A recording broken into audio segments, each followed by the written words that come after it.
galaxy faster than sanity, left behind a land forsaken. Black holes and meteors riding on shooting stars, fearless like our dreams. We shoot down a satellite, wings of a butterfly, constellations recreating, fighting for liberty, raising the energy, bursting at the seams. Freedom looking down a telescope, starlight never been so beautiful. Whole world waiting for us, time to go, escaping gravity. We'll be rising high above the rise, sunset never gonna be the same.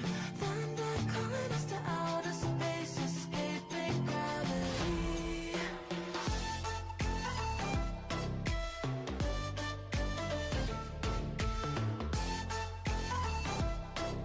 Escaping gravity.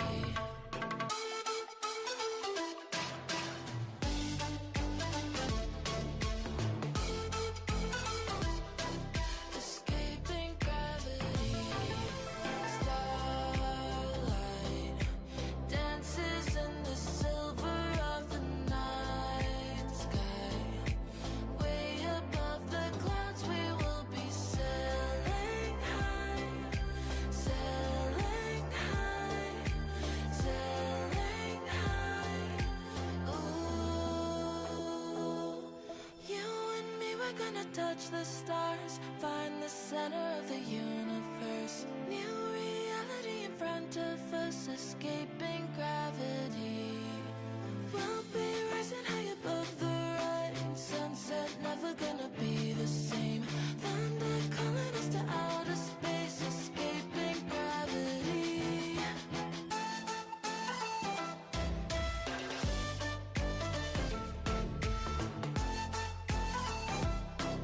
Escaping gravity.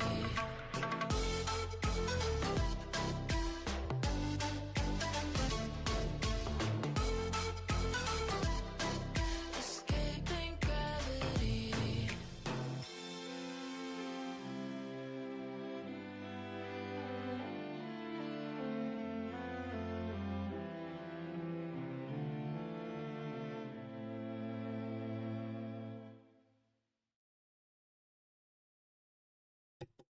All right, let's go ahead and get things started.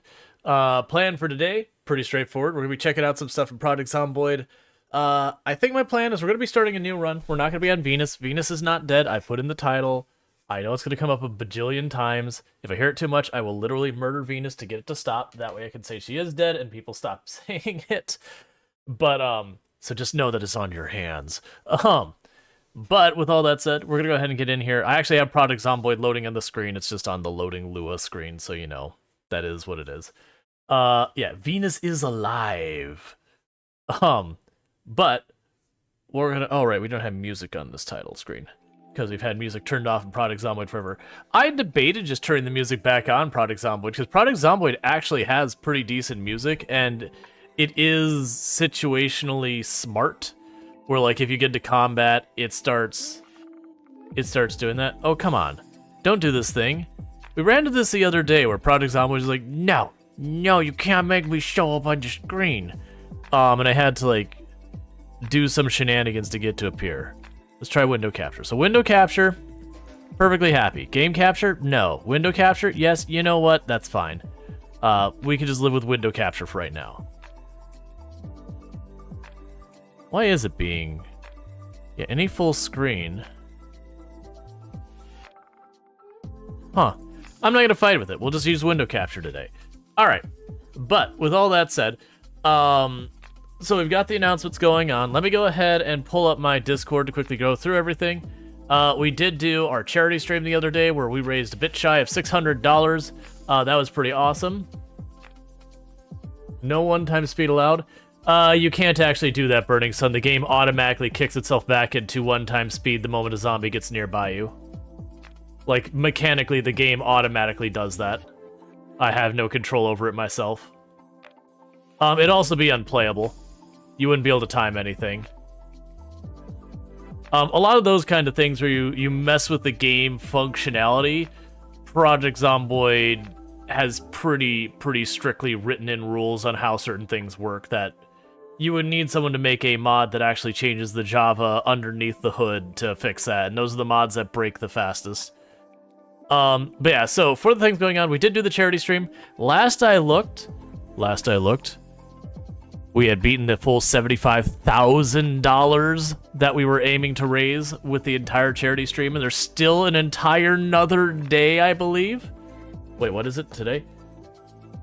Yeah, we've got about one full day left in the RimWorld Hot Potato, and we broke the $75,000. Okay, so we're up to 87, because I saw we were at 80-something. I just didn't know where we left off, so I didn't want to get a wrong number. Yeah, so we're up to $87,000 out of the $75,000 we were aiming to raise this year with the RimWorld Hot Potato.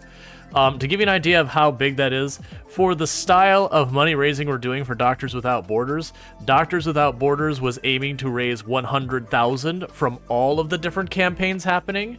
So, of that $100,000 they're aiming for, which I wouldn't be surprised they broke the $100,000 by now, $87,000 is the RimWorld Hot Potato. $87,000, which means we very well could independently, as a group, fund the entire amount that Doctors Without Borders was hoping to raise, which feels good. But yeah, so that's going on. I know the turn was just on Wojess, and it just flipped. And I do not have the name handy, because I've had it lurking on the other computer this whole time, but when I started stream, I switched it to my mod thing. So this is like the first time, like a day and a half, it's not been tuned into the potato. But yeah, so that's been going super strong. I'm super proud of that. We contributed our part, like all of that. As a reminder, we still do have keys for Farming Simulator 22 on the Discord that I'm just giving away that we got from the Dare Drops. They're free. All you need to do is own the game on Steam, and go into the announcements channel and click on whatever keys you're interested in. My plan is that, like, once 1 week has gone by from the Dare Drop, which is coming up in a couple of days, I was just going to do a drawing and give them out. Literally no one has responded thus far. So if you own Farming Simulator 22 and you respond to all of them and no one else responds, congratulations, you automatically by default would get the keys for Season Pass 1, or the Season Pass Year 1 and Season Pass Year 2. You'd get basically all of the DLC, but like there's like 2 or 3 that are specialty things that no one really cares about. So you'd get like literally all of them. And I realize we do have people on the channel who do play Farming Simulator 22. I know some of them own all the DLC, which is one thing, and I know a lot of them aren't in the Discord, which is the reason I was like, right from the beginning, is like, yeah, you can win multiple keys. I'm not like, the only thing I won't do is like let one person win the same key twice kind of thing, because they physically can't use it. The only thing they could do is give it to someone else, which would be the ideal situation, or sell it, which would be a violation of terms of service. And please don't do that, because that's not good. Because they could probably figure out that the key came from me, and if that was a consistent thing, maybe I get kicked off Dare Drops.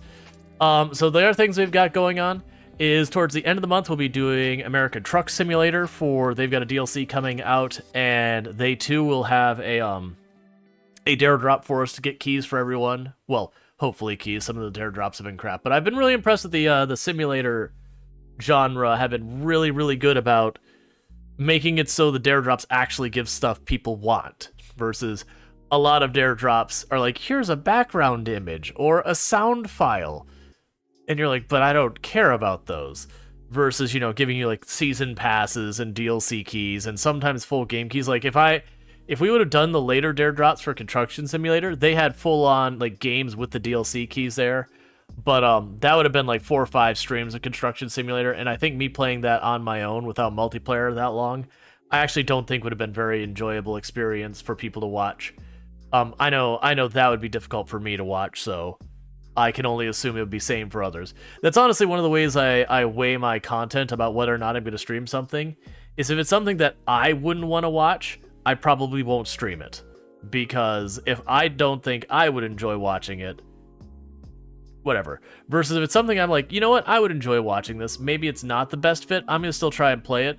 Sometimes that, like, I've had times that's worked out where, like, the numbers on Twitch would disagree in advance, but then it's like, but yeah, I really enjoy that. It's like that's how Prison Architect was.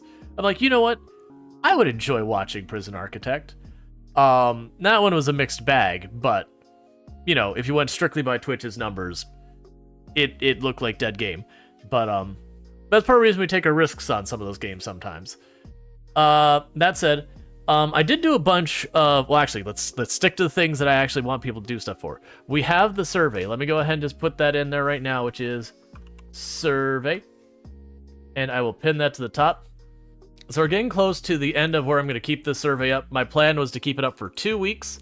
I am trying to get people to respond to the survey as much as possible. It is basically trying to go, hey, what genres of games do you like seeing on the channel? What genres do you not like seeing on the channel? What is your favorite game to watch on the channel? You know, what games that I have not played lately would you like to see me play on the channel? You know, just general, like, what are things you feel like are really important to the channel, that are really good? What things do you think we do on the channel that are like ways we could improve the channel, things that hurt the channel? It's like stuff like that. It's like 6 or 8 questions. Not all of them are required. So like if you're like, I don't want to type out the long answer stuff, I just want to do the genres, that's totally fine. That's feedback is still useful. We've had 42 people respond to it so far, so thank you so much for all those people who have responded. We've only had 1 or 2 joke responses, which were luckily very obviously joke responses.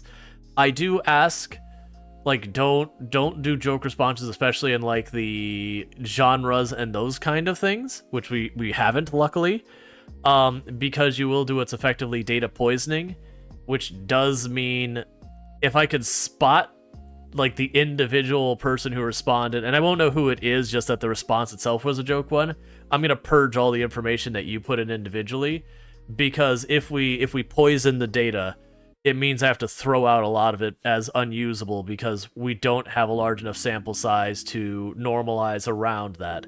Because you can imagine with 42 people, if we have 1 or 2, 3 people who put in bad data, you get what happens. It can throw the numbers wildly when some of the categories only have 1 or 2 votes to them. But luckily, that's not been a problem. But I'm just saying, you know, please, as much as we like to meme on the internet, this is a place I'm asking you, please, please, please, specifically don't joke/meme in this one. Just because I don't have a large enough sample size to work around it. So we've got that survey. The other thing we've got going on is in the polls channel. We do have a poll going on saying, what games do you want to see played on the channel in the near future? And that's just basically like of games that I've had on the radar, people have asked for those kind of things. Just vote on it. It's a thing we've done on the channel. We haven't done it for a little bit of time. And one of the reasons why we haven't done that for a little while is just simply we weren't getting enough participation. So we'd end up having a game get voted for. I'd play it on the channel and we'd have 20 people show up. That's not fair. It'd be like 30 people would show up. So it'd be like a horrifically underperforming stream. And it's because it was just like the 10 people who voted onto it showed up and no one else wanted to see it kind of thing. Which isn't an accusation against those who voted for it. And it was basically there wasn't enough participation, so it was effectively getting bad data. So I do want people as much as possible to pop into that polls channel and drop a vote. That will change regularly. I've been trying to find better ways to pull that. If you're wondering where that list of games came from for that screen, that came from a combination of stuff that has pulled good numbers on the channel in the past, stuff that people had in the survey responses requested. There is 1 or 2 titles on there that I was offered keys for that sound like they might be interesting. But, you know, I want chat to be like, yeah, I'd like to see that game. Because I've definitely checked out games that sounded interesting to me and I popped in and people were just really not into it. It's a thing that happens. We still give it a shot, and if it just doesn't do well on the channel, we just don't play it more. That's pretty straightforward. So we've got that going on. I think that's all the outstanding stuff we have as far as like Discord and voting and all these things. But the big thing is if you own Farming Simulator 22 and you do not have all the DLC, you can literally save yourself like 30 to 60 bucks on DLC by just popping to the Discord and going to the announcement channel. And the reason I am doing it there and not on Twitch is because Twitch does not give me a place that I can put up a thing that say, let me know if you're interested, that persists the entire stream. That isn't, you know, immediately pointing you out of Twitch. So whether I give away the keys in the morning or the evening, I'm leaving people out. And there's also people who only show up in the middle part of the stream just because everyone's different schedules.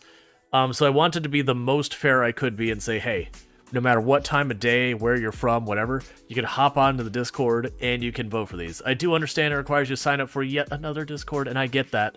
I too am in entirely more Discords than I can keep track of. But until Twitch gives me something in-house, which is what I thought Stories was going to be, but it's not. Until we get like a community section like there is on YouTube, where you can sit there and be like, hey, I got some heckin' keys. If you want them, put your name in the hat. Until I can do that on Twitch, I have to take you someplace else, and Discord is kind of the best second place I can take people, at least I've come up with.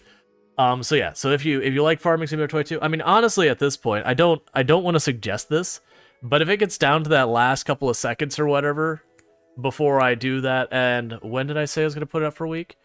That'd have been the 22nd I posted that.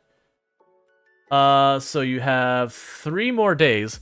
So I would say, like, if in 3 more days, literally no one has voted for that, you could be sneaky, get just the base game, like just buy the base game, put in your vote, and you'd either have a guarantee of getting the keys or really dang good odds.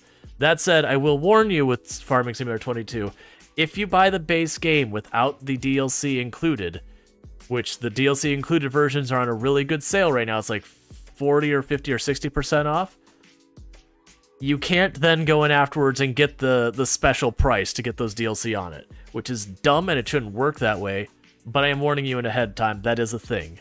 So if you buy the base game trying to snipe the keys, just notice you are taking a minor risk of not getting them for the cheap price. Or free. That is just the way it is. I mean, I guess if you didn't play it, and I'm not advocating for this because it's kind of... I guess technically if you didn't play it, you could buy it, wait to see if you win the DLC to play it, and then if you don't, you could refund it and then buy it with the keys. Technically you could do that. That's kind of messed up, but... technically you could do that. I'm not advocating for that, but I guess that's what you could do. And I don't think that's actually that unreasonable for the fact that they won't let you get the disc. Like, if you bought the base game, you should be allowed to get the discount price for the DLC had you bundled it. If you bought it while it was available or whatever. That's my opinion. Maybe they just can't facilitate that in Steam well, but whatever. Anyways, now we're going to get on to what we're actually doing today. Today, the plan is we're going to start off with some Project Zomboid. We'll be doing that for the first half of stream, and then we'll do like the typical thing we do halfway through stream, which is where we do the vote to see what we're doing, whether we keep playing Project Zomboid, for the entire stream, or if we switch it up.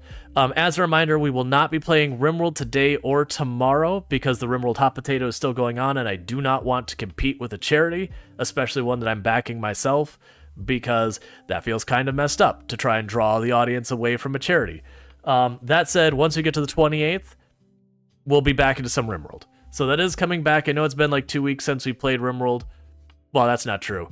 Other than the charity stream, it's been like 2 weeks since we played RimWorld. I get that, but, I am not a RimWorld main streamer. I just play RimWorld because I enjoy it, so it is included. But that said, the plan for today for Project Zomboid is to not jump on our existing character, Venus. I have gotten lots of feedback, lots and lots and lots of feedback, that people don't really enjoy watching the Venus run anymore. Even out of the people who really enjoy Project Zomboid. Because they're like, yeah, it's kind of the same thing forever. It's like, that's late game Project Zomboid. Yeah, you can kill zombies, you can collect things, or you can build a base. That's pretty much all you got left. And the collecting things doesn't do you any good because you got everything you need, so it's like literally a waste of time to do it. The killing things, at least there's some progression in that there's less things to kill. And the base building, I don't know. I keep trying to start these base building runs. I used to build more elaborate bases. I don't know why. I have difficulty staying interested on the base building thing. I don't really know why, but like I get excited about the idea. I get about 2 steps into it, and I'm like, you know what? I actually don't want to do this. And I've done that like 2 or 3 times that I've stepped into wanting to do that and getting the process started. Sometimes I get to the point I'm actually building something and I'm like, you know what, I just don't want to deal with this. Other times I get to that setup phase to getting there and it's like, you know what, I don't want to do this. So I'm not going to focus on the base building. There will be some base building out of necessity, but like I do think in this case I'm not going to in the long term use an established location. Like I will build whatever structure we live in, but I haven't quite decided what I would do with all that. All right, so with that, welcome in everybody. So we've got Burning Sun grabbing that first. We got Burning Sun here, Spencer1564, Not in Just Gold, Michigander, Kalaria's Star, all hanging out. Okay, for some reason I thought I had not read the same thing. And then we got a whole bunch of people lurking, so welcome in lurkers as well. We do have a lurk command if you want to let people know you're lurking without, like, you know, outing yourself kind of thing. Like, they'll see who is lurking. But I do appreciate everyone lurking. You do make Twitch go round. Now, the thing I haven't quite decided is exactly what we're doing for a new challenge run. So some of the things I've had on the radar is, one, to try the no loot run thing again. I do feel like a little mix-up on how I approach that could be interesting. Would still do no loot run. Maybe not go for 16 times pop, maybe just like a really high pop, like 8 times pop. So what most people do if they want high pop shenanigans. With the intent of doing like a wilderness run kind of thing. Like we'd still go to town because any type of building I do, I can't find nails. So I'm going to need to go to town once I get a hammer and a saw, which the saw will be the big hurdle that'll be tedious because I'll have to forage for it. And I'll have to take apart furniture to get my nails to then come back and build the base. We'll see. Like, we could try that. That one might be a misstart, like, where we, you know, do a stream or two and go, because it is going to be very foraging heavy for the first part of the run. If I can get some seeds and all that, which I should be able to get off the zombies, once I get those crops going, then the amount we need to forage should go down a lot, because I won't need to forage for food anymore. I will have a sustainable type of food. It'll just be a matter of foraging for weapons up until I get maintenance 4. And once I get about maintenance 4, that's about the point the zombies become my source of weapons. I thought about doing a run that we do 16 times pop uniform. No other negative settings, because I cannot express how difficult of a run that will be. 16 times pop uniform is absurdly difficult. Expect that to have a lot of misstarts where we die, because if I aggro more than I can handle, the run is over because there's nowhere I can retreat to. So that'll be a thing. I debated, and I think this might be one that, again, hit or miss, starting a run where the population of zombies starts at whatever the minimum is. I think it's like 0.1 or 0.01 is the absolute minimum. And then over the course of, we'll say, like 6 months or a year in-game, that it hits the maximum, and then we also set the respawn to be extremely aggressive. Like, things respawn every half day or something. Like, really, really aggressive. And the idea is the run would continue to ramp up more and more and more, until inevitably it gets beyond what we can handle and we die. Because even as skilled as a player as I am, I don't see myself surviving on 16 times pop with a very aggressive respawns. And I would also probably turn on... I've debated whether or not it'd be uniform or not, because like that's a level of population with respawns that you would just eventually get overwhelmed.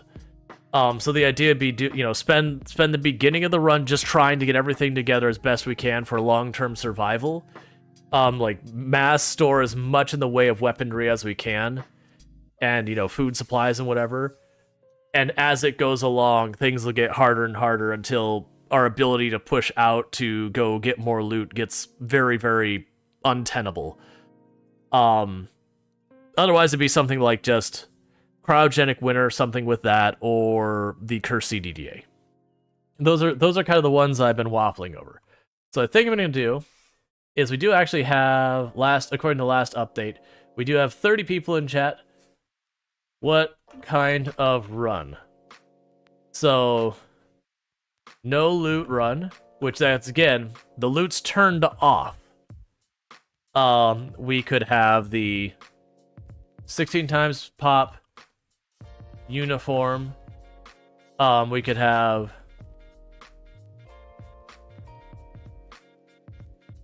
What was the one?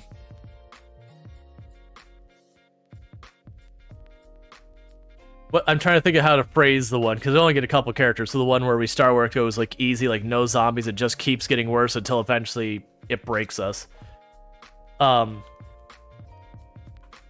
Increasing pop would be the next one, maybe. I've got something in my glasses. We will put in here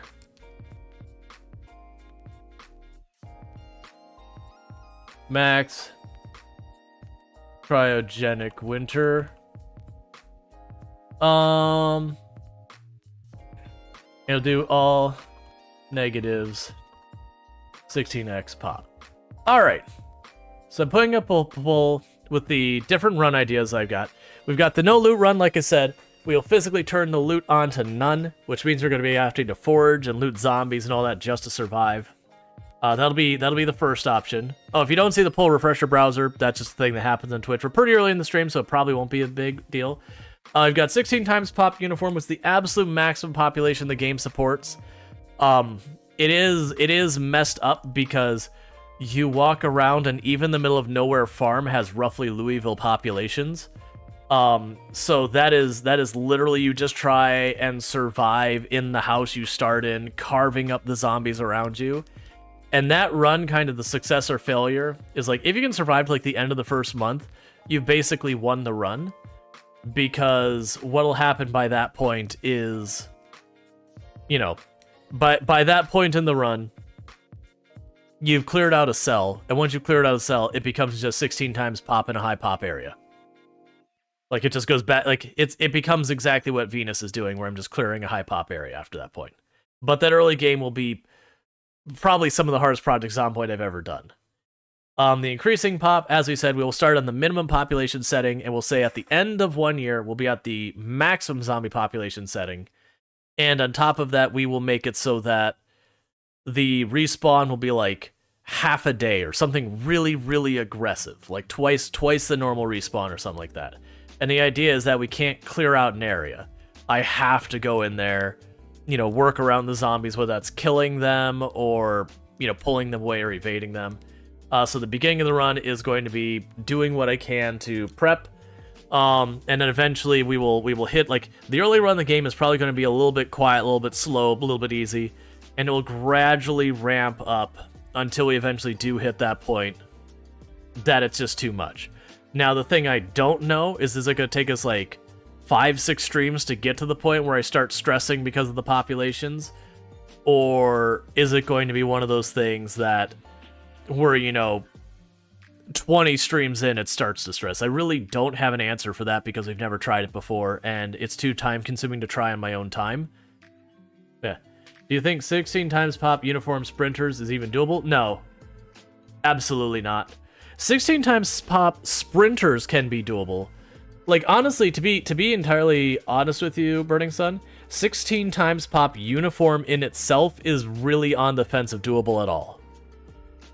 Just to be clear how sweaty that gets.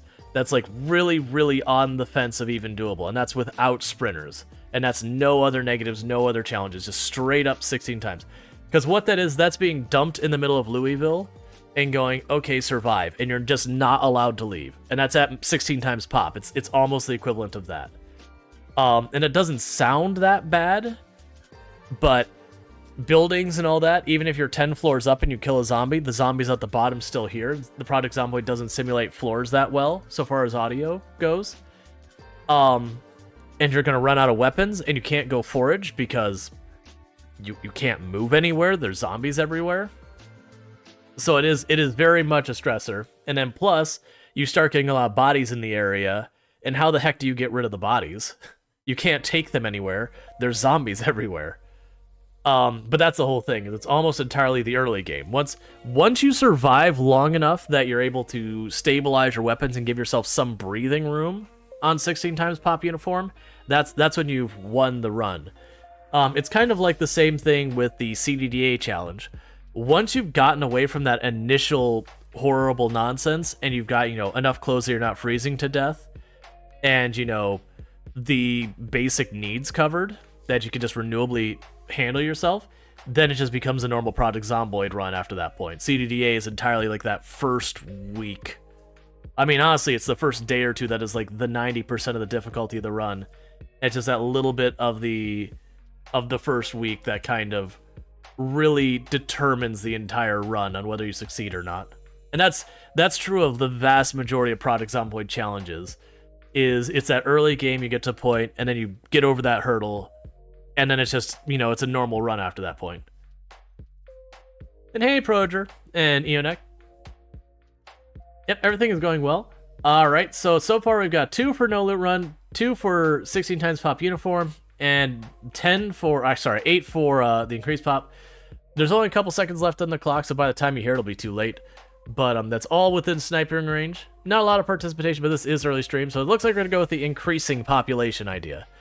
So, the idea behind this, let's check our mods before we start, make sure I've got nothing I don't care about. The advanced volume enabler I used to make sirens quieter for us. That's a UI mod. We're not doing curse CDA, so turn that off. That just supports other mods. It doesn't do anything within itself. That's a UI mod. That just supports other mods. I probably don't even need those turned on. Pillow's random spawns I'm going to keep on because I like the random spawns. It makes it interesting. Yeah. This just replaces the screen frozen. Is the screen frozen? The screen doesn't look frozen. Oh, you're not seeing the mod window? Alright, I gotta figure this out. I'm running into the same problem I ran into the other day. Here, I think this fixed it last time. I'm just gonna quickly go through the rest of the mod stuff. There's Twitch stats and weapon conditioning here. So it's just UI mods. I'm gonna reload the game. No, the reason it's flickered is I had to turn on window capture because game capture was messing up. Oh, now it's just gonna work. Okay, I see. I understand. I don't understand, but you know, whatever. It's working. That's what I care about. Now it's on game capture, which is what I normally do, but for some reason, I've had twice now, and it's not consistent that Project Zomboid specifically doesn't work with game capture, and if I switch it to window capture, you'll have what I just saw where, like, it'll kind of freeze frame and it won't keep capturing it. And if I do display capture, Project Zomboid very specifically with display capture gets a stutter to it that's really bad. There's a couple games that have that, just Project Zomboid's one of them. But yeah, so just to show that I'm not like sneaking special mods in, here's the mods page. That is a mod that turns down the volumes, like you can turn them up or down by turning down the volumes on sirens and all that. Game capture was flickering with Project Zomboid last time. I thought that was window capture was flickering with it last time. I could be wrong. This just makes it so your Moodle's on the top right instead of, you know, being like, you know, you're exerted, you do less, or you have like worse accuracy or whatever. It actually says, it goes, you get 10% damage reduction. And, like, it'll tell you the exact numbers. I use that because people ask me questions and it's easier to answer by just going, there's the numbers. This just supports other mods. It doesn't do anything in itself. This gives us bars that just let you visualize your exertion versus waiting for Moodles and all that.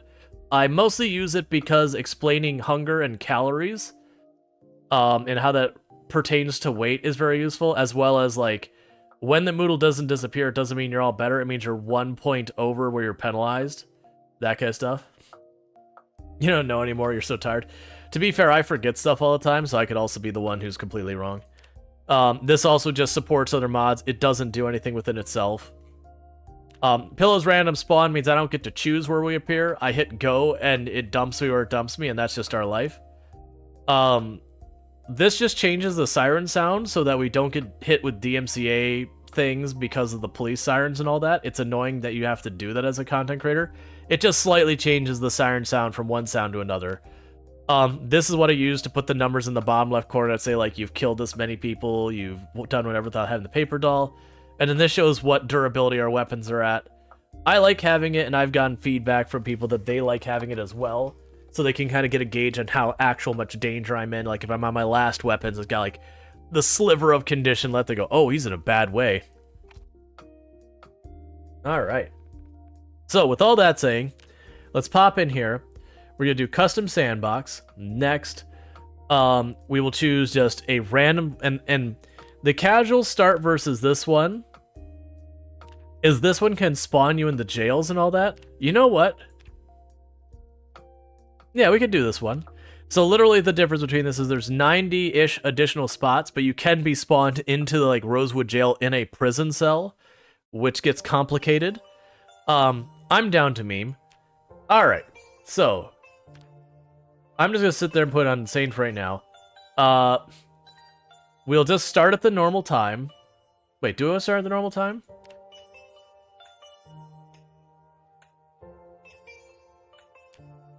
We're gonna start in the winter. That's what we're gonna do. We're gonna start in the winter, like right at the beginning of winter. We're gonna turn off the electricity and the water immediately, since we have no stuff. I know it logically makes no sense for there to be house alarms with what we're doing, but it also adds another danger factor, so I'm willing to keep those on. We have already removed a bunch of stuff. One moment.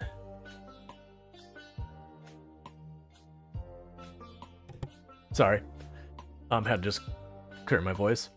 Alright, we can leave all that.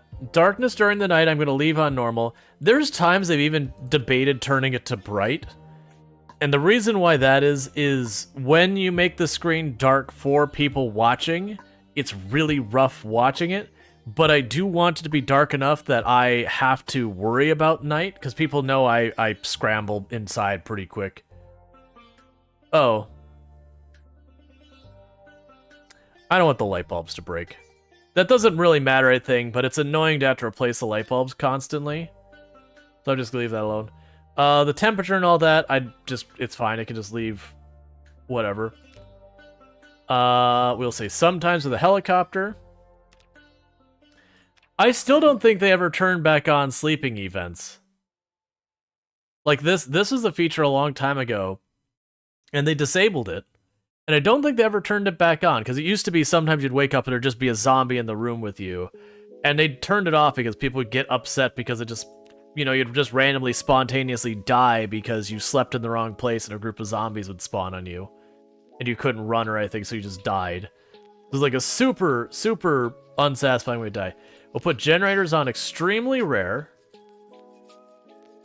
I'm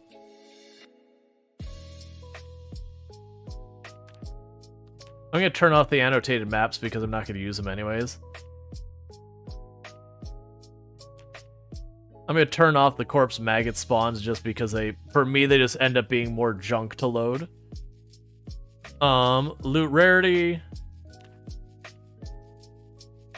Insanely rare, insanely rare, insanely rare, insanely rare, insanely rare, insanely rare, insanely rare, insanely rare, insanely rare, and insanely rare. Excellent. So, one hair above none.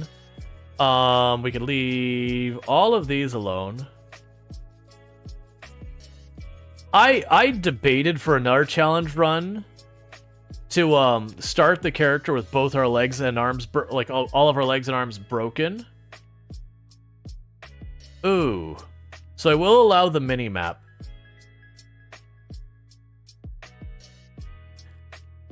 Normally I do the all-known... You know what? I almost want to turn off the map. And I know people are gonna... No, because people really like when I annotate the map. I'm gonna turn off where we know the whole map at the start. Just because. People don't really ask anymore where to find stuff. There hasn't been a change in the game in long enough. I don't think I need to worry about that much. Let's see. General condition of cars, very low.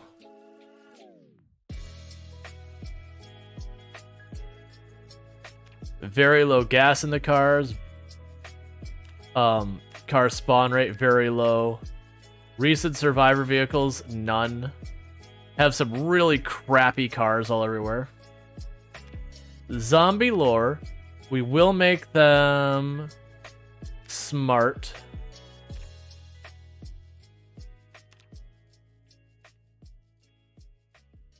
So reanimate time. Hmm.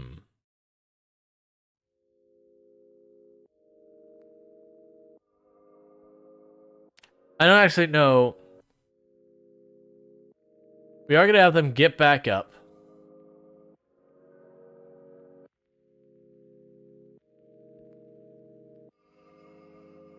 We'll leave them running. I'm going to allow the zombies to trigger the alarms because that's those things you'd be running around and everything seems perfectly fine.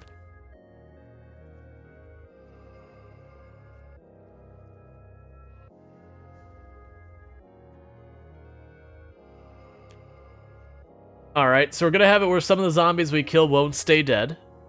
So we've got that. I don't care about, like, the changing the toughness and all that. To me, it just makes them more annoying. It just makes more hits. Yeah, this one is a trouble-causing one, especially with the zombies being smart enough to open doors and windows. You'll just walk into town, you'll hear an alarm go off, and you just run for the hills because you know everything's about to get real. Alright, so this is the one we need to figure out how we can do. So we're going to start with the starting multiplier of 0 and the peak multiplier of 4. So what should happen with this is we should start out with like basically no zombies on the map, and every day it increases. I feel like I do have to keep that at 4 or we won't get the 16 times at the end. So the peak population, I feel like a full year is too long, the more I think about it. So let's say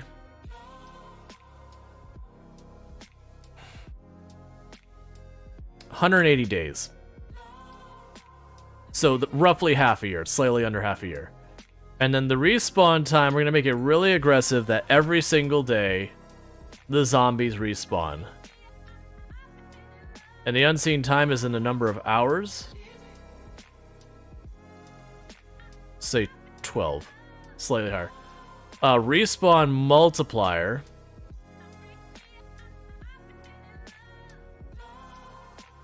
One quarter of all the zombies in an area. And the rest of this doesn't really matter that much. Okay, so we've changed a whole bunch. Save. It gets worse, is what we'll call it for right now. Alright, so double checking. So that doesn't actually matter. We're starting in the winter. Thank you, rStopOps, for gifting a sub to Andrew B1TS. Thank you, rStopOps, for gifting 5 subs to the channel. I really do appreciate that support. It does mean a whole heck of a lot, so we'll wait for the next alert to play. Thank you, rStopOps, for gifting a sub to Zelfanide. So, Andrew Bits, Zelfanide, Truffs0202, Jason040914, and Seep Heron. Thank you, rStopOps, for gifting a sub to Truffs0202. You now have some nice advertisement previewing as well as access to the emotes whether you want them or not. So thank you again, rStopOps, for the support. It does mean a whole heck of a lot. Yeah, so we're going to be starting in winter. Thank you, rStopOps, for gifting a sub to Jason040914. Yeah, you're starting in winter. No power, no water. The helicopter will keep coming back roughly every week to 2 weeks. Thank you, rStopOps, for gifting a sub to Seep Heron. And we'll have extremely rare generators. We'll never get annotated maps. There'll be no maggots to whatever. We'll have insanely rare loot. All the character stuff is just normal. We will have the mini-map and the world map, but I won't already know it. We made our vehicles really terrible. As far as what spawns, they'll be normal once we get a good car, but it'll take a lot of work to get that. Corpses can reanimate within half a day or whatever. They're smart enough to open doors and windows like the players. They can set off alarms, and some of the zombies we kill won't stay dead. And we've started with no zombies. That is going to, over the course of 180 days, build up to the absolute maximum number of zombies. They are going to respawn at a much more aggressive rate than normal, about 3 times as fast as far as how often they'll respawn. They'll have a little bit faster in areas that once I've left them will start repopulating. And the respawn multiplier is about 2.5 times what it normally is. So we're going to try that, I think that should be rough. I am going to start with my rough start because I like starting 0 to hero where I get no stats to speak of. It makes it more interesting to me. And you don't get to have a name until you've survived player character. So we are having this where early game should be nice, relaxing. We just collect some stuff, and it will slowly build until there is absolutely no way I'm going to survive. Can we skip to the next song, please? Yes. Okay. I was actually looking down and like, yes, I don't actually have a button for that on my Stream Deck. I have where I can permanently remove the song from being considered ever again in the future, but not anything else. Okay.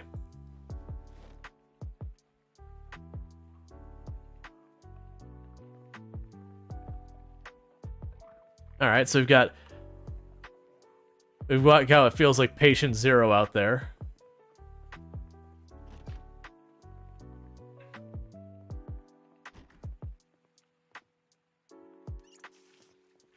All right, so first house, the entire house's loot is a meat cleaver and 1 bell pepper.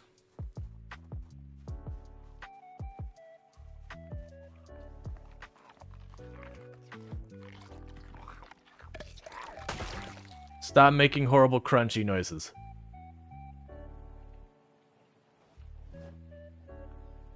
And we did get lucky. Oh, right, we're in the middle of the winter. It's like, man, we are freezing. Oh, right, it's winter. I did that thing, didn't I? So let's just go ahead and layer up real fast. And just like that, winter has been defeated. Congratulations, winter, you have no power over me.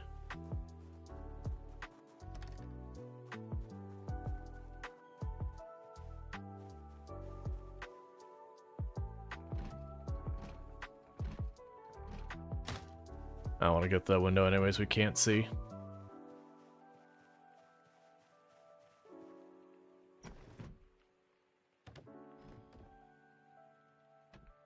Now I do have to be careful because the zombie population modifiers do not apply to zombies inside buildings. So where it's like there's no zombies, quote unquote, that's not actually true. There will still be zombies inside homes and all that.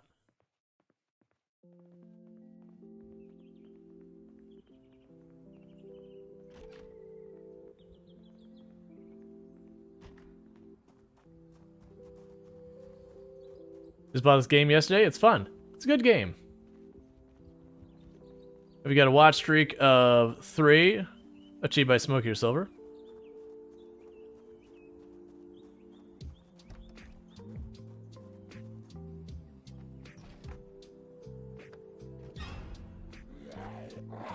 Oh, come on. That's a great start. I thought because of the shade you see here, in the middle, there's a wall between here. I thought there was a shade right here. So is it a bite? The laceration left hand. We're not gonna wait. Yeah, we're not gonna wait. We're 2 seconds in. It's a 25% chance. We're just gonna start over. I don't want to sit here and wait 2 days or like a full day and start getting sick and be like, man, and just start over. We're right at the beginning. Like if we had gotten a couple days in, we would have just kept going. It's fine. It gets worse next. Rough start. Yeah, no, I got thrown off because there's that line in the floor. I thought there was a wall between me, and so I was like, okay, there's a wall directly next to the you know, to my right. There's gonna be the fridge on the left, which means I should be safe to climb in here. And so I was just like, wait a second. Okay, so where the heck did we spawn this time? For those who weren't here for when we set up this run, the idea behind this run is that we've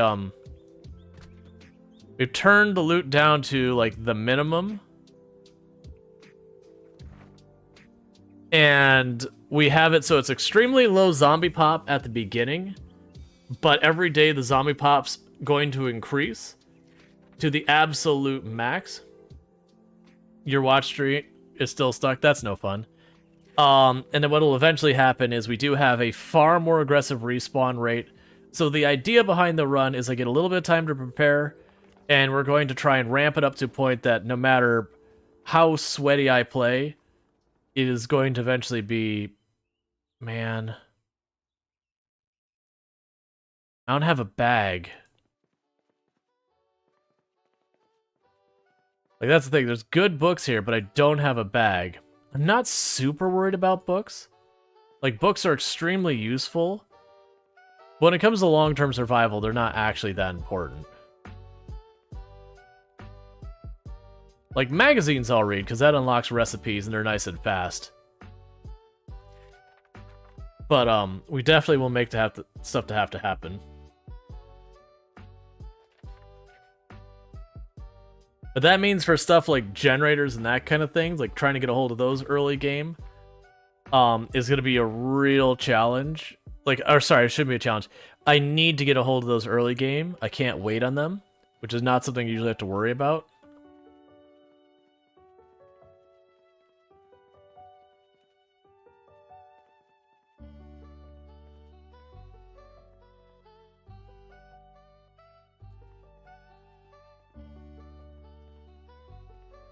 Assuming I'm in a post office.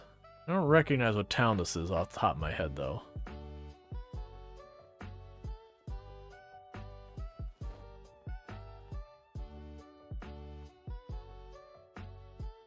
Alright, so we didn't find any useful stuff there that we can put for much other use.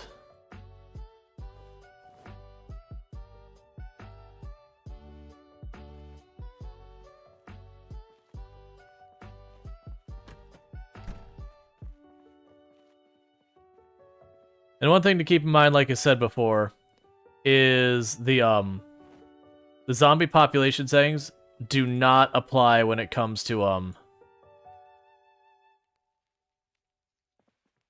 inside of buildings. Inside buildings, if you have max pop, if you have anything over 0 pop, you'll have the same number of zombies inside buildings.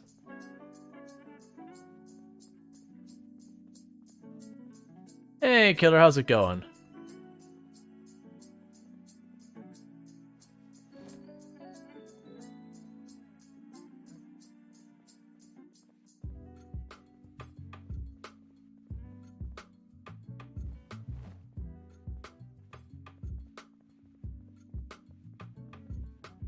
I'd like an eraser.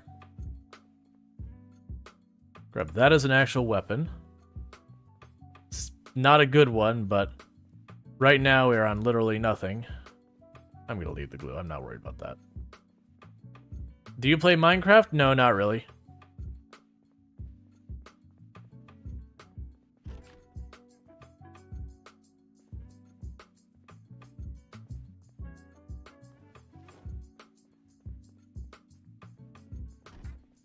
Like, Minecraft's a good game and all, I played it way back in the day and I just never did circle back for more. I really want to take the books. Old habits make me really want to take the books. But I know I don't have the carry space for them. The men's restroom, yep.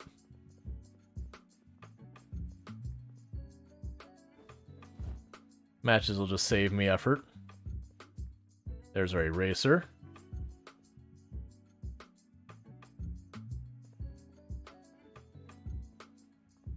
Alright, we're about done in this building.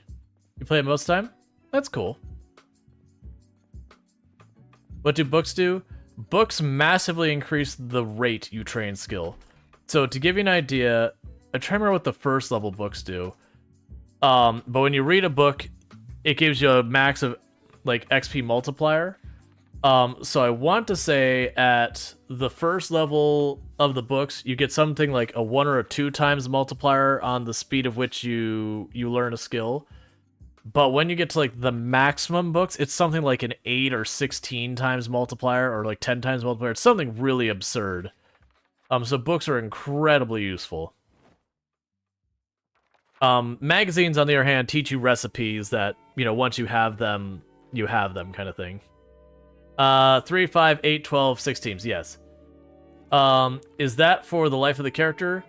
No. So basically, when I learn mechanics 1, I will get the 1 or 2 levels of skill.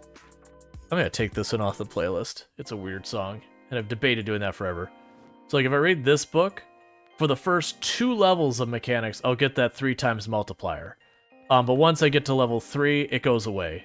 And then I read the next book, and it'll go up a level. Like it'll be the one that's like 5 times multiplier. So it makes you have to like get the new books each time, which I think is fair. So you can't like read all the books in advance. You have to wait till you skill up enough. Alright, so we're getting ready to have to leave this area.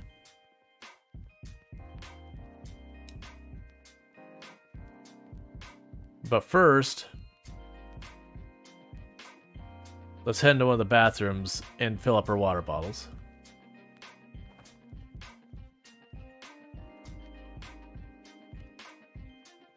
So one of the things we absolutely need to find is a saw.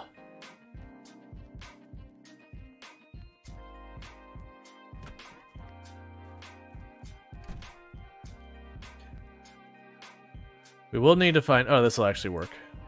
So fill all of our water bottles.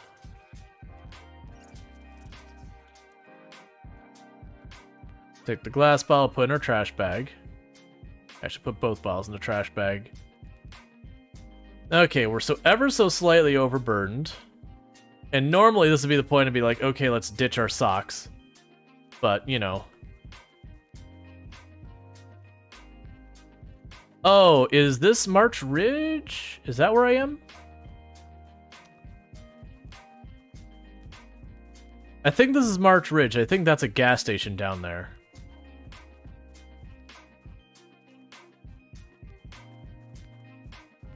Yeah, no, it took me a moment. I wasn't recognizing it when we were inside the airplace. Huh. Okay, so that's potentially a good one. So let's drop our bag.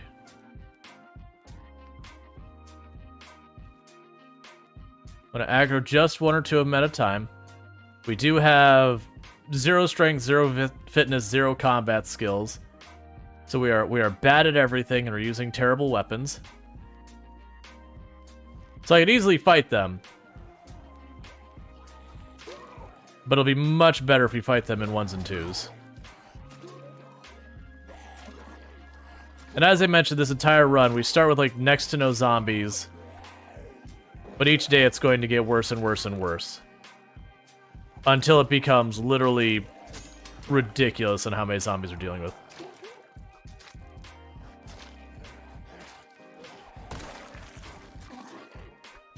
Did I mention that scissors are a terrible weapon?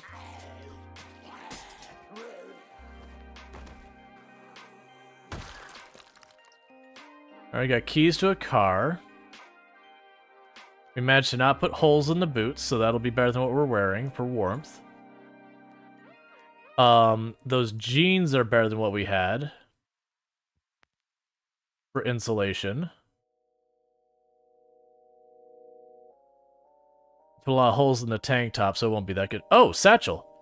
Okay, that's good right from the start. We could also wear your hard hat.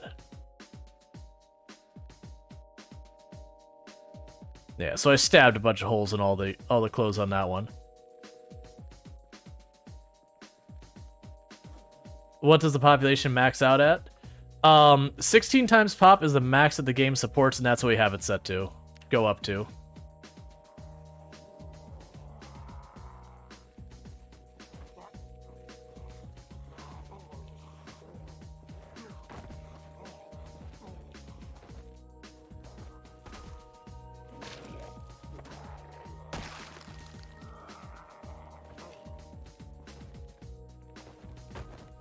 All right.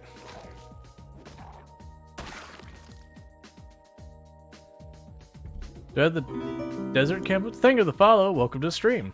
Do I have the desert camo boots? Yeah. So the regular military boots are slightly better insulation than the desert camo. We've already got jeans on. We can wear that tank top. That'll be a little bit more insulation for us. I'll get with you in a minute.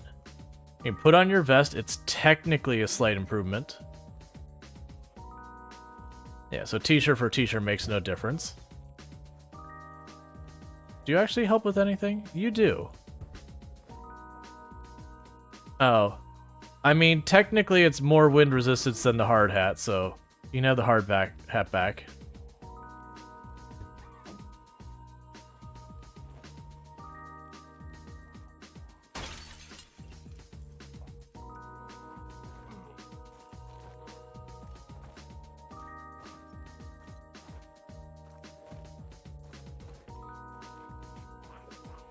Alright.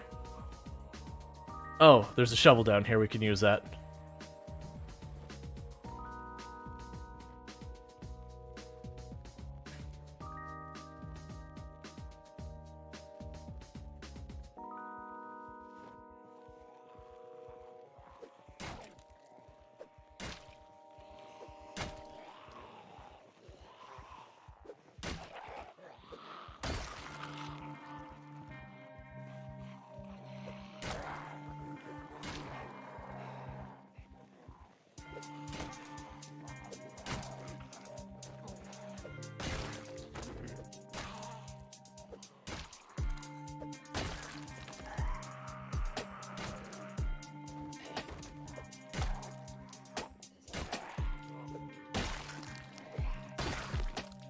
Okay.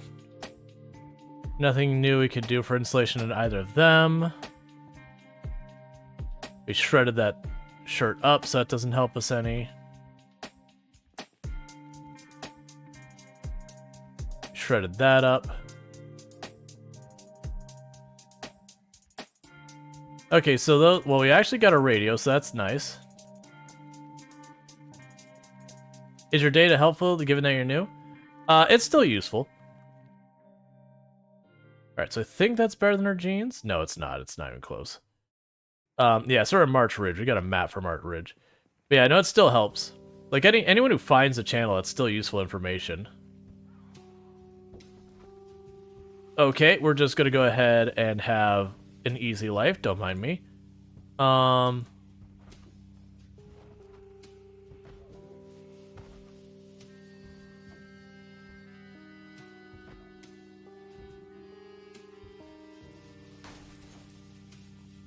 One second, man, I'm busy.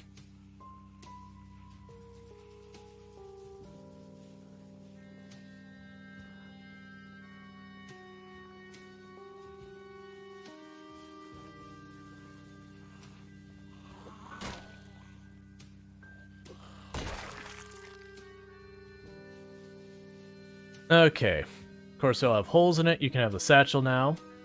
Cool.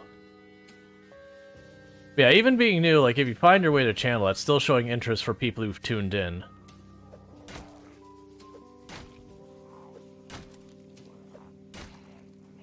And maybe they'll serve as a motivator for people who are more long-time people being like, oh no, new people are weighing in.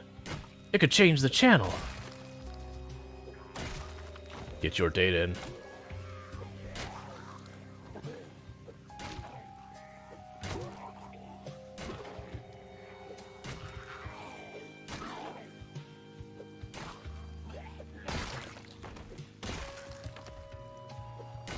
Alright. The shovel was definitely a good find. Denim shirt. Of course I'm just shredding all of these.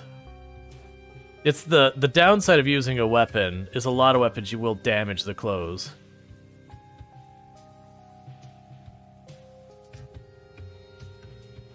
Check those radios in a minute.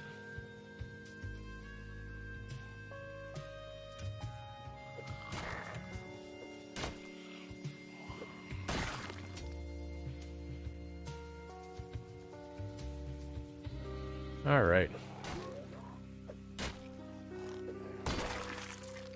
And we definitely don't want to stay in March Ridge long. Because March Ridge will get really, really high pop later.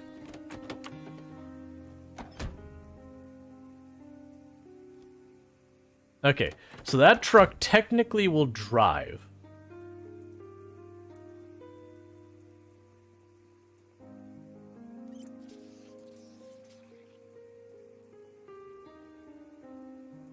Alright, so let's take a quick inventory on these radios real fast.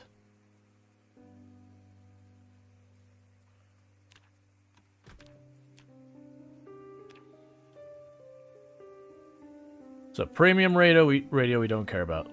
Let's actually oh,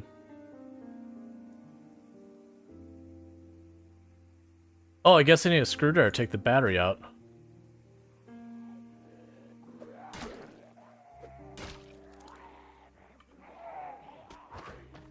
That's annoying. How did I not get bit there?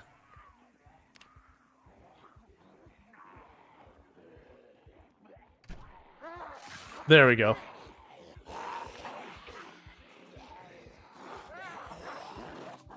That's a gift for not checking the building. We're just gonna go ahead and start over. I'm not gonna worry about it. When we have those early ones where we take an injury that fast. That was me being bold. Like, I heard the door open. I was like, it's probably fine. Figuring, like, a zombie would come in. I'm being a bit reckless. And the reason I think I'm being reckless is because I know the populations aren't bad at the beginning of the game. And so I'm not taking the normal precautions I would. Because usually I go entire runs where, like, I don't take a single hit till, like, way late game. Because if you're taking any hits whatsoever in Project Zomboid, you're gonna die. Because every hit is an RNG chance your run ends. Okay. So I got a can opener immediately this time. We got a rolling pin, which is an okay-ish weapon.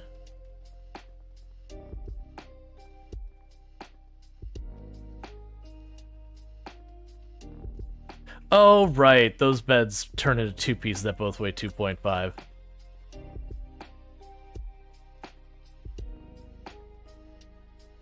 Alright, so we did get a rolling pin and such, but not much else that was very useful. I also don't... Oh, I think I know where I am. If we are, we're in the middle of nowhere.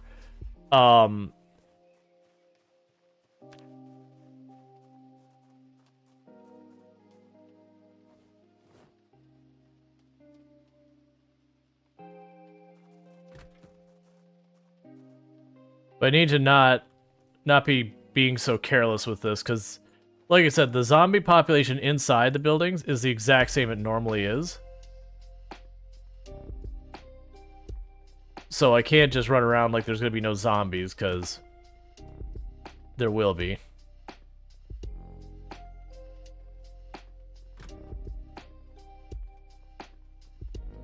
This could actually be pretty bad if we don't get any closeout here.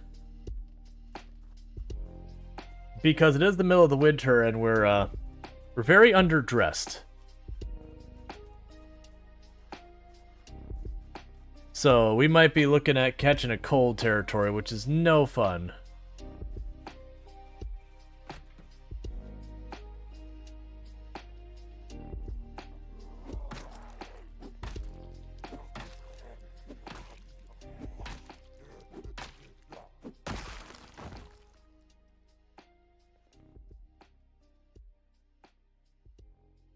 Okay, so we already have a tank top. We can add a shirt. Yeah, so shirt will be a little bit better than the crop top so far as our warmth. That's a little bit better than our shorts.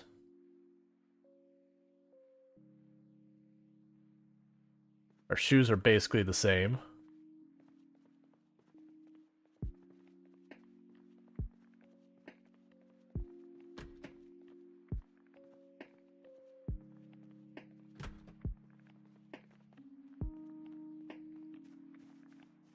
Alright, well... Oh, how heavy are you? Basically, I'm really hoping I can find a chair or something I could throw in my bag. 15. Gross. So yeah, we're absolutely going to catch a cold. Because there's nothing else out here. If this is where I think we're at, there's an area that's kind of in the middle of nowhere. I want to say it's north... What?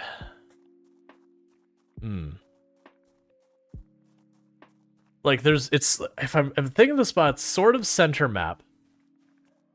Oh no, this is definitely not where I'm thinking about. Okay. I don't know where we are.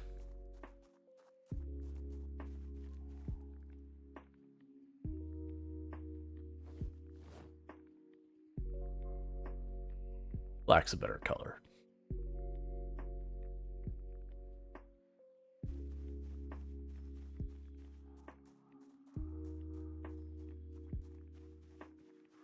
Alright, we're in a fairly rural area.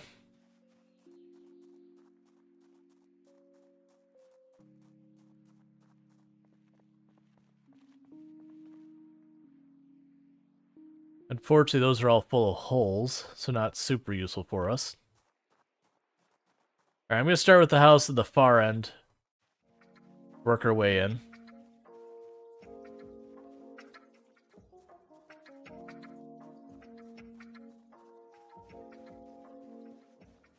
Oh, we're by water? Where are we?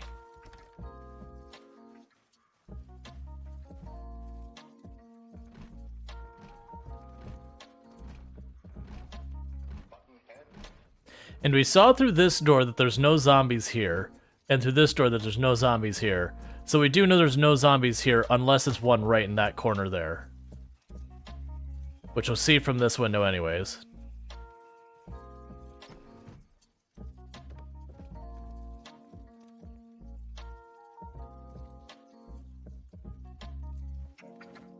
Alright, so we got backup weapon. There's a stool we could sit on if we need. Yeah, it's fine. So go back in there when we need to, warm up. We have bundled up enough that we can warm up there. Alright, so we moved up to boots. We've got a flashlight in case we need it. We can't do anything with the chicken because I have the power off on day 1.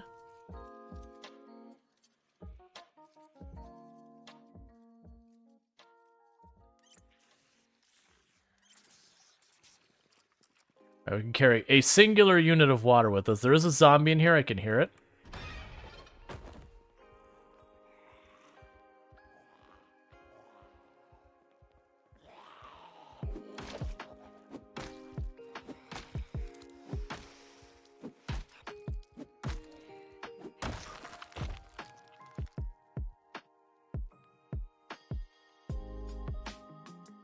Alright, nothing that'll help us for warmth. Okay. That's the first house done. Yeah,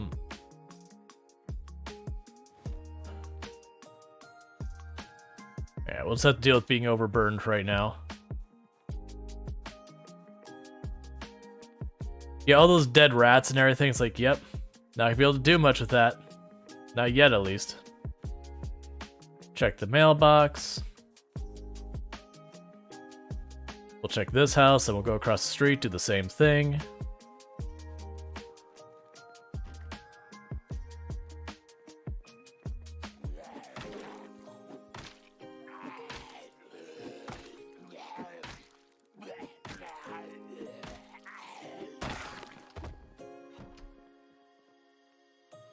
Alright, we've got a hoodie.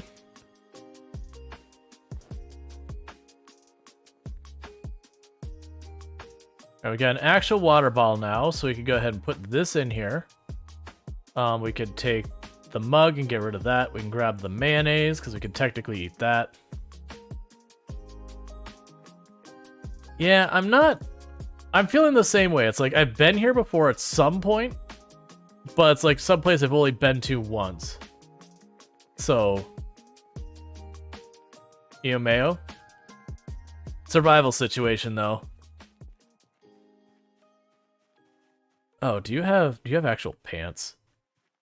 Where's these camo shorts? Oh, sweet.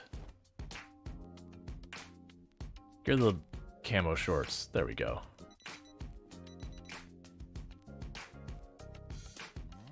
All right. Check the other side of the road.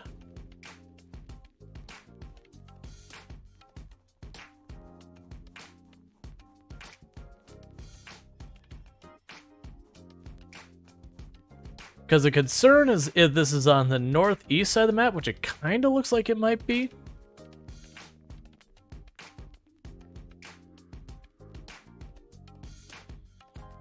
I can't tell if that's a shelf. I think that's a shelf blocking that side, so it'll only be to the right I'd have to worry about with that one. Still, we don't have visibility, and let's stop being so reckless that I keep getting killed for no reason.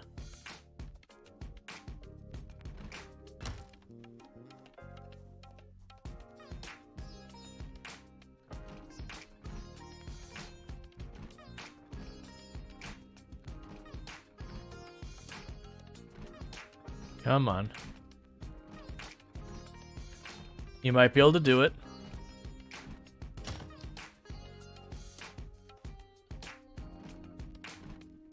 So this window I feel very unsafe about because I would land here after several seconds of walking.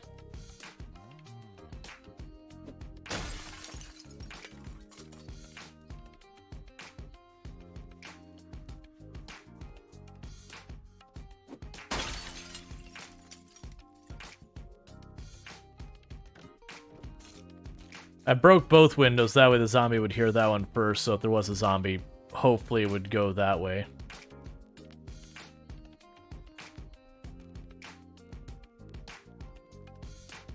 Alright. Literally nothing in here to speak of. Alright, we'll check that one. And for right now, I'll plan for that to be where we're staying for just a minute. Because I've got too much stuff to carry.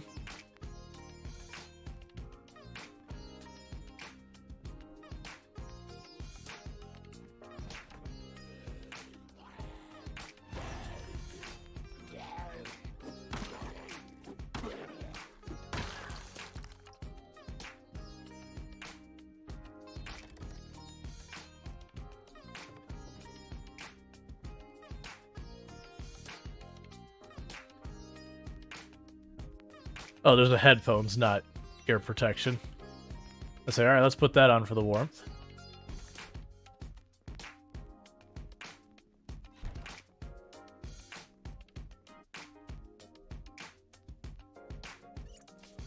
Okay. So we've got the first 4 houses knocked out. I might just keep walking.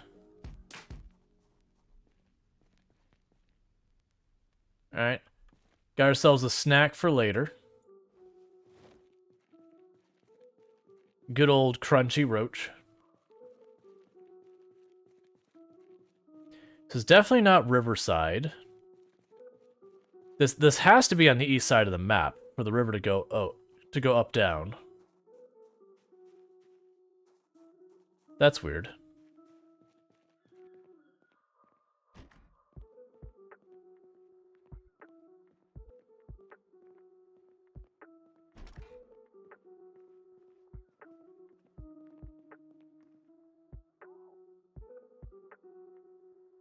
Cooking pot's a huge win. We can now boil water. The only real big thing we're missing now to survive forever is a saw.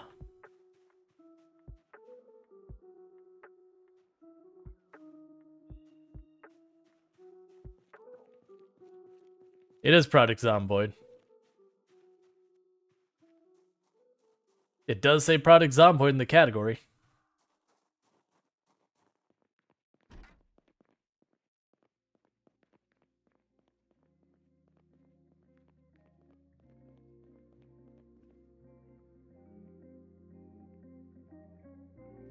Sadly, we cannot bacon. The bacon is raw, and there is no power to cook. I know I can go as grills and use that, but there's not much benefit in me doing that right now. Alright, so we are starting to get some zombies standing around.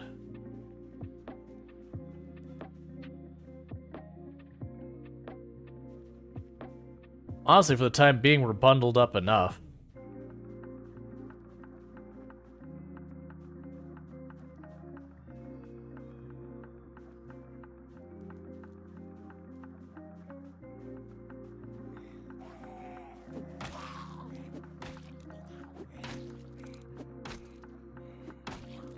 Oh, no, that's okay. I'd prefer not knowing. That's part of the fun, is like figuring that out. That's the reason I turned off the big map, because honestly, if I pull up the big map, I'll be able to tell where I am, even though I've not revealed the big map yet. My assumption is where the river is, because, you know, the river kind of does this like little zigzag. I'm going to be on the right somewhere. I just don't know where. It's also possible that I know there's a river by the country club. I don't think we're over there, though, because I know that area pretty well from my 16 times pop runs before Louisville was out. It's also possible there were areas added to the map that I never got to exploring because they're just more random houses. It could be one of those areas.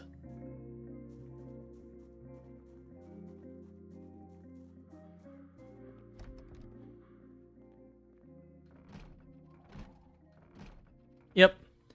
Well, I mean, we had the poll on the Discord and people voted for it. It's the reason why people need to participate in the poll on the Discord. Oh yeah, Shatner. I have over 3,500 hours in the game, where it seems like I'm on super easy difficulty settings. We've got this set up to have an extremely aggressive respawn rate, and it's starting with a lower population and just going to build. So I see the gun case. It's got nothing in it. I'm not taking it. What I've got is got better carry. That's not true. We should check to see what the carry capacity is for some of these things. We also need to eat some of this, because I can't carry it all. Encumbrance reduction 5. Weren't you 10? Okay, so that is better. So gun case stays. Alright, so let's eat something. So the roach is going to get eaten first.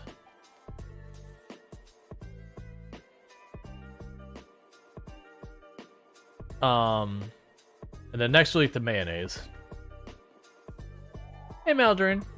You know, welcome in, everyone. I do apologize if I'm falling behind the chat a little bit. It is one of those things when you're playing Project Zomboid, because one mistake kills your character, it kind of forces you to stay focused the entire time. The game does not let you chill.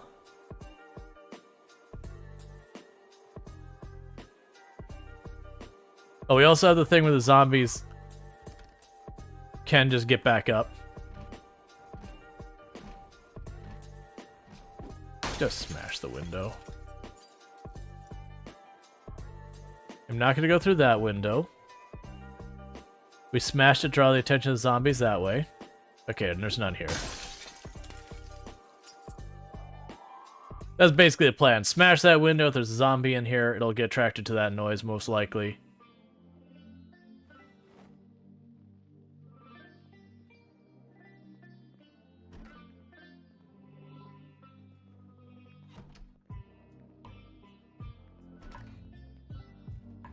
Let's duck back here to the bench and sit down for a minute.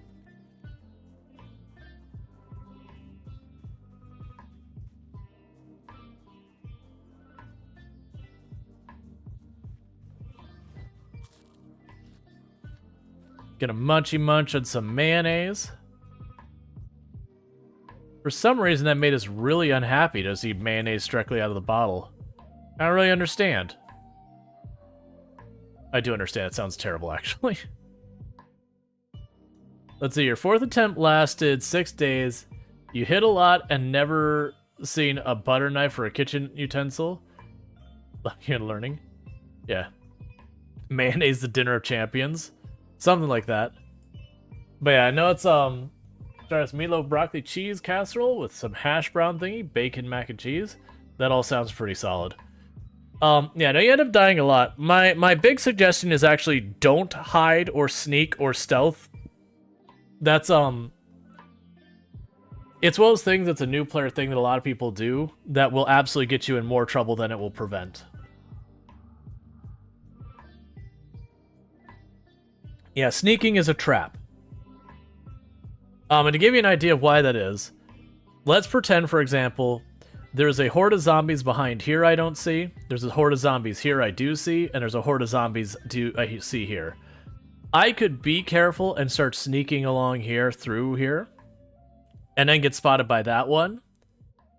And then I start backing up, and because now I have zombies on me, they're making noise, and suddenly I'm fighting 3 hordes of zombies. And, you know, then I die. Versus if I just go and I slowly aggro some of these and systematically kill that group, rest, and then systematically kill the next group and rest, and systematically kill the next group. Now I've got controlled risk the entire time. So very, very genuinely not even trolling. You're better off fighting the zombies and learning to fight the zombies than trying to stick it. What are the sanctions run? So we're starting at near minimum population, but over the first couple of months, it will reach the maximum population with a very aggressive respawn time, minimal loot settings and all that. So kind of the idea behind it is, again, early game that I get a chance to start preparing, and the populations we're going to be dealing with are not, like, even for where I used to hold the world record and everything, I fully expect to be completely overwhelmed. Just zombies gonna jump scare us? Or not jump scare.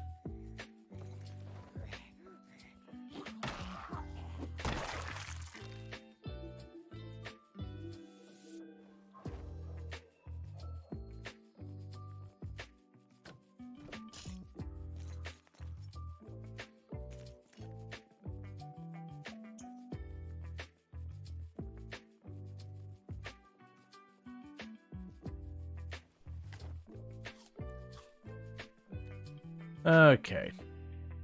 Oh, and also our loot is set to, like, the bare minimum over nothing.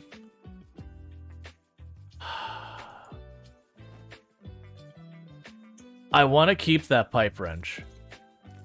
I don't want to use that pipe wrench. I want to keep that pipe wrench. But I'm also in that early game where I kind of need whatever I can get my hands on. I thought I saw there was a corpse back here as well.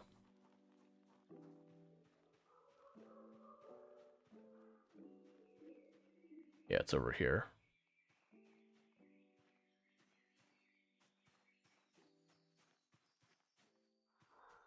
You recently discovered the usefulness of abundant screwdrivers early game? Yep.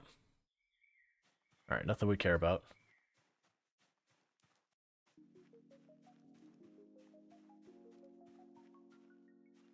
Alright. So I'm finding too much for myself to reasonably be moving around with. We're almost double our carry weight we can handle. Which is just not a thing you want to tangle with. But hear me out, I'm also being greedy and I really don't want to put it down. So, you know, it's definitely not my fault. Alright, so let's drop that bag so we can move around. I'm hoping we'll get lucky. Thank you for opening the window.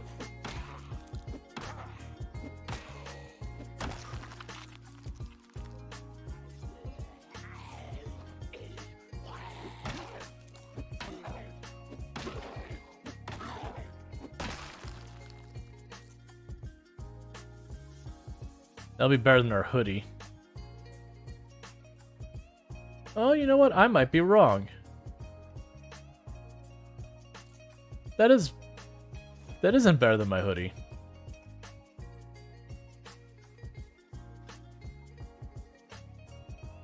Alright. I know there's one of the sweater. I think it's the turtleneck sweater is like the best for insulation. I'm doing pretty good, She-Wolf. How about yourself?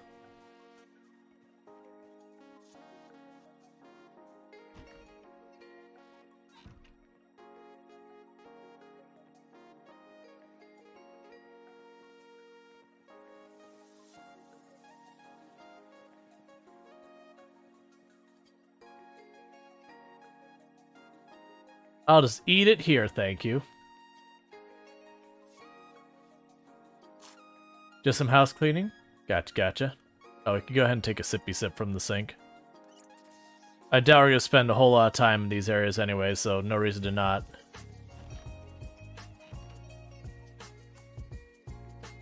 Hey, Peter Ponders. Can I get a shout out for Peter Ponders, please? How's the run? We're just starting. We're messing around with a run that I'm starting at the minimum population and very aggressively increasing the population with a very aggressive respawn and basically the minimum amount of loot that is above no loot and all that kind of stuff. So the thought is we will start off with what should feel kind of chill and very, very quickly get to completely unmanageable.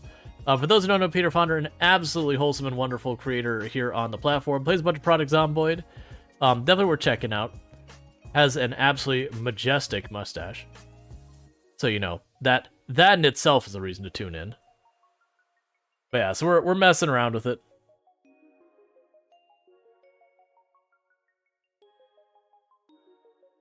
But, so it will be fairly quiet. We'll still have all the zombies inside buildings. But, the zombies outside buildings, you know, will be very minimal to start with. But we also have, like, when I say we have an aggressive respawn time, the respawn time is about 3 times as fast as it normally is. And the amount that respawns per respawn thing ends up being, you know, 2.5 times as much.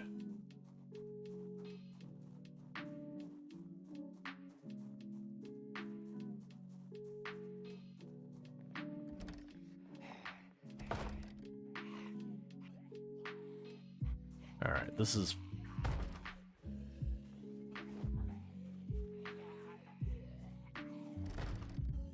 Alright, so that bet is death.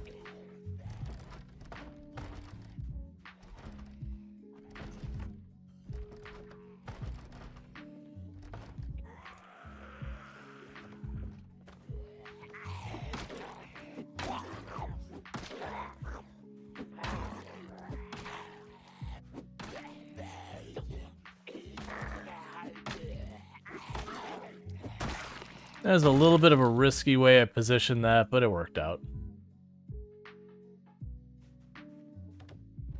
Alright. Got duct tape and all that. I'm not gonna worry about any of that right now. Later stuff here. Let me catch up with chat real fast. Interesting concept. Yeah, we'll see how it's going. Trees are truly evil in this game? Yes, they are. Yep, this is the game that everyone wants a hug, even the trees. Take a sip. What's the worst that could happen? Alright.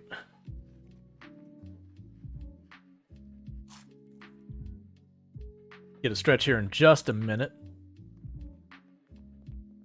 I was really hoping we'd get lucky. I took the first two attempts of this. I didn't take the zombies seriously. Because I know the population settings are so low to begin with. Like, you may change your cam or mess the brightness, no. No major issue, but you look brighter. Yeah, I can adjust it.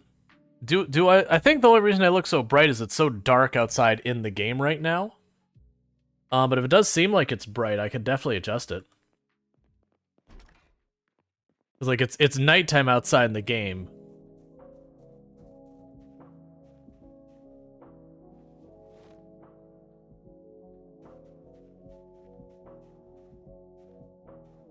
Hey, Spartacus, you could use exclamation mark commands. You don't need to, like, just spam every possible word and all that for trying to find commands. Exclamation mark commands will give you the list of commands.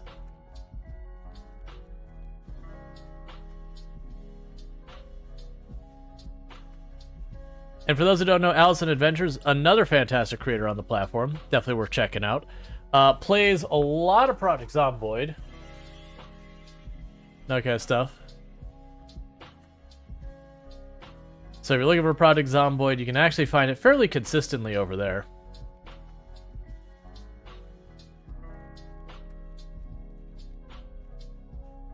Alright.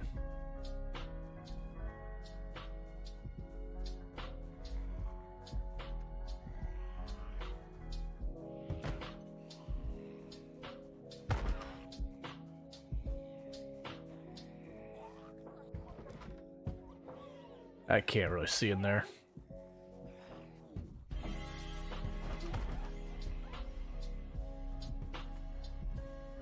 Let's just take her bag. get our first night's sleep. Alright, I did get through the window in time, so let's drop this where I could find down the street. Deal with you.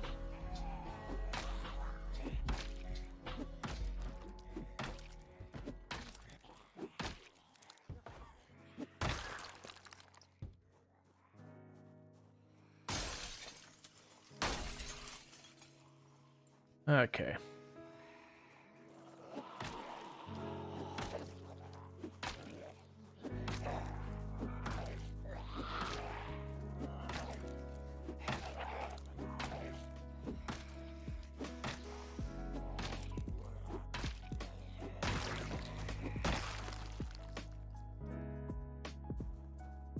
Okay. So, I need to get our character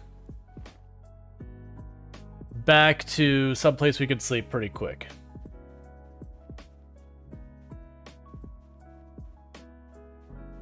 Because it's dark outside. We can't really see very well. No, I think those mods are all correct. Yeah. I don't see anything on there that shouldn't be or otherwise.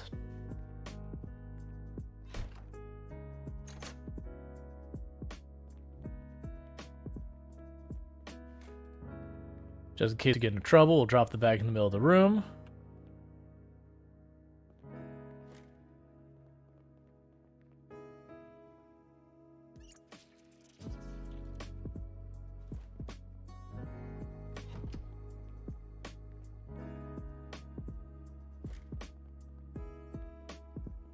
That's the only, here's what we'll do.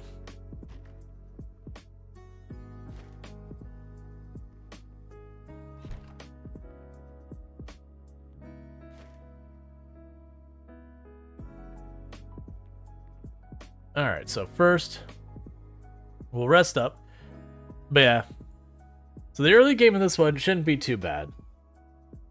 We are running our normal 0 to hero character, for those who haven't seen me when I start a run. This is the way all my characters start. Literally nothing on the board. No strength, no fitness, no combat skills, no XP boost, literally nothing. We are currently obese, but we're going to start losing weight. That's usually the way I run my characters, because I like to make my early game last for as long as possible, because to me the early game is the most fun part of the game, so I want to drag it out for as long as I can to get the most of it. That said, we're going to go ahead and do here is we're going to do some exercises, and that's mostly because I don't want my character to go to sleep before midnight. And the reason I don't want my character to go to sleep before midnight is otherwise I wake up and it's still dark outside, and I don't want to deal with it. I would rather deal with not being in the dark. So we did see that wherever we're at in the map, we're in a very rural area. There's a couple of trailers out in the middle of the woods on a dirt path. We hit this very, very low pop, area up here. My guess is we're somewhere along the east side of the map, but the west side of the east side. So if you go up here where the river goes north, that we're somewhere along there. I don't recognize it, but what I'm thinking it might be is I'm guessing we're south of Louisville, but north of West Point, in an area that normally would be high-ish pop, but is not right now just because of our settings. And we'll see how that goes. Alright.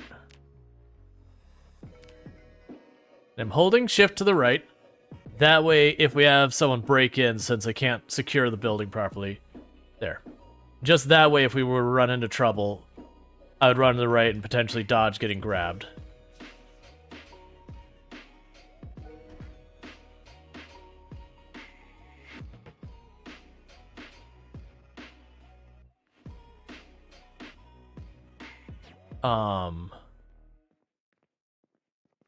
Did I fat finger a key or something? That was uncomfy. Just had a door pop open. I couldn't explain why.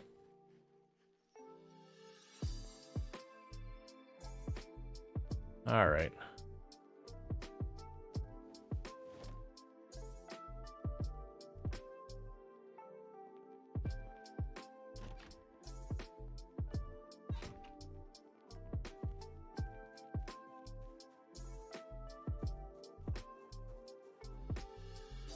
Yeah, I feel like I want to say there was a neighborhood north of West Point, like across the bridge and all that.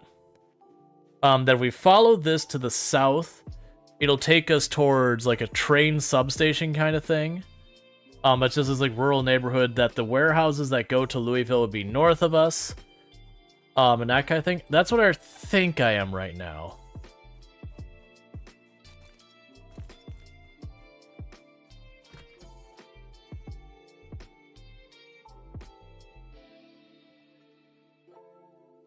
There's a pen.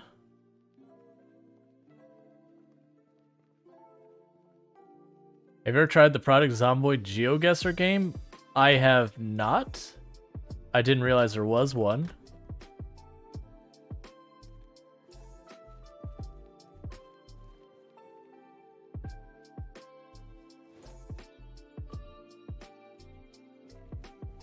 Can you link? I have links disabled on the channel, just in general.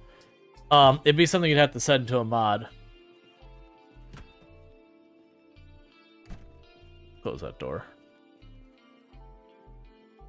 So I need to not be carrying so much. It's gonna continue being a problem if I don't. What should we ditch out of here?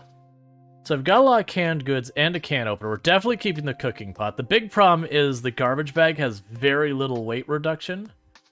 So my assumption is that it would ultimately be losing stuff because we're on extremely rare loot. So I was anticipating going through food. Yeah, so if you shoot a message to Eonek with the link, then Eonek can post it. I have a feeling we would probably do really well on the GeoGuessr thing. I'm wondering how that would work. Yeah, or you can post on the Discord, either or. And we just disable links just because, like, even people who are regulars in the account, there's been a big problem lately on Discord. On Twitch. Well, we haven't had it here that I've seen, where people get their account compromised, and the bots that compromise their accounts will then go through and pop into channels on Twitch and post links and do all that, you know. And it'd be someone you normally would know and trust that pops into your channel and posts a link and be like, oh, what's this? And it's a click to like something, you know, something nefarious. I'm just gonna finish the mayo. Through something and then take 3 times as long as you need to because you have to troubleshoot all these weird issues. And what's even worse than that is you end up with lingering doubts as to whether your workmanship is good. All right. So don't be that person. So let's see how the GeoGuessr on Product Zomboid works. So I would need to download this.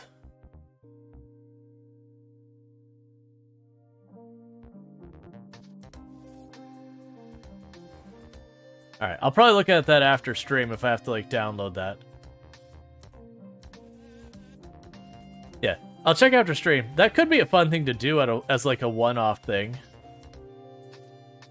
Like maybe when I do like the exercise routine at the end of the day where we're just killing time kind of thing. I could see breaking something out like that. And just having that go for a minute. I figure we'd probably do pretty well on it, because we've been most places in the map.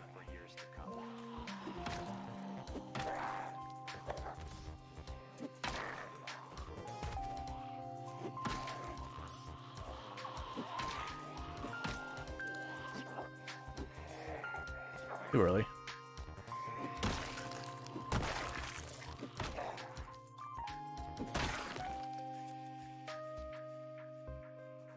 Alright, that's all fine.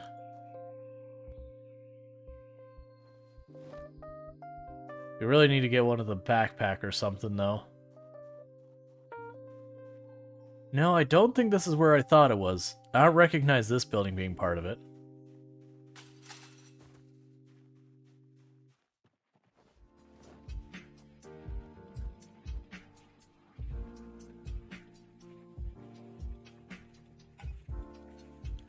Just a casual machete, okay, I can work with that.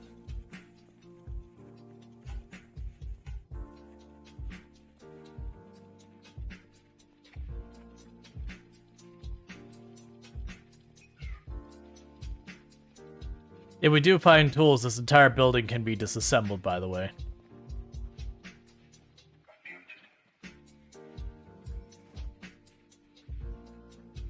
It's definitely not helping our carry weight.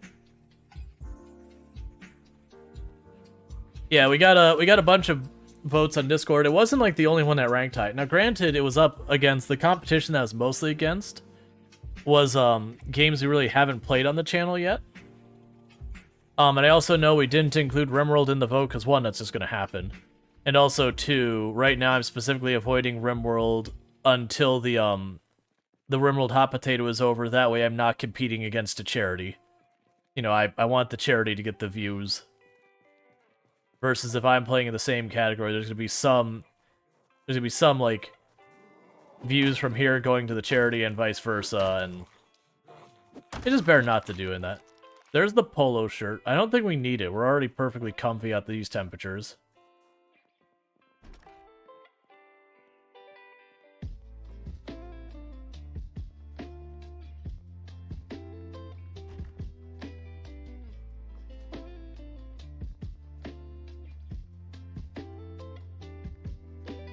Might have like a school bag or something for me.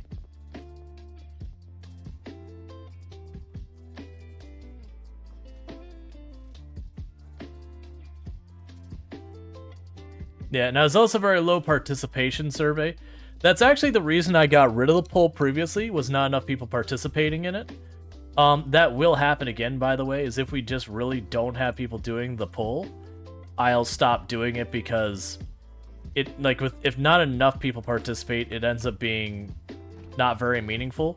It is a thing I am trying to improve, is active participation on the Discord. I would love to get that higher. I do know there is the problem that there's a billion Discords that, you know, we're all stuck being part of and all that. It's just there's nothing on Twitch that I could do to get persistent information to people. Like on YouTube, you can actually do posts and all that kind of stuff. You can do polls in like the community tab and all that. We just don't have an equivalent on Twitch. I should wait, but I'm just gonna go through. I do actually want that.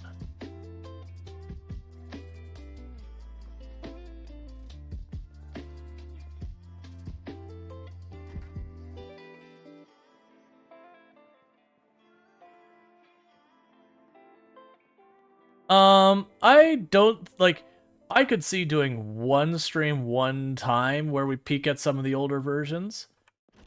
I don't know if I put any real time into that, though. From the people I've known who have made videos based on the old versions, most of them just kind of poked in or like, okay.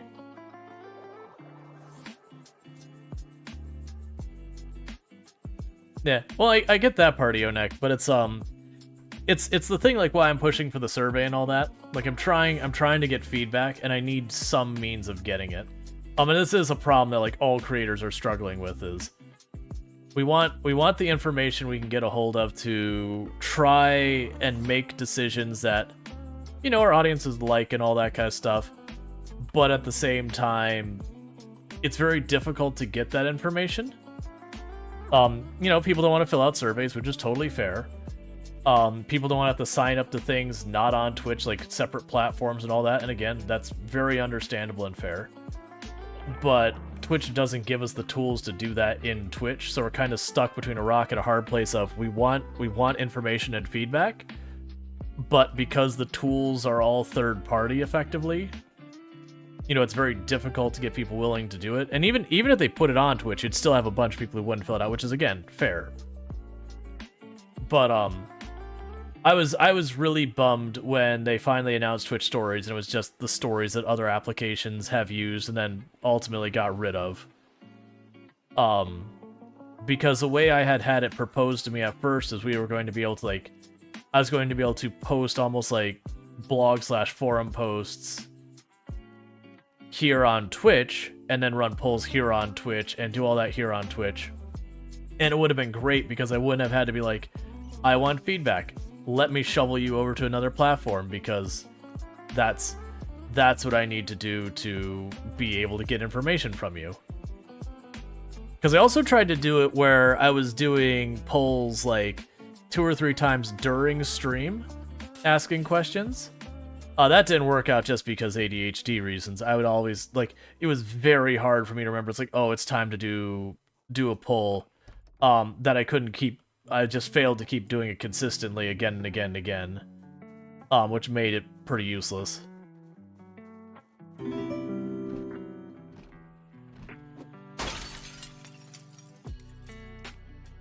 Thank you for the follow. Welcome to the stream. Oh, gloves. Sure, why not? Stop giving me things, game. You're being very generous, and it's a problem. Because the one thing you're not being generous... Oh, hey.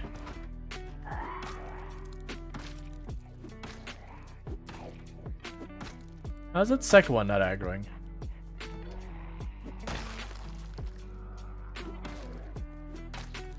They must have seen me from across the street.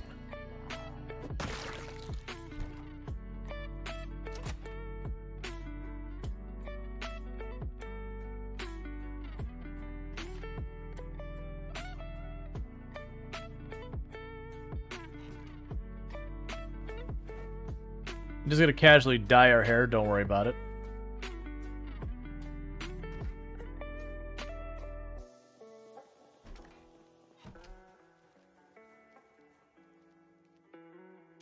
I think, okay, yeah, we left our bag up the street. That's right. Oh, wait, is that a satchel? Is that a satchel I see in you? Oh, it is a satchel. Moving on up in the world. Get that on my back.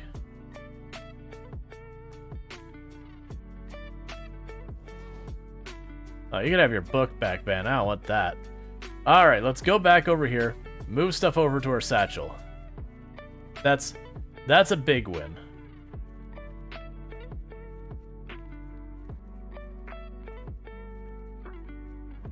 Alright. Hey Atlantics, how's it going? Yeah, and that's just the thing. Trying to figure out ways to get feedback. Like, that's part of the reason I have to depend on the stream stats so much. I know a lot of people like, you should worry less about the stats. I'm like, right, I wish I could, but like, I can't get more information. I need more information. As long as I don't have a way of getting information I need, I have to depend on what I can get. I ever thought of redeem of... Let's see, have you ever thought of a reward of something higher like 50 to 70k mods where you provide a list of 10 mods you have to do? No, absolutely not. To be honest, I almost never run mods, and when I do, it is very, very light. I actually really do not enjoy dealing with mods in games, because I have, just on the channels, the few times I've done mod-heavy runs, I've soft-locked 2 games, I've had a corrupted save, I've had a number of times where we've suffered from crashes, and these are from mods that people swore up and down would have no problems. I just really don't like modding.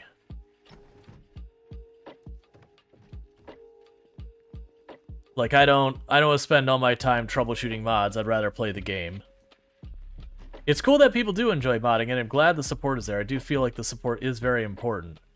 It's just, my personal experience is, I spend more time with mods being a headache than actually getting to have fun. Yeah, that one time RimWorld started sending events like crazy. Oh man, I never did figure out what mod was doing that. Because we were playing RimWorld and it was just, the game was just sending an event like every 30 seconds. There was a clip, a 30-second clip, that I think we had 6 different events occur during. Like, it was, like, and not all of them were negatives. Like, 4 of them were negative. Like, 1 was, like, really bad. And then, like, 2 of them were mildly positive. That's what I'm like. As you commonly see, Cheese running some crazy, like, 250 mods. And he has those going for days.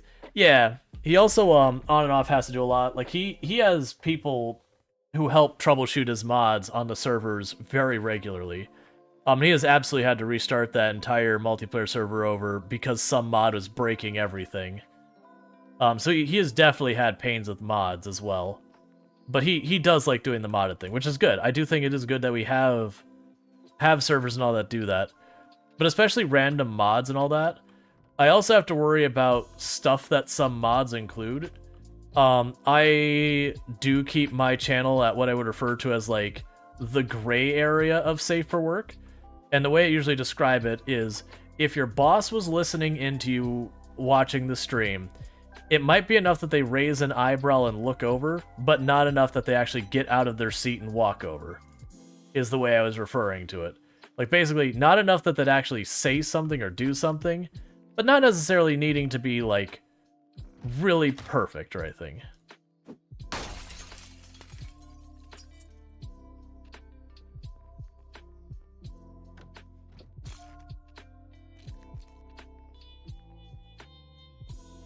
Because, like, I actually... It's not that I don't swear, but you'll hear me very rarely swear on the channel, kind of thing. It's not that I have a rule, it's like you're not allowed to swear or anything like that. But generally speaking, I as a person don't swear very much. Just comes with having a background in teaching and public speaking. That, for me, swearing is a tool. If I overuse it, it becomes dull and not effective. But if I use it very sparingly, when I drop an F-bomb, I know everyone in the room is listening. We've already got a pre-made campfire over there. That's useful.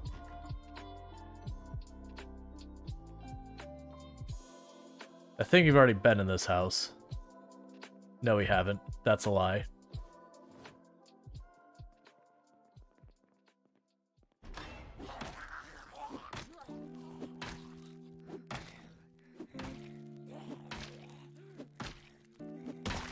That's actually going through the feedback I have gotten on the channel. That was, a lot of the feedback I got was people like, you know, we're really happy that, you know, thank you for not having, like, the alerts that blare all sorts of stuff, and, you know, the fact that, like, you're not cursing up like a you know, like, you're not cursing like a sailor and all that. You know, that a lot of people have difficulty enjoying the channels that are like that. Which was funny, because they also did have some feedback that people were like, oh, we would love it if you had some, you know, sound redeems and all that we can make all sorts of noises. Like, well, this is directly conflicting. But it was very, very, very heavily one-sided towards, you know, people like that this is a chill place. That you don't have all that stuff. And it's not that one is good and one is bad or anything like that. You know, different types of content is provided because different people want different things of streams.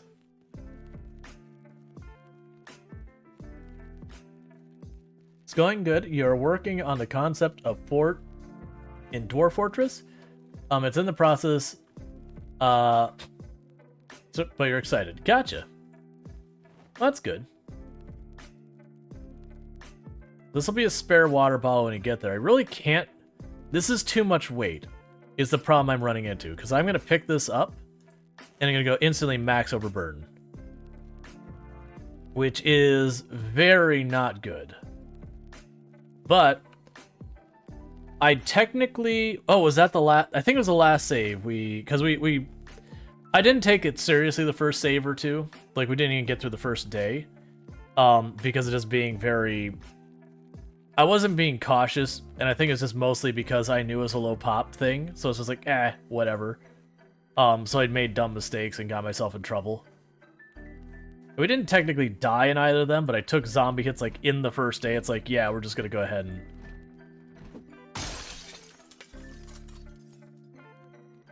Okay.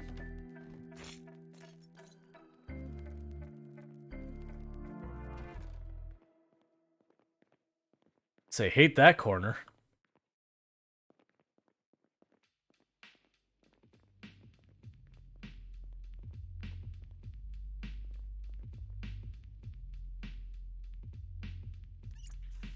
So technically a sack could be useful later on, but I'm not gonna worry about it. Oh good, fries. I'll eat those right now, thank you.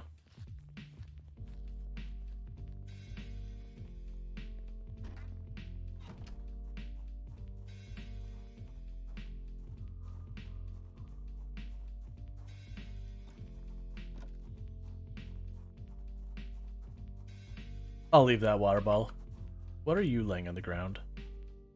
Apparently nothing. Oh, it's the post for here. Okay, we've got a bait shop.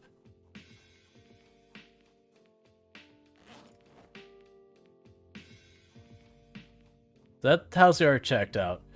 So we're gonna drop this.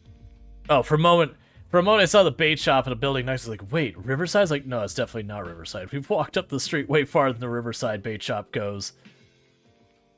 Alright, so we're gonna go drop this here. In the middle of the road. I'm gonna check these 3 out real fast. And go from there.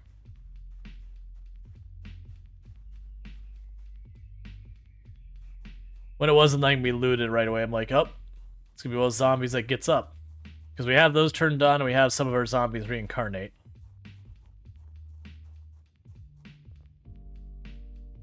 Slam that right now.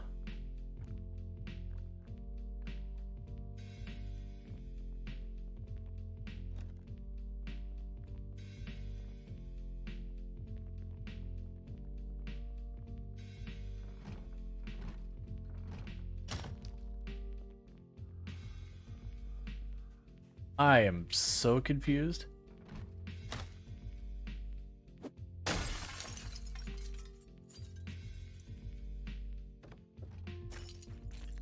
So I've got some rain barrels here. Tent kit. Okay, we've got our sleeping arrangements sorted.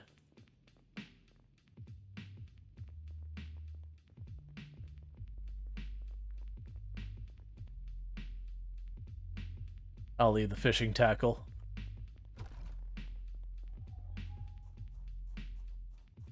Okay.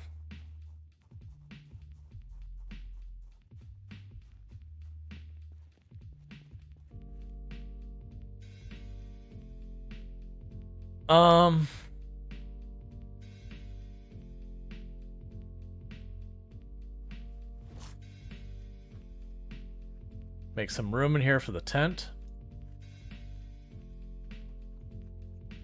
Overeat a little bit.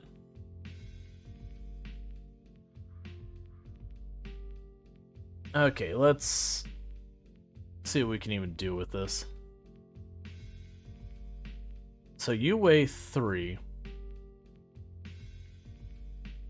Gonna pop open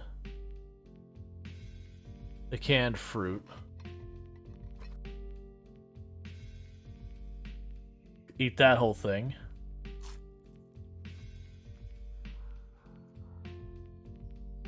Pop open some peaches.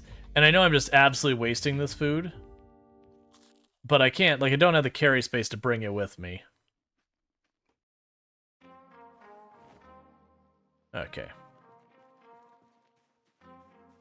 Oh, I also made the cars basically all rubbish. I'll be able to get a car working, but it's gonna take some hobbling together some other cars to get what we need.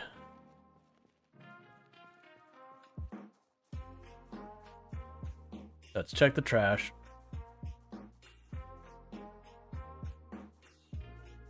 Yeah, so for now, when it comes to water bottles, I'm gonna be looking for,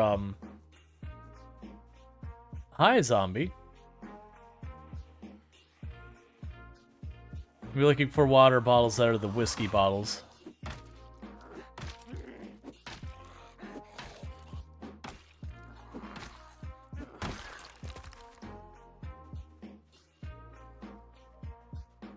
There you go.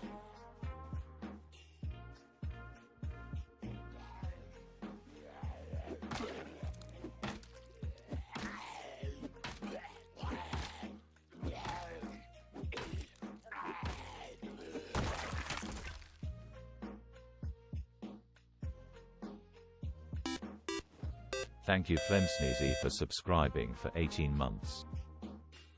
Thank you, Flip Sneezy, for the Prime Gaming sub. That's 18 months you've been subbed to the channel, so I really do appreciate that continued support. It means a whole heck of a lot, so thank you so much for that.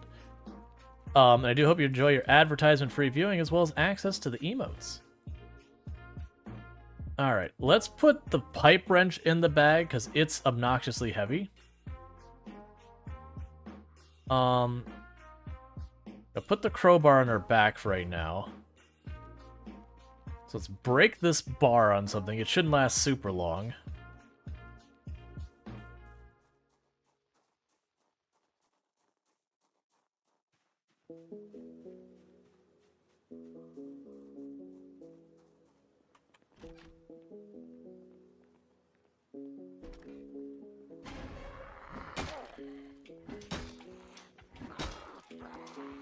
I got a couple in the house. Let's not be inside.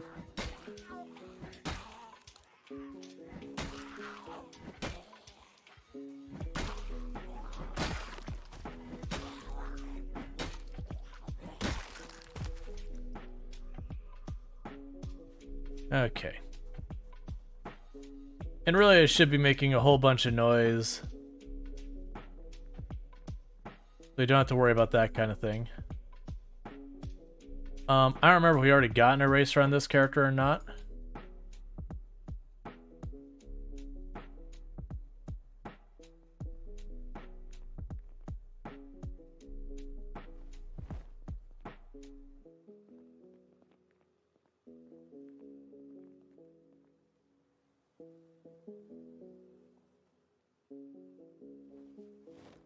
Okay, we're gonna shuffle things around again.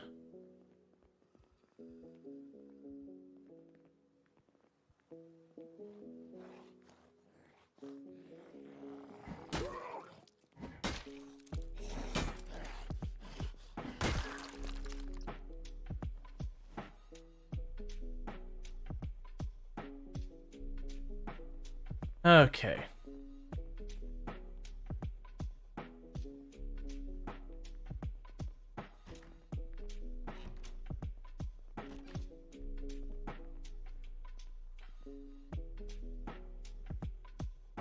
Don't care about that stuff.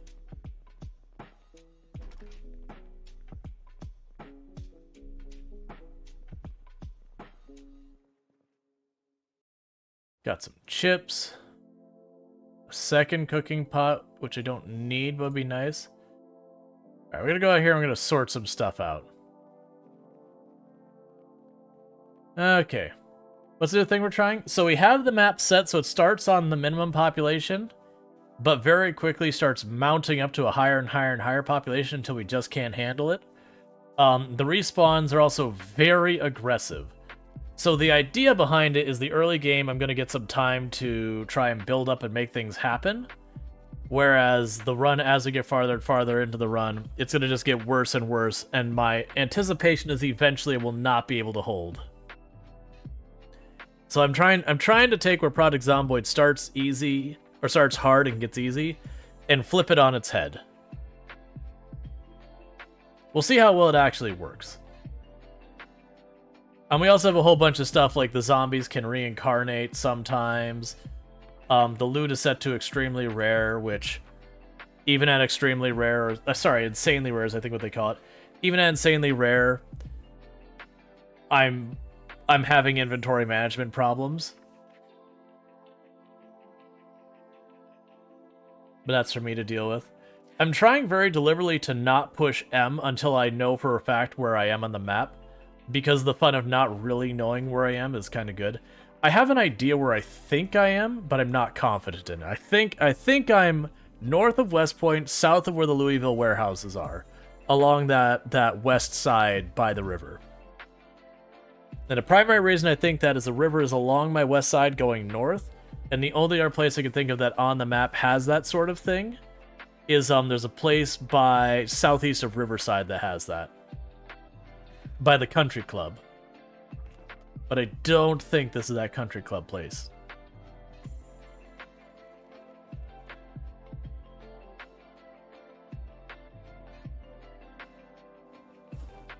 Okay, grab the machete. We probably don't need that griddle pan. Grab the bowl, we'll grab the pipe wrench, grab the bottle of water. We have a screwdriver, so let's not worry about that. We'll grab this. We'll grab the red pen. Wait, did I have a regular pen as well? Yeah, so leave the red pen. Grab the butter, we'll grab the scissors. We'll grab the canned goods for now.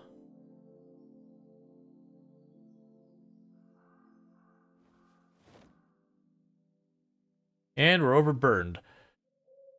Leave the griddle pan.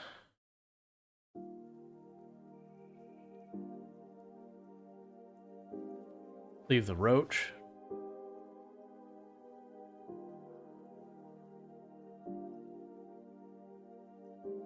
I need to leave stuff behind, and I'm being greedy.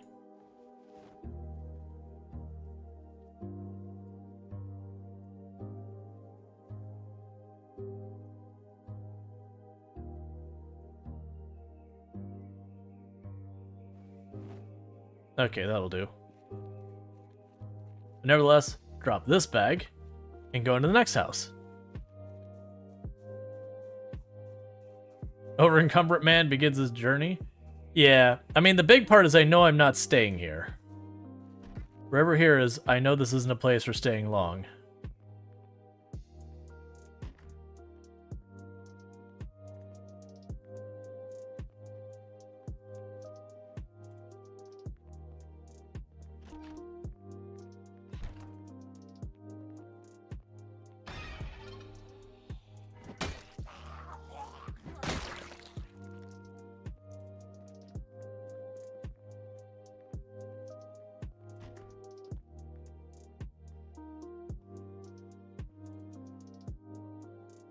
I don't care about vitamins.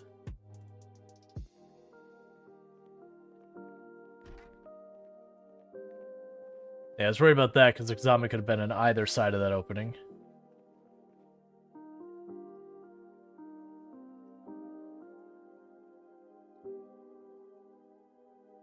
Gonna leave the rolling pin for now. Basically, there's just so much stuff here that I'm not taking it all. You distrust doors because of this game? I mean, that's fair.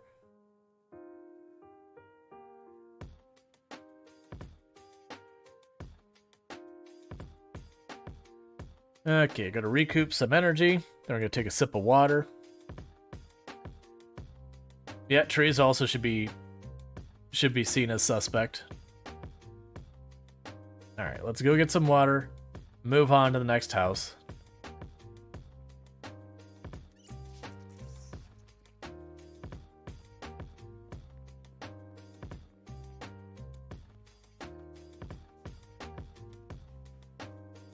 Actually, when I say next house, we're gonna go down this road. Alright.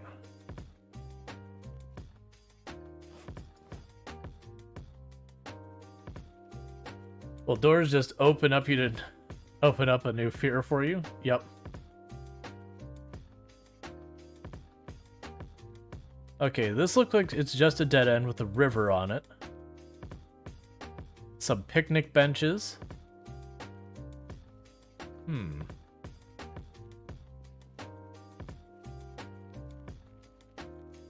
Oh, I don't play with random cognition. I play with the max cognition.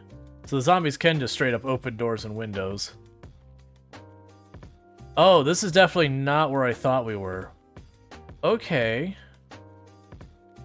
Huh.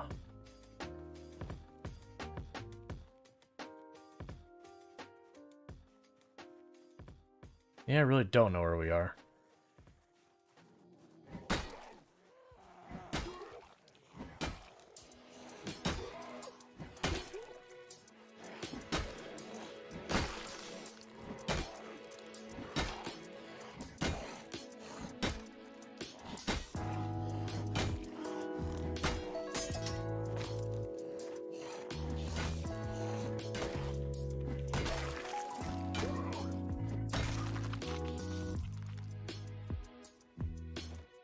Alright.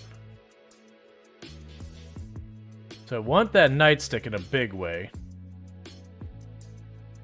I don't care about the bulletproof vest or that kind of stuff.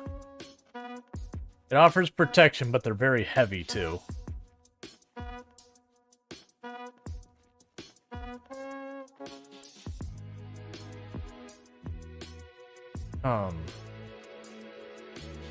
Eat half that bag of potato chips.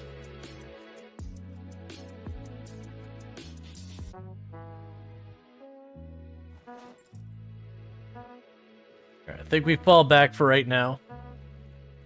It's getting dark. So we fall back to those houses we previously cleared that we did not leave corpses inside of, or we carry the corpses out.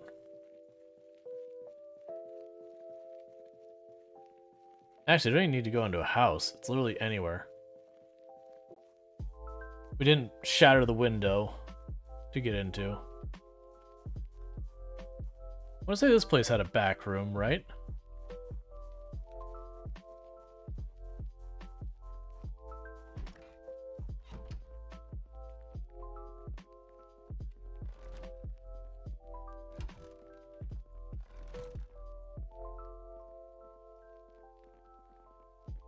Oh.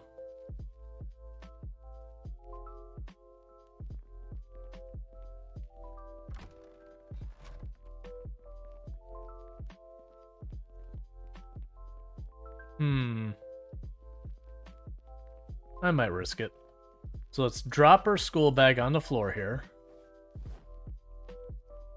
Do you have 0 stats? Yeah, I always start with 0 stats.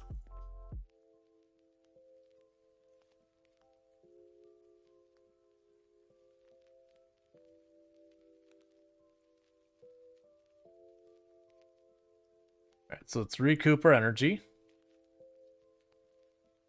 I'm gonna quickly do. No, actually, I keep being like, yeah, I'm gonna go ahead and check, like, grab my bag. I'm gonna go ahead and start marking my map. I'm deliberately trying to avoid pulling up the map until I've 100% established where I am on the map. Once I know for a fact where I am, then I'll pull up my map. But until I'm completely confident where I am on the map, I wanna keep it a mystery, so I still have this I'm not sure.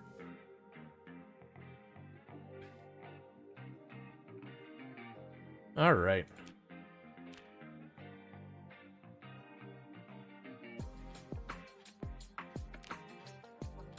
And every day we survive, this is gonna get worse.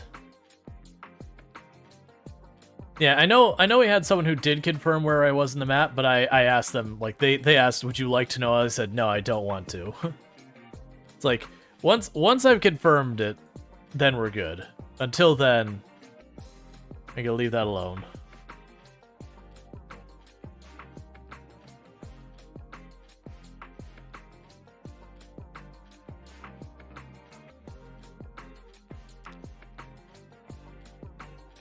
This is a dangerous sleep for us. Okay. Well, we didn't get punished for it, so everything's fine.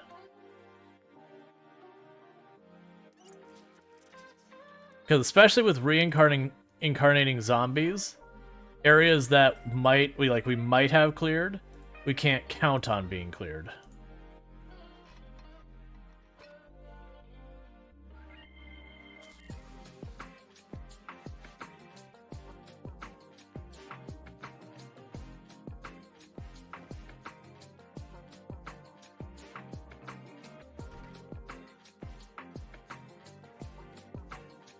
Alright, and on to keep exploring the area.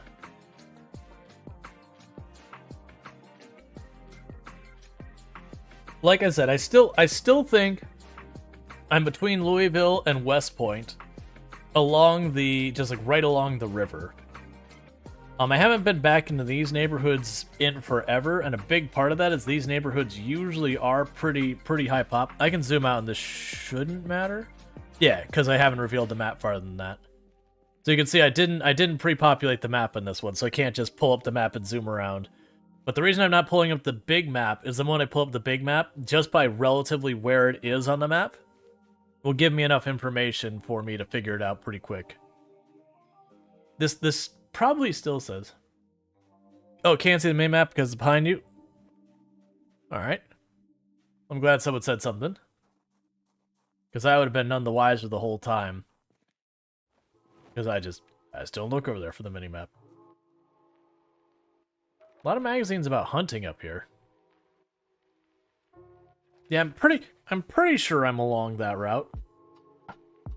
Because I'm willing to bet if we were to cut to the east, we'd hit that main highway that goes between the two of them. And that this actually ends up being a relatively high pop area once the population does build up.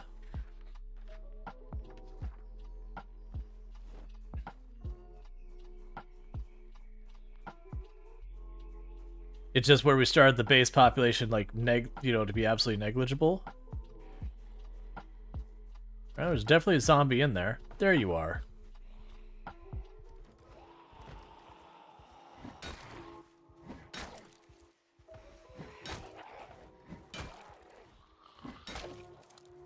And unfortunately, I did exert myself just carrying my backpack.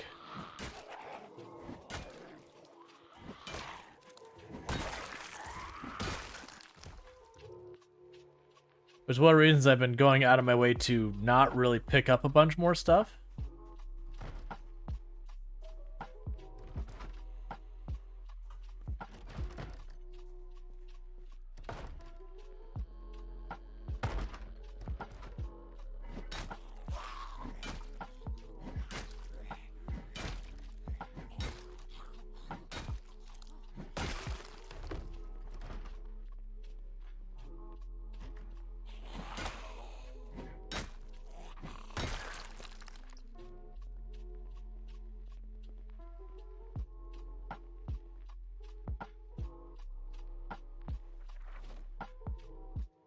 Alright.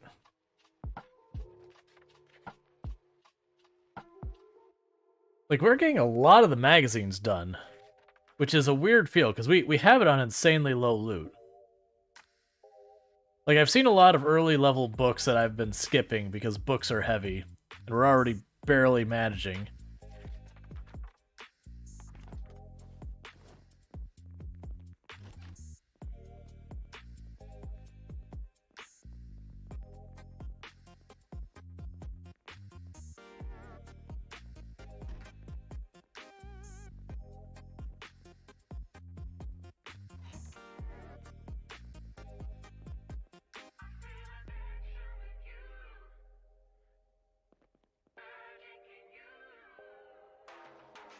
Oh. Ice cream all gone.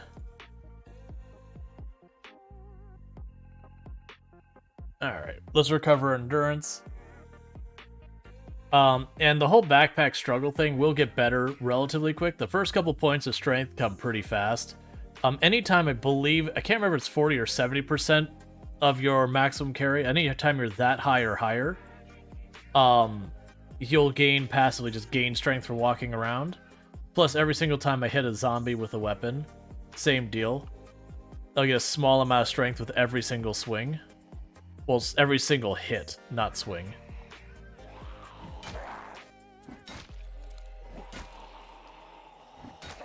So each time doing this, I'm basically gaining a couple points of strength and fitness, so we'll get there eventually.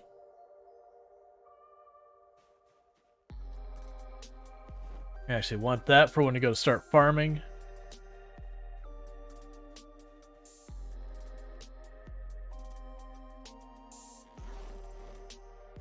Like, we haven't found the saw yet, but we have found a lot of our tools.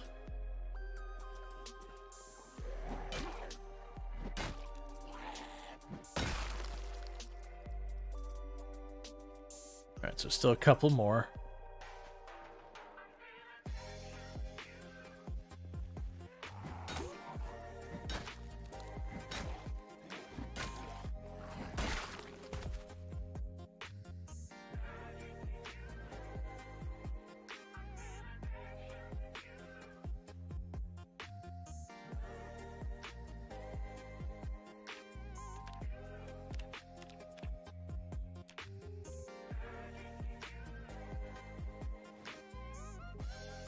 Just checking for the emergency channel.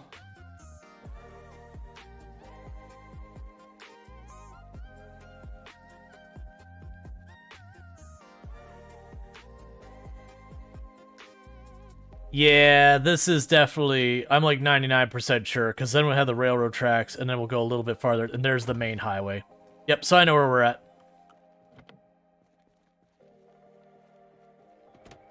I just was having problems recognizing the neighborhood.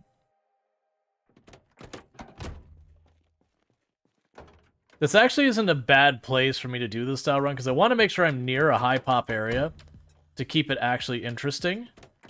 And this will be a highish pop area once the population starts building up.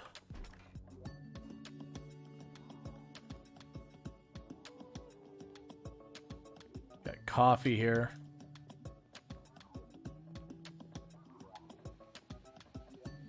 We basically have our game set up so it starts on almost no zombies, but will eventually max out. And then we have very aggressive respawns and all sorts of awful stuff going on.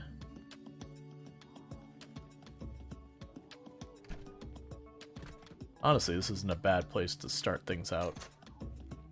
We can use this as a fallback point. Yeah, so this is the main road that goes between Louisville and West Point.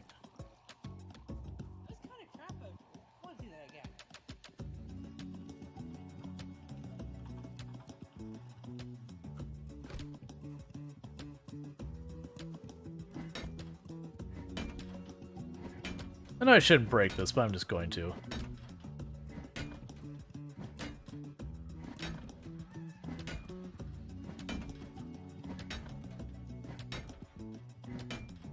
Yeah, I mean, I've also set it so, like, when I kill them, not all of them stay dead. They respawn extremely fast compared to normal.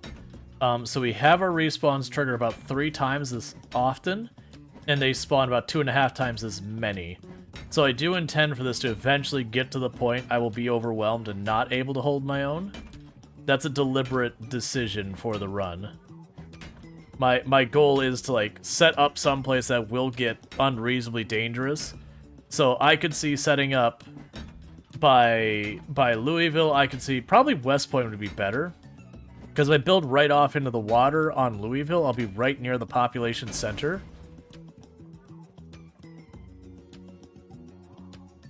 I don't have the carry space for it. But I could definitely see setting up in a place like that and making that work.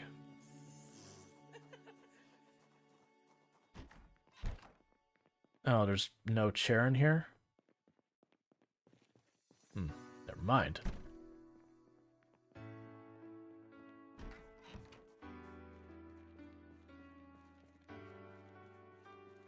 But I could absolutely see setting up, you know, trying to make all that work as best we can.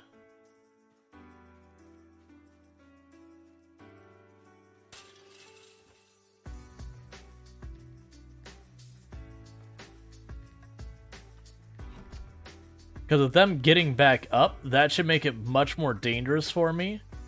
Because even if I am clearing out the area, the zombies I've cleared out might not actually be cleared out. So it's going to make it so there'll be no place safe. You know, other than going to someplace low pop, which defeats the challenge. So with that said, I think my plan is going to be... to head to West Point. I think is what I'm figuring. I can definitely go either way with it. I can go Louisville or I can go West Point. If I go Louisville, I'm probably gonna want to go to the north end where the bridge is, because that'll probably be the area that gets the spiciest. And then my goal will basically be get up there, get as ready as I can be while I'm still able to handle what's going on.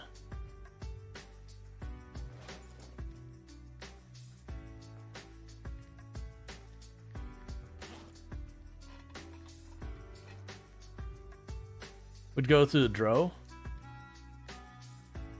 Why would I go to Muldrow for that? Muldrow, like, the main road is rough, but where would I even set up a base that isn't just a house? Because part of it is I want to kind of build my own place and try and make that work while it's all going on. I think North Louisville might be interesting, because we didn't get to that part of Louisville. It'd be really nice if I could get a vehicle. But we did set the vehicles to be in terrible shape, have as little gas as possible, and all that kind of stuff, so... I did self-sabotage in that regard. But if we get lucky, we could find an ambulance and get ourselves a duffel bag.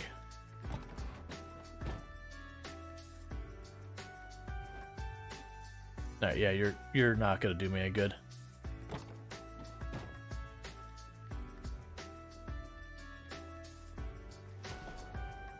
Because if we go someplace like Louisville, I can start building out in the water for my actual base, but it still requires me to basically force my way through just the hordes of zombies to do anything.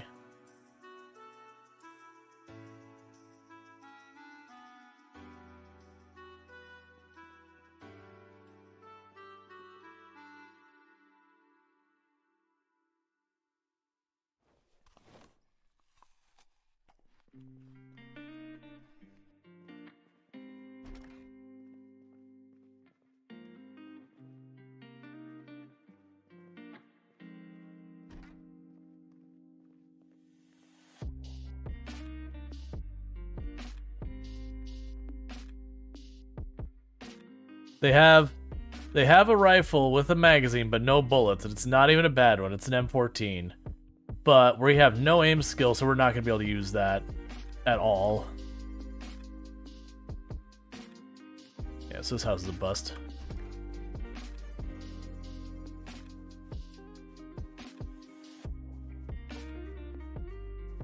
I'll leave my bag over there. I'm going to walk down here and check the next house. In real life, the M14 is garbage, right? But hear me out. In a fight, a crowbar and M14. You know, you gotta quantify these things.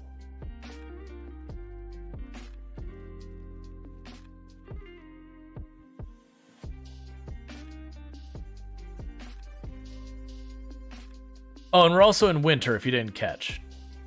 Like, we're early winter, but we're in winter. Ooh, the herbalist.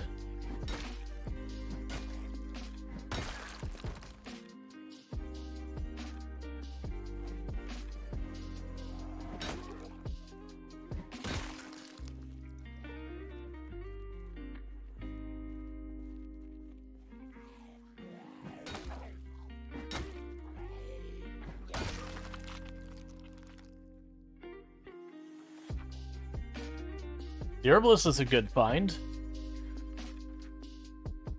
I don't know how much we're going to be able to use it. What's going on? We're messing around on a new character.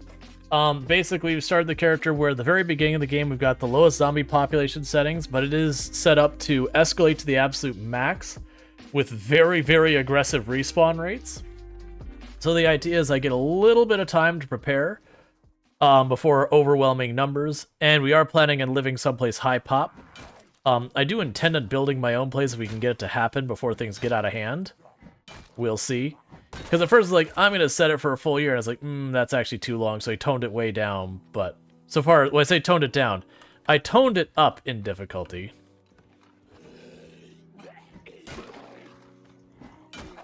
That's not what you want.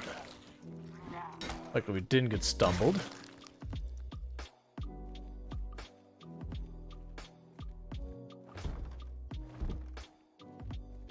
Hey.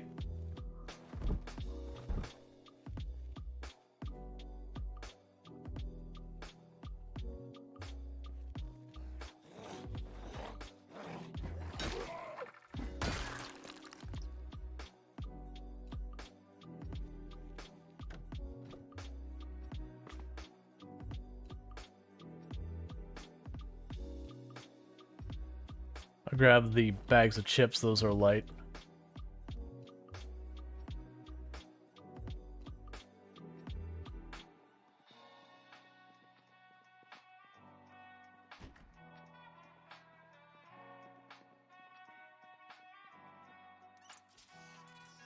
Let's see, do you change anything in the camera light or setup? It seems like very bright in your room.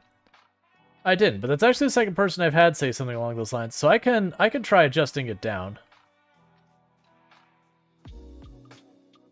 Because it's not the first person who's made a comment about it being a little bit on the bright side today. So I did want to, like, I just wanted to get more... Usually with almost anything like that, I'll usually try and get at least 2 people's feedback. Just because...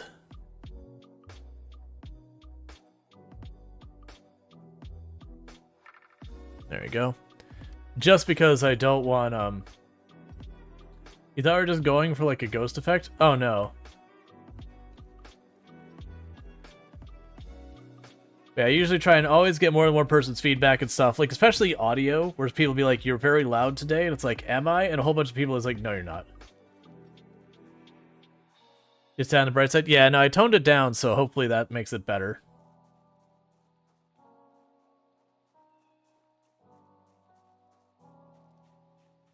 Part of the reason I'm still going down the street and looting these versus trying to work our way towards Louisville for doing Louisville is I'm hoping to get a backpack.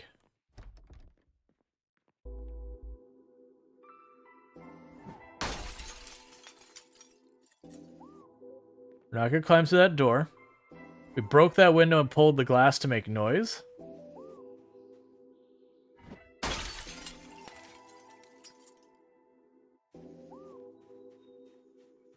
Because the idea is between the 2 windows, if the zombie was back there, we should have gotten it to, like, walk around in here.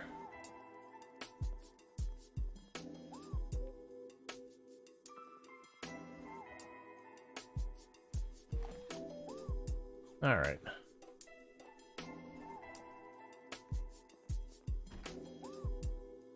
Yeah, no, never be afraid to, like, be like, hey, you know, hey, streamer, just so you know, like, Your screen's a little bright, that kind of thing. I'm not going to grab the Desert Eagle. It's one case of ammo. And a Desert Eagle, as well as weapons, that if you don't have some aim skill is really terrible. So I'm not going to be able to get a meaningful amount of aim skill, and the guns in this game are heavy.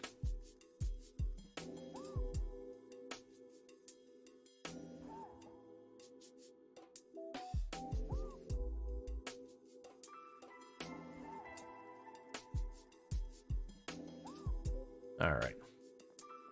But yeah, so especially like a lot of stuff, like I said, I try to always have more than one person's feedback just because sometimes it'll be like, you know, your individual settings have had stuff. It's even people like I know have been a long time, it's like, hey, you seem very loud today. And it'll be like, wait a second, it's on my end.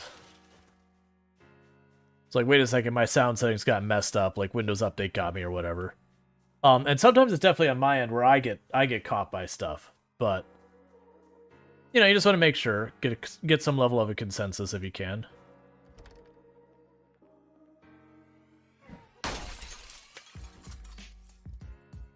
Alright, so we got one coming out. I saw that door pop.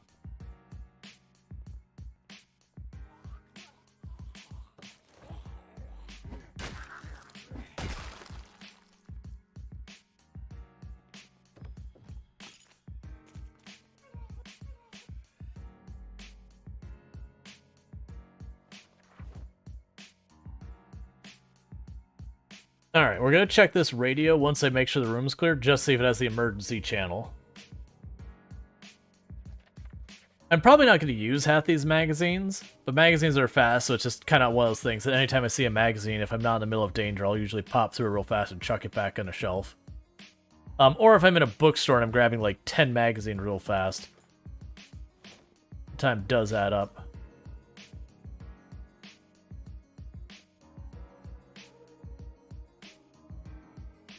I would love for that extra cooking pot, but we're not going to.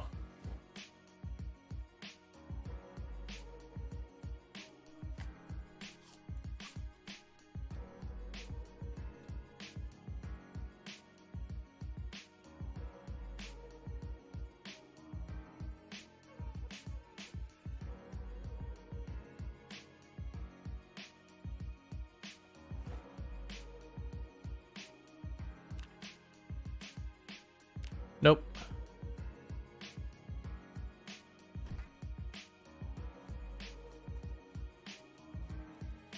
Alright, pretty soon we're going to start getting sleepy, which isn't ideal.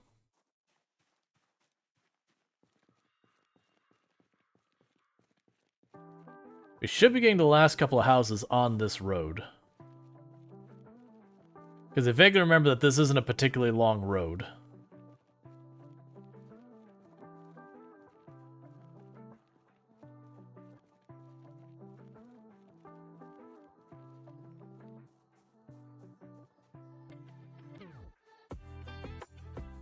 Like, honestly, I should, if I'm going to be doing the Louisville thing, I really should be making my way up there by now.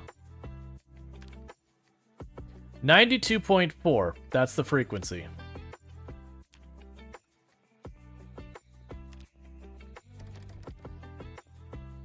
You know, honestly, let's just get out of here. 92.4. You like the fall look of Product Zomboid? Yeah, I like the seasons. I will say one negative I have is I really enjoy the winter, but I get really tired of the winter too. Not because of like the cold and that kind of thing, but just the everything is white does start to wear on you. Exactly, it's too bright. It's nice for something different, but when you get to like your second month of like snow being down, you're like, all right, I'm ready for this to be out of here. My eyes need a break.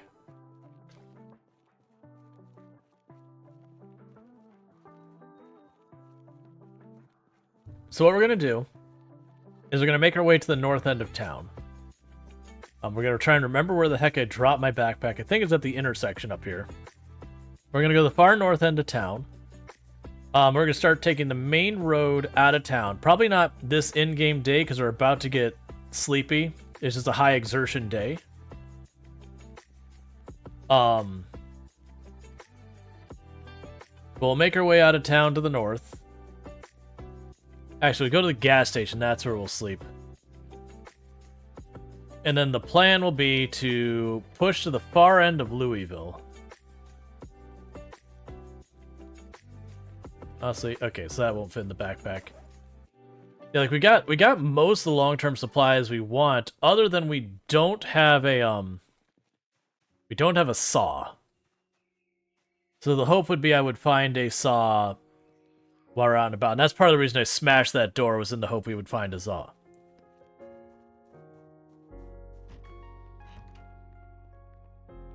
Alright, the mango's gonna go bad, so let's just shove that in our gaping maw.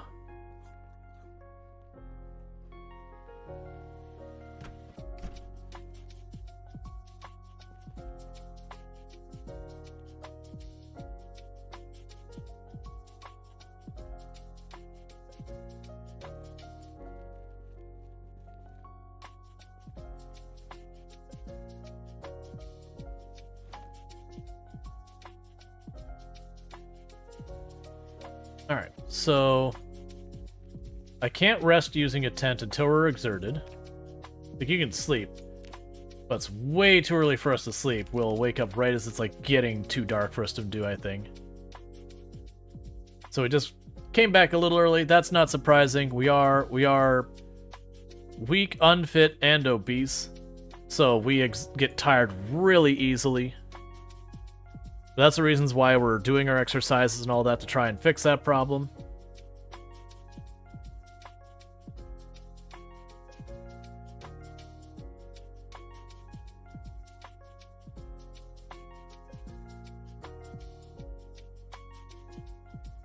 Yeah, we're so sleepy, we're just not recovering our endurance at any reasonable speed.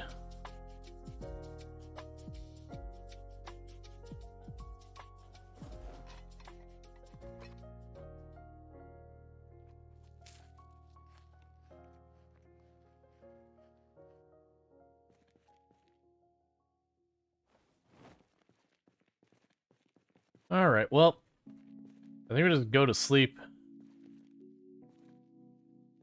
I don't...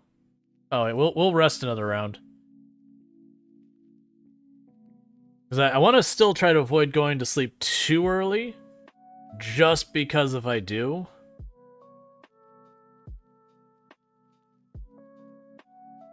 then we'll end up having problems.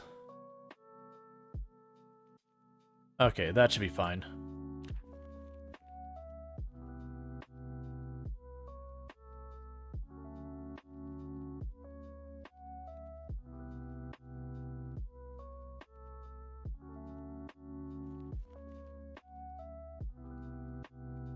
Put you on my back. Take down the tent. Put the tent in the bag. Alright, I gotta leave some stuff behind. We're just too overburned as much as I want all of these things. So I'm gonna leave one of the cooking pots in this box. I'm gonna leave the campfire in this box. We're keeping the tent.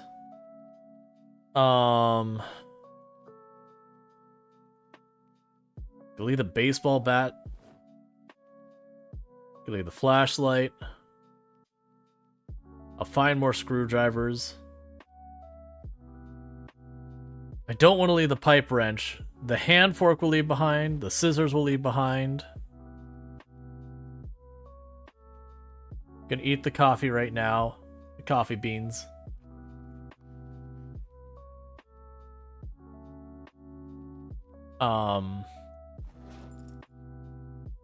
Does that make it better or worse? Makes it better, so we put that away. One of these is half-eaten, so let's finish that off.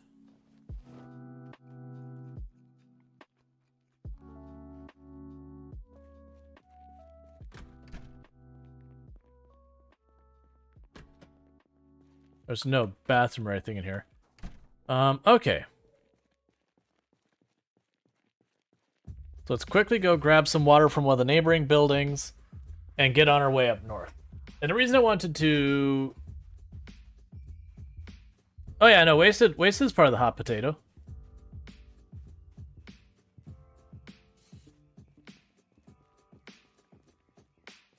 But,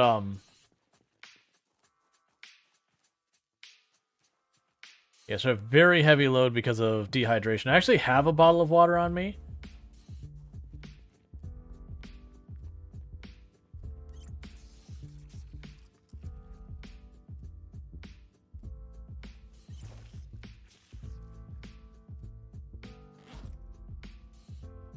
Okay. So that's to do for right now. So we're at heavy load. I don't really like being at heavy load. I think that'll drain our endurance as we walk. Seems to be stalemated at the moment. But that'll probably last until we need to eat. I'll eat that can of corned beef, and that should put us there. Yeah, it's Pillow's random spawn mod is the one that randomly spawns you. Yeah, so we're between Louisville and West Point, and I'm going to start working my way up the highway into Louisville. I am going to take a little bit of time at the military checkpoint just to see if I can't snag a military backpack before things get real, because that would be a major win. That'd be actually 4 tiers of backpack upgrade, because there's a military backpack. That's the best. You have large backpack, like the big hiking, or the large backpack. You have the hiking bag, the smaller hiking bag, then the duffel bag. So I'd have 4 tiers I'd be bypassing. Usually that's how that works, though, is you usually get, like, the duffel or the school bag to begin with. And then you snag, like, a larger military backpack.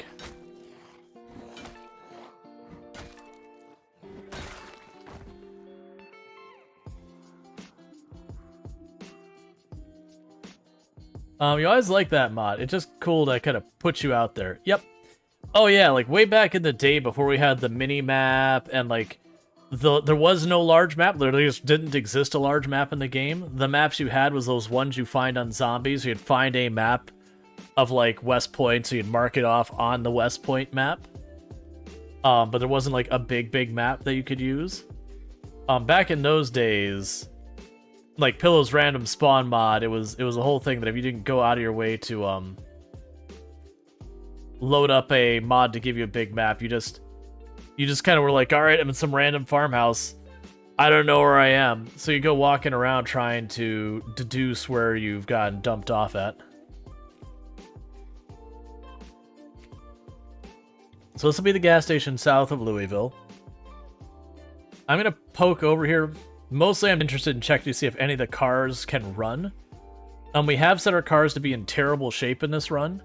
That doesn't mean I can't find a car, it just means I'm very unlikely to find a car, and if I do, it's probably not going to be very good.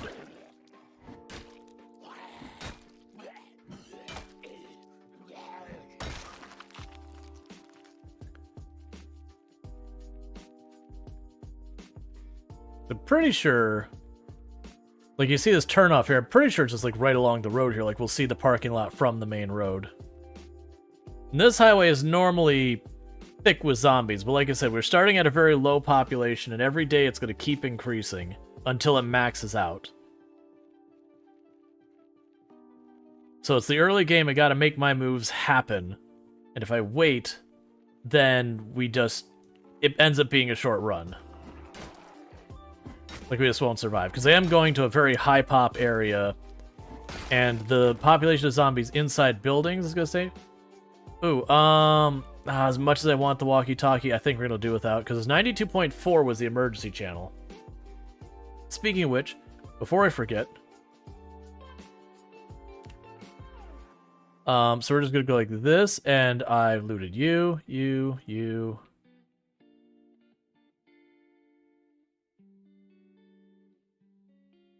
We ran through this whole area and looted that.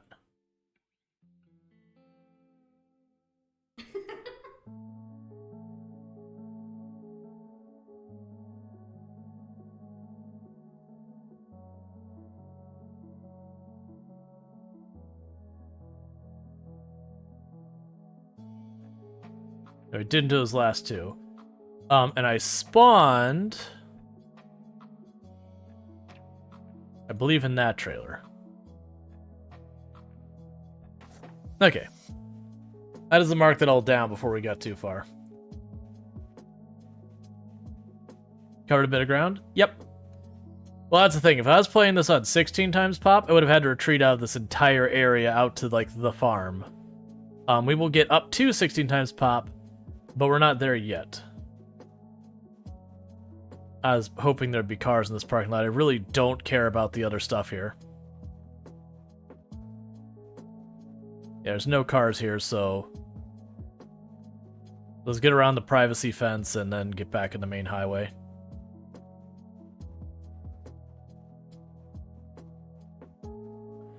We'll check these two cars out here, because even a wreck, as long as it's not... so there's a wreck as in a car that's badly damaged, and then there's a wreck as in it's its own classification of a unusable car. As in, like, the doors are crumpled in and that, so you can't even get into the car. So obviously you can't take an actual wreck, because it's non-drivable. You can just disassemble it for parts. But if I get lucky and one of these is drivable... I want it, but I don't have the carry weight.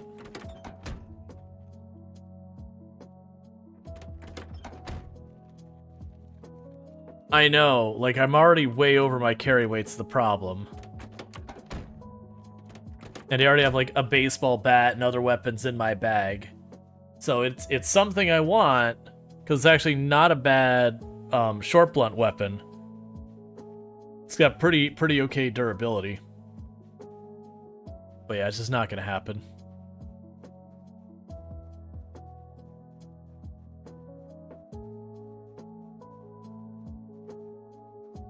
Alright, let's get out of this area. Because, like, all I'm going to really find in this type of area is more bags of food and all that, but my inventory is already full.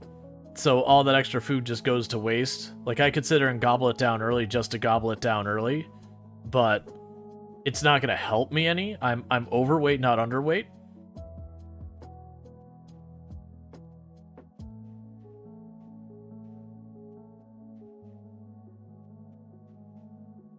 So we just got to kind of deal. I am happy we found a tent already. Now, granted, going into Louisville, I know about 5 different places I could find tents, and all of them, like, most of them are along the way. So going into Louisville, I would have had a tent no matter what. Because when you get past the military checkpoint, there's a whole bunch of tents over there. If you don't find, like, if they somehow you don't get them there, you can go east to the other area where you can go through the fence. Or you pop through the fence on that side. There's a bunch of tents there. There's another one that goes kind of like a mini checkpoint. There's a bunch of tents there. If you go up to the right, there's like a campgrounds that's full of a bunch of tents. There are tons and tons and tons of tents around Louisville.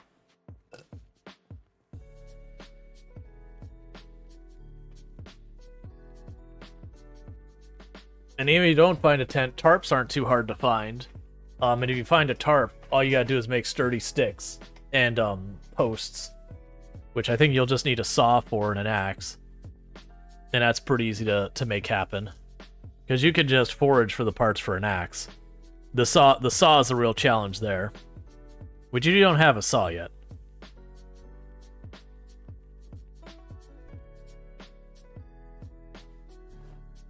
Alright, we got a group of 3. Thank you Sniper Spice for subscribing for 19 months. Thank you, Sniper Spice, for the Prime Gaming sub. I really do appreciate that. I do hope you're enjoying your advertisement-free viewing as well as access to the emotes. So thank you for that continued support. It does mean a whole heck of a lot. But yeah, 19 months. A year and 7 months you've been subbed to the channel, so I really do appreciate that. It's for a channel for a hecking long time. Yeah, like, I'm not sure if you noticed, that backpack, I've got a machete already and everything. I'm not using the machete yet. I'd rather get some maintenance points using the crowbar, and then I'll use the machete. That way, you know, I actually get some mileage out of it. I just don't break it out and break it right away. I mean, it'll still happen that way, but, you know, get what I can out of it. Do I want to peek into the warehouse? The warehouse would give me more weapons. The one thing I'd want to get out of there is a saw, but it's probably gonna have a bunch of zombies in there. And I'm already overburdened with everything else. And I really don't want to go through, like, inventory juggling to go, like, oh, I like this weapon slightly more than that weapon, so I'm going to go ahead and take this one instead of that one. They're not going to have bags or anything in there. I think we just don't worry about the warehouse. We just keep pushing to the checkpoint. Keep trying to go for the larger backpack. And they could skip these zombies, but with us being overburned especially, I feel like that's a mistake. Because if things go sideways, my only option is going to be dump the backpack and hopefully find my way back later.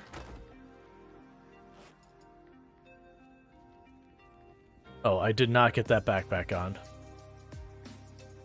There we go. Yeah, because that's the warehouse there. That's its parking lot.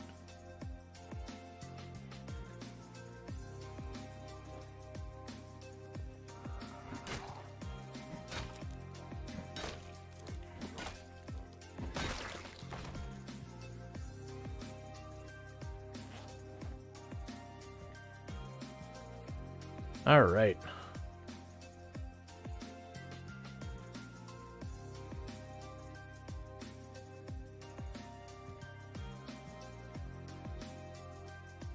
Now, one thing that might work for us, let's take a quick peek at its parking lot, see if there's any cars sitting out here.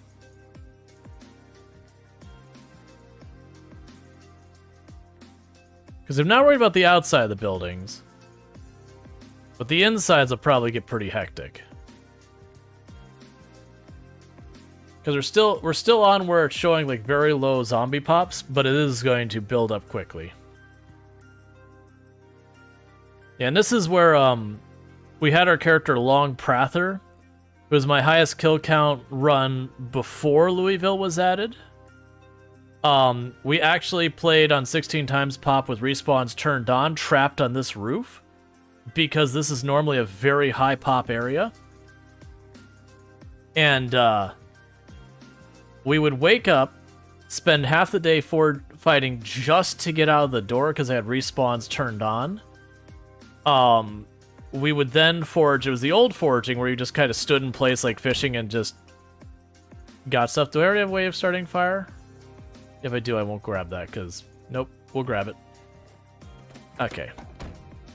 But, so I'd wake up, start, you know, start clearing up the area as much as I can, just long enough to forage, get just a little bit of food and that kind of stuff. And then, you know, go back to sleep. And it came to the realization that if I didn't go someplace else, and soon, when winter arrived, I was going to die because I just wouldn't be able to keep my weight up and I'd eventually starve to death. So the character actually died. We were going to a cabin in the woods, and it was the cabin that's on the far west of the map, which you'd think being in the middle of nowhere woods would be a very low pop, which it's not. And so along the way, I had 2 tires blow out, and even though I had the spare tires, I was just in the middle of a whole area with zombies, making lots of noise, and just didn't make it through. Because of, like, the heavily forested path and everything. Man, you are all close, like, homing in on me, practically.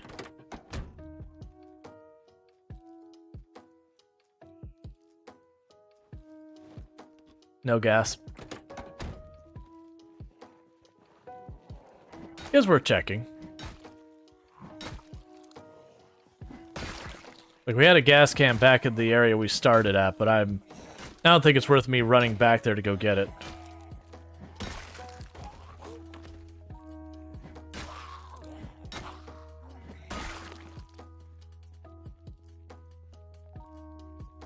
Alright.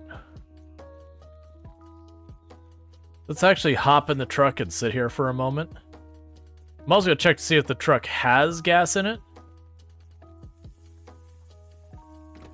Because then it might be worth me popping into the warehouse, because I think we can find a gas can in there, like an empty one. 0% remaining. Nope, no gas.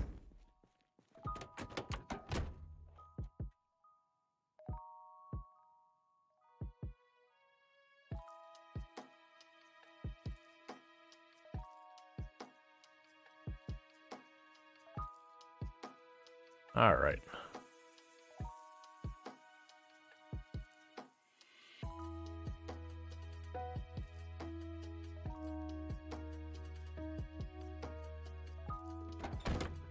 Okay.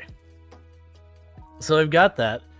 Eventually we would probably want that sack, because with the sack I could, if we do manage to get set up on the north end of Louisville and make all that happen, I would definitely be able to make stuff happen with that. So let's open this, because we are getting hungry now.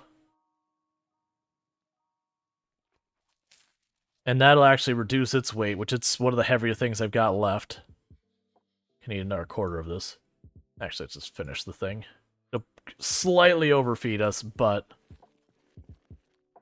it is a heavy thing, so that's our inventory. We need a drink, so I'll take a sip of our water. And put that away.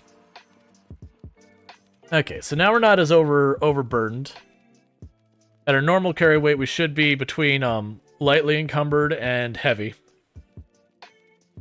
But now we're moving at normal speed versus the penalized speed we have for carrying too much.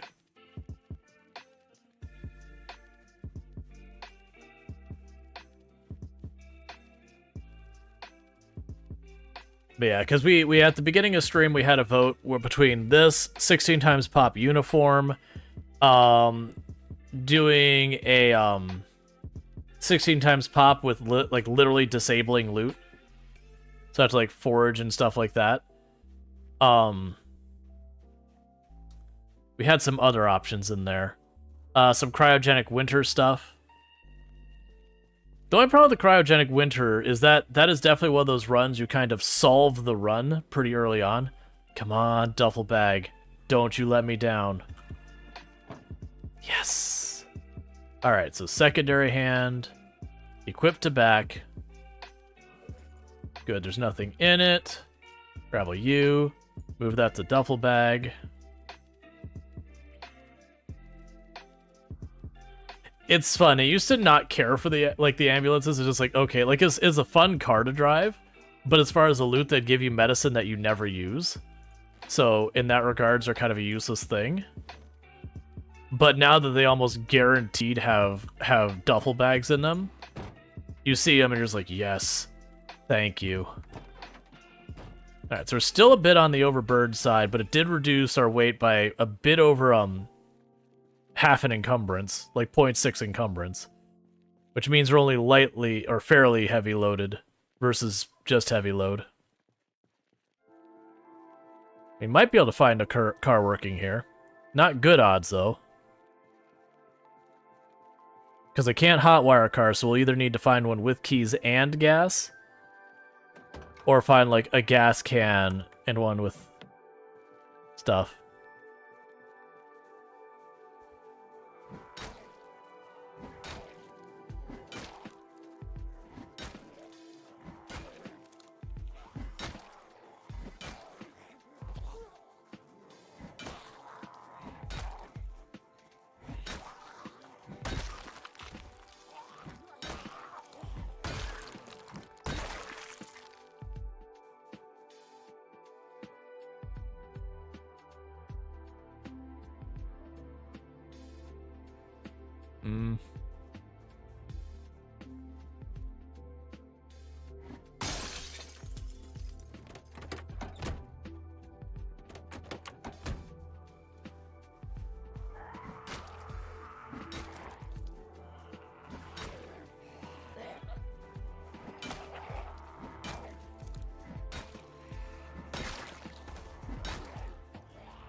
Okay, what hat did you knock off? Golf hat? Sure.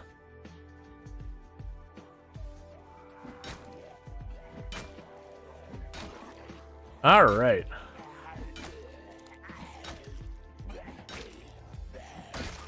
So even with extremely low populations, we're starting to see a pretty decent number of zombies. Nothing major. No keys here.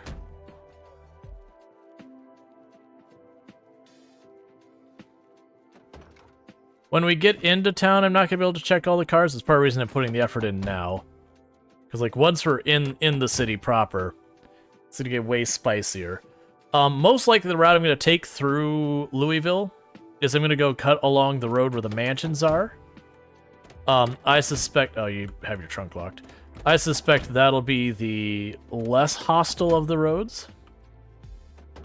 Because I want to just try and get into position first, and then we're going to start doing stuff like clearing the zombies immediately around the area, trying to loot for stuff I actually need for long-term survival, all that kind of nonsense. But that's just not a thing to worry about till we're in position, because I just don't have the carry-away. Like, those batteries and tires for fixing up cars are going to be important, but they're also heavy.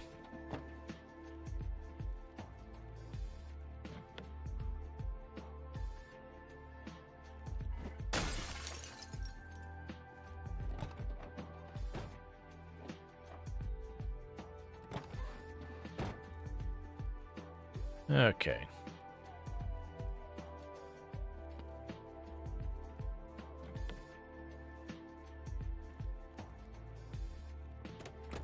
When we get into Louisville itself, I'm not going to be taking the time to, Yeah, no gas. I'm not going to be taking the time to, clear out all the zombies and all the houses and loot all the houses. Not till we get into position. Like, once we get into town, we're just going to be cruising along, just trying to get to our destination. It will probably be something that's like leapfrog, where, you know, I go a little while, I have to clear out a house to go sleep. That kind of thing.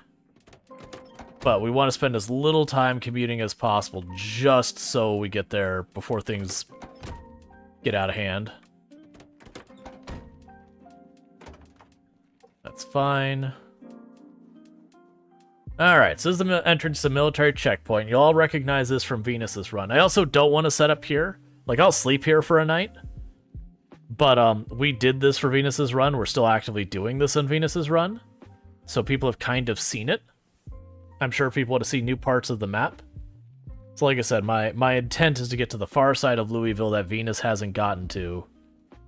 And make that home. And I do intend on building on the water up there. In the long term. Short term, I'll have to just sleep where I can sleep.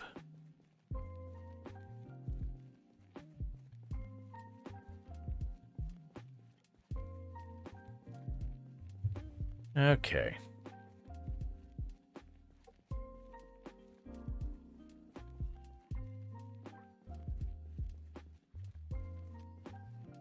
It's also those things that if you do remember from Venus's run of taking over the checkpoint, the absolute war it took just to secure this place.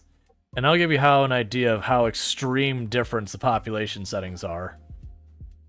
Which they will build up to that, and again, with higher respawn rates.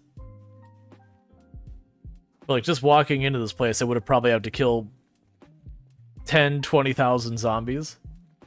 Whereas I'm just gonna, like, pop right in here.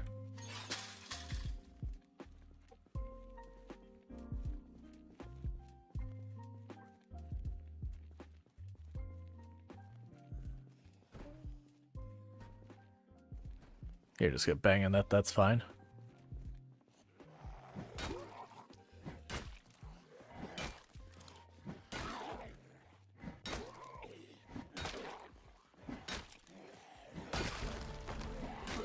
Okay, Long Blunt 1. First skill acquired.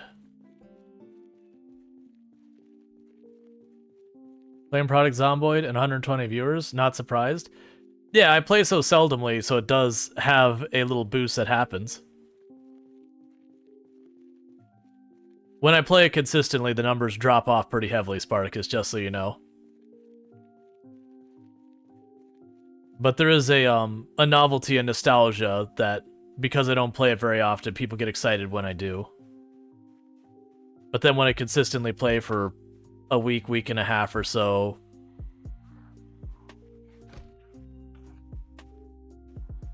doesn't really seem to hold up. Oh, hey, that's way more than I thought were going to be in there. Okay, alright. That's not what I'm really hoping for. We're not really in a position to do that. Let's get out to the street and drop our bag. I was not expecting that trailer to be the clown trailer.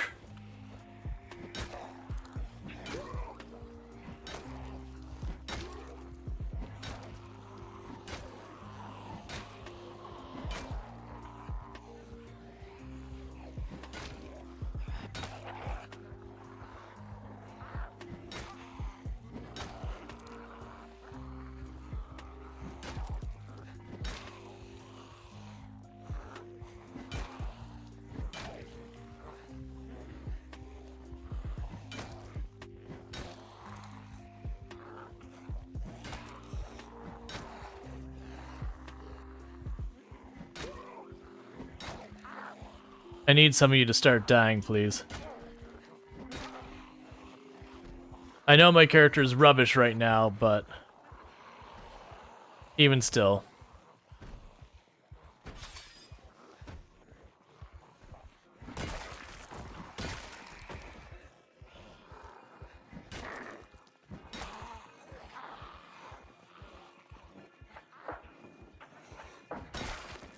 And the reason I backed off like that is they were side by side.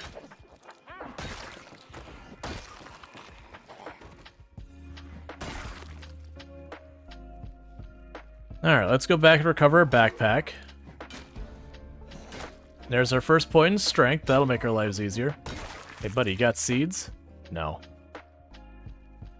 Alright. We also dropped our bag right away because we were lightly overburdened. And had I kept the bag on me, it would have made us exert faster, and our movement speed would be a little bit slower. So where I was turning in like mid, swing, swing, turn, walk away, swing, swing, turn, walk away. The margin of error that I have to work with to avoid getting grabbed doing that is much smaller since you move slower. So it's just like, oh, I need to not have this on me.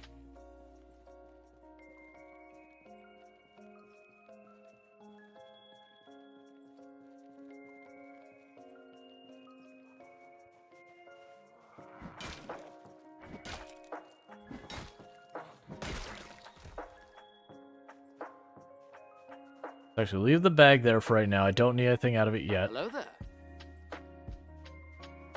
Hey, Spartacus. But yeah, no, I've had times since I stopped playing a lot that I'll play Product Zomboid for 2 or 3 days. And it is something like the first day I'll pull in like 100-some viewers. The second day it'll start dropping off to like 80 viewers. And then it goes pretty much back down to like my average. That's not unusual. It's the same thing when I don't play RimWorld for a while and I pop into a RimWorld run. Usually I have like a really good viewership for the first couple of days and they'll start dropping back down to my average. Yep, no, I got what you're doing.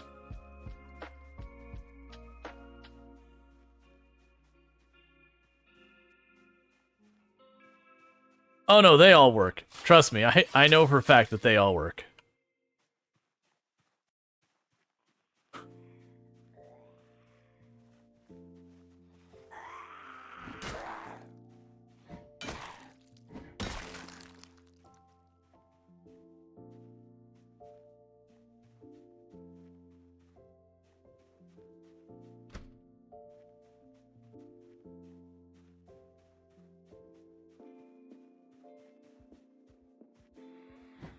Hey, no pretending to be dead. Just actually being dead.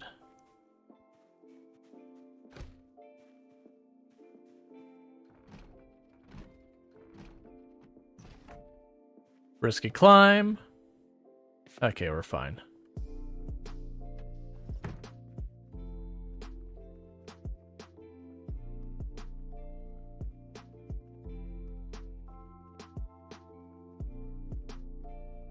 This is where Venus has been at right now. In that run. Like, we're not staying here.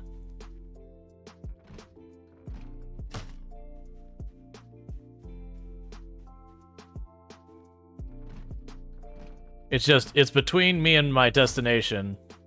That's fine, I actually don't... Like, there's some gun cabinets in there which could be nice. Yeah. Yep, and we have the pet zombie and the porta potty in her run.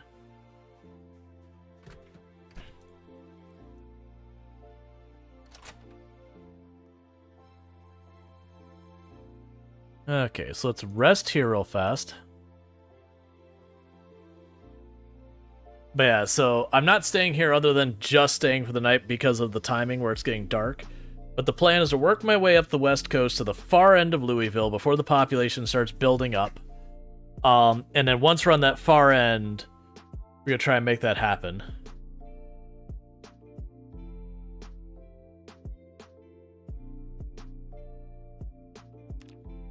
Let's continue to do our exercises.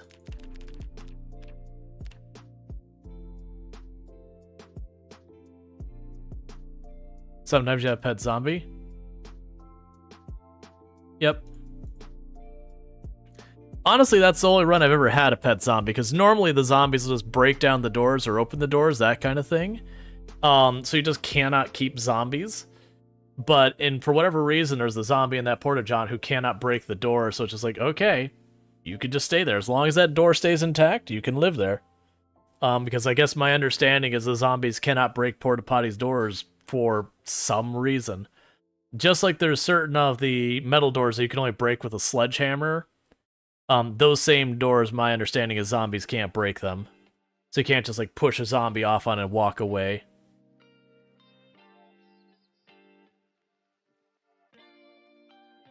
Alright. So I've already lost 2 kilograms. Or 2 kilograms, so we're doing pretty good.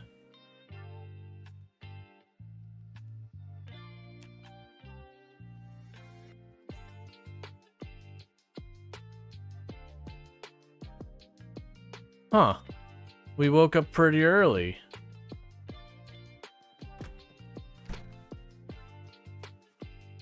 That's not what I like to see.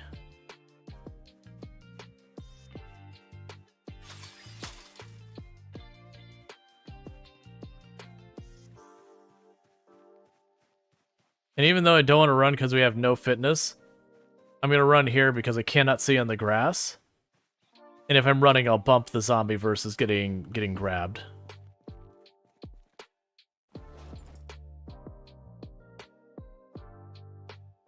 Okay, so drink our water.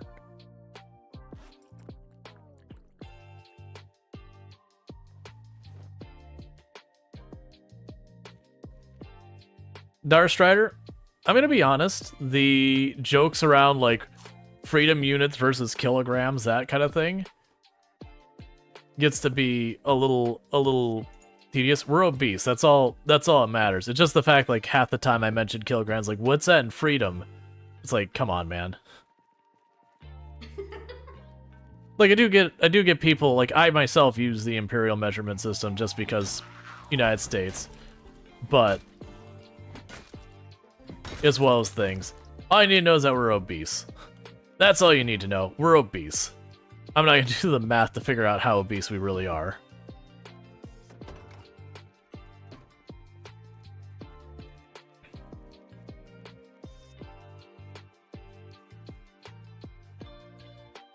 Okay, actually, the better place to try and find the military backpack would be the bunks up here.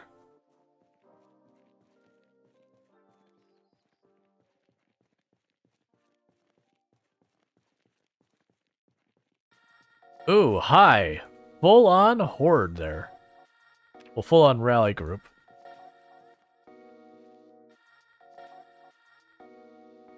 And there's our target.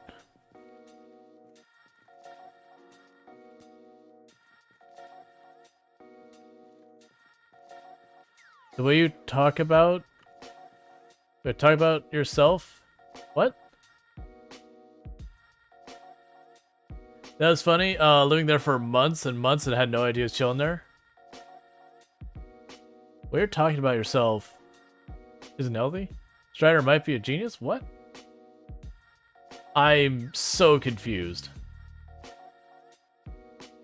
Yeah, those plastic toilets can withstand hurricane conditions. Another flood.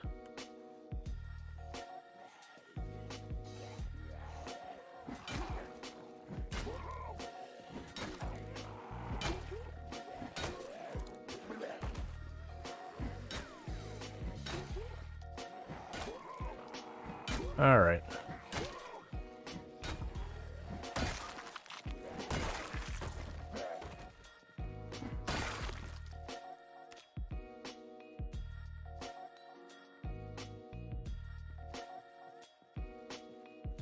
Yep, no, I saw one of them does have a big backpack up there.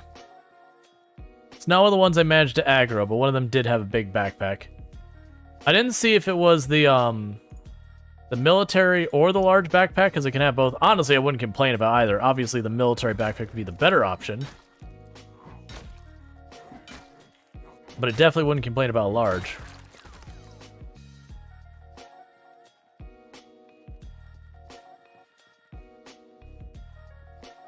It looks like we might have about 5 more.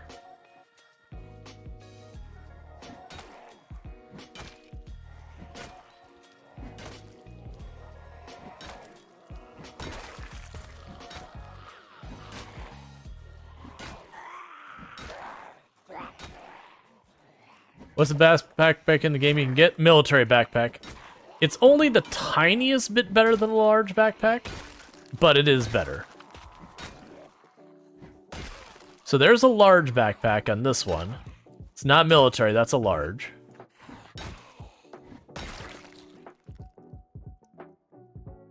That's still really solid, so I'm gonna go ahead and move you to my secondary slot. Put you on my back. Grab all of you and put you in the military backpack. Oh, not military, large. It's not military, it's a large backpack.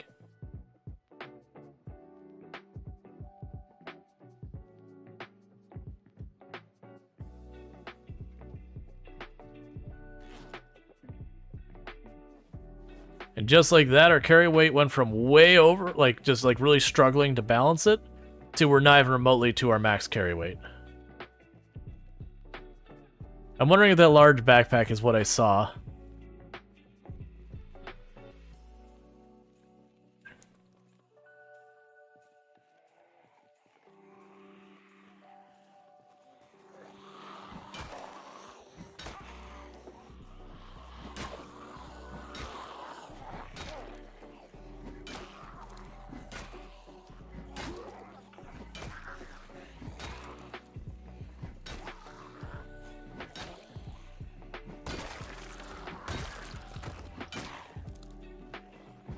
Strider, let's not make jokes about how people identify. People do use that against people a lot.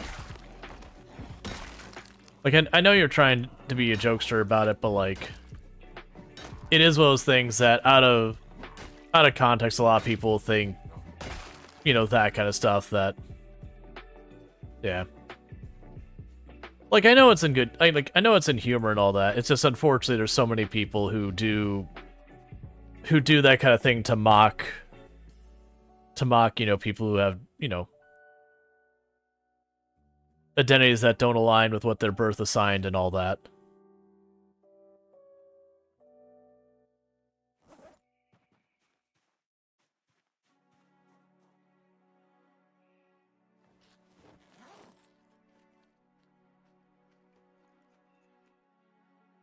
Oh yeah, no, a lot of times if I'm sitting resting, unless it's like a really, like, if I'm inside where there's a corner that's like, okay, I'm gonna have to like react real fast, a lot of times I'll fast forward a little bit. I know there's people fast forward way more than I do with that kind of stuff. And it's usually fine, but I've definitely seen Project Zomboid have some like really weird side effects when you're fast forwarding really fast. I'll still do it, but only, hey. What? Oh, I guess you're technically on their side of that. Okay, so he was technically between this. That's the reason he was pathing weird. So he still only had a large backpack, because that military zombie still had a large backpack and not a military.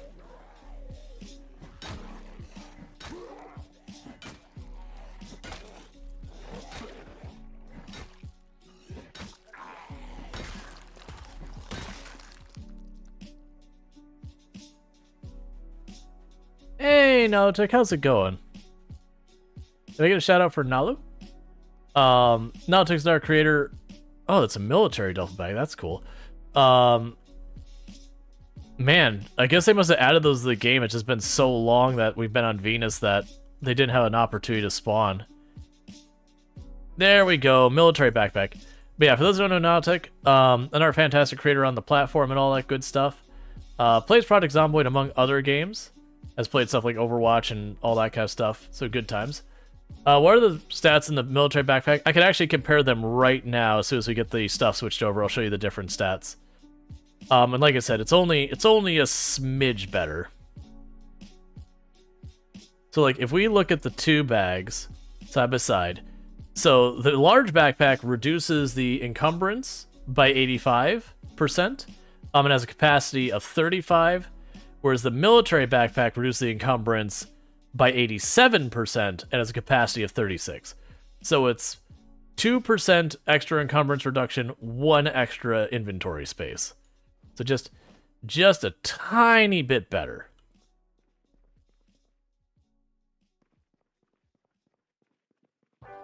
And the reason I'm checking these is sometimes these will have like hunting knives and other good stuff. I don't really care about the guns very much. They'll also carry like beef jerky and all sorts of good stuff in them. And I actually really like having 2 military backpacks.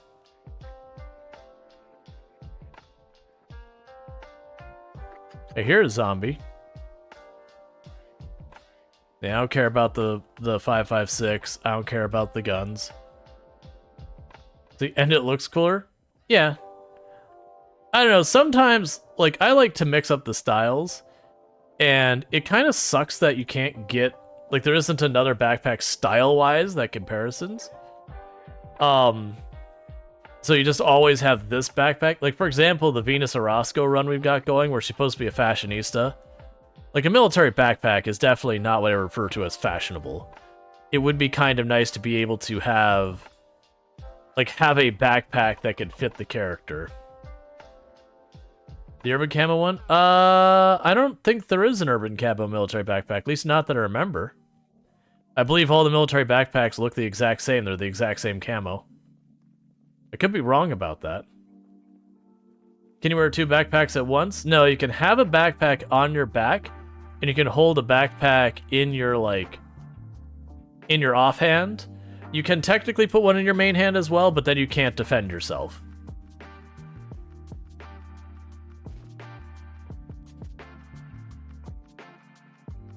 Yeah, so there's an M16. I'm not going to grab it. You need decent aim skill to make it worth using, which I don't have. Nor do I expect to have anytime soon. Let's see. Is that a mod that lists your survive time count in the bottom left? Looks newer? Yeah, so if you do ! mods, it'll actually give you the name of the mod. It's something like Meta's Twitch stats or something like that. But that's really all it does. It puts that information down there. The number of zombies you've killed, how long you've survived. I used to have my own bot I would run. It would also give you the average kills per day as just bonus information. But since I got this, it covers like 90% of my use case. I'll worry about. Like that bulletproof vest would be good for a little bit extra insulation, but I'm not going to worry about that. Oh, I don't want the Louisville map. Actually, you know what? We'll keep the Louisville map.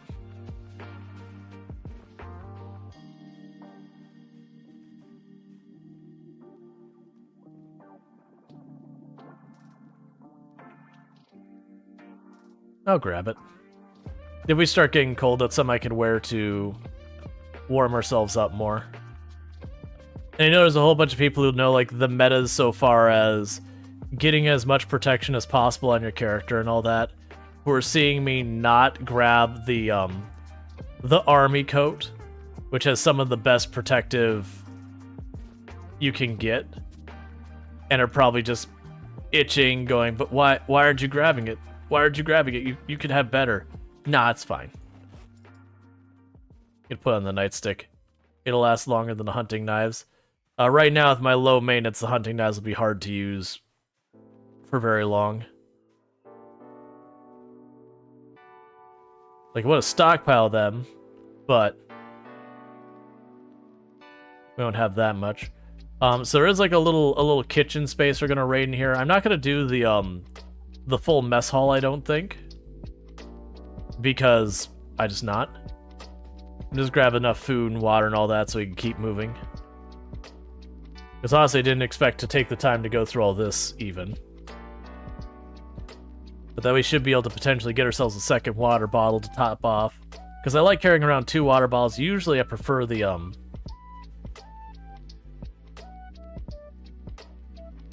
the water bottles that are whiskey bottles, bourbon bottles, because they're the most efficient weight to amount of drink you get out of them. Other than, I believe it was a sauce pot that you could, hey, open it. That you could carry in your offhand and it would be the most efficient, but I don't want to do that.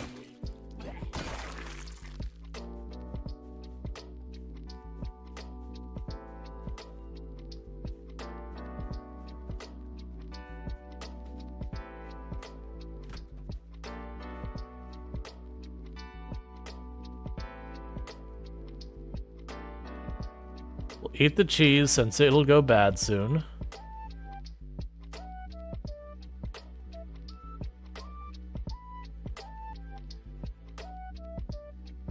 Where's the broccoli and all that? Look. Oh, that's on the counter. That's weird. It's on the counter with the television. That's actually where I was expecting to find more stuff. Let's top off our water. We'll fill our water bottle. That puts us slightly over our weight, but that's okay. We could eat a quarter of a stick of butter. That should help. Yeah, for the record, that follow age is probably going to be wrong. If you started following before I started using the bot I'm using, you'll have the wrong information there. I started using the bot something like a year ago, give or take. It'll also reset if you ever unfollowed for any reason. It'll reset it back. Well, when mom tells you to eat your broccoli, you hide it behind the television. Gross. Alright, so it's time to move on. We're done with the military checkpoint. We scored our military backpack, which is the thing I actually wanted from there. We got some extra hunting knives as bonus.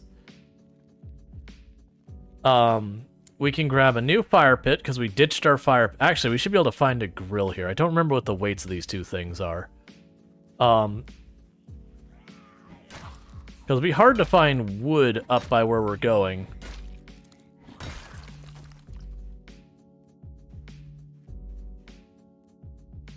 So how heavy are you?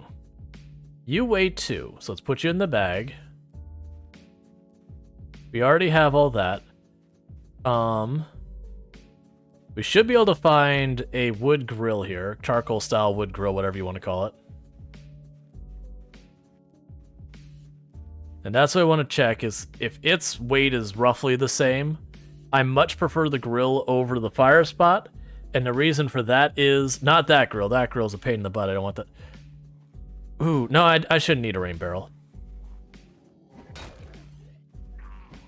As much fun as it is to grab these rain barrels, because for the record, this metal grain barrel I'm standing next to, there's only 7 of them on the entire map, if I'm not mistaken. They're all around here. So they're rare. But, and they're like the best rain barrels in the game. The catch is the zombies will attack and destroy them if they bump into them. Like, here's another one over there. But, I have to carry it, it's heavy. But if I'm going to be living on or near the river, I don't have need for rain barrel for a long time. I could just get the water out of the river and put it on a fire and call it a day. So you're 10, so it's not even close. We'll keep the fire pit.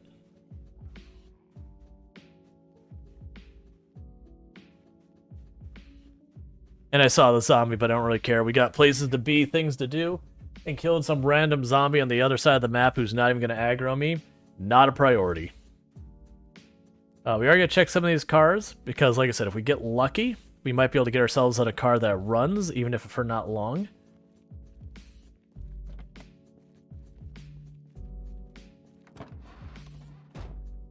No gas. It runs and it has keys, but no gas. Wait, you can probably unlock it and open the trunk now.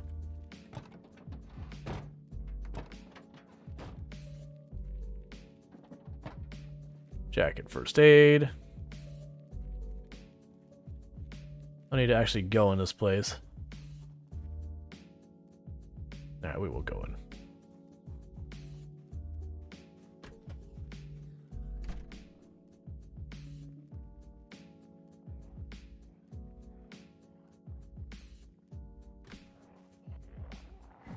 Don't screw me. So now we're staying in here. If there was a horde with him, we would have been cornered. Any use to first aid kit? Not really. It's a very low volume, low reduction container that you can normally find medical supplies in. But very genuinely, if you ever have to use first aid, things are already going wrong. Did it just open the door? Yeah, we're playing with the zombies smart enough where they can open the doors and windows just like the player can. Which means if the door's locked, they can't get in. Well, they'll start banging on it per normal. But if it's not locked, they'll just open it and welcome themselves in. It's not default settings, we've turned up the difficulty.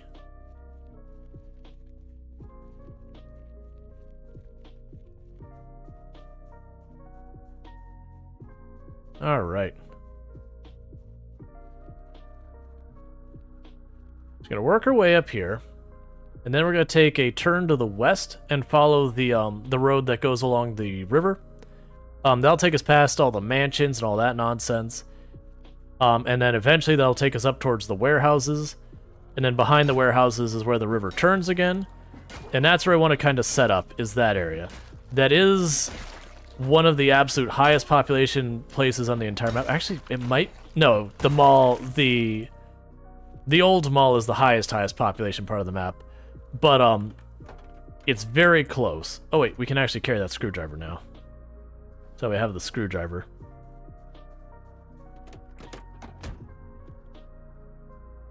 Okay, so that's a win. Let's grab the radio. Grab the bourbon bottle. And a whole bunch of you are going to be upset about this. We're going to pour the bourbon bottle out in the ground. Because that's going to be my new water bottle. Gonna grab you. Equip on the secondary. Turn on. Turn volume to minimum. We're going to edit preset. Well, add preset. It's going to be 92.4 is I think what we said the,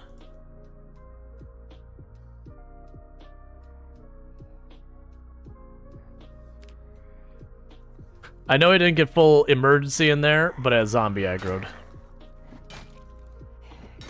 Does the studio make any other games in Product Zomboid? Nope.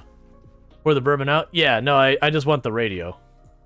Or sorry, I just want the bottle. It's the most efficient bottle for carrying water.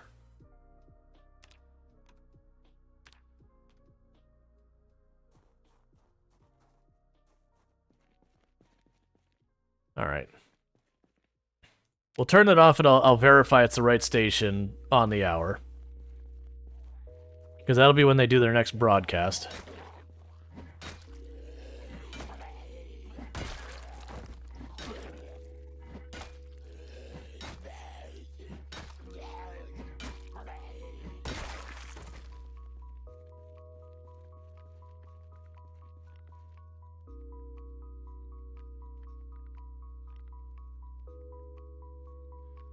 Usually dismantle the radio? What are you using it for? I have my helicopters where they keep repeating again and again and again.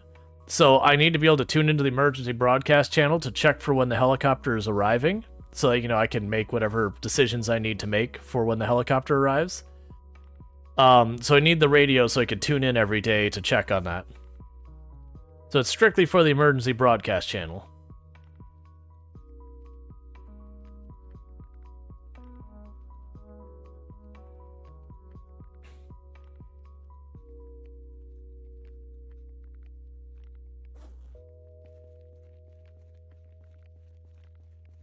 Yeah, so you could finish off the stick of butter.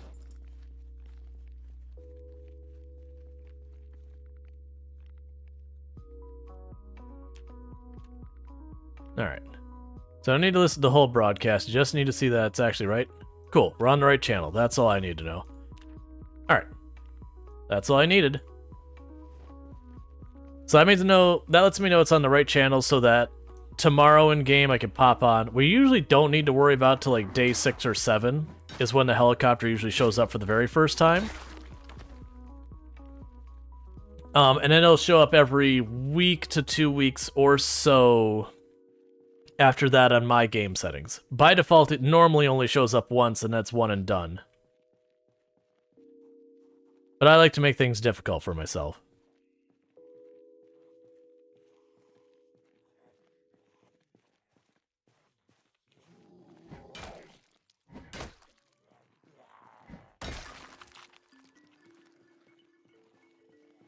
All right.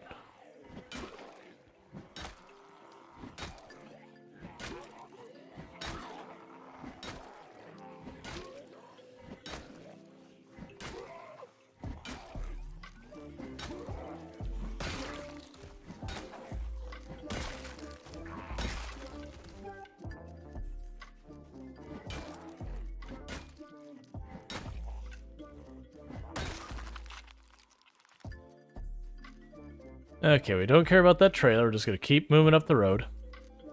And I'm hoping we can get our way all the way to the mansions. And clear out a spot that we could safely sleep before, you know, before it gets too dark.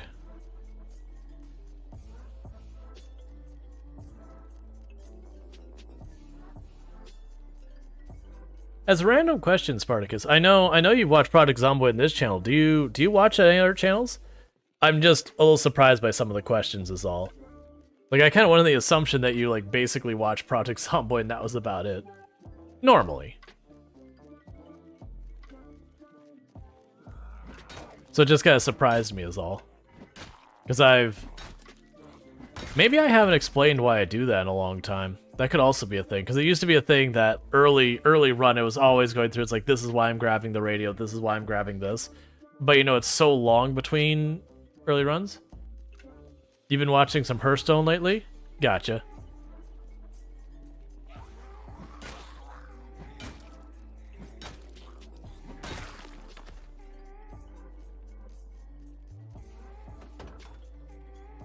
And that's an actual wreck, so I can't get in it.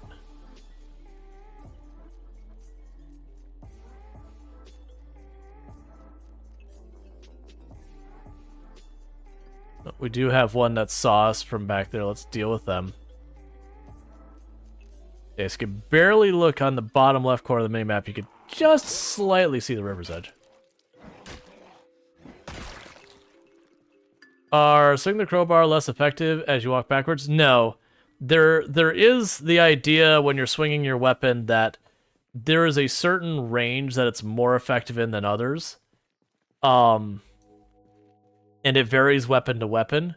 It's not worth really worrying about or considering, though, because you're just going to swing to defend yourself. If you're trying to min-max your swing's damage, you're going to end up just missing swings and getting yourself killed. But, and it's not a huge difference. So it is kind of just hit the zombie. Like, don't, because the idea is, like, the most damage is at, like, the very edge of its range in a lot of weapons cases. And so, you know, if you don't get it right, you just flat out miss, which is 0 damage. You pretty much watch StarCraft, Hearthstone, and this. Gotcha. That's fine. I was just curious because, like, just a couple of the questions made me go, like, huh. As much as I was under the impression you watched this, that it's just kind of surprising that I heard the question. Nothing wrong with it.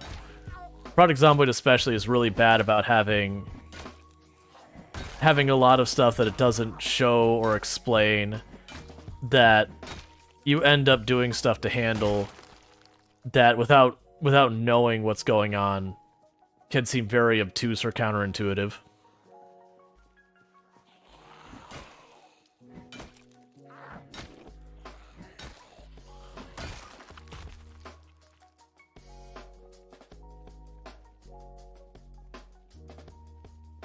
All right.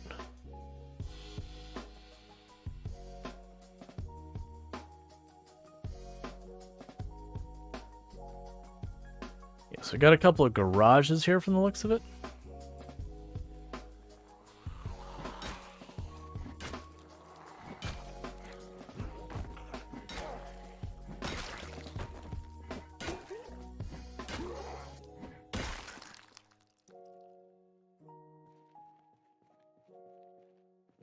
Was that a little house down there? Yeah, we'll just go for the little house. I'm a little exerted, which I'm not a fan of. But I want to have the character rest for a minute before I push up the road.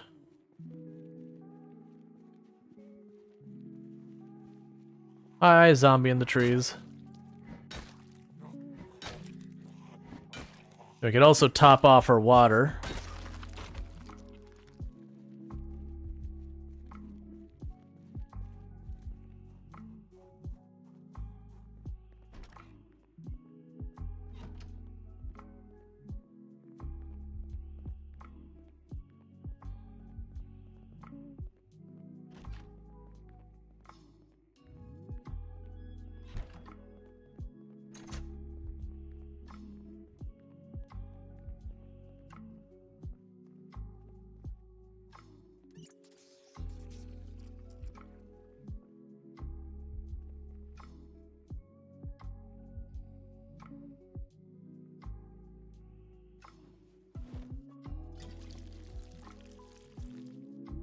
I can make that go in the bag.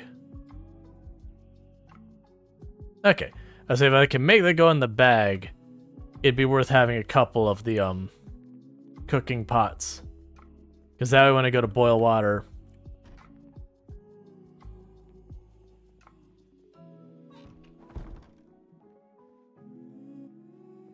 I don't have to worry about as much. Are you... Come on.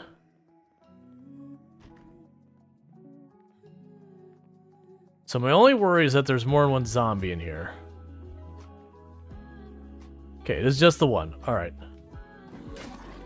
Banging you. Get around this corner so if there's any in those other rooms, I see them before they can get the grab from behind.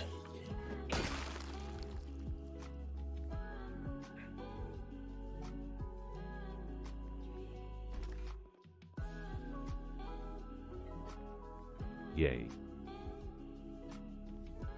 Oh no, I cannot believe it. Venus is dead. RIP in RIP. Hey, such a cookie. Thank you for the 100 biddies. I really do appreciate it. Venus is not dead. I think I hear Tomb went downstairs. It's getting pretty close to time where I take about my 5-minute break and all that kind of good stuff. If it gets to that, we'll get to that. But, that is just for a thing for people who are new to the channel that does end up happening on the channel. Is I do stream for about 11 hours, which does mean about halfway through the stream, I take a short little, like, 5-ish minute break. I've been trying to be much better to make sure it stays at 5 minutes. It's one of the reasons why we don't do words on stream anymore these days. Is that did have a tendency to drag on for like 15-20 minutes because people got really, really good at it. So the irony there. But, so I usually just like put up a quick like roll of clips and all that. I run down, you know, help with all that. If Tomb is making what I think she's going to make for dinner, it's not what I'm going to stay down for the whole time because it'd take too long. But we're not quite there. I'm going to make it so it happens at about 9. If she already has dinner done by then, she does. Because 9 is my time, usually when I take that break. As a reminder, though, that's probably going to change, not this stream, but next stream, for 5 to 6 weeks. Tomb is going to be having a slight change in her work schedule. And when she has that change in her work schedule, that is ultimately going to mean she's working very different hours. And as a result, what I'm going to do is instead, I'm going to start the stream at 7 p.m. instead of 5, which is my normal time. And the reason I'm going to do that is because by moving it to 7 p.m., me and Tomb will be able to eat dinner together, and I won't have to do, like, the middle of the stream weirdness with the dinner thing.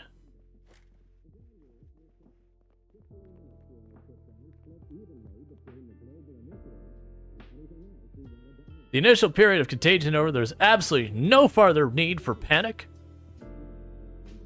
Panic, endangered, and by irresponsible, unofficial reporting, sufferers are not deceased. We are establishing a likelihood of discovering a cure. At this stage, the infection is passed only through direct fluid contact. This means bites, this means scratches. My thoughts are these poor souls behind the event timeline. But this is contained. It has always been contained. We are safe. America is safe. The curfew will be enforced until farther notice. Your regional NNR station will have more details for you. What matters to you matters to America.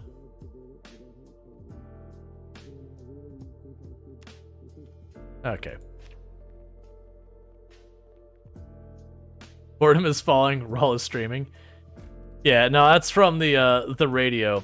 Some of those radio programs get interesting. That if you watch the radio program, your character will actually begin to panic or certain things depending on what's happening on the show. So it's like there's one where they're like, "Here's what happens to the people," and like that kind of thing, and your character like just goes full on panic. Thank you, Eonek, for subscribing for 5 months. Thank you for your streams. Hype Now train it's is time go. for some memes. Choo choo. I bet Rual owns a pair of jeans, ripped at the seams, and a can of sardines. Maybe even some beans, and more screens than any of the queens, which he sometimes cleans. Behind the scenes, very expensive channel points redeems. By all means, let's take it to the extremes. My dreams of machines shooting jet streams, blowing stuff up to smithereens. I'm crazy it seems, it's in my genes. Teens, eat your greens, and stop using Microsoft Teams. Thank you, Eonek, for the ridiculous amount of rhyming going on there. That was a tier 1 sub, so thank you for the continue being sub to the channel. That's 5 months you've been sub to the channel, so I really do appreciate that. And that also triggered a hype train, which I didn't realize we were up to the point of about to trigger a hype train. So thank you for that as well. That was certainly something. I was going to respond being like, yes, yes, yes, no, I don't own a can of sardines, but yes, yeah. But then it just kept going. I do not, in fact, have a can of sardines. I know that for a fact because Tomb does not like sardines, and I don't see a reason to keep a can of sardines that I'll probably never use for anything because, you know, I'm not just going to cook sardines for myself. But yeah, so thank you for that. I really do appreciate that. I'm going to wait for the hype train to be over before I take my break, because it'll take like a 5-minute break. And as I've been mentioning, I've been trying to make sure the 5-minute breaks are 5 minutes. That is some feedback I have been getting. Gonna eat our chips. So we're officially running out of food. That's not actually something that worries me that much. Sardines on your breath get really strong. I mean, this is correct. We're also at that point where I want to keep pushing, but... Thank you, Darkstrider, for the 245 biddies. I really do appreciate that support. It does mean a whole heck of a lot, so thank you so much. But yeah, so thank you for the continuing support. But yeah, no, the reason I'm not continuing to push is it's around 7 p.m. in-game is usually when I try and get indoors. And the entire reason for that is it just gets too dark to fight at night. And being unable to see has killed more of my long-term characters than anything else. Just like poor visibility. So it's one of those things to keep myself alive. I make it a point that when it starts to get dark, I go inside. That's also the reason why I end each and every night by doing either exercises or working on a trade skill or something like that. And then just kind of cycling through that and resting or whatever. And that's just 100% to try and, you know, fast forward time till midnight. And the reason I want to do that is if I go to sleep at midnight, I wake up right around the time it starts getting bright outside again. I forgot how long it takes to recover your endurance when you're obese and unfit. This isn't a real apocalypse. There'd be lots more cheese. Okay. My canon for this run is instead of the actual in-game lore, that the NAUGH virus took place somewhere else and they successfully evacuated NAUGH County in its entirety. But, you know, zombie apocalypse get a zombie apocalypse. So what ended up happening is we are in the one place that was evacuated. But now that society has fallen, the zombies are slowly working their way back into town. And that's just going to escalate and get worse and worse and worse until, you know, until it's all said and done.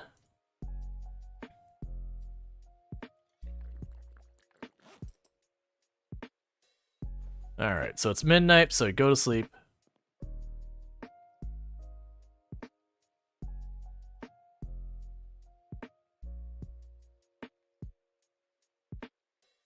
Alright, so what's going to happen real fast, chat, is it is about 9 o'clock. So I'm going to take a quick...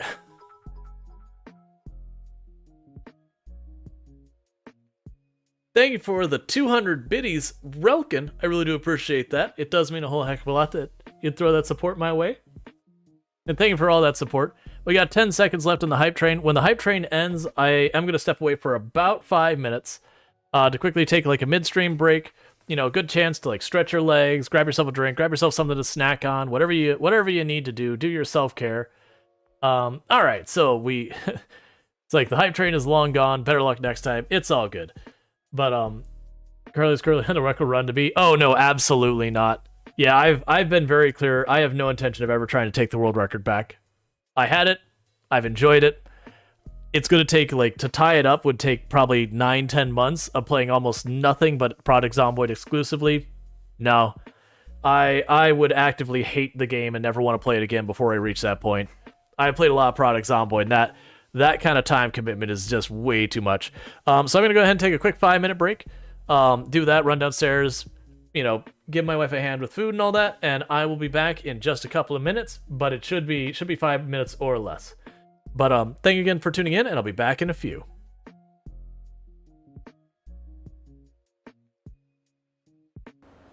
Yeah, you know, it'd be awfully... Alright, you know what?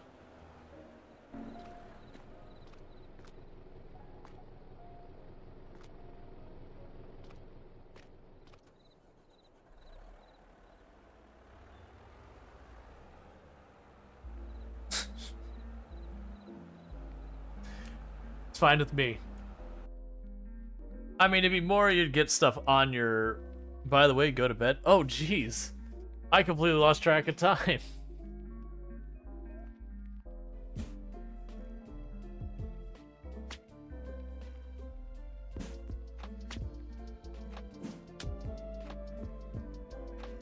All right. Of course.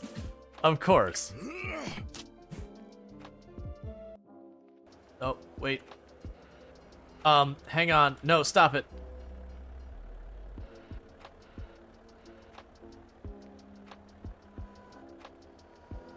All right, let's be real careful with this. I'm not on my wheels. Nope, nope, nope, nope. I didn't see there was a cross guard there, and I was able to drive like right over it.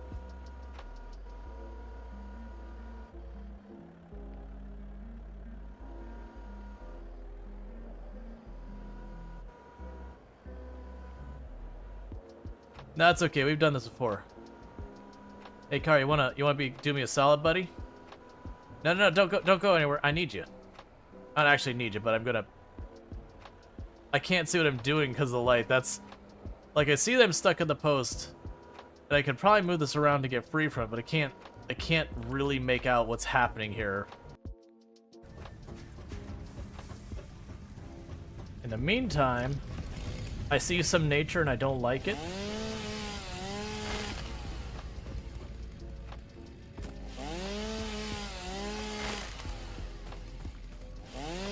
Look at nature's hubris being all over the place here.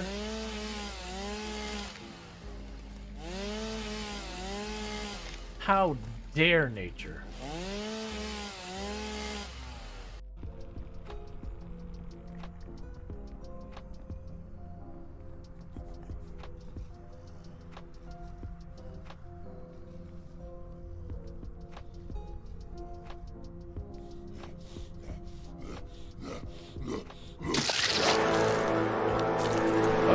Sitting down, you instant die.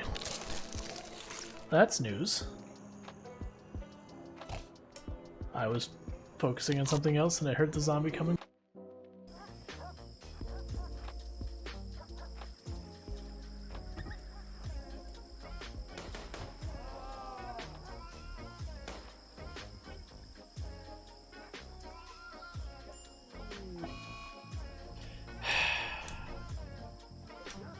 Well, at least we did enough damage, it's gonna die. No! No, no, no! What have you done? Why would you punch a warhead?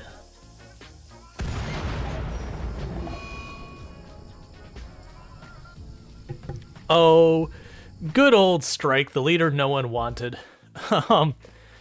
Alright, so I am back, and that was actually terrible timing. I should have manually run the ad, so I got back right as the ad ran, so apologies about that. Does an anti-grain do much damage? It's non-insignificant. Like, there's definitely things that hurt more, but, it definitely could be worse. Alright. So we are getting to about that half point during the stream. So what I'm going to go ahead and do is I am going to do the poll to see what we're going to be playing. If we're going to continue playing this or we're going to switch it up.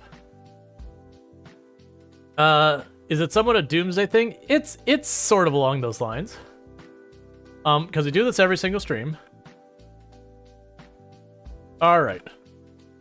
So we'll put Farming Simulator 22 on here. We can put American Truck Simulator on here. We can put Project Zomboid, like just continuing what we're doing on here. What else do I want to put on the list? Not Coral Island right now. We actually finished Coral Island yesterday. I'll put Software Incorporated on here.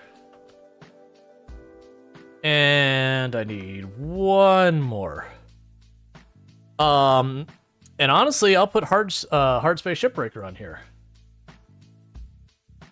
Because this will probably actually be a fairly competitive one, I would assume. So I've got the poll going. So if you do not see the poll, don't forget to refresh the browser and all that kind of good stuff. How far in was the run where you got bitten while sitting down? Which one? Because that's happened a number of times. There was one I was pretty far in, and then there was a couple that I wasn't as far in. But yeah, that's not a thing that's happened. Like, that's a thing that's happened a number of times. So yeah, so what we've got is if we have Farming Simulator 22 in, we're going to be continuing not the forest farm, I don't think. We'll continue the farm that we were doing on the new map from the DLC. Where we're just keeping a normal farm going there. If we do American Truck Simulator, that's just chill truck time. I did get my hands on almost all of the DLC for American Truck Simulator. So I can now do more than just like the 3 or 4 states I had before. We have Project Zomboid, which we just literally keep doing what we're doing. Software Incorporated is kind of like a software, like you'd run a software company tycoon style game. So think like Game Dev Tycoon, but not quite as like arcadey or whatever. A lot more just like very, very straightforward tycoon style game. And then we have Hard Space Shipbreaker. I think, I haven't decided completely. Hard Space Shipbreaker might get played hardcore mode. That's something I've wanted to do because there's an achievement for it. And I'm really only worried about one type of ship situation about killing us, which is the engine you have to fly into. I think you only have to do that once. Okay, so it looks like there's a pretty steep competition with Project Zomboid and Hard Space Shipbreaker. There are definitely people throwing down real hard, so if you want that one of those games to happen, you're going to have to pile on, because it is almost an even race. So you got to be ready to burn some points to make those happen. And for those who don't know what Hard Space Shipbreaker is, it is a game where you salvage spaceships. It's not a puzzle game, because it's not like this is the solution, so much as you have to do a lot of management, figuring stuff out, and all that kind of stuff. So you'll have like fuel lines that you gotta avoid, otherwise they can explode into flames, and all that kind of stuff. But yeah. And for those who don't know, Longclaw, absolutely fantastic content creator, plays a variety of games here on Twitch. Plays a lot of stuff like Mountain Blade, plays like Victoria, has played Project Zomboid, a whole range of stuff. Does he? Not gonna buy. You voted like 3 times for Project Zomboid, and so does Going Nuts though. Yep, this is what happens. That's the reason when I said Hard Space Shipbreaker is like, this is gonna be a competitive one. That people are gonna be ready to burn points in this one. Hey, I gotta get rid of your points somehow. This is how we do it. We just make 2 games that different people really want to see. And if you really want to see your game, You gotta burn the points. Which I, of course, need to weigh in with my vote, which, for the record, I can't buy extra votes. I only get the one.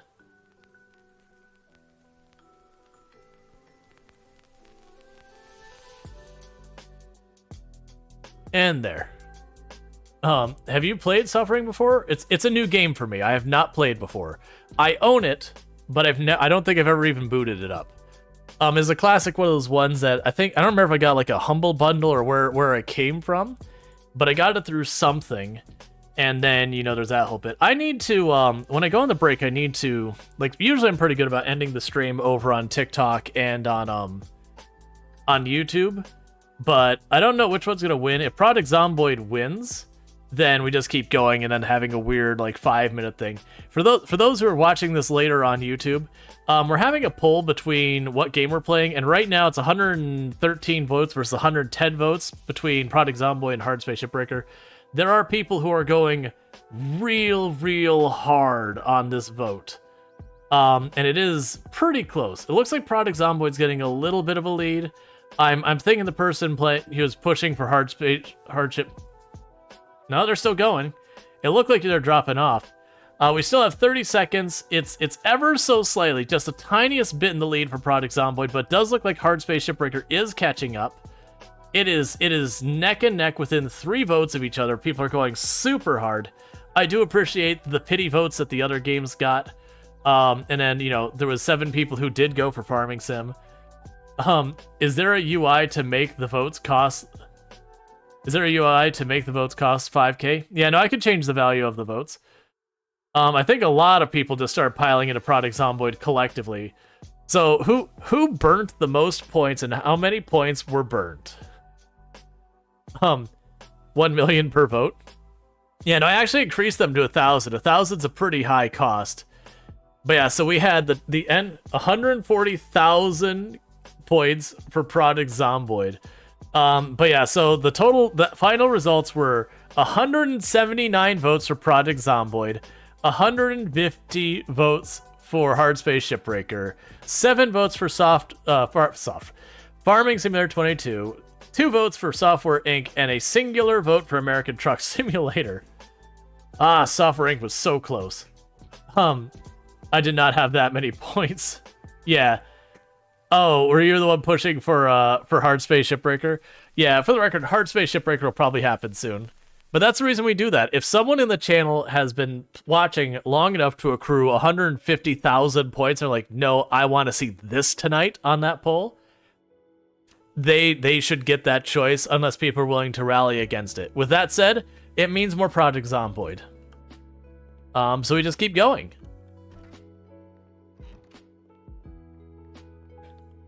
One of the people for Shipbreaker? Yeah, for the record, I am planning on doing Shipbreaker in the near future soon.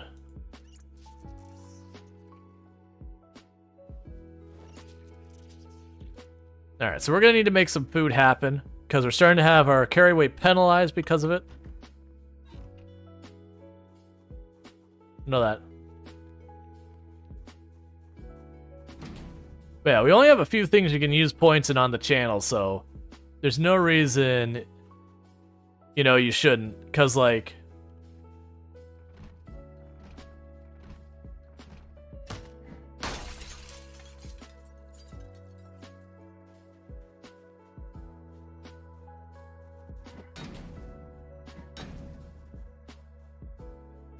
Okay. And we're just making a racket to... I was really hoping you'd find a saw in there.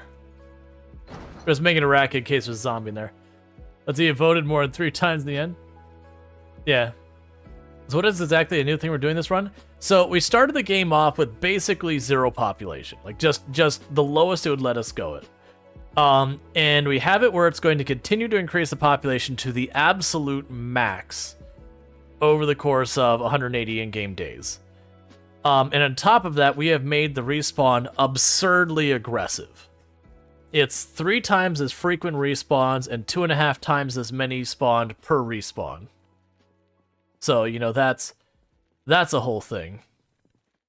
Did you hear me from over there? Okay. Sure, why not? There's no such thing as 32 times pop.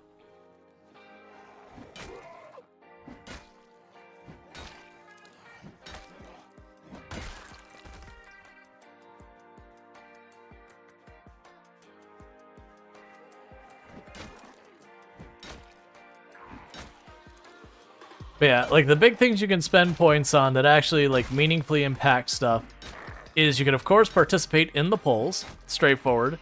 You can vote for whatever game you want to see, and you can, you know, get us to play that game. The other thing you can do is there's for 100,000 points, there is a make me play. Now that does have some caveats, the make me play. Like the first one is they either need to own, the game needs to be free, or someone needs to be willing to gift me the game for the make me play. The other caveat is if it is something I think is like, when I say bad for the channel kind of thing, it's, you know, it's covering a topic I don't want on the channel, or, you know, it's TOS violating, or it's just something that I personally don't want to be associated with, like that kind of thing. I still reserve the right to say no. Which I did actually do that the other day for the first time. Which it wasn't a TOS thing, it was just, the particular game in question got into some pretty heavy stuff in it. It was basically simulating being a, 911, like, call center person. And just the clips I saw, I was like, this person begging the operator to let their fiance know that their last words were, or the last thoughts were of them as they were supposedly dying. And it was all, like, it wasn't just like text, it was all voice and everything. I'm like, no. It's probably a great game, but no. That's gonna put some people in a bad place. Yeah, so that was one of those ones I'm like, alright, that's like a vibe check kind of thing. It's not that it go, like, I could see doing, like, a regular horror-style game kind of thing, like, for it. But that's because most horror is just kind of, like, silly jump scare, startling nonsense. But, in that particular case, I'm like, nah, this is a little too real. It's the same thing I had, it wasn't a, make me play, I had someone who was, like, really pushing for me to play. There was a, I don't know if it's actually out, but to play a game that you would deal with hostage situations as law enforcement, but they were doing it from, like, the body cam, not, like, you played where your eyesight was the body cam, not, like, where, like, the head would be. And it's like, no, this is a really not, like, even I feel uncomfortable with this. Like, this is, it's a camera angle you never see for a good reason.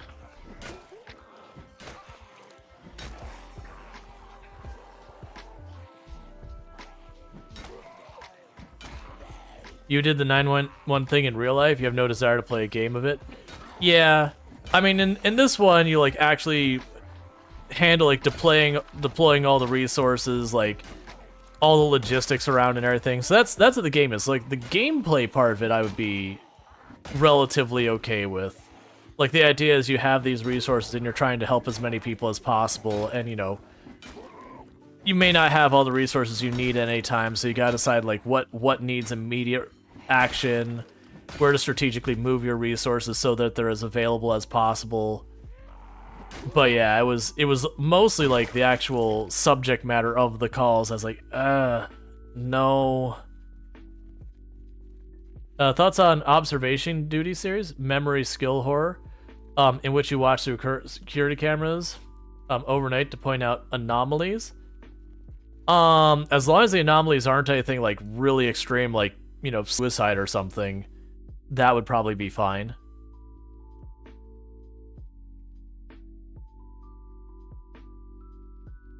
Yeah, now if I'm gonna play something that's gonna be in that range, it's one of those ones I'll want to set up a while in advance, be like I did with the, when we played Doki Doki Literature Club, like, for like a week in advance, it's like, hey, this stream on this day is not gonna be cozy. I mean, your shift head manager, when one of your aircraft was shot down, no desire to experience such a thing again. Nah, that's totally fair. Which is again, the reason why that specific game is like, no, I think I'm gonna say no to this one. Is just, I could see. I know there's people who used to work as EMTs in the channel. I know there's people who've worked at like actively work as medical people. I know we've had people who work as like firefighters in the channel, former police officers in the channel, and now I'm aware that there's people who worked 911 in the channel, and it's just like, yeah, those are a lot of those people when they come home after a hard shift, like it's tough to be human because of what you've had to deal with during the day. Like it takes a while to process that so you can, handle it. I've had friends who worked as EMTs and some of the stuff they've gone through. You never played this game before? Heard it's kind of realistic, right? Yeah. Oh, do you mean this game? Or the one we were talking about just a moment ago? This has some realism to it, but it also, thematically it's zombies, which means it already takes like a -10 in realism because zombies are fundamentally not viable. But like outside of the zombies, you do have to worry about stuff like weight gain and weight loss. But it does take quite a few liberties. So I wouldn't say it's like super duper realistic, but it is loosely realistic. So like if you eat a lot of high calorie foods, you gain weight. If you eat a lot of low calorie foods, you lose weight, stuff like that.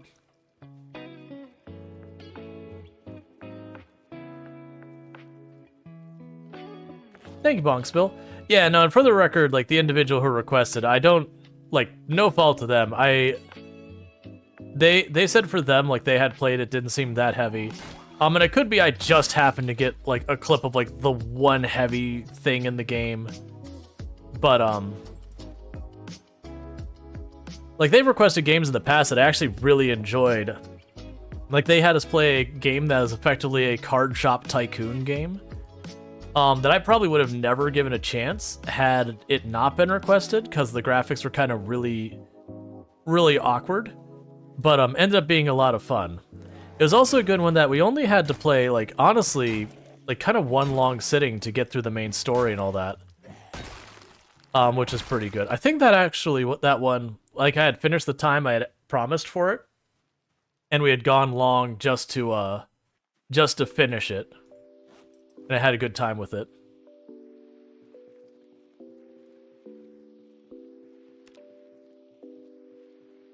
Alright, we're trying to look for things we can eat. Not gonna find much on the road, but I'm not to the point that I'm going, oh god, I need food desperately. We're a little hungry. That is affecting our carry weight and all that. Yeah. Where are we right now? We're getting pretty close to the Mansion Road in Louisville. My intent is to go to far side of Louisville while the population's not built up yet, and try and establish ourselves. And just the goal here is to have this run that literally I am unlikely to survive, because it's going to keep getting more and more overwhelming till I die. Nice hustle there, zombie. Oh, we also made it so it has the thing where some of the zombies will get right back up.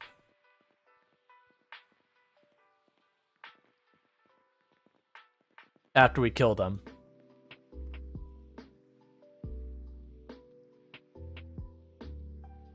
I mean, if we get desperate, we can eat that.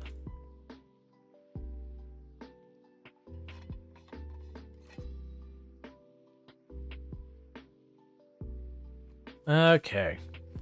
We get ourselves a container of canned tomatoes.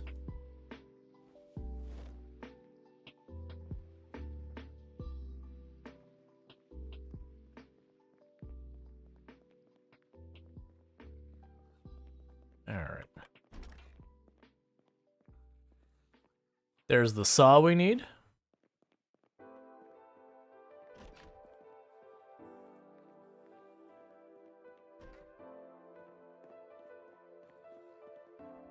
Okay, I heard the door, I'm like, alright, I don't know if it's gonna be 1 or like 5. We need to not be in that back corner.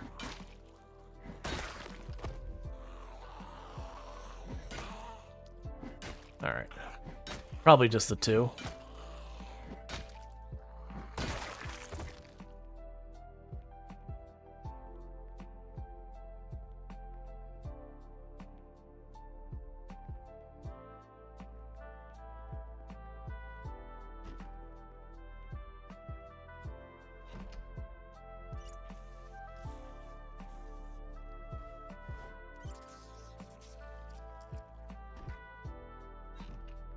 Okay, so we're still hungry and all that, but what we'll go ahead and do is drop our bag, rest at the couch for a minute to recover endurance, and we'll move on to the next one. Yeah, no, that was when they came out and they weren't wearing clothes. There's certain quote unquote stories that happen in the game that like you'll have like the murder suicide house where you'll have one person that they'll have a gun and the other person will look like they've been shot and then the other person will look like they shot themselves kind of thing. It's like, oh, I see, they were turning into zombies. The one had to kill whomever other and then kill themselves. Maybe they got bit during the fight or whatever and they just didn't want to go through it, whatever the story was. And then you got that one where there's clearly what was a couple who were having fun because all their clothes are scattered on the floor and they're in their underwear, but they're both zombies. Stuff like that. Alright, so this is a construction site. Do I want to poke my nose in here? They're not gonna have food. They might have nails, though.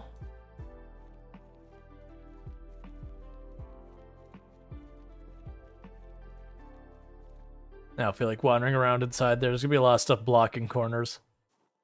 For a place that's unlikely to give me anything I really want.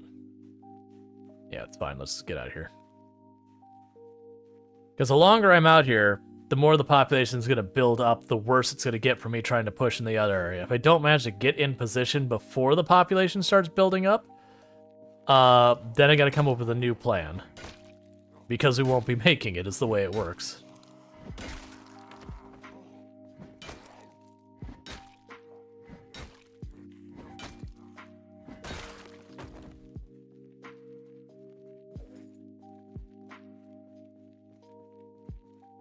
Yeah, so if I get desperate, I can eat the cocoa powder, and it'll give me hunger. But I'll need to have a bunch of water on hand because it'll massively dehydrate me.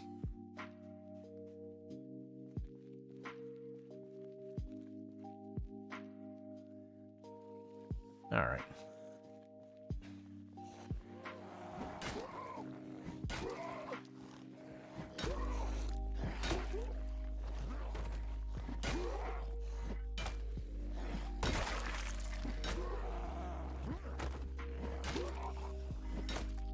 Okay.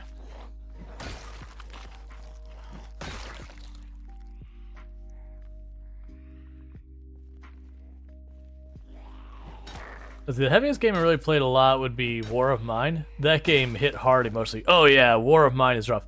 Like on my own time I'm down to play some pretty heavy games, but like on stream, like I don't know what people have been through, that kind of stuff.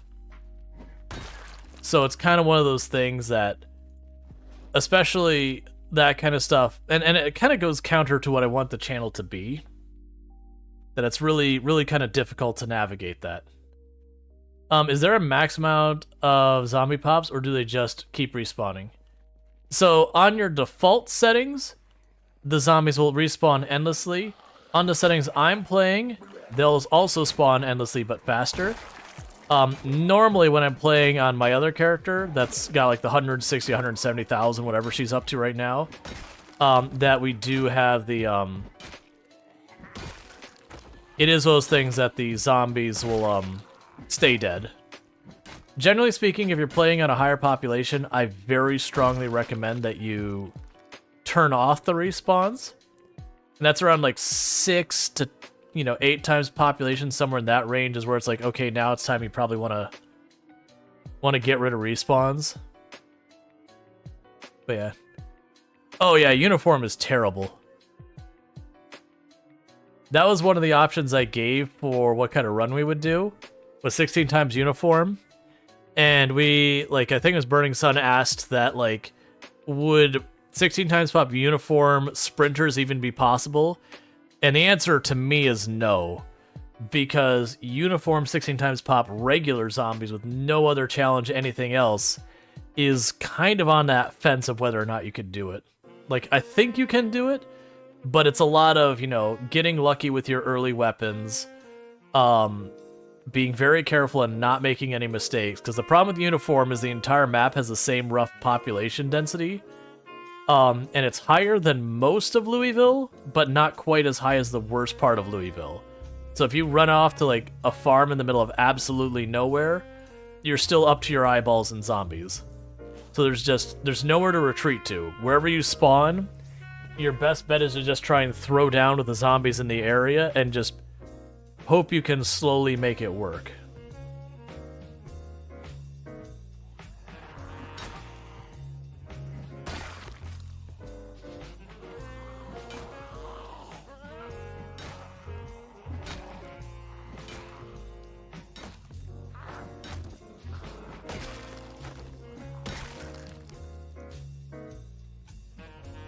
I debated going in there because I know there's food in there, but I think it'll be too much out of the way for too little return. We're gonna just skip that building. Am I not on the right road? Helicopter in uniform? Oh yeah, no, absolutely. Like, uniform, the point that it becomes not a sweaty, awful nightmare is once you survived long enough to clear out most of the zombies in the cell around you, which is a 300 by 300 area. Because once you've cleared that out enough that you can reasonably survive in there, then it boils down to just being effectively surviving the thing.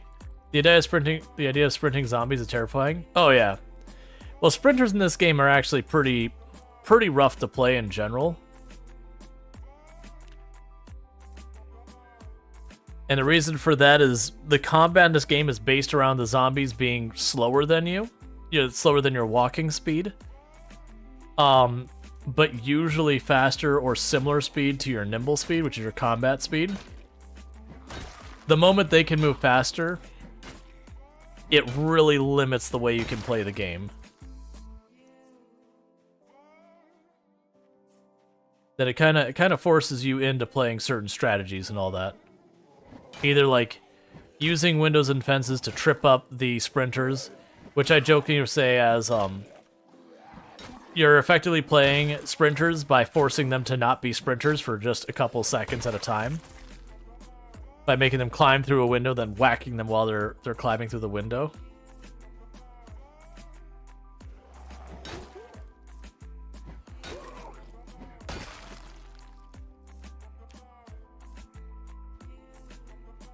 So if I go the median, does the median count as vegetation? Cool. Because that means in theory I could find food foraging here. Probably not, because we're a little ways into the day. It's getting to the point where we're starting to fatigue.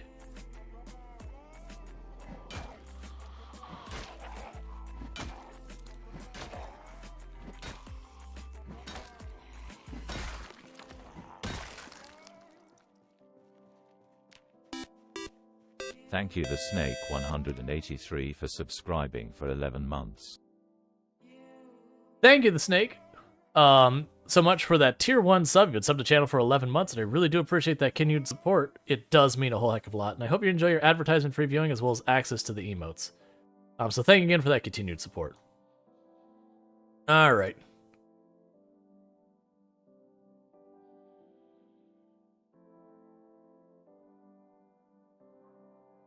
It's a little risky fast-forwarding here. I can see there's a zombie to my south, tucked in those trees.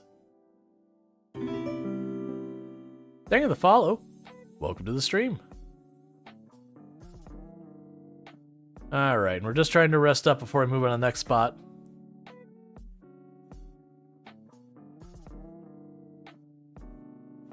And yes, I do have a machete in my backpack. I will be using that as a weapon. I just want to get a couple points in maintenance out of my crowbar before I use it.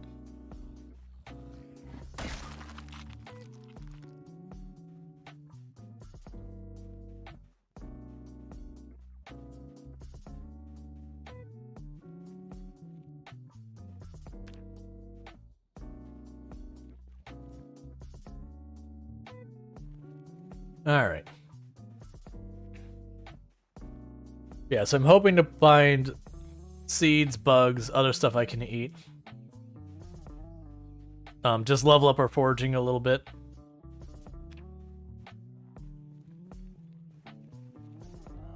Because likely that'll be something I'm going to lean on a lot for food.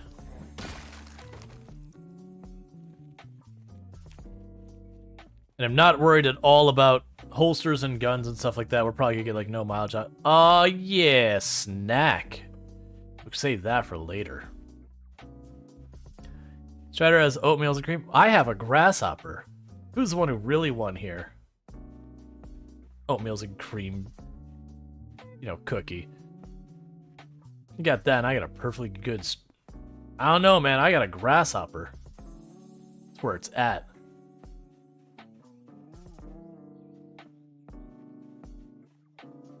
I mean, oatmeal and cream cookie, no crunch. Grasshopper, much crunch.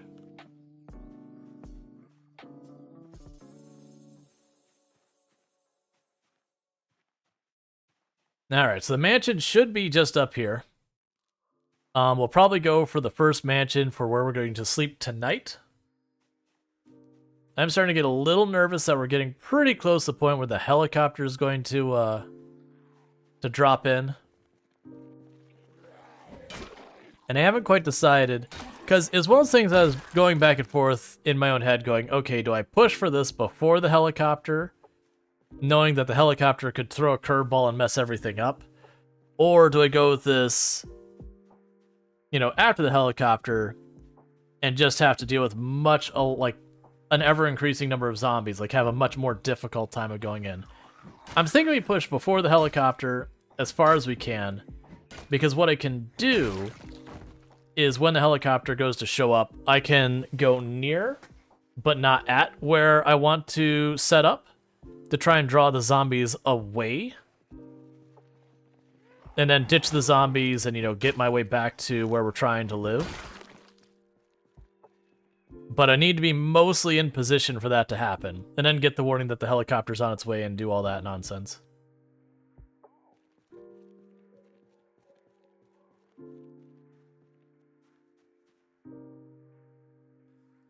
What?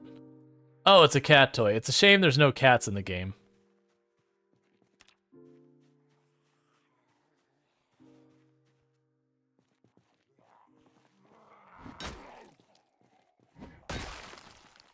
All right.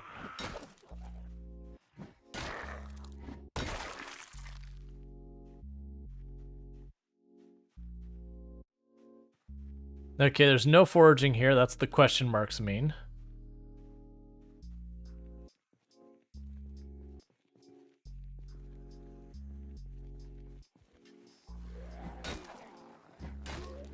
Ah, you're not quite standing on him. Doesn't matter. Managed to knock him down fast enough to make it work. Let's deal with you real fast, because then I need to sit down and rest again.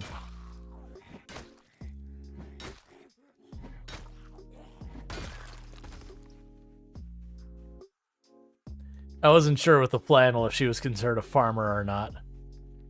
Because zombies that are farmers in the game, they can drop seeds, and that's something long-term survival I'll want.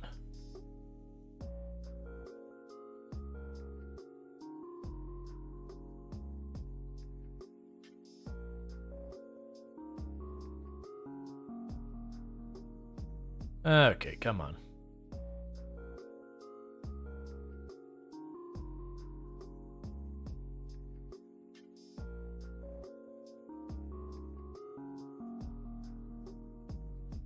Anyway, we did disable power and water right from the get-go.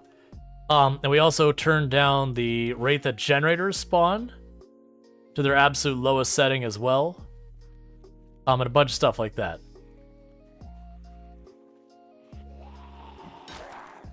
And loot's also on insanely low. So one step above loot not existing.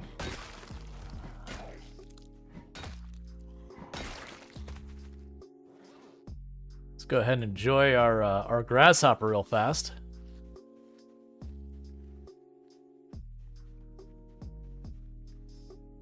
Why are you sad? We just had ourselves a perfectly good grasshopper.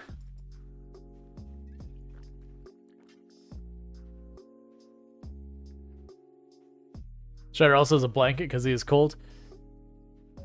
Yeah, we had to bundle up because we did set it for winter. It's not snowing yet, but we're in mid-November in the game.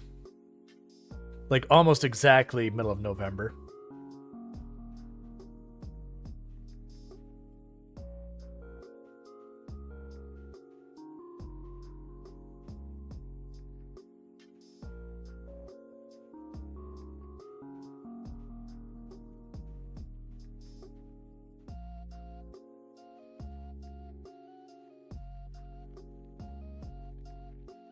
Okay, so we can actually go back to foraging now. Nope, not gonna do that. Alright, so we need to get inside probably this first mansion here. I think we're in the mansions rows. Just so we have a place to sleep at night. We can sleep tonight. We do just like we did today, where we managed to get a bunch of blocks. Getting those steps in all the time. But, we're getting this first mansion, and then we could just work our way up the road.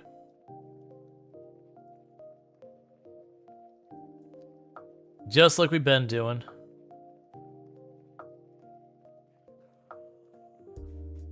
That actually might work out for us.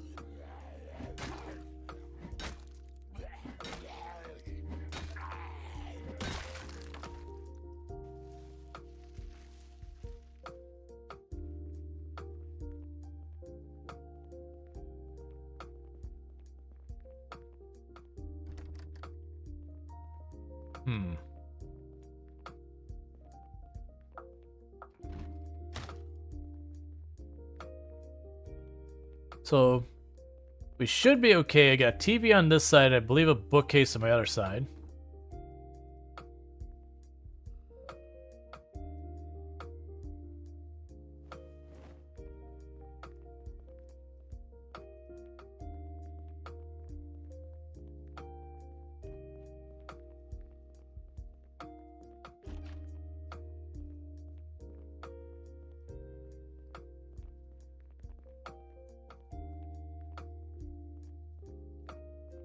Where did you go?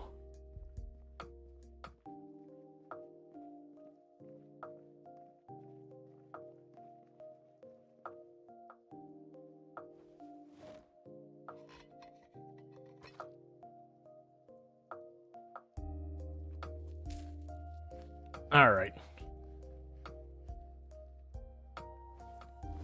Not loving this situation.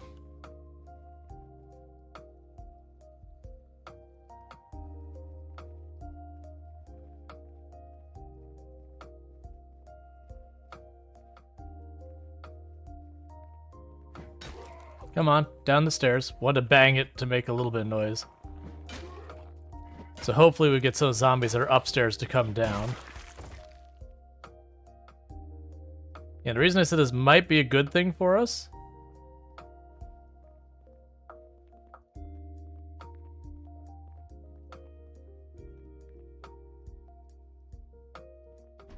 Because usually the house is being robbed.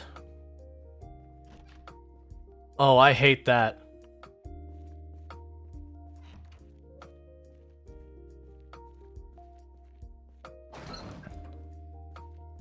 I can't see hardly anything in here is the reason I hate it. Grab the hammer. I want the trowel. I don't care about the wooden stools.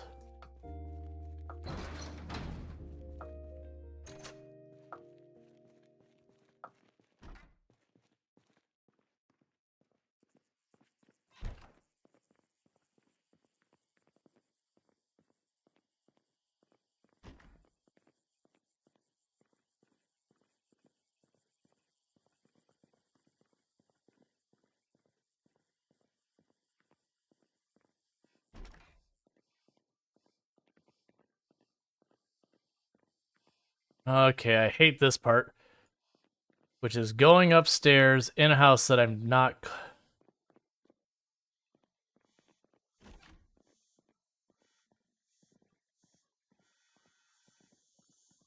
This house makes me unhappy.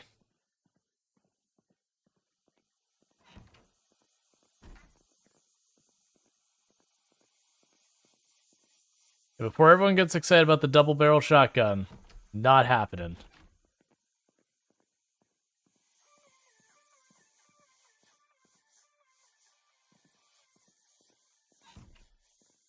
Hey, Night High Lord, how's it going?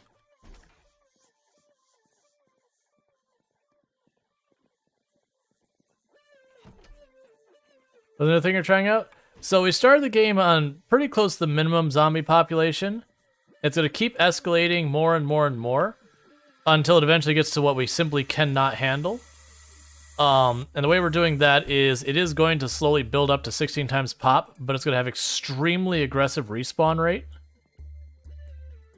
as well.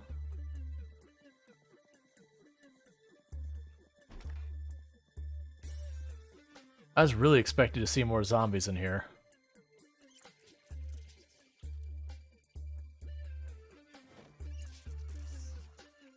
Alright. But we're also trying to go to one of the highest population parts of the map. And to be clear, those population settings have no impact to the zombies inside of places. So if I go into the mall, it'll be just as bad as if I started on 16 times pop. Alright. So we have cleared the house as best we can for right now.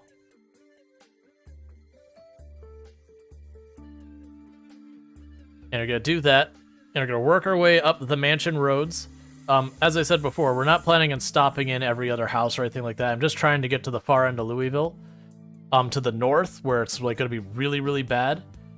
And I'm just taking this route because I think this route will be the easier one to get there.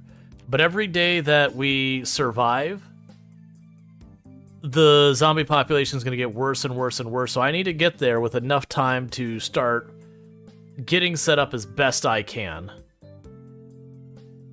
But the plan is for this to be a run that's effectively on a timer that eventually I won't be able to withstand the number of zombies respawning.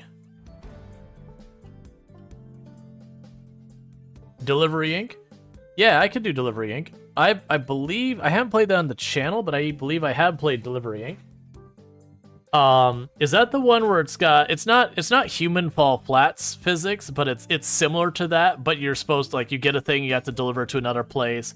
Really kind of silly nonsense kind of way of play, because I'd be down to play that for the record. I'm just checking to see if I'm thinking the same game.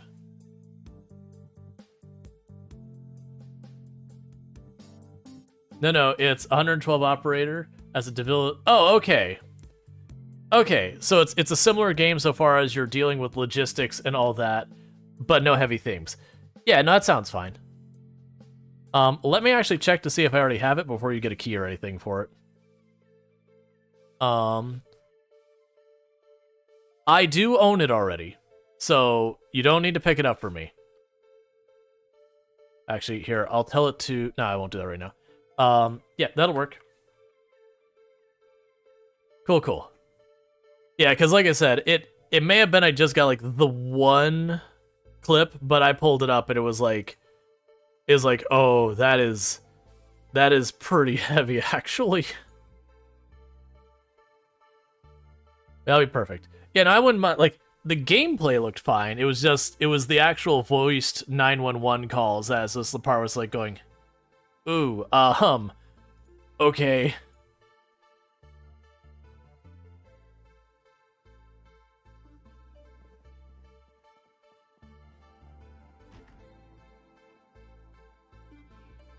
Probably the main story. Yeah, no, like I said, I just pulled up a clip or two, and there was the one clip that was like, oh, okay, that's not what I want to do on the channel. But yeah, no, the gameplay-wise of, juggling, okay, I need to have resources in all these places, and, you may or may not be able to fulfill all the things that need doing. That gameplay looks good. Alright, so we're gonna need more food. But there's nothing else here for us, so we're moving on.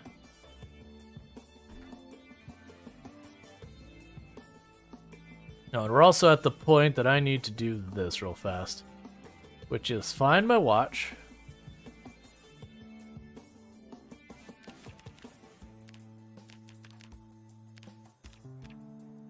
And that's I set it to 7:50 a.m. Because it hit 7:50 a.m., I pop out my radio. And the reason I do that is I can pull out the radio, tune into the emergency channel, and with the emergency channel, I can check to see if there's going to be a helicopter coming. And if there is, then, I don't know, we walk away. What are the population settings this run? They change. It starts low, and it's going to ramp up to 16 times pop with absurdly high rate of respawn and everything.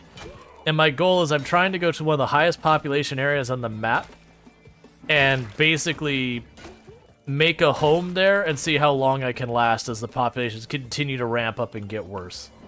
And that includes the respawns will happen 3 times as fast and be 2.5 times as severe. So it's gonna get really bad really fast. Do I want to pop in? I'm debating trying to pop into these mansions long enough to just grab some food so I don't have to stop and make that happen. It depends if I think I could pop in real fast. That's like extra hard mode. Alright, so kitchen's in the back. Oh, you want to open the door for me? Aww. Such a letdown. Not going to open the door for me. Fine. I'll get my own way in from the back. It's okay. Don't mind me. I'll just go around.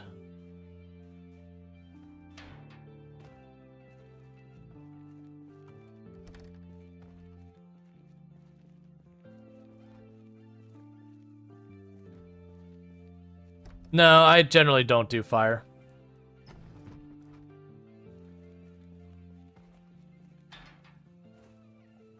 It just gets way out of control way too fast.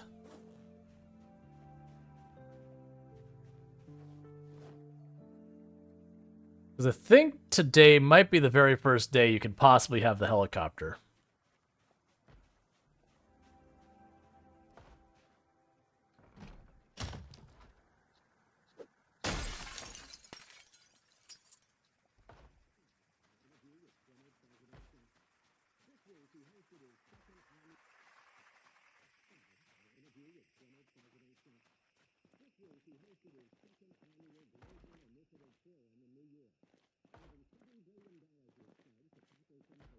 Okay. Hello, Element. How's it going? I think we're okay.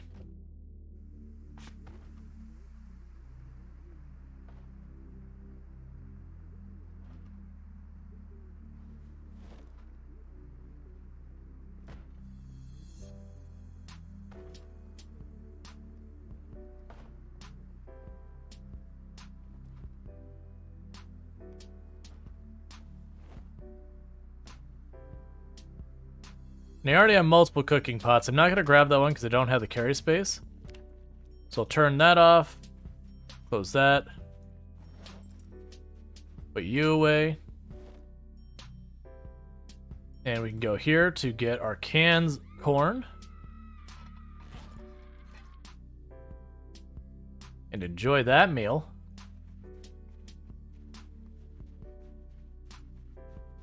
We're not done yet because we're still hungry, so let's open another canned corn. Just gobble that up right now.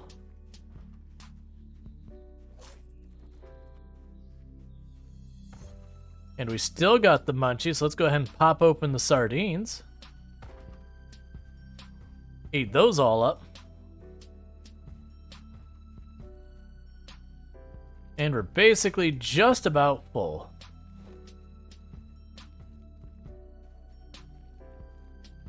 Okay.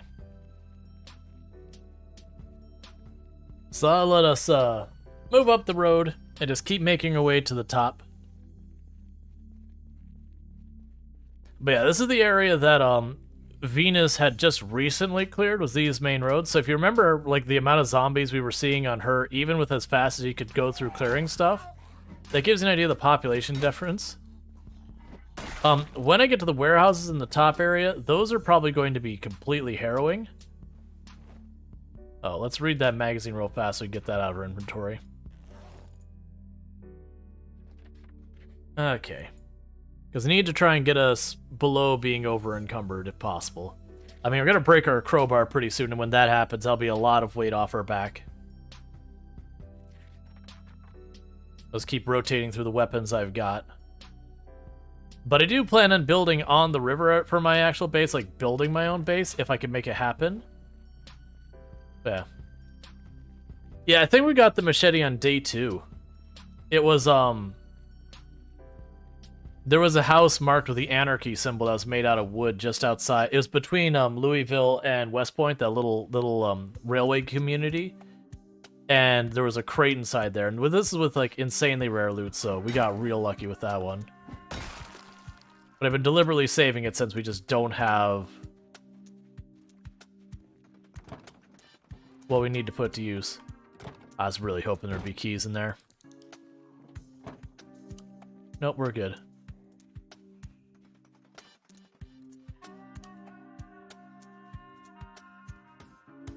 Alright.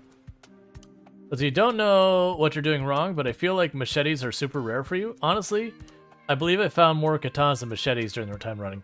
The machetes are only a little bit more common than katanas. The big issue you run into is your main source of machetes are the zombies, and they're very easy to overlook. There's like 3 or 4 different positions the machetes can be in when you find a zombie, and especially the one where they're stabbed through the top of their shoulder. It can make it very hard to discern that from some of the other knives. Versus the one where it's like slapped on top of the back of the shoulder, that's the one everyone sees because it just sticks out very much. One trick I use to help me find them is if we... Thank you SoupDog9 for subscribing for 7 months. Thank you SoupDog9 for the Prime Gaming sub. So you've been subbed to the channel for 7 months, and I do really appreciate the continued support. I hope you're enjoying your advertisement free viewing as well as access to the emotes. So if we put my machete on the zombie body for just a minute, a trick you can do for finding... Here, we'll kill this zombie real fast and I'll show you. A trick you can do for helping you find machetes is, once you've got a pretty good pile of zombies going, go over here. We want to go favorite the attach machete to spear. Now, if I walk around, you'll see machete isn't lit up. But if I walk over here to this body, the one we left the machete on, the moment I get in looting range, machete lights up. And it won't show you exactly what body it's on, but it will let you know there is a machete somewhere on the ground nearby you. So if I kill like a good 100 zombies in an area or whatever, I'll pop that up and just do a quick walk over the bodies from time to time. You can also do that with hunting knives and a few other things.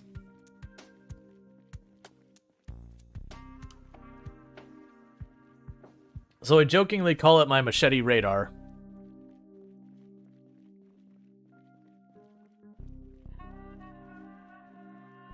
Now, the downside is you've got to have this window on your screen, and it takes up a huge amount of space. But you also notice the problem is once you have a machete, it doesn't work, because I have a machete in range, because there's one on me.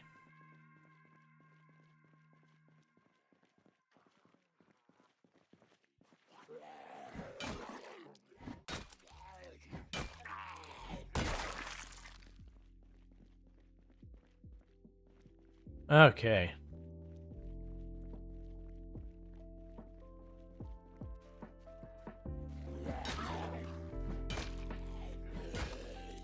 Have I played City Skylines 2? Yes, I absolutely enjoy it a whole lot. Unfortunately, I've had problems that when I'm streaming City Skylines 2, that it crashes my computer. And I don't mean it crashes City Skylines 2, I mean it full-on reboot crashes my computer.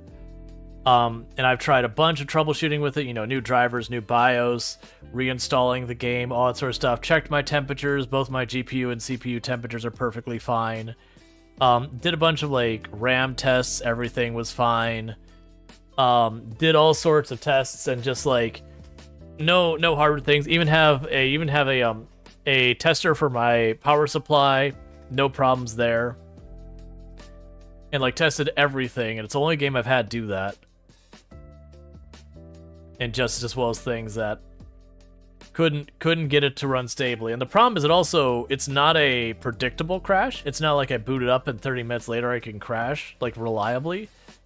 It can go 6 to 8 hours with no problems and then crash out of nowhere. So it's near impossible to troubleshoot, and I've yet to get it to crash once off stream.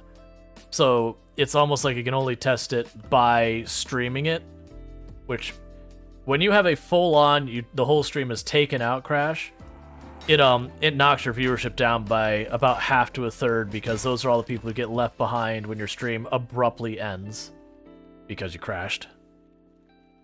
So because they're lurking and all that, when you start up your stream, they get lost. Otherwise, I would have played, just absolutely played a ton of that on the channel. But, yeah.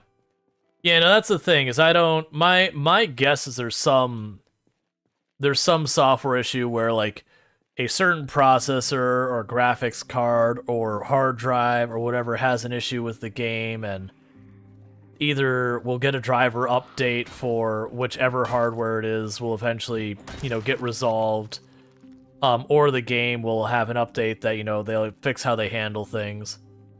Then I have people's like, oh no, if your computer hard crashes, it's 100% your hardware. It's like, nah, man, I've done software development for 15 years. I can absolutely make a computer take a dive where it's not a hardware problem using my code.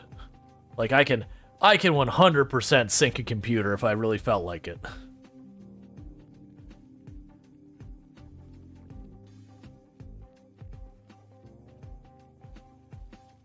You can just get, like, drivers upset with you that they don't know how to handle what you're asking, and they just blue screen out. Like, and I'm not getting a blue screen, it's just a flat reboot. I even set up a thing that's supposed to detect if there's a power issue, that it's able to discern that the power sagged as part of its stuff. Didn't flag anything. I'm not saying it couldn't be a hardware issue, but I've tested just about all I can test. And there's nothing there.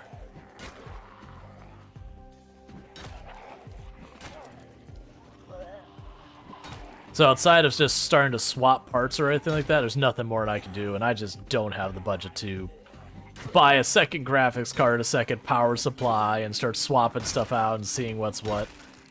So I definitely don't open that can of worms. I don't have that kind of money. Especially, like, not right now. This was our base when we were playing on, oh, what was the guy's name? The one who's collecting all the friendship bracelets. Quincy Vu, that's right. Quincy Vu. When we were playing Quincy Vu, this was our base. So we were writing friendship out of friendship bracelets. There. Such a nice base. Yeah. I actually like, there's one of the other mansions that has, like, the wrought iron gate in the front. I actually like that one more, where it's a closable wrought iron gate. But, like, I get why people like this location. Excuse you, I'm trying to rest.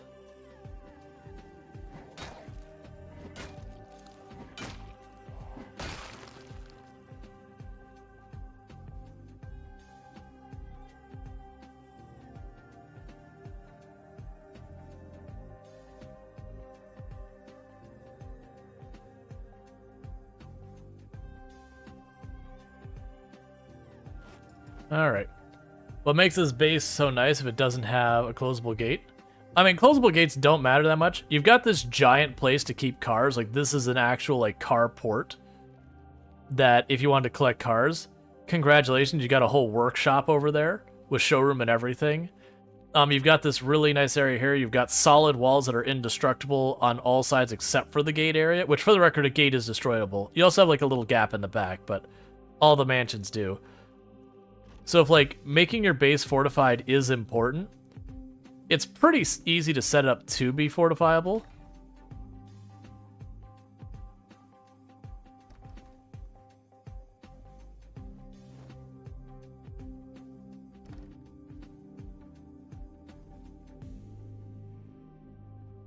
That says, I personally don't actually care about my bases being fortifiable. To me, that's not an important attribute. I want to make it so the enemies can't path to me, but that's a very different concern.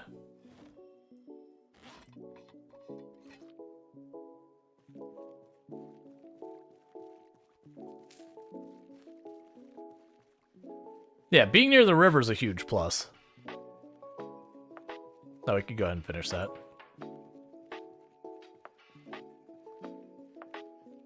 Is there a way to make a fortifiable, sustainable base? With some light maintenance, etc.? Yeah. So you can make a base that's very fortifiable. Any wall that a zombie cannot destroy is going to be very fortifiable. So any pre-existing tall fence or wall. And then if you have access to water, you can fish in the water, and you can boil the water. and be set. So like in place like that, you can literally just throw some gates up on the front door area so the zombies can't just randomly wander in, and put little walls along the two sides that are exposed in the back. And then you only have the vulnerability of them knocking out the walls in the back and then coming in or going through the main gate. But then you could spearfish for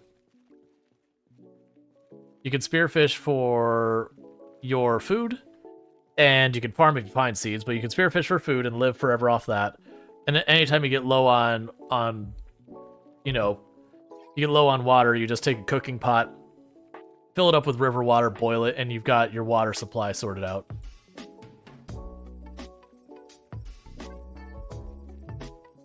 Like, honestly, when it comes to sustainable, you could literally just go to anywhere there's a body of water in the game. All you need is a cooking pot or a saucepan. Having a couple of them will be way easier to deal with. And all you'd need is a saw. I think actually the saw might be the only thing you really need. Yeah, I think actually the only thing you absolutely need is a saw, because you can make a the notched plank for making fire.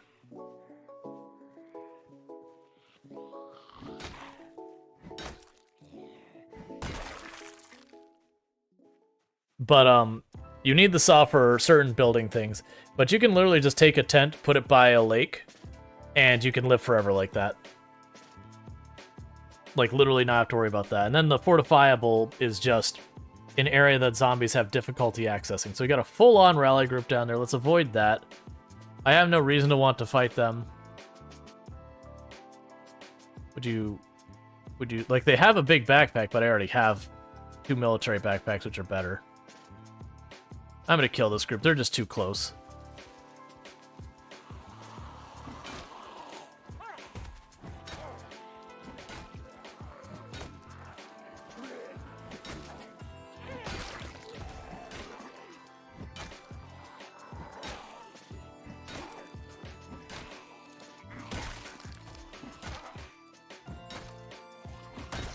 But yeah, having a fortifiable position, to me, is kind of the wrong approach.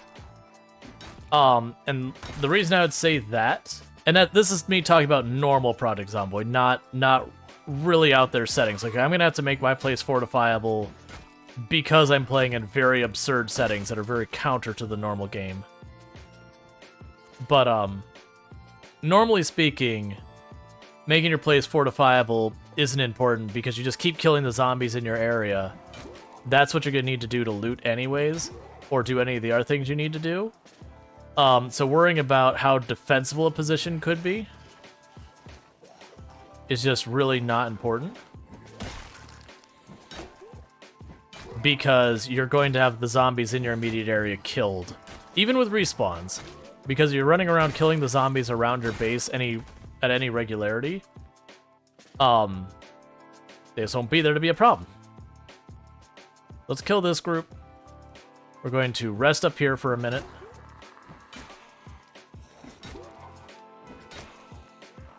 Before we go around this next building where I can't quite see around, so I could potentially pull a big rally group.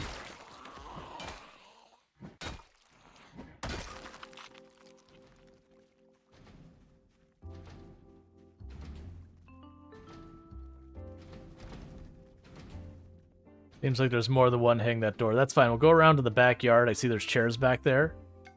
So we could drop our bag, rest for a minute, and deal with that. But yeah, it's like this would be a bad one because those short fences, they can go right over them. And zombies can destroy the short fences. But, access to water is still good.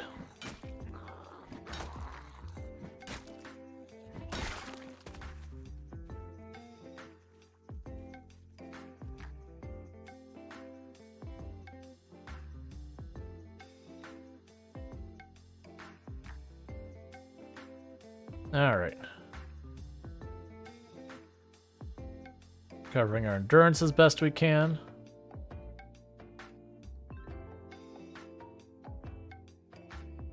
And back to it. The old breakdance, absolutely.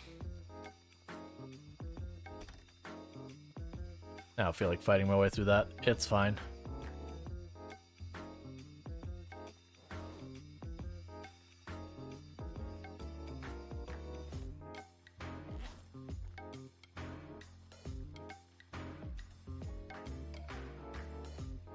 Well, if they went ahead and broke open the door, I'm willing to poke my way in there. Didn't expect him to get to the garage door that fast.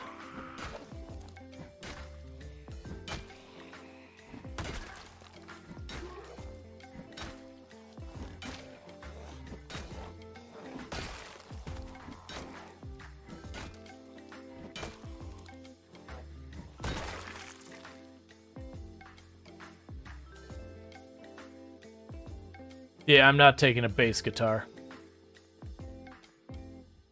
I know better than that. Bass guitar is one of the slowest swing speeds in the entire game, which makes it atrocious to use. Alright, rice will definitely do in a pinch. Canned potatoes. Mustard and more soda.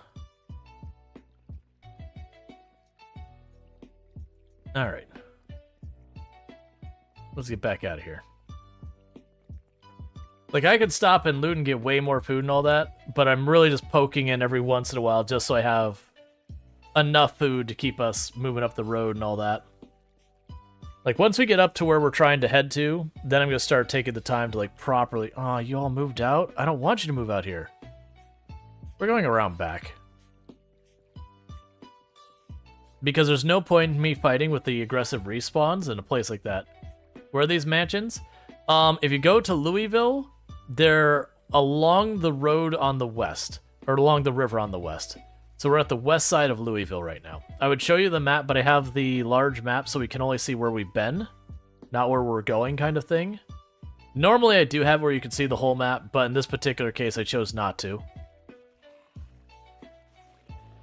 Because I wanted the challenge of figuring out where we were at the beginning. Which it took me walking down a street a good ways before I was like, oh, I know where we are now. Like, I had a pretty good idea the moment I saw the water the first time, but I wasn't confident in that idea. That's not a bad spot for rest.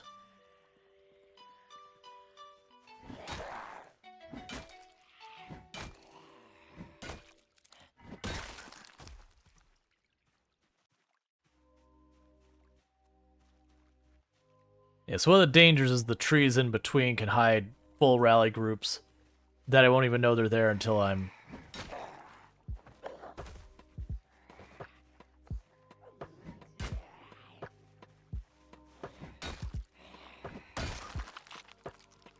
Won't even know they're there until I'm all the way up there. Let's take a quick peek. Alright, so I don't see anyone right here.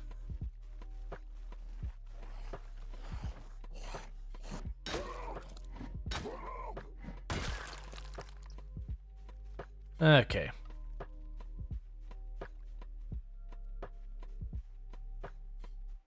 Yeah, because, like, this is actually pretty dangerous right here. There'd be a whole group of, like, 10 zombies here and I wouldn't know it.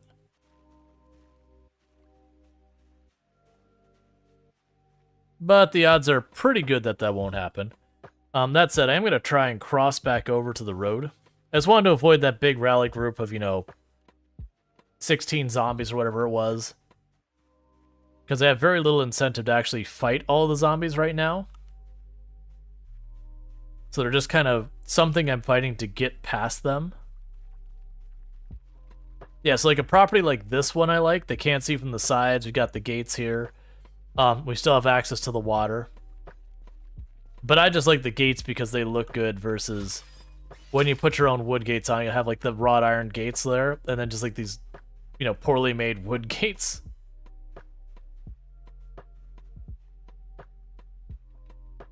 Could just ruin the aesthetic.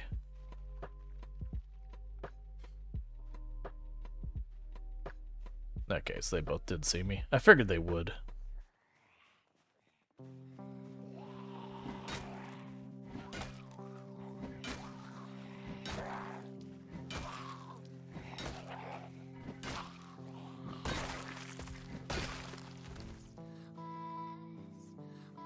Alright, we got one more tick of durability left in our crowbar, and the crowbar is done. How long does it take the zombies to respawn? Normally, they trigger respawn every 72 hours in-game.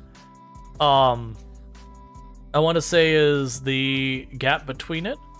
And they respawn 10% of the zombies each time. On our settings, it's every... I think I set it to 24 hours. So like every day. And they will respawn at 2.5 times the normal rate. So it'll be like literally a fourth of the zombies in the area will pop back into existence every day. So hence where I'm saying that I need to get a position, and this one I'll need to fortify. But we changed it so we start with very little zombies at the beginning, and each and every day it's going to increase until we hit the max.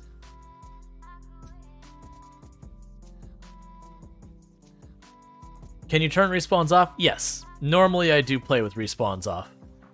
Which all you do for that is just the amount that respawn. Like I said, the normal is 0.1 or 10%. If you just leave it at 0, you know, just nothing happens and respawn triggers.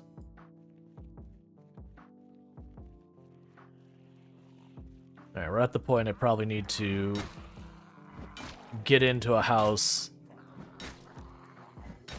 and get to sleep. Well, not asleep, but get into a house and start clearing it out for winding down for the night in-game. Because at 7 p.m. it'll start getting dark, and I don't want to be out and about when it's dark. So this seems like as good as a place as any to find yourself a nap. Just need to go in and make sure it's clear. If you get lucky and it's like the event of a house that's like the murder-suicide house, you could sometimes get lucky and have a house that has no zombies in it whatsoever.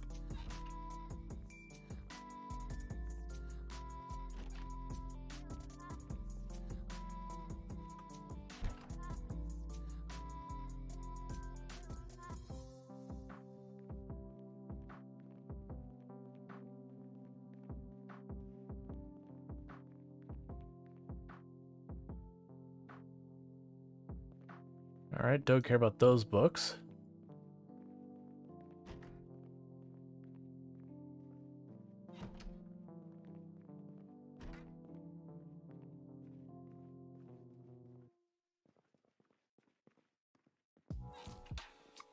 Now I want to go down that hallway. It's a little narrow spot. It's a good way to get yourself in trouble. And we did see down the hallway that it was clear from the other side.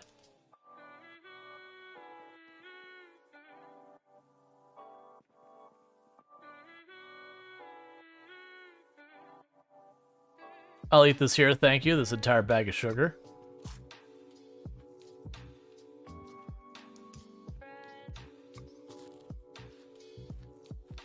I did hear a zombie. Good chance it's in that room.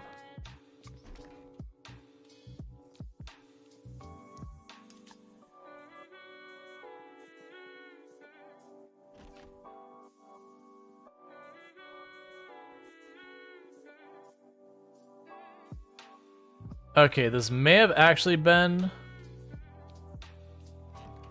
the murder-suicide house, and that the other body... Let's see, new corrector. The new character, the character we've had for a really long time is not dead. Basically, I was getting more and more people saying, you know, we really actually don't want to see the character that's been alive forever. You know, it's just the same meat grinder every single day. So, you know, we're trying something different. Mix it up, do something new.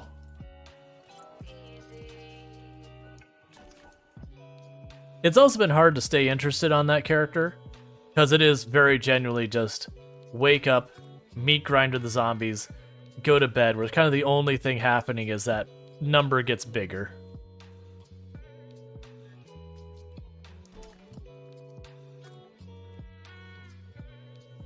And I know you saw that rifle in there, that the second M14 we found, but no, we're not going to end up picking that up.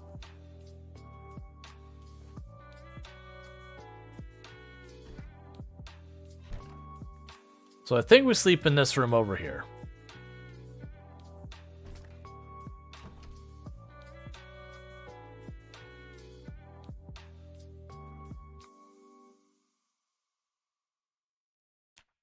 All right.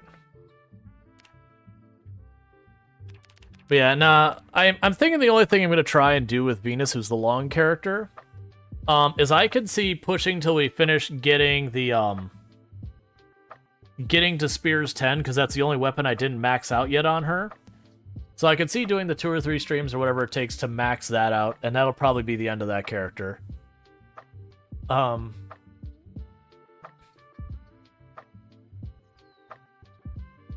Like deadpan. Oh, it's an entire bag of sugar and a jar of mayo is my favorite thing. Yeah, it's a sometimes. Sometimes you gotta eat an entire bag of sugar. Bags of sugar are heavy. Why would you carry it in your hands when you could carry it in your stomach? I look forward to when we're not obese and we have more than 0 fitness. That'll be pretty nice. Because right now we do one round of exercises and we spend the rest of the night just trying to rest off what we've done.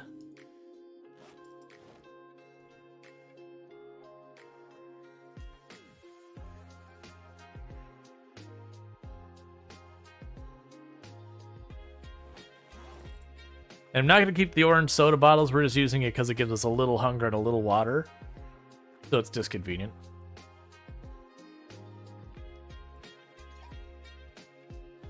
Says the guy who wants to store a bag of sugar in their stomach. Hey, I mean, that's just what you do. It's just being pragmatic.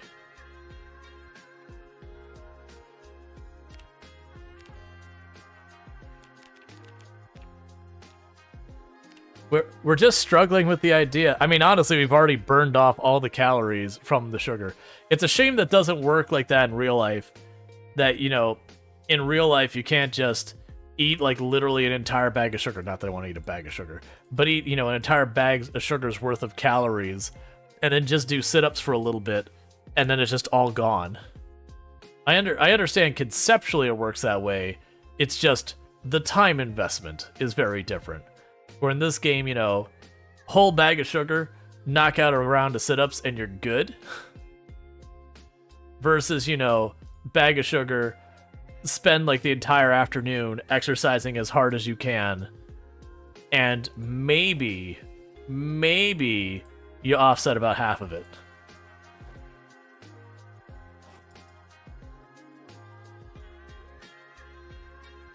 Caloric balancing. Yeah, it's just the whole thing, like, the, where you eat, what was it?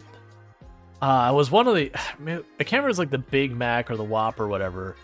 It was the people doing the math, they're like, okay, if you eat like a Whopper or whatever like that, you know, if you wanted to do enough exercises to basically like undo that Whopper, how much exercise would you need to do? And that's not kind of the fact that, you know, your body does need calories just to function. And so it's not like completely a thing. Oh, there goes the crowbar finally. So we can be really bad at combat again for a while. Let's get our next backup weapon in position.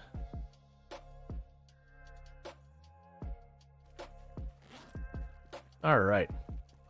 But, it's just, like, doing the math and that kind of stuff. And it was something like you had to, like, sit there and just, like, run for hours and hours and hours to just undo a Big Mac. It's, like, really, really upsetting the amount you had to do exercise-wise to undo it. It was basically, you know, it's trying to, like, teach you on the nutrition side. It's like, yeah, there's some things that it's gonna, you're not gonna undo that decision in one day. It's gonna take you some investment. So it's kind of trying to teach some level of moderation of saying, hey, you can eat this stuff that's very calorically dense. But, you know, once you've done that, you gotta cool your jets for a little bit and give your body a chance to work through that before you do your next round of very high-calorie food. All right.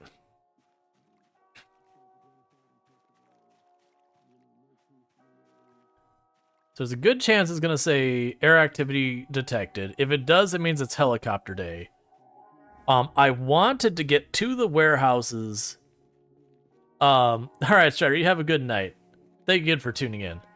I was really hoping to get really close to the warehouses first, and then take my chances trying to draw the zombies away. Oh, actually, it looks like we got one more day. Maybe. Okay, cool. We actually have another day to the helicopter. Awesome.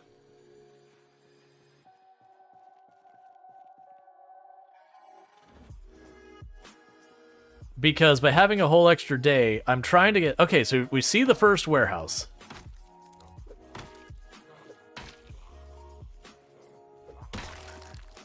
Do I need to finish your radio ticket? I don't know what we're talking about.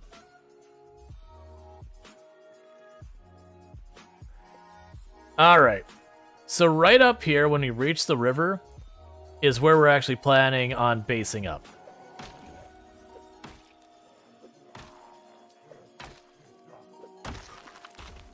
Because that should put me in a relatively dangerous area as the population builds up. This is one of the highest population areas on the entire map.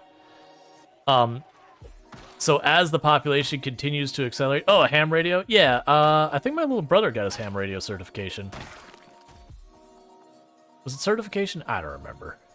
He got a thing that lets, is what he needed to be able to do ham radio.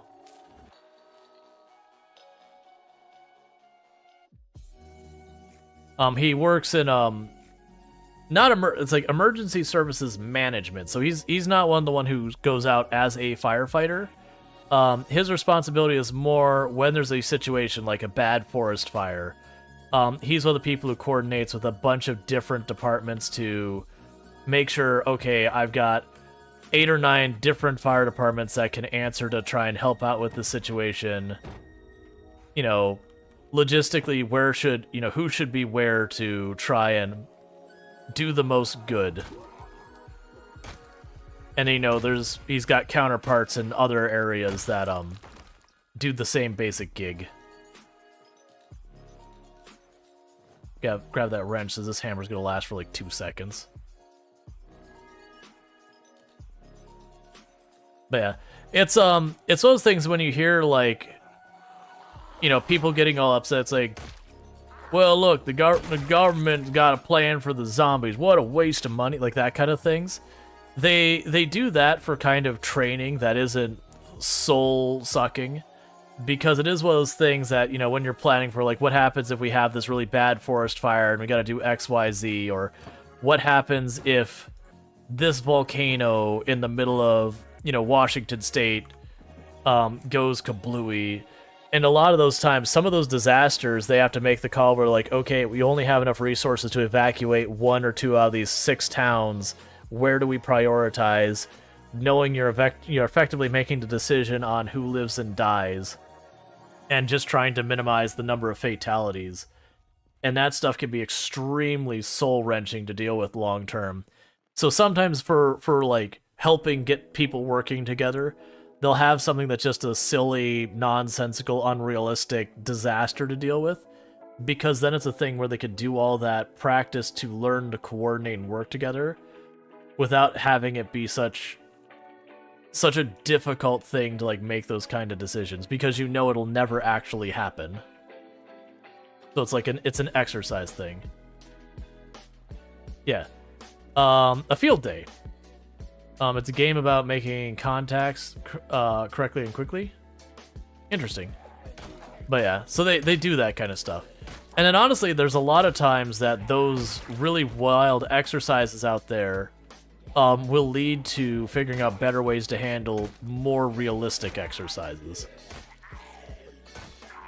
Or they'll come up with different ways, like they'll force you to come up with a different solution because you'll have a variable that just doesn't happen in normal scenarios, and you look at that solution that you came up with for that really out there scenario and go, wait a second, there's a way we can adapt that and use that on an actual disaster to help mitigate a bunch of problems. Or starts the thought process that comes up with a better solution for something.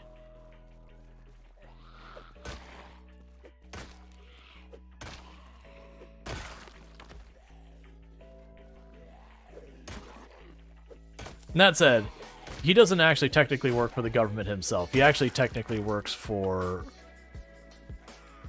a utility. It's just, you know, they're involved in that disaster planning because, like, for example, really big floods and fires and all that, they want you to turn off the power in the affected area. Because, for example, flooding, you've got all those things shorting and causing fires and all that sort of stuff. They want you to be able to get your people out there to cut off power to the affected area to avoid making a bunch of fires kick off and all that kind of stuff.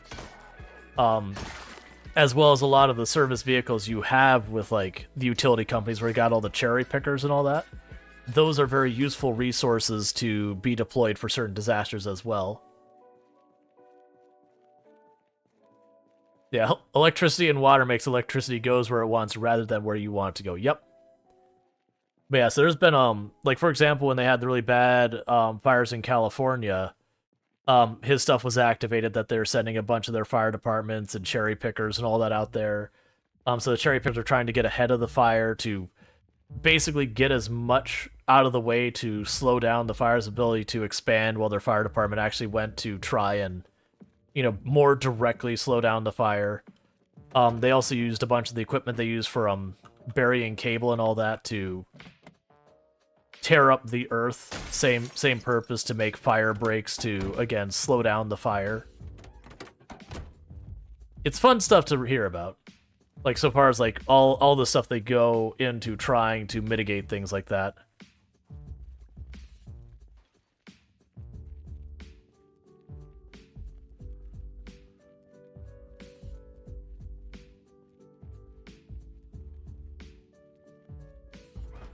They also do a bunch of advocacy and education around individual disaster preparedness. Yeah, if you do just want to bang on that, I'm down to leave you alive. As long as you stay at that door and I can walk on by unaccosted, I'm down for live and let live. Also, if you don't have antenna buildings available, height is might. Getting a cherry picker with a radio. Oh yeah, absolutely. Like, especially when you have people out in the middle of nowhere in the woods fighting this giant forest fire. So, you know, because, you know, some distance away is a population center, and you want to stop the fire from as far out as you can. You know, being able to get a cherry picker to put up an antenna over the tree line, that's dangerous? Okay. I'm sure helps a tremendous amount.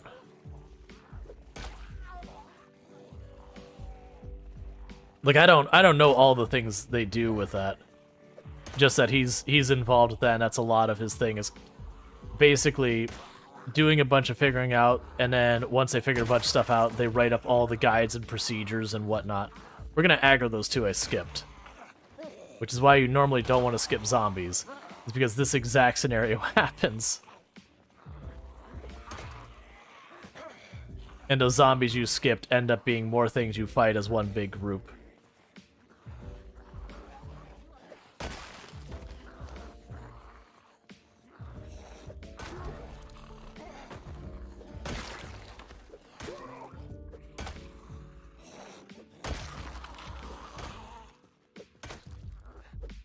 I'm surprised this thing's not broken. It only had one durability hit left on it. Yeah, I think that was the group on the door that... No, that's probably a different group. They're probably back in that fence line.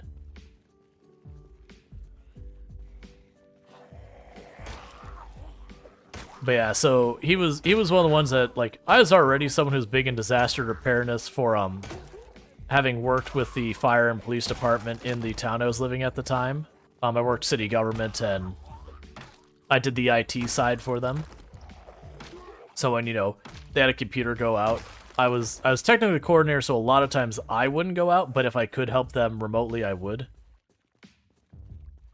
Yeah, I can go ahead and have a sippy sip of some soda.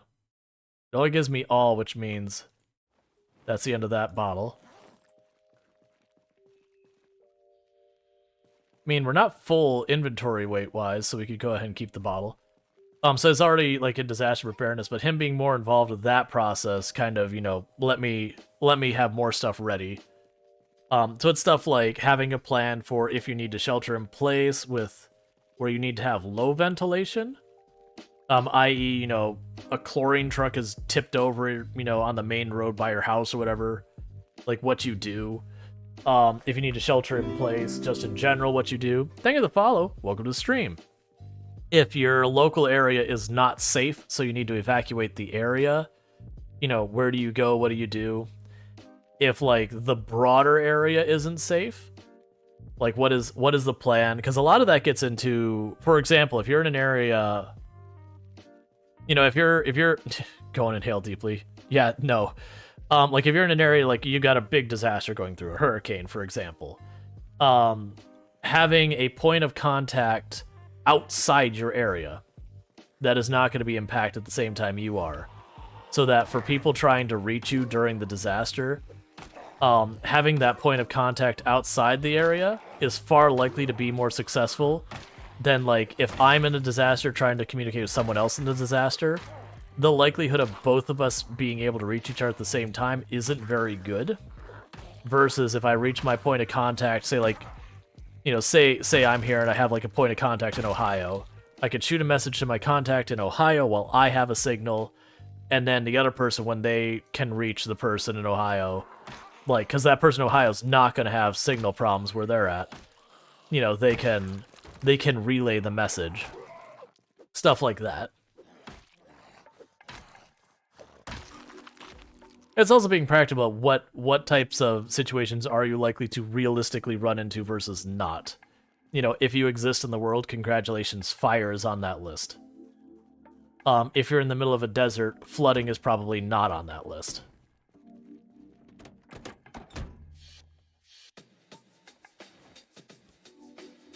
Nope. Yeah, well, if you exist on that, fire's on the list. Yeah, that's a thing. Fire is just an immutable threat. If doesn't matter where you are, fire is something you've got to worry about.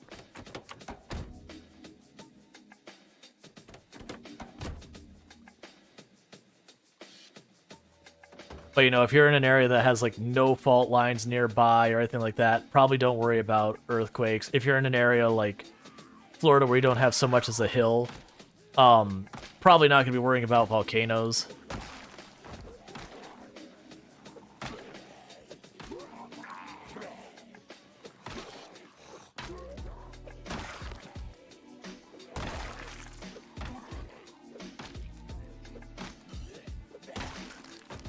I think you count as mechanics. You might have nail boxes and all that. I'm going to kill this last one up here, because that'll give me a big open space to rest at.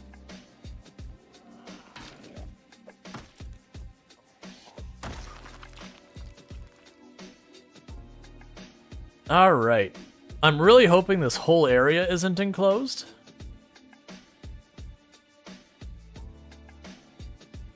Because I'd very much like to be able to get to the other side of it. Not have to worry. I don't think it is.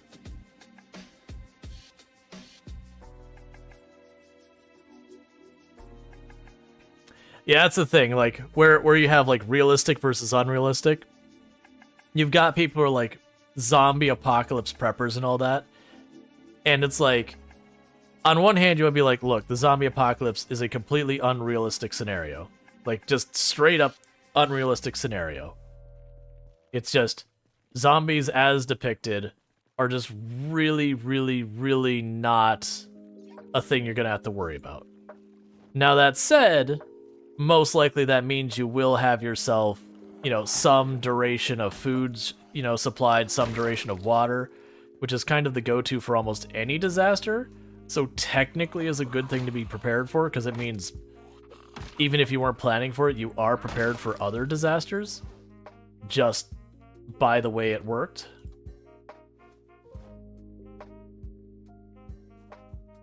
I want to keep that wrench, actually.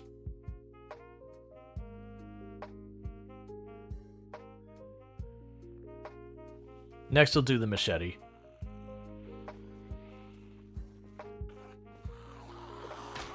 Let's see, your friend told me that if we all got EMP'd, we'd all be eating each other in the cities in a week or so.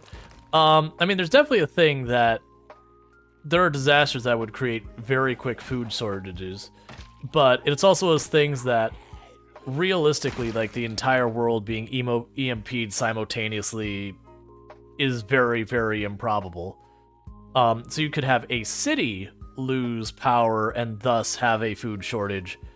But in the event that you did have such a extreme event, you would also have the areas outside would be helping bring food in. It would be considered a humanitarian crisis. They'd get Red Cross involved. You'd probably have Doctors Without Borders involved. You know, the government would also be deployed to bring food in. Like, it'd still be a big problem. You don't want to say that's not the case. But, like, the scenario that suddenly everyone loses power, like the power goes off in the entire world or over an entire country, you know, other than like a really small country, is one of those scenarios that's like, yeah, this isn't a realistic thing. And then on top of that, something that would be a permanent damage kind of situation is also very, very improbable. Let's see.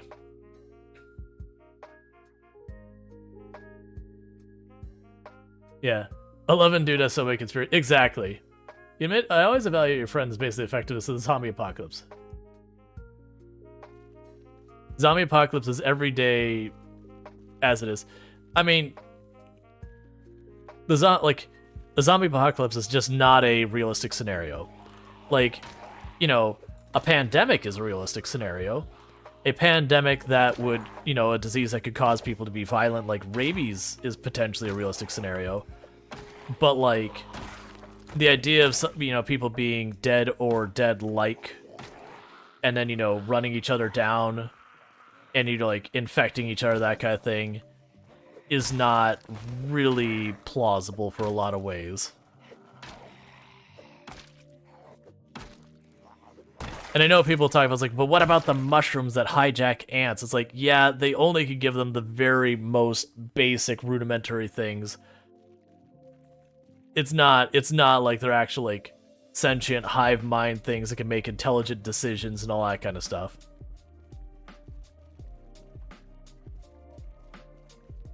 Let's see, at work, nightmare scenario in Toronto, a tornado, losing out well. Yeah, tornadoes can be a very plausible scenario if you're in an area, like, everywhere has some amount of tornadoes. Some areas, it's a very small some amount of tornadoes. Other areas, it's very significant. Yeah. I'd also say, like, the Skynet thing is also not a realistic scenario either. Computers don't look at the world, like, computers don't understand context. They don't look at the world and be like, this, you know, humanity is a threat to themselves and others, they must be, like, computers don't think. They follow a series of instructions. And those instructions are very, very basic instructions. They're just combined in such a way that they do ultimately build into a complex instruction. But they don't understand nuance, they don't understand context. They don't make higher level thoughts. They can mimic it, but that's just not a thing. Okay, so I should be getting pretty close to the other side here. Honestly, with the numbers I'm seeing, I'm half tempted to just stay here for the helicopter. Maybe go up on those railings. Because going around the corners of railings, a lot of the zombies will mess up and they'll jump off the railings. Which means they gotta circle around the whole way again. That might be a completely viable thing to do. It's not something I've attempted to do something like that before because, I mean, it seems pretty impractical. But there's all that. I was really worried this is being closed on all sides. I'm really hoping there's a gate or something back here I can exit the back of this property from. Because it'd be a bummer if I have to walk the whole way out and then circle around to the other side. On the other hand, this would give us a significant benefit to defensibility of the area out there.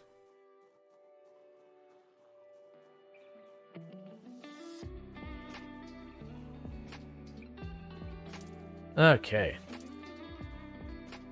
Now, the more likely things are going to be entirely mundane things like flooding, fire, hurricanes, tornadoes, earthquakes, volcanoes. Those are the things you really worry about. You know, a chlorine truck getting turned over on the highway.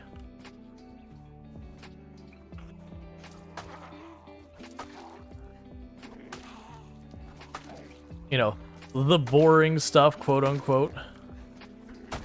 Even though, you know, perhaps we shouldn't view something that is like, you know, a natural disaster that can on its own be a big enough threat. Maybe shouldn't be seen as boring or mundane.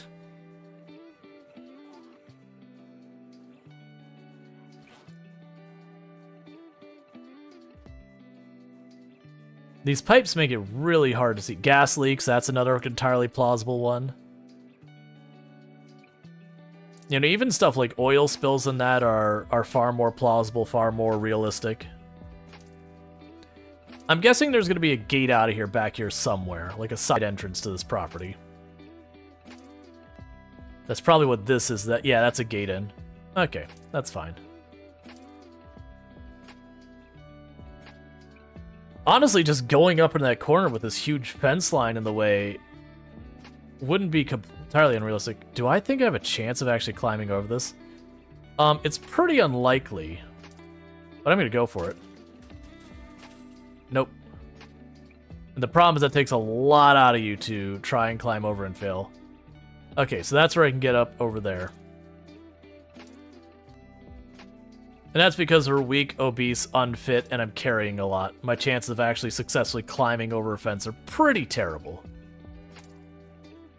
So I'm going to sit for a moment while they catch up.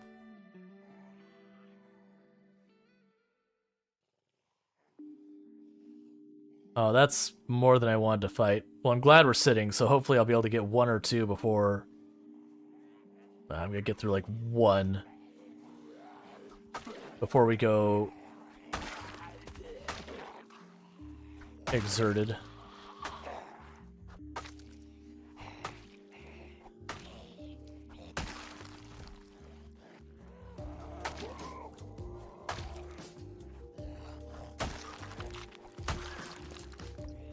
I don't complain about knocking two down to get easy kills.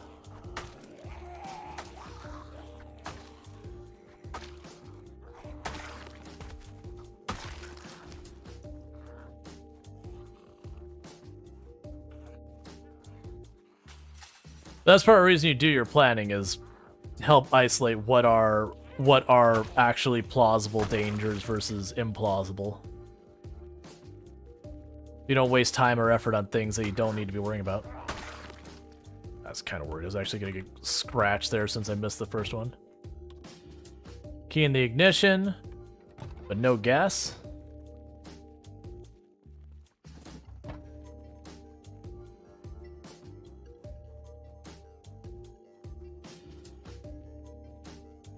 Let's get rid of you.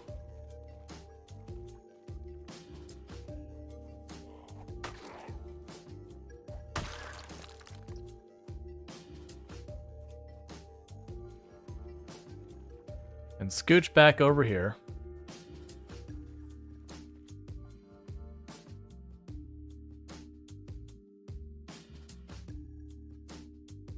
And rest for a minute. Let's see. You should go through the gas leak training before every Taco Bell visit. Yeah. Just a couple weeks ago, we had to get a refresher training thing on what to do if a natural gas leak for a fuel gas leak. Yep. A truck loaded with logs is a big disaster since, you know, trees are the enemy. I mean, memes aside, actually having the way, like for some places, having your main entry into your town being blocked off can be a thing you have to worry about. Like if you're in a rural community that has like only one way in and out kind of thing, like, you know, one bridge or whatever, that really for that kind of one, it's pretty straightforward. It's just like, yeah, have enough like food and water to last a couple of weeks. Because that's basically what you're gonna do. It's gonna try and last for a couple of weeks while they sort out whatever's blocking or preventing entry. You know, get the logs off the road, or if the bridge gets washed away or whatever.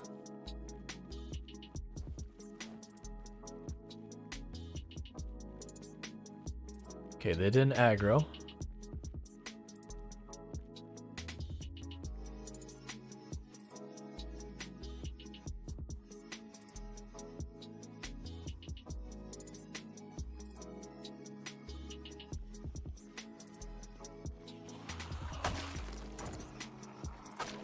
That shovel you got? I can get down with shovel. Oh, and it's a good shape too. Heck yeah, man. Thanks, dude. It'd be a great weapon to swap out the machete for when it's done.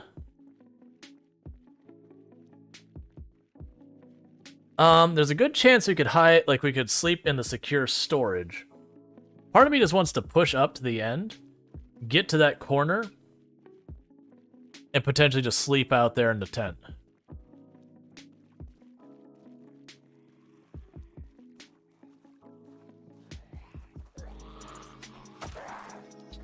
I see you got auto-modded. I can't see what part of it got auto-modded real fast. It'll take me a minute before I can take a look.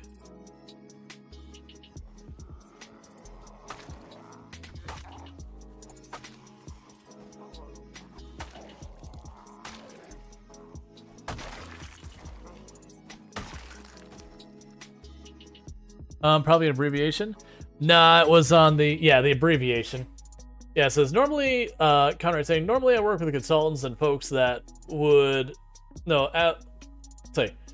I work with sorry, I'm getting bounced around real fast.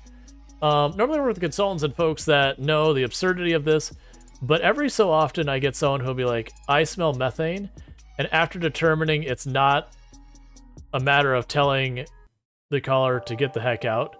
Yeah, you don't smell methane. Yep. Well,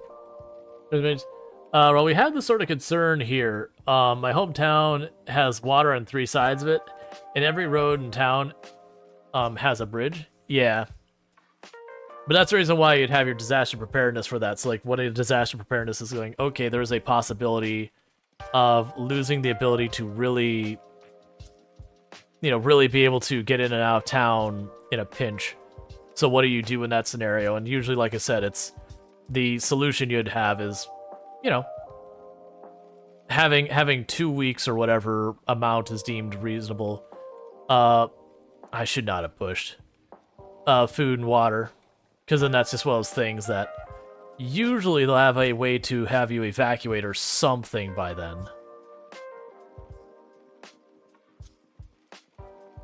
Let's just get that out of the way. I can't see.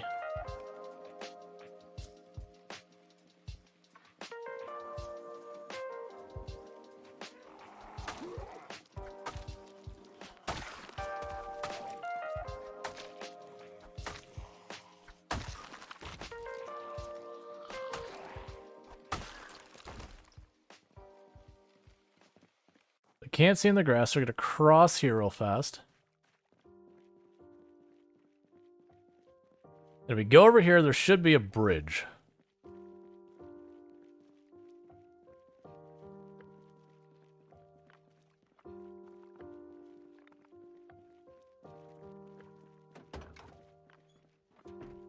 So there's at least 2 zombies that way. I can't see hardly anything. I see there's at least 2 zombies over there.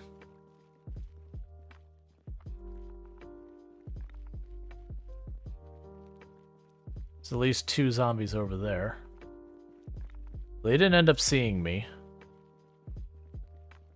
Got a couple down there. Yeah, so it seems like the zombie population here is still thin. This will get... Man, it sounds like there's one closer than those 2.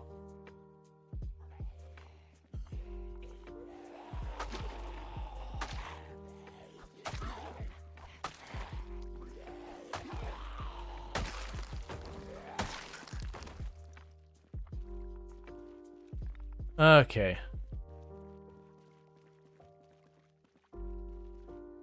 So that happened to a town, York Knife, in northern Canada this year. Wildfire was closing in. They evacuated the town. Yep. Not a fun thought, but it's interesting to think about the type of events that would not allow evacuation stuff. Yeah, they're pretty rare that you have. I mean, there's individual areas, but that's one of those things. Is most of the time with those kind of events, you get some lead-in warning. That's like, hey, we're expecting a problem here. And they'll usually ahead of time be like, hey, you need to evacuate. And you'll have people who'll be like, I'm not evacuating. That is... Oh, I'm using the lighter. Don't use the lighter. Hey, come on, buddy. This is a mistake. I can't see anything.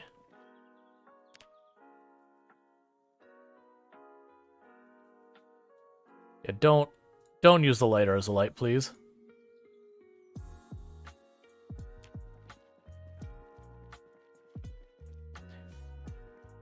So my hope is I can get to this bridge, which will mean I'll have concrete they'll be able to see on. I can back my way up the bridge. And once I'm on the bridge, I can put down the tent and just sleep in the tent. And if I do get ambushed, I could probably just get away from it.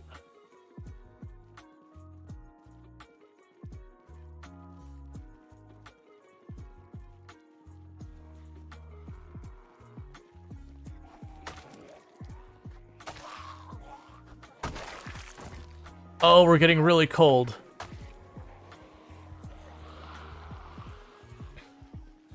I don't know where all those came from, but we're getting really cold, which is why my swing speed got so terrible.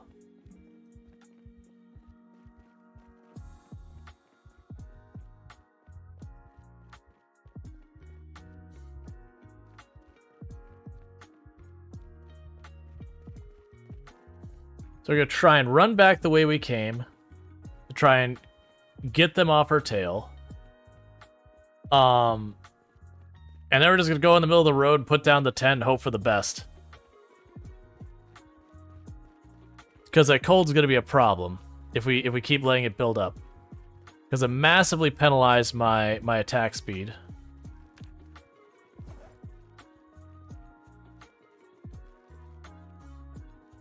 That gives me that, so eat half of a tube of mustard.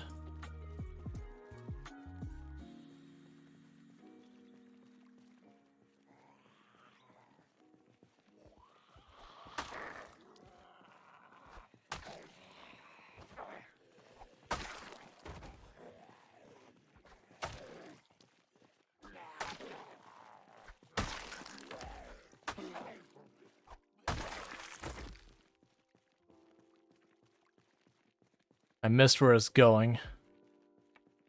I think it was over here. Alright.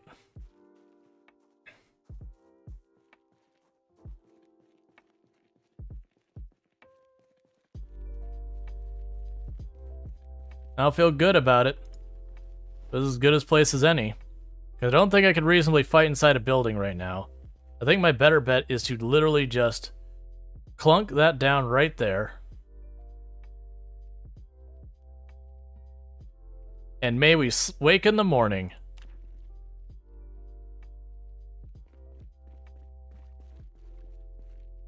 Why did we wake up suddenly?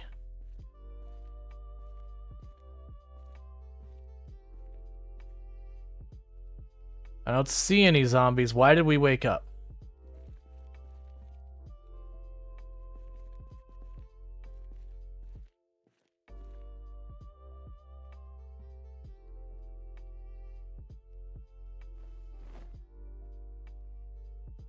Because you don't wake up from it being too cold.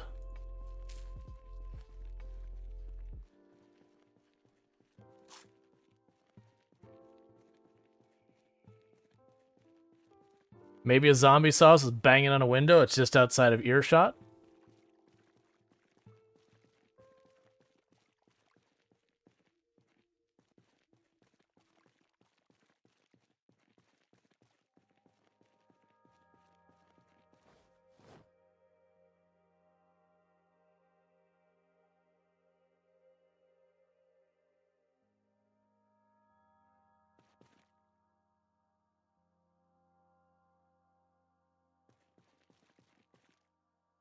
Oh, I can't even sleep right now. What am I doing?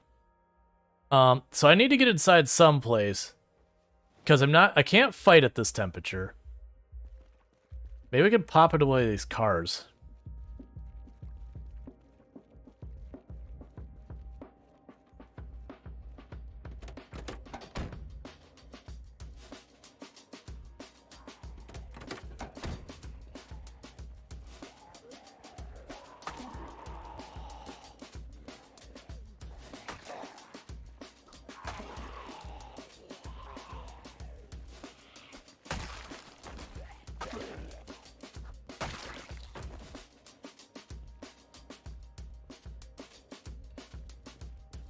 Okay, I'm hoping I can hop in the car to warm up.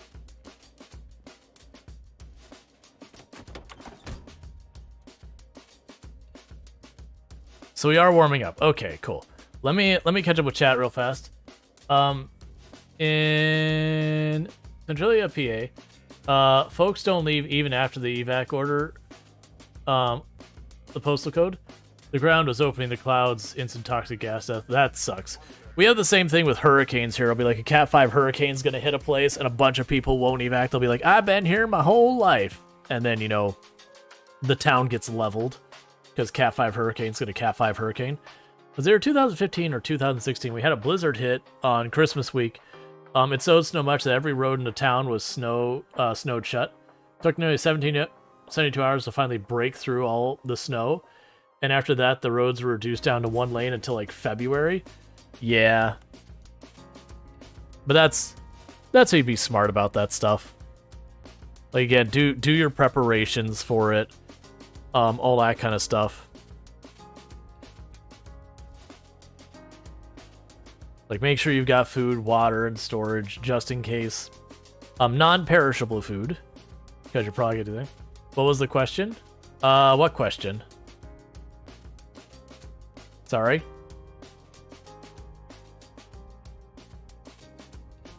I would leave so quick. I don't have any qualms leaving. Oh, yeah. Yeah, that's the thing. It's like the vast majority of people, when they give, like, a mandatory evacuation, they do leave. Because they don't give those for no reason.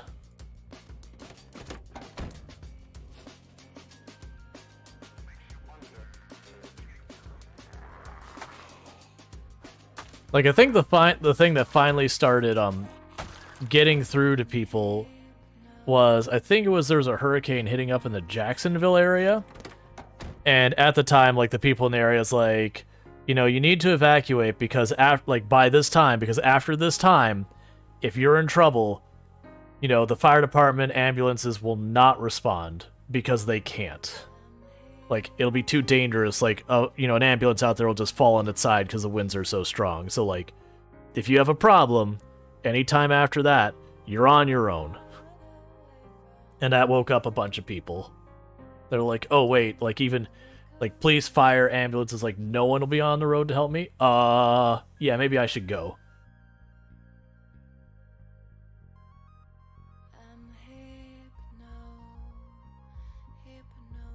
Well, like, a hurricane's not a physical exertion thing. It's if the flooding picks up, where do you go? You can't leave your house anymore. You're surrounded by water. And if it starts knocking over the houses and all that, all you can do is sit there and hope your house holds together. There's nothing more. Oh, you can't swim in that. Absolutely not. That much debris? No, you'd get killed.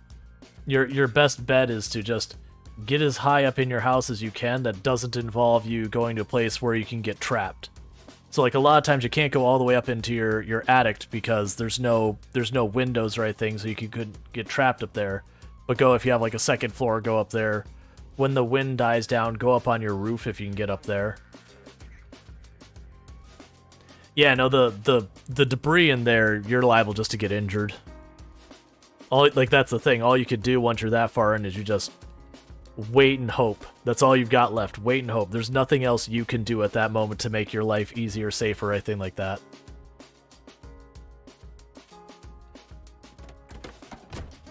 Fish? Food is not the problem. It's whether the structure you're sitting on is still there on the other side of the storm is the problem.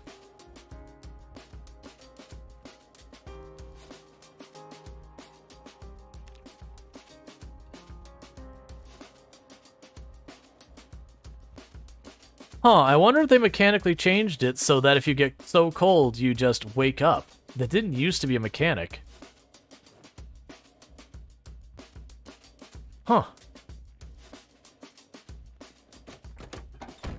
So temperature definitely dropped a bunch, so we're gonna need to kill some zombies to get some better clothes. Because I was trying to not over bundle my character up. Because that's the thing you actually have to worry about, is if you get way too much on, that in itself becomes a problem. You wouldn't happen to have another... Oh wait, we can put you on. Not like that. Put that on my face. That'll help a little bit.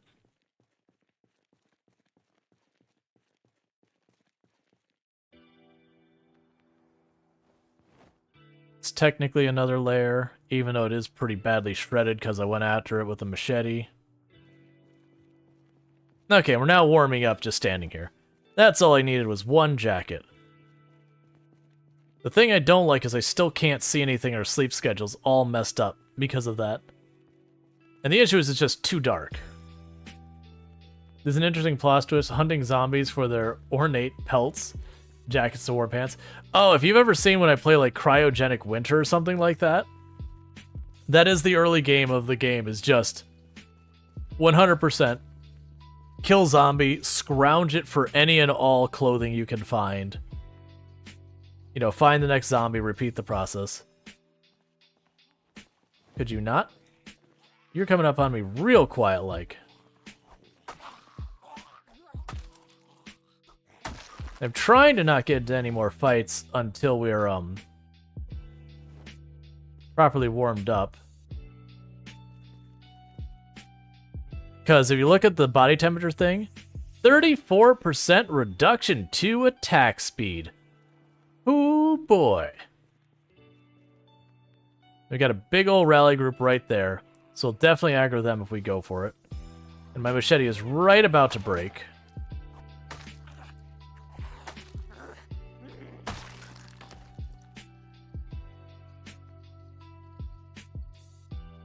Yeah, that would be better, except I shredded a bunch of holes in it using the machete.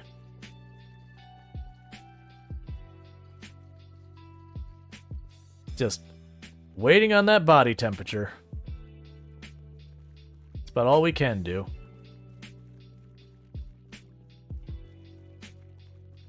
And also waiting to be able to actually see. That's the reason I like going to sleep at midnight in-game. So that when I wake up, it's not still dark outside. Hey, another point in strength. Cool. And we're not overburned again.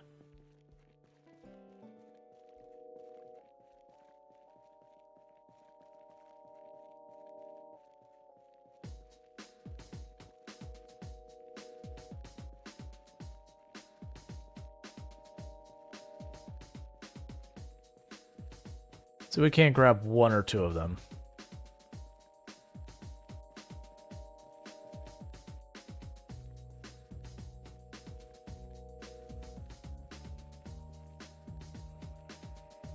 That's one of the reasons why for this kind of run it's really nice to get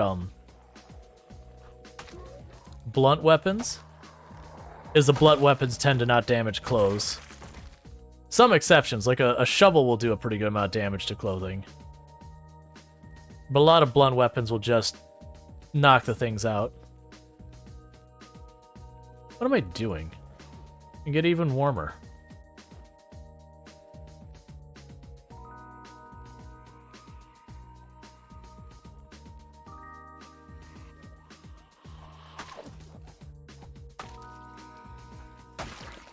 I forgot I had a gas mask. Gas mask gives you a ridiculous amount of insulation to your head.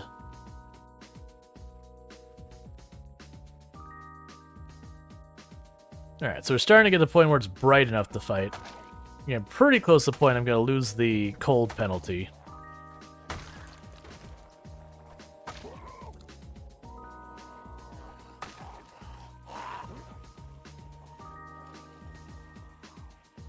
Because a 30-something% reduction to attack speed is pretty severe.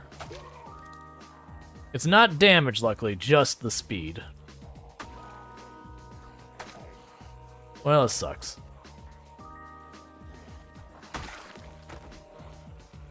Alright, Machete, I want you to hold the guard just a little longer, alright, friend? You're doing good.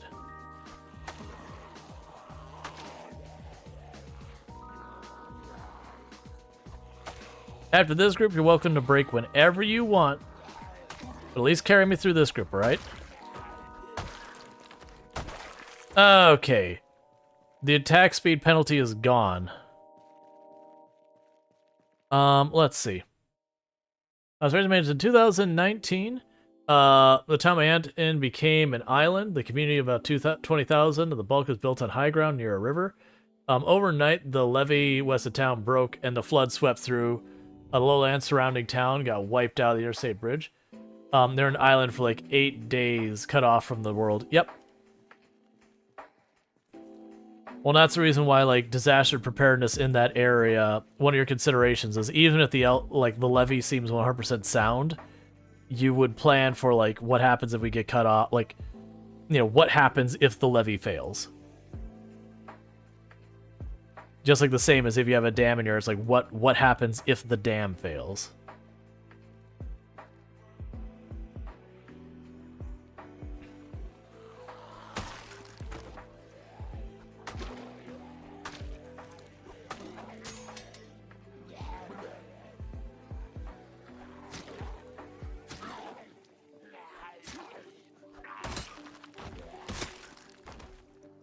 Gonna drop the machete on the ground for now, because while I would like to hoard it, we don't have the carry weight.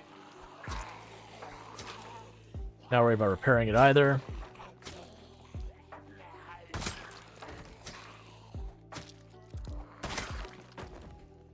I saw a nightstick among them, and we have a shovel as well. Yeah, it's a shame all these weapons I'm using are just tearing up all of the stuff we could be getting.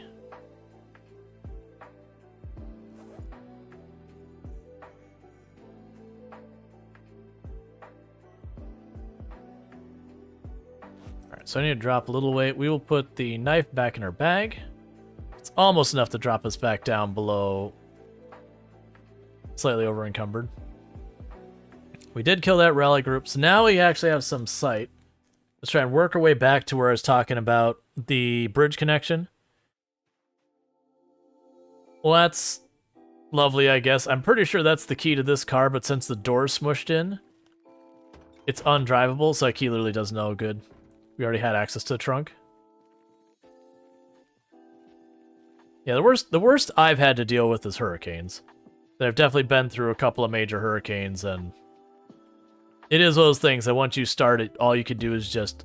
Like, it even used to be a joke on the radio where they'd sit there, it's like, you know, it's time to hunker down. That the entire idea was like, you're just right out. But that was a lot of people at the time were approaching hurricanes as party time. They still do to a certain extent. Man, shovel, quit breaking. You're supposed to actually be pretty durable.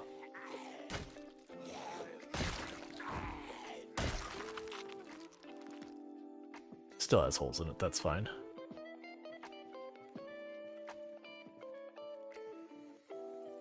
I mean, there's not a whole lot to do. The power would... Like, it used to be every one of those storms, the power would go out, your water might go out, and all you could do is kind of sit there in the house. Wasn't safe to go outside. So you just kind of waited.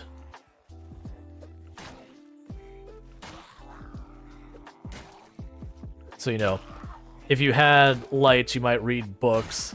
If you didn't even have lights, you know, what else are you going to do? If you could, a lot of times just go to bed. Not a whole lot else you can do.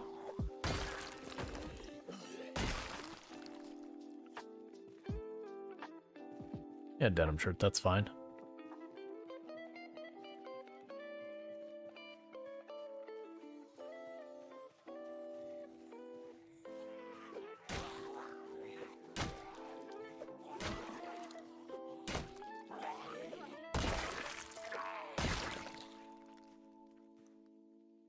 Okay. So I'm wondering if when we had all those, I don't know if I walked between two rally groups that brought all the zombies on us. It felt like I didn't have any evidence that there were zombies there, and then suddenly I was just in it. But that could have been partly because we were starting to get to the point that the amount of cold we were suffering was getting actually dangerous. Like we could have caught a cold or whatever, and fighting was hard. I don't think we'd gotten sleepy yet. It was definitely like an overcast, rainy day in the winter, fairly late in the evening. So all those things could have been we just didn't have the awareness we needed to see them. Or it could have been, like, honestly, these little tree lines or a thing. I'm wondering, though, also if it was potentially, like, the time for spawn... Well, no, because we saw the area. They shouldn't be able to spawn. Well, actually, no, that's right. Spawn and respawn are different mechanics, and I do not remember the rules for spawn. And to explain the difference in that, spawn is when you have it where, like, I start at population X, and then it goes up to population Y. That's spawn. Respawn is I killed a zombie, and the game has decided it needs to be put back. Like, you know, it's time to replace it. And there's two different mechanics.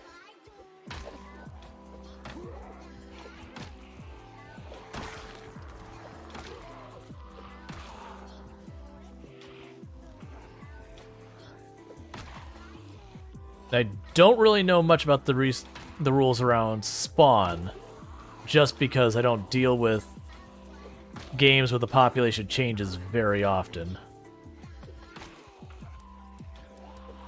I just know that the rules are different.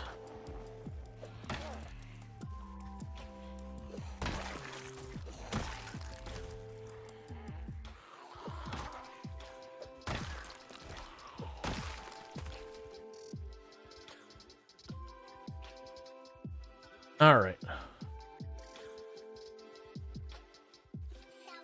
Really? No air activity detected? Okay, I can get behind that. I'm not going to complain. I'm just surprised. That means I kind of feel like tomorrow's the guaranteed helicopter.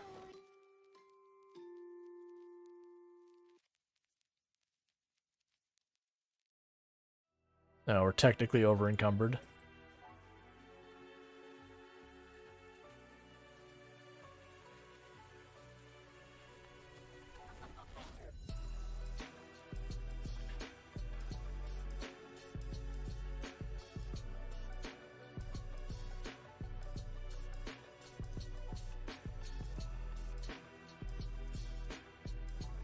The other thing is, as you get tired, it causes your character to tunnel vision, so you can't see as much. So it's much easier for zombies to be like out on the edge of your range. So like I position myself so I can see most of the coast. I can't barely see that spot. All right, so we are starting to get cold just sitting here. That's okay.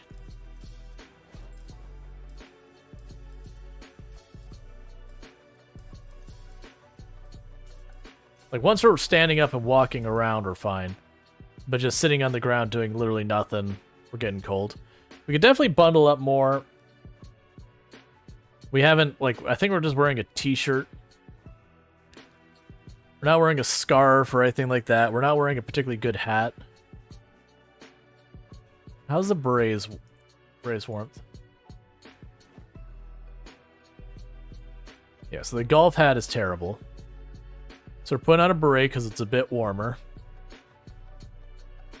Yeah, so now we're back to basically our normal temperature.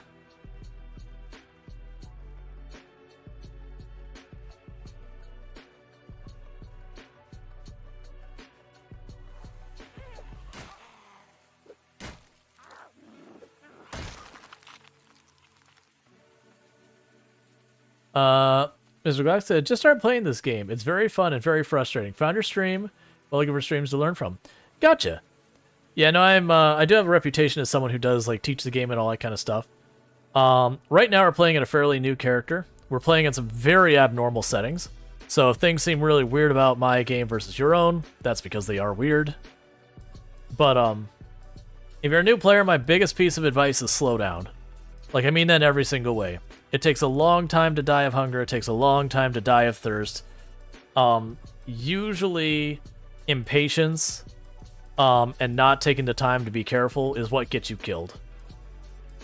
That said, the thing I generally recommend for first player, like new players, the first thing you do, get a weapon and go fight zombies.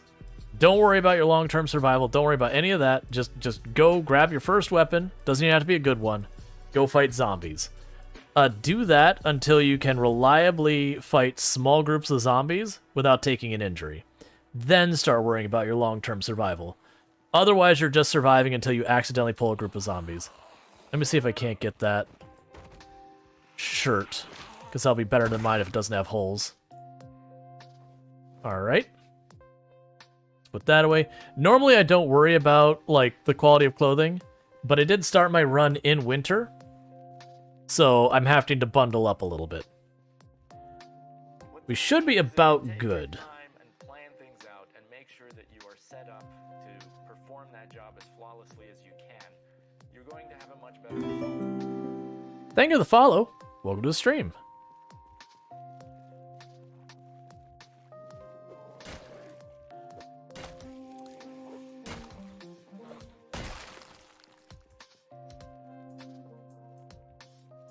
Oh, thank you for the tips. It's something I've been doing. Trying to use the fighting mechanics, just fighting and dying. Yep, that is absolutely do that. What should eventually happen is you should eventually be able to get to the point that you can take down entire rally groups of zombies, which is like where they bunch up into groups of up to 16. They'll be able to just take those down reliably. That the danger will be you run out of endurance and fatigue, and you die due to basically not having the energy to keep going. Will be how a lot of your characters will die. And the only way to get around that is situational awareness and all that to mitigate, like, not pull too many zombies to know when it's time to back off and recover. But the early game, you gotta at least be able to survive long enough to reach that point. So don't be that person. Take your time and Yeah, like, see, my character is hungry, and I'm not worried about that at all. Not yet, at least. product as perfect as you can. There's negatives to being that hungry, but like, it's not something I'm sweating yet. And I also have the loot settings set to their absolute lowest they can be without being turned off.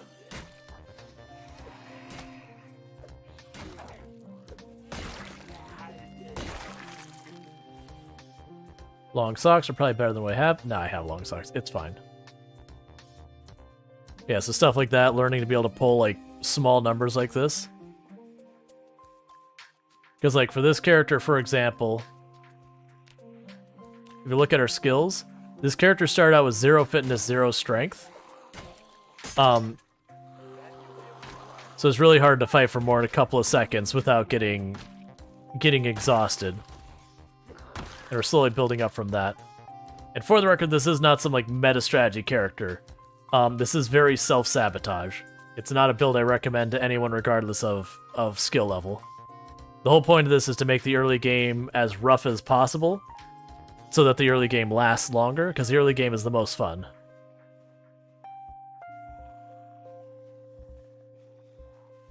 When I get down to one zombie, I'll also show you another cool, well, actually 2 cool tricks. But I need one zombie so I can actually demonstrate without, starting the demonstration and having to stop real fast because another zombie's in the way.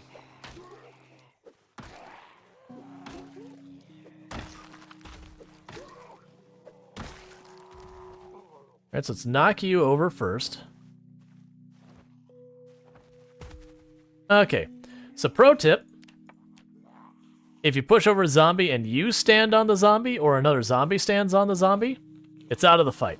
As long as I'm standing on the zombie, it can do nothing. Normally I have a whole meme where I'll make a salad while standing on the zombie, and then eat the salad and make another salad, just to really make it demonstrate that you are safe. Now, the only caveat is if the zombie is, like, laying on its stomach and, like, crawling towards you. In that case, don't do it. It'll absolutely bite the crap out of you. Alright, so that's better than my hoodie.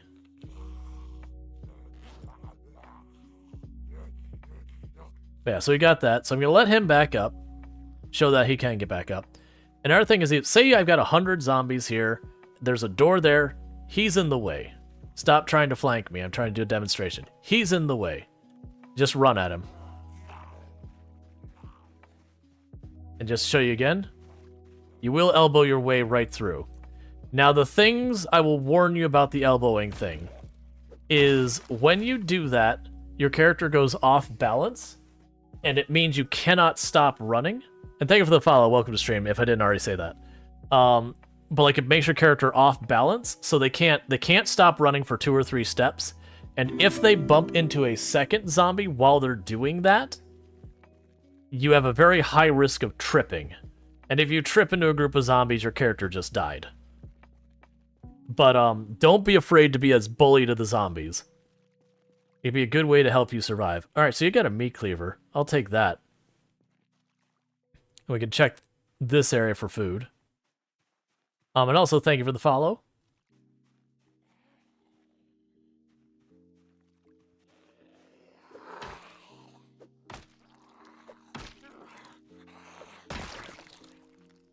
So, pro tip, that meat cleaver, not a good weapon, but if you ever need to break down a door, it is the most efficient weapon so far as for your endurance in the game for breaking down doors.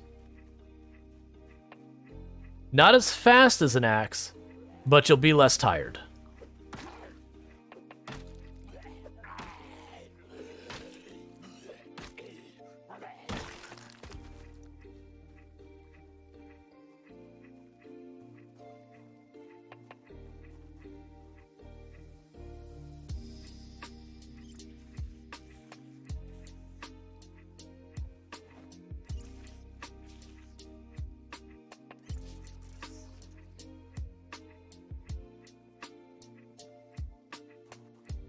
Okay. That's also the reason you'll notice me, like, run 1 or 2 steps when I leave buildings. It's so, in the event that there is a zombie right at the door, I do that thing where I, like, elbow check them and push past them. So it's a thing to help try and protect myself. There's definitely stuff on that, in that fridge. So probably kill the zombies right here, and I'll get the meat cleaver, I'll take down that door.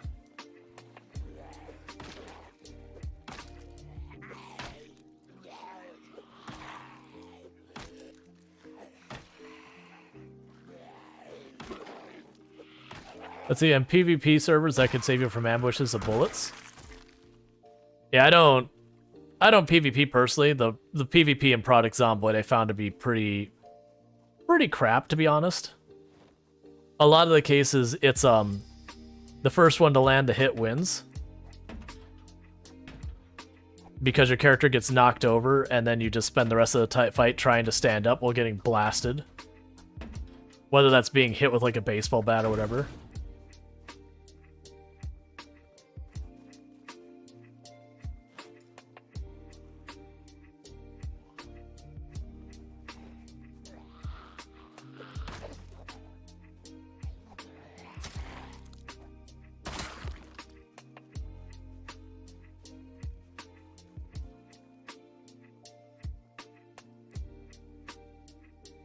Baking soda?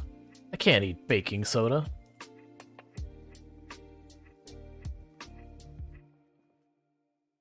A rotten muffin. Okay, so basically no food. No, there was no reason. I actually had intended on pulling out the knife to use the execution animation to kill him, and then just was late to the punch. But there wasn't some strategic reason why I did that.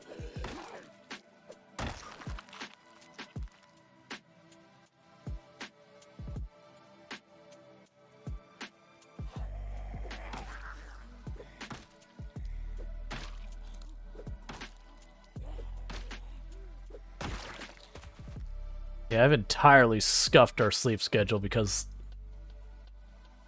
I've having to go to sleep early the night before because of just dealing with problems. So our characters are already getting sleepy, and I really don't want them to go to sleep yet. We're probably gonna have to, though. It's only 2 and we're already pretty tired. And the penalty for being exerted or fatigued is pretty extreme on your ability to fight.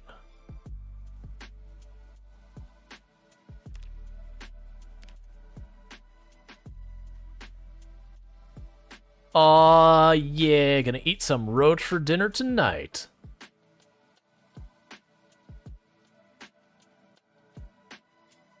Alright, I'm gonna keep this away. I'm not used to seeing you this early as a noob. I've learned a lot. Yeah.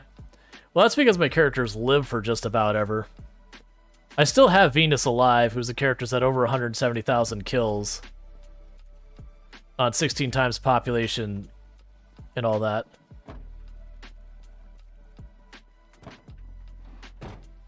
It's just, at that point, it becomes just wake up, kill zombies, go to bed, wake up, kill zombies, go to bed.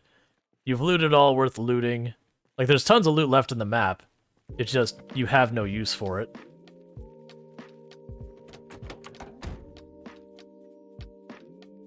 Let's grab that.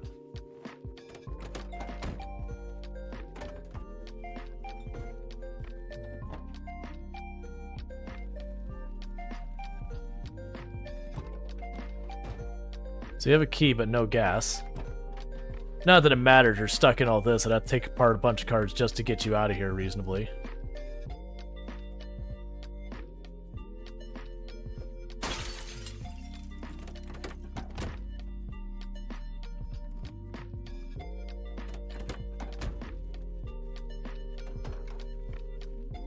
Hey, no, I'll take a wrench. Yeah, so the plan is we're going to make a base on this bridge. Because this is going to be one of the highest population places on the map as the population builds up. And so I want to be in a place that's going to be sweaty and stressful and awful. That eventually we will be overrun and I will die. Because I do want this to be a run that has kind of a built-in end point. It's just I want to put off that end point as long as possible.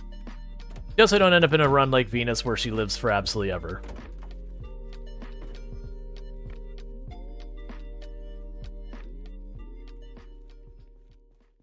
Is there any practical loot to look for early on? A saw is a really big find. I would say the biggest things to find is a saw. Honestly, like more than anything else, the saw is your like biggest find because you can't make a saw, and it's really hard to find saws foraging. How do you say your name? Rual Storge.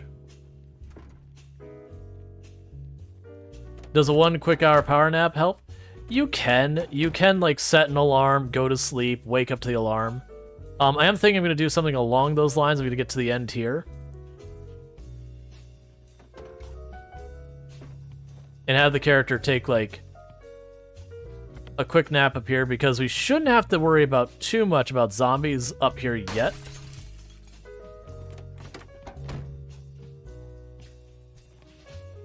So I'm hoping to like take a little nap up here real fast.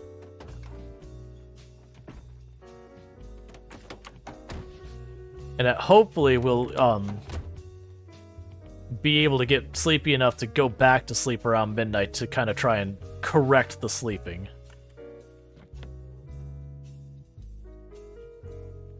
Smash that window.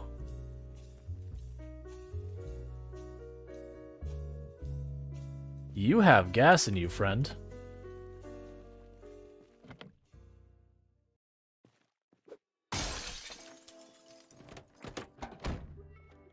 Not enough to really do anything, but still.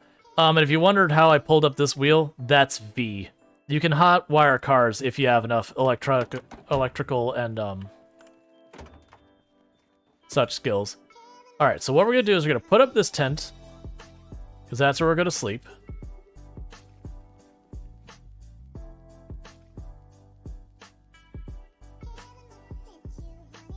I'm gonna take my watch here real fast. Oh. The set alarm.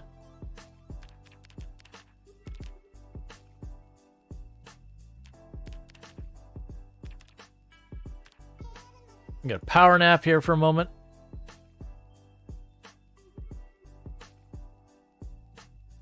Why is the alarm not going off? Did I set you wrong? I think I said it. That was kind of something really terrible for me. Yep, that is actually really bad for me. And the reason that's bad is now we're in the middle of the night. And we're going to have problems with this. Because I'm going to have to push forward and actually fight stuff in the night. I was really hoping to actually wake up and forage for a little bit. And we're not going to be sleepy for a while. So that's... Yeah, no, I realized what I did. So the downside is, why are we so overburned? What's going on here? Oh, because we're basically starving. Okay. We've got a solution for this problem, potentially.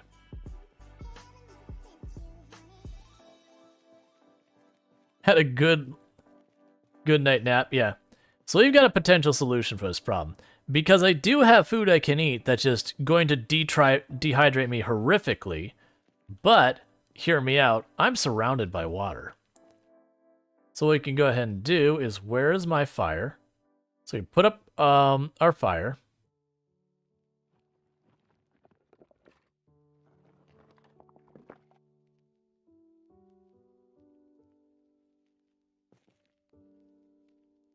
It'll need to find fuel for it, unfortunately.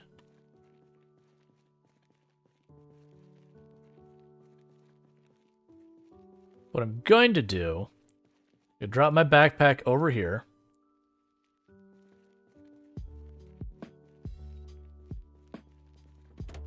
I wonder if I can burn maps. I've never tried.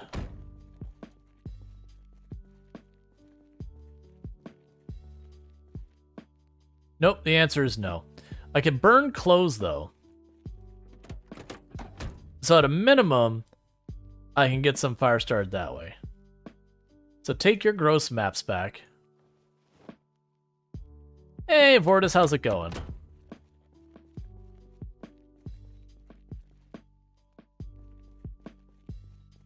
Oh, we can go ahead and sip some of our water here.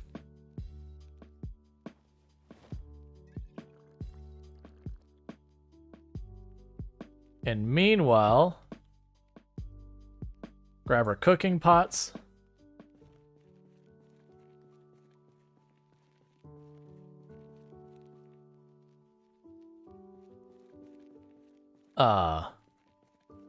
That's not a problem I'm used to having. I've always been able to fill my water over the edges before in these places.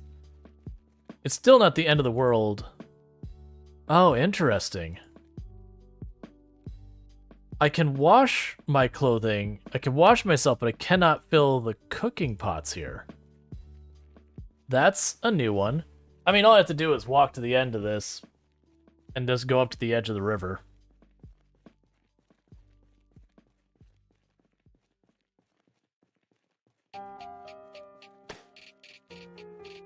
Yeah, I tried walking over to hop the rail and it won't let me. I think it's considered a solid tile. So it's not like the West Point Bridge where it's the barricades that they just use for it. I think this is a new tile that's actually a wall.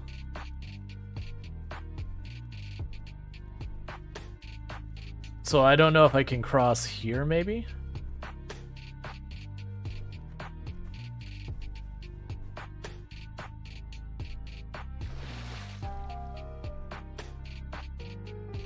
All right.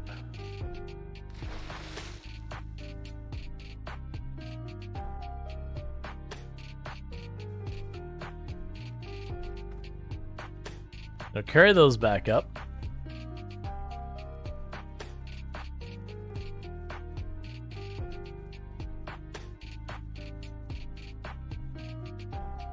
But then I just need to get some clothes off some zombies. And we can use those clothes to start a fire, to boil some water, and get us some food. And this is actually kind of urgent now, where I normally say there's like very little in this game that's actually like crucial or urgent. This actually is urgent, and the reason it's urgent is we are fairly low on food, like hunger-wise. And I very much suspect we're going to have a helicopter tomorrow, well, today in game. And we are definitely not prepared for that. Which all I do is I can just walk away from the helicopter situation. But if I'm starving to death, that does complicate things. I don't think we're going to die, but it could really mess up my trying to stay around here. And I am half tempted to literally just stay here and see what shows up and try and fight for it, since we haven't seen huge numbers. But that's also a really risky proposition. So the helicopters event is basically run for your life? Not necessarily. And also, don't run. Walk slowly for your life. In normal gameplay, you should do almost no running. Because think about it like this. Your fatigue here and your endurance, they have a really nasty feedback loop where the more tired you get, like endurance-wise, the faster your fatigue builds. The faster your fatigue builds, the slower your endurance recovers. So they have a feedback loop that once you start getting tired, you get more and more tired faster. So think of that as how many zombies you can fight/kill before you've got nothing left to fight/kill the zombies and you die. So needless to say, you want to try and allocate as much of that as you can towards the actual fighting and killing of zombies. Versus just blight impatience about going from point A to B. Okay.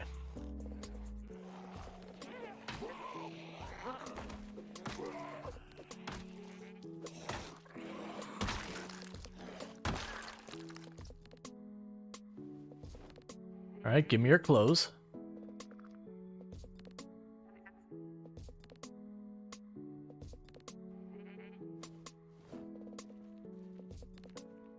Okay. Let's see, the major thing is keep moving from the helicopter. Yeah, that's the most common strategy is when the helicopter shows up, you go for a walk. You just keep on walking till the helicopter is gone, and then you take a different route back to where you wanted to be. You can, if you're away from anywhere that there's zombies, you can just lay low, and that isn't necessarily a bad strategy. It is also possible to just, like on the second floor or third floor of a building, just when the helicopter shows up, just hunker down and just wait it out. The danger with that strategy, where it can go wrong, is if you then, wake up in the morning and your bottom floor of your building is completely filled with zombies. Either one, you have to not move and just manage to eat and drink food and that and wait it out till they clear out, or manage to extricate yourself from the area, which you don't know how bad it's going to get. And that said, if you're in the middle of nowhere at this farm where there's no zombies for miles around, you can practically ignore the helicopter's existence. So it's basically, it's like you're ringing a global dinner bell at your location function event. Yeah, not global, it's a pretty big range to it though. Like if I pull up my map and we go where we're at up here, the helicopter probably reaches about this far out. I know it's hard to get context, but it's a pretty big range. But it wouldn't cover all of Louisville. Like if you're in the smack dab center of Louisville, it would cover the bulk of Louisville, but not the whole thing. Unless you turn on pinpoint hearing, at which point this is how you died. Okay, we're going to take one of the socks and drop it over here. And put the rest of this into the fire.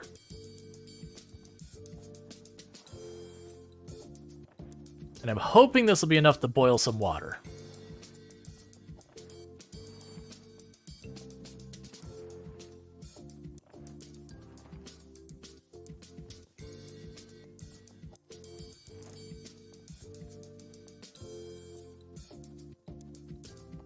One hour, 30 minutes, that should be okay. So on top of that, let's put our backpack back on real fast. Alright, let's bring that beat back. I should be able to potentially make some rice and all that.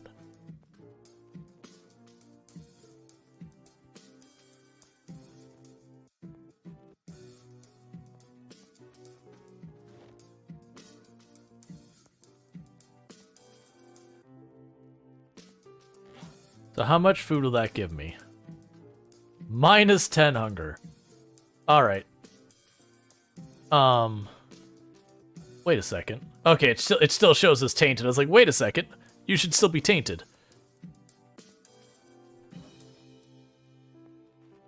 Alright, we can just go to the cook menu. Cooking. Don't filter.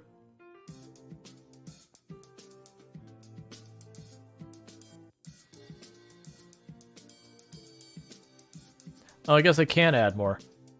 That's probably fine.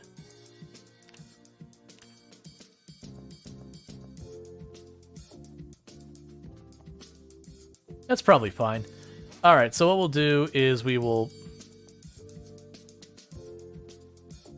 I'm debating what I'm doing is the problem. So you can put you in here. Put you in here. Yeah, no, you can't put the roach in for soup. So we're going to light the fire. So we'll start that cooking and boiling. We'll go ahead and eat our roach.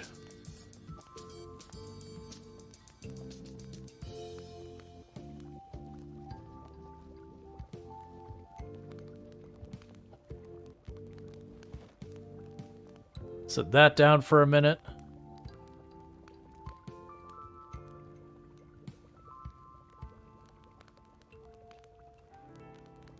We'll eat our entire thing of cocoa powder.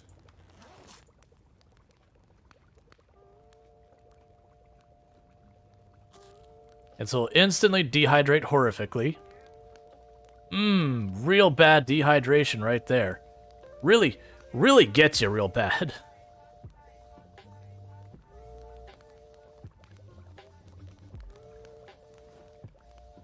Okay, I'll put out the fire. Put those in the fireplace, so that way when it rains, they don't get going. Almost as bad as Cinnamon Challenge. I mean, this is an entire container of cocoa. So we got ourselves pretty good there. So let's go ahead and... Oh, it makes us sad to eat just plain rice? I mean, I guess that's fair. I'd say giving us lots of boredom, but sad's a little bit severe. Huh.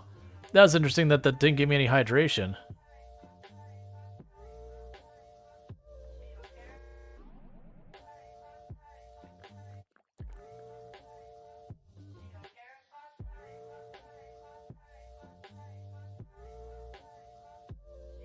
Okay, and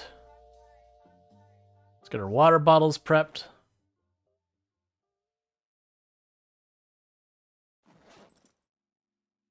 Yeah, there's some things that make you depressed that when you eat them, it's just like, really? So pour into water bottle. Pour into water bottle.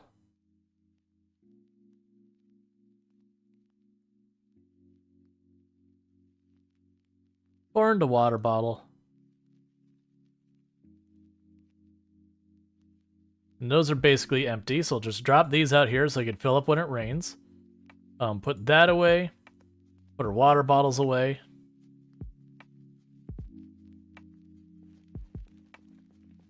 And we're good for now. I don't believe we're going to be nearly tired enough to sleep in the tent. Which I will try to fix.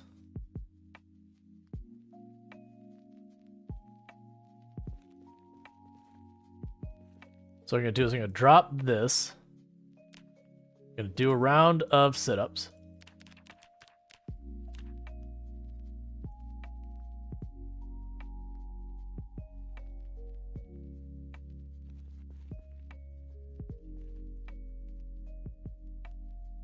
What should happen is if we let ourselves stay that way, yep, we very quickly get sleepy. So now I can go to sleep.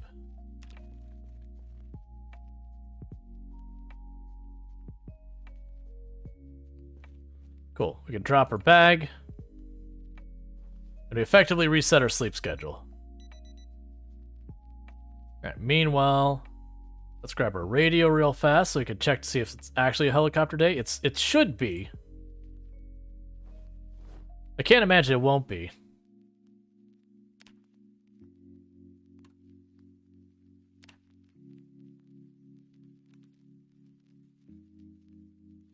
Alright. We're just going to rest here because we didn't recover our fatigue. Or sorry, our exertion. Yeah, rice and soy. Well, that's the thing. We don't even have soy. We just rice. It's just literally white rice in a little in a cooking pot. We just made it warm and we ate it. Like we had water, we boiled it. In theory. While that plays, I'm going to grab myself a bite of my dinner. Ooh, tomorrow's going to be pretty cold in game. What we're watching for is at the end of the broadcast, if it says air activity detected, we have a helicopter.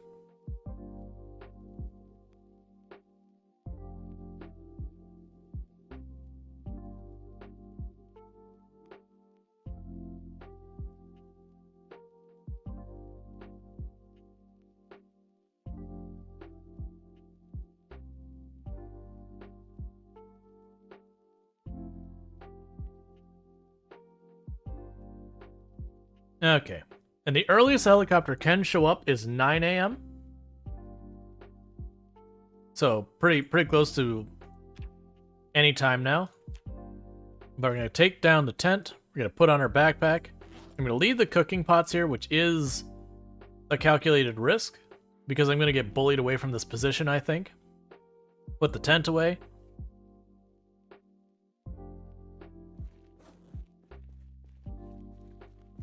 Alright.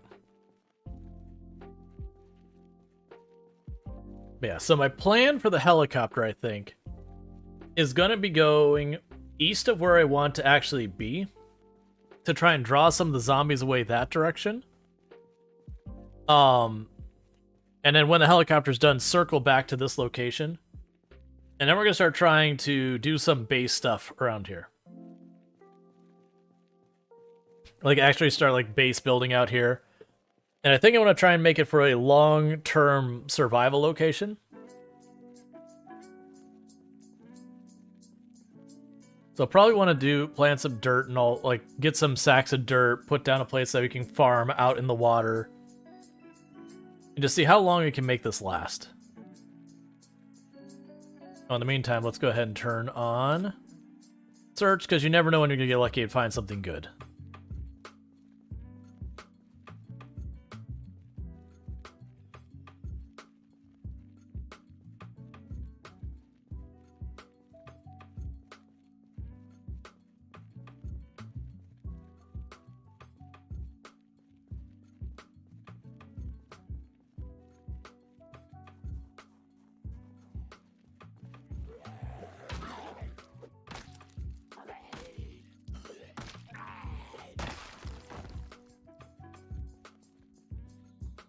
Okay, we've got a gym up here. Later on, we'll steal that radio. If we can make it happen.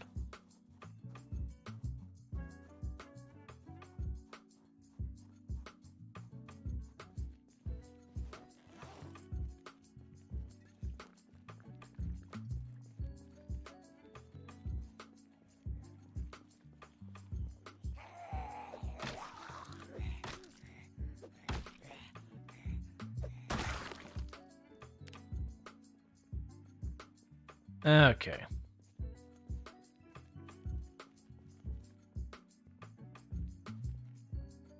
And we're just foraging to get our foraging level up. Plus, you never know when you'll get something. You can actually find, like, the generator magazine and everything doing this. The odds are crap, so I wouldn't count on it.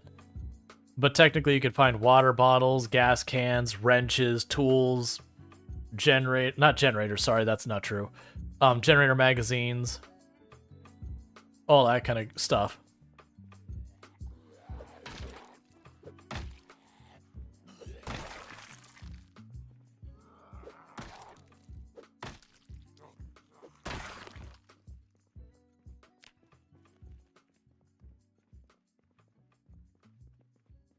But that depends on your luck.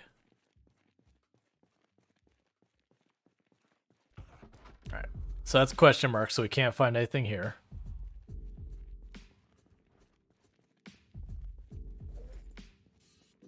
And in a pinch, I do have many water bottles on me, as well as rice.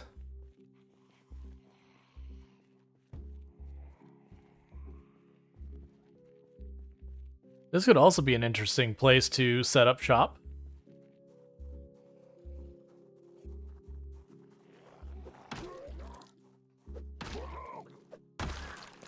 Like, one of the big challenges over here would be wood. There's, like, no trees.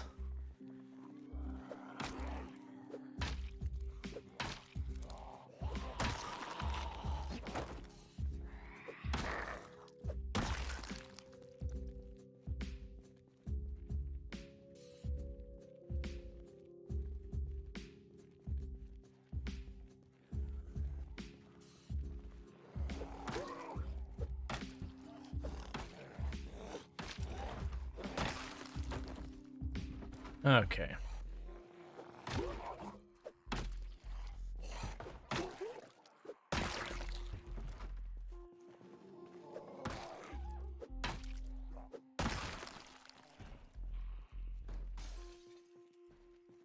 Alright, we'll deal with you then, since you came through here. Pretty soon we'll reach the mall. That I'd like to be past the mall before the helicopter shows up. Because like I said, my plan is to try and draw as many zombies out to the east as I can. And then we'll try and circle back to... get back to where I left that campfire and all that. That said, if things go absolutely south, I can't get back over there. The only thing I've really lost is the cooking pots, which is a bummer. Oh, there's the helicopter. So we didn't get to the mall before that. That's just what it is. Nothing I can do about it.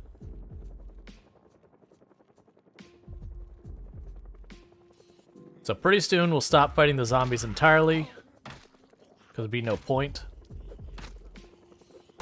There'll just be too much of the way of overwhelming numbers.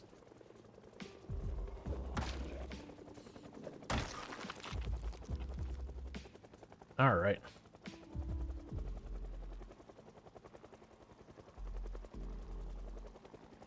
Ooh, there's a full rally group. Let's leave them alone if we can.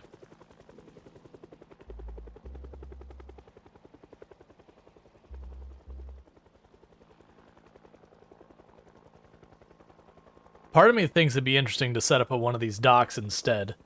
I might even do that. If we can draw, because this area near the mall right here, I could potentially see drawing the zombies away from here. Is Short Blunt King? No. All weapon categories have their strengths and weaknesses. The game does a pretty good job of everything being balanced. Short Blunt's advantage is it has no disadvantages. It doesn't have anything individually it does that is just better than everyone else, but it doesn't do anything that's bad. Like, it's the jack of all trades. Whereas, like, spears are the maximum DPS, but terrible durability, and they're, you know, bad from the process of how exerted you get. Short blades are bad for a lot of things, but they're the most endurance efficient, which makes them really, really strong. Long blunts tend to have some of the highest durability in the game, so you can just use them for long periods of time without to trade out weapons. Short blades are good at just about everything, but they're super rare, so they're hard to keep on your inventory. Axes are the fastest to get to one-tapping, not counting execution animations. But their endurance use is horrifically bad. So there's pros and cons with all of them. And you'll have people who argue left and right what's better than what. And to me, that's a good sign of balance, is when people can't agree on what is the strongest. That's really a good place to be. It's like, for example, my personal favorite is short blade weapons.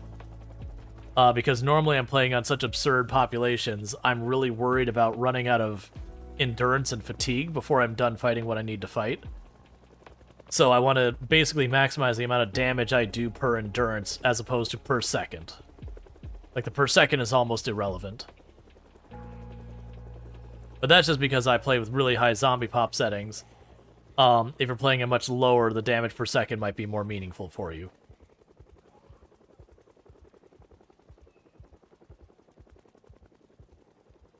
There's also just, like, preferences so far as gameplay goes.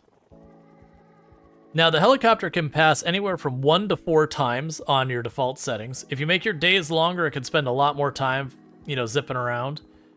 But 1 to 4 in-game days, 1 to 4 passes, I mean, is what it can typically do. And each pass usually makes it worse and worse. Like, if it passes just once, it's usually a total snoozer. If it passes twice, it's still not bad. But once you get to 3 and 4, usually it can get pretty rough. Alright, sounds like we're getting a second pass.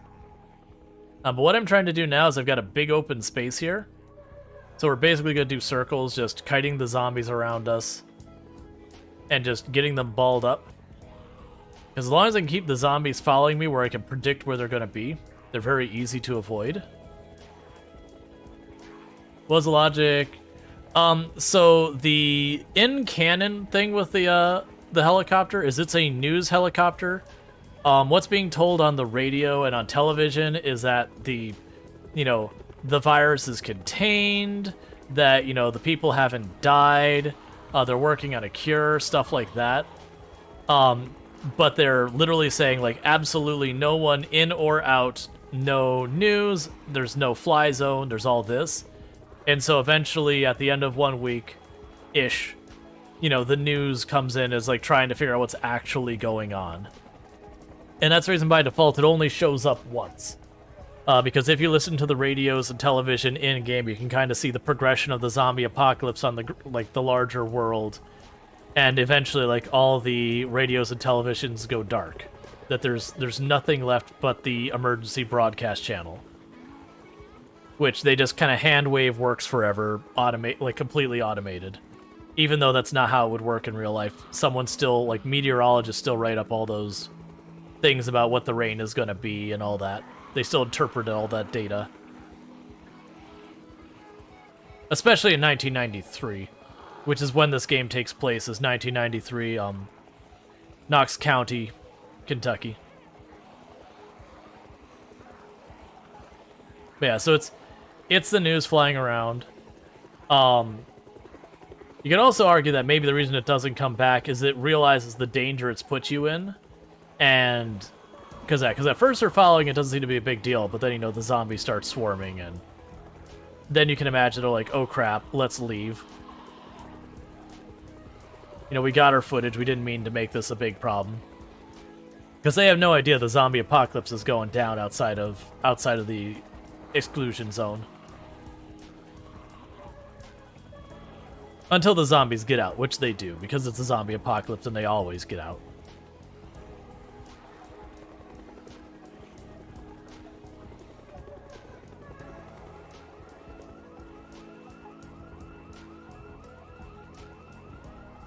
Alright, so zombie set off a house alarm. That's not something they do by default normally, but I turned that on.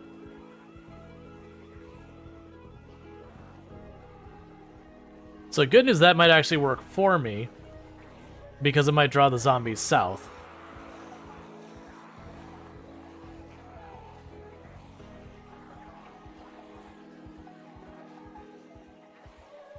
And as a warning, there's a temptation people will have to change their settings to make the days like 2-3 hours long or all that so they can get a lot more done per day. I would highly discourage that because that extends the times for everything. How long it takes to read a book? Congratulations, if you change your day from 1 to 2 hours, you just doubled how long you have to read a book. But it also does stuff like extends how long the helicopter is circling around.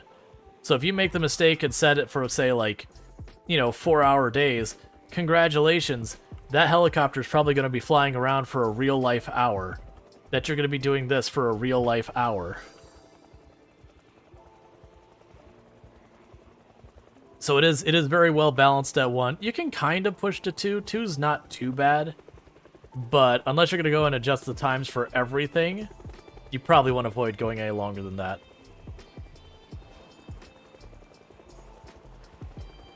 Have a little sippy sip of our water. We're getting a little thirsty.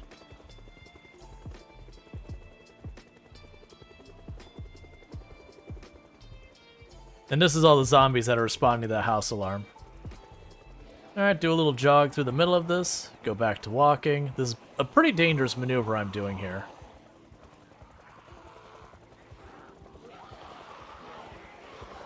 And we're good.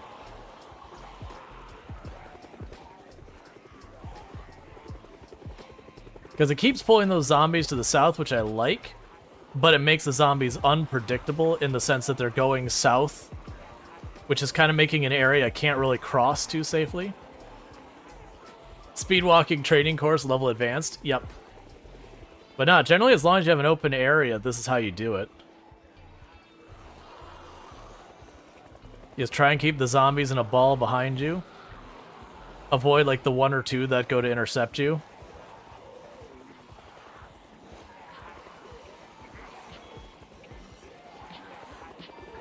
Alright, we're on the 3rd pass from the helicopter.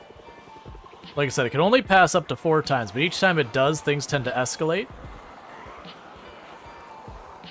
So as you can plainly see here, I'm dealing with more and more zombies just from random directions.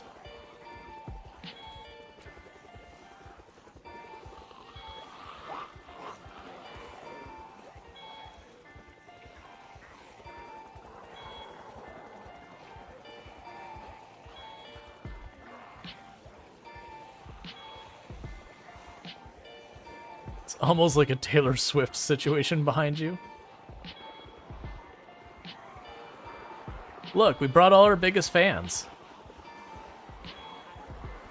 What you don't realize, chat, is we've actually gone and done integration and all of you are here. No, I'm teasing. We're probably pushing around 100 zombies back there.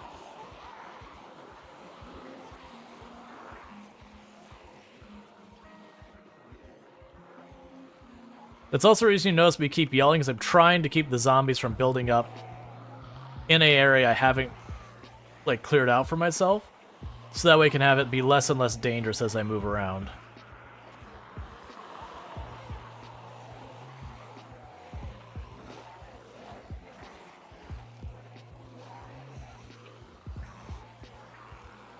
Oh, they want to talk to me about a timeshare offer? Oh yeah, I gotcha.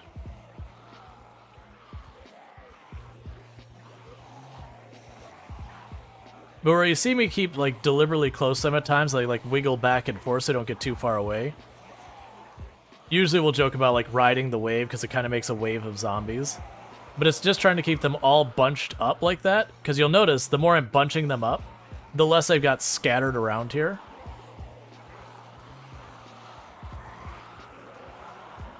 And then I'll show you how to ditch this many zombies. Or occasionally you'll see one make a grab for me. As long as I'm moving at normal walking speed that I don't have penalties slowing me down, it's not even a concern. Because we'll like physically just walk out of their grasp. As long as I'm not like walking into the zombie, that'd be a problem. As long as I'm walking away from it, it's not a big deal. Okay, so I think we're just about done with the helicopter. So we don't know where the zombies away from here have moved around, which is one of the dangers. So the way we ditch the zombies is we need to break a line of sight twice. So what I'm going to do is I'm going to go down here and I'm going to take a quick peek up this alley. Make sure it looks clear. Nope. We're not going to use that alley. Down there is looking dangerous. We'll just go along the shore. I kind of didn't want to. Guarantee one of them can save you your money in your car warranty? Absolutely. My car insurance as well. But what we're going to do is we need to break line of sight twice. And what I mean by that is I'm going to go around one of these corners. We get to the far side of a building. I'm going to go around it, and I'm going to try and get around another corner before they can catch up. Because the zombies do have a memory of seeing where you last went kind of thing.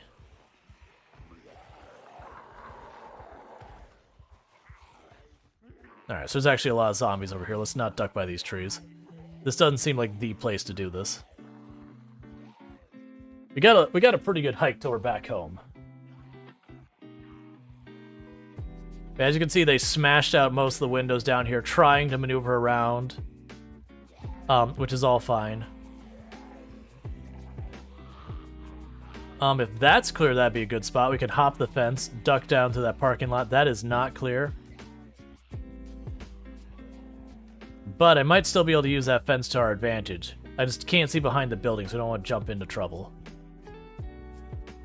Alright, so to jump this fence, because all those zombies following me will want to jump the fence to reach me, which buys me a little bit of time. Alright, so still not a good place to line of sight them. But they'll all want to go across there.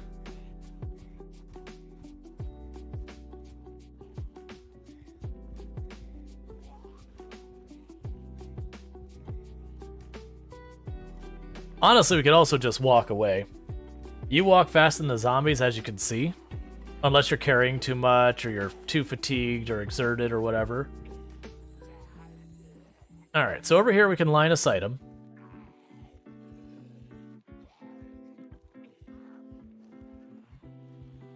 We do have another horde here, but we've line of sighted the zombies behind us, so notice how we have the shadow back there? The zombies won't see us. Ooh, that's a dead end is what that was. Oh no, I thought I could get around that car. Okay, we'll just take some needless risks. So unfortunately, I probably got back in their line of sight, but we're gonna go ahead and line of sight again. Oh, there's a car alarm. That's perfect. So that means any of the zombies who lose sight of me are gonna turn towards that car alarm.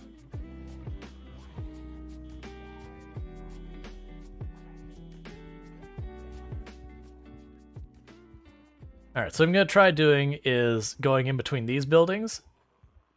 Because again, I can line of sight them here, and then line of sight them on the other end of that block.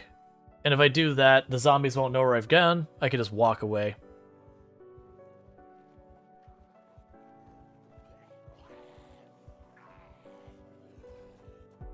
Give a little joggy jog.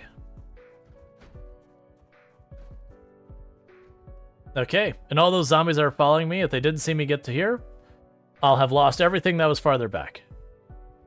We are picking up more, which isn't exciting, because I'm really still not sure we're clear. But we can deal with that when we get here. The point is we gave up 100-something zombies for like 10-something zombies.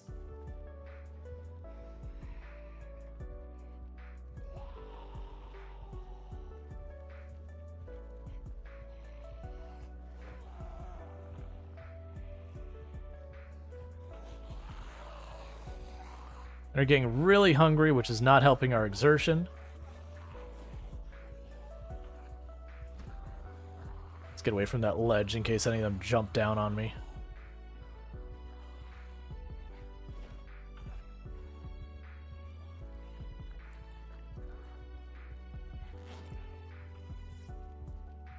But you'll notice, other than a few times where it's being intercepted, we didn't really run the entire time. Like, very genuinely, you should have very, very little amount you run in a normal Product Zomboid run. Unless you're doing something like sprinters, or things have really gone sideways. Running isn't a normal thing you have to do at any real amount.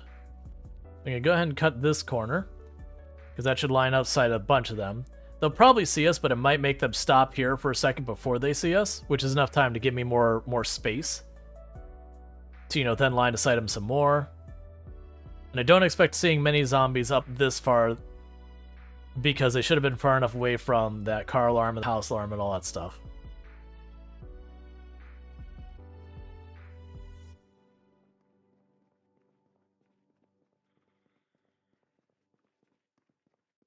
So we should be mostly home free. We might run into a couple zombies here and there, but that's fine. So put the trees between us.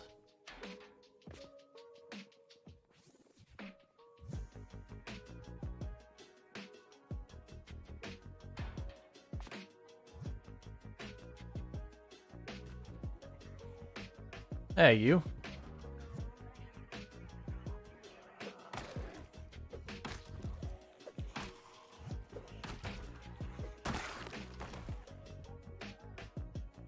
All right.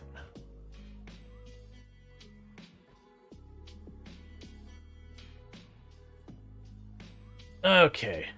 Let's turn back on our search. Have to be close to buildings, that's fine.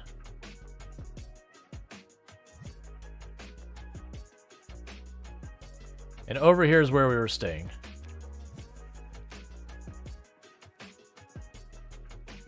Yep, and you'll notice, like, no zombies behind us. So we already hit the burger place. See if we can't find anything in these cars real fast.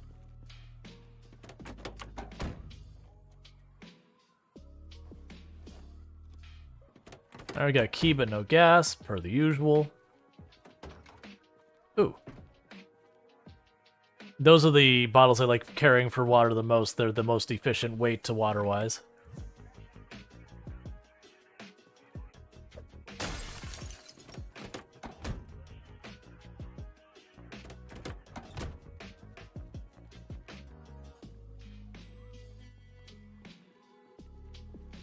Yeah, so I've got a gym over there. I'm hoping there's a cafeteria or whatever we can find pretty easily in there.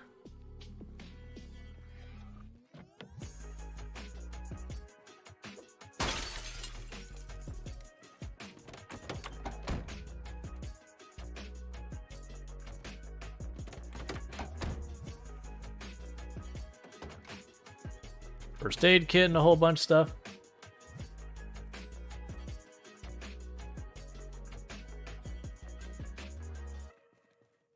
Yeah, so we got some serious mounchies going on.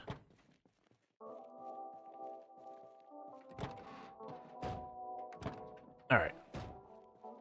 Won't be too long before it's too dark for us to do stuff. Let's see if we can't get in this gym here. And see if there's like a cafeteria or something like that. Or like a snack bar or whatever. They probably busted out some of those windows over there. Yeah, we should have ditched the horde of zombies that was following us way back here. So you'll notice there's just no zombies that we see.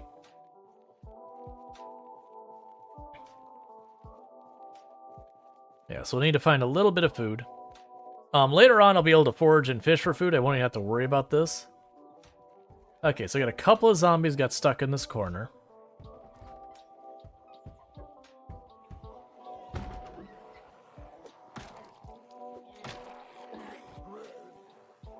Why am I... Oh. Rover burn. I was like, why am I moving so slow?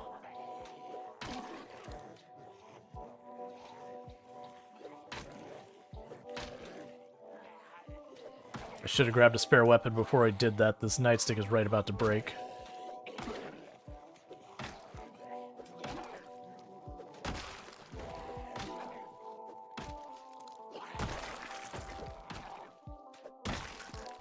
That's fine. We were not punished. Alright. So we got a new one here who heard me. Those are zombies inside the building hearing us. Quickly grab that knife I just mentioned, so I've got a backup weapon.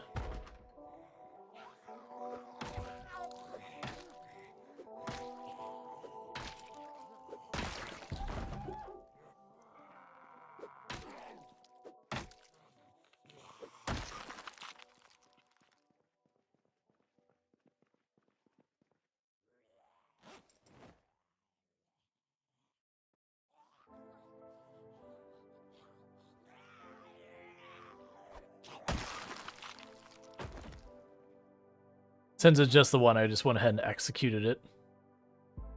That's why I had the knife out. You have a chance of doing an execution animation if you have just one zombie aggroed.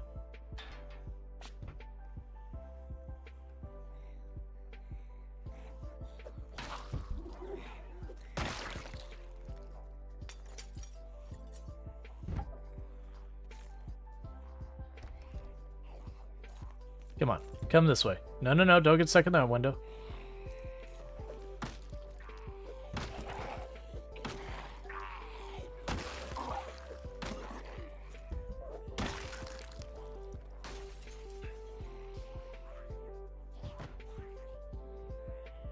Looks like there's actually more of them in there than I expected.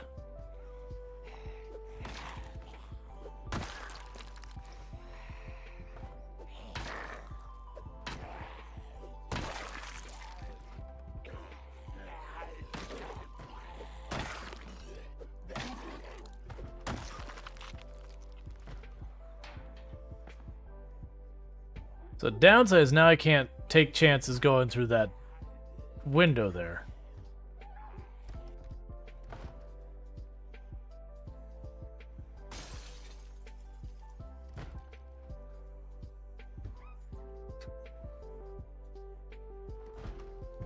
Alright. We're coming back here tomorrow because it's going to take it forever to go through that door and that window. And I can't safely go through the window to where they're at without getting myself in trouble. It's starting to get pretty dark, so I think we're going to go back and just deal with the fact that we're getting pretty hungry, and that'll be a tomorrow me problem. Because it does look like it might be a cafeteria or something like that over there. Worst case, we wake up, we start foraging. See what we can find. But, what we'll probably end up doing is making an axe and start cutting down a bunch of these, like, little trees over here. And we can make spears and fish is one option. No, we can't, actually. It's winter. Our fishing won't do us any good. But we can forage.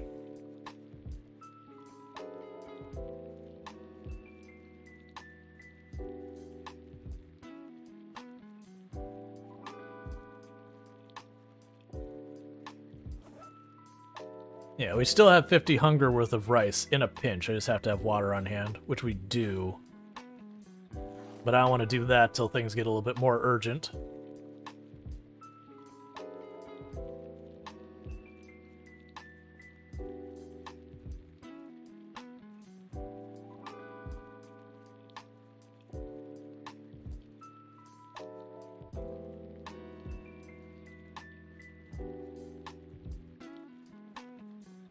Yeah, I'm kind of tempted to go to one of those docks we saw and set up there instead, but we'll see. Setup is very relative. I've got a fireplace here, and 2 cooking pots are just sitting out. But we have survived the helicopter. No big deal.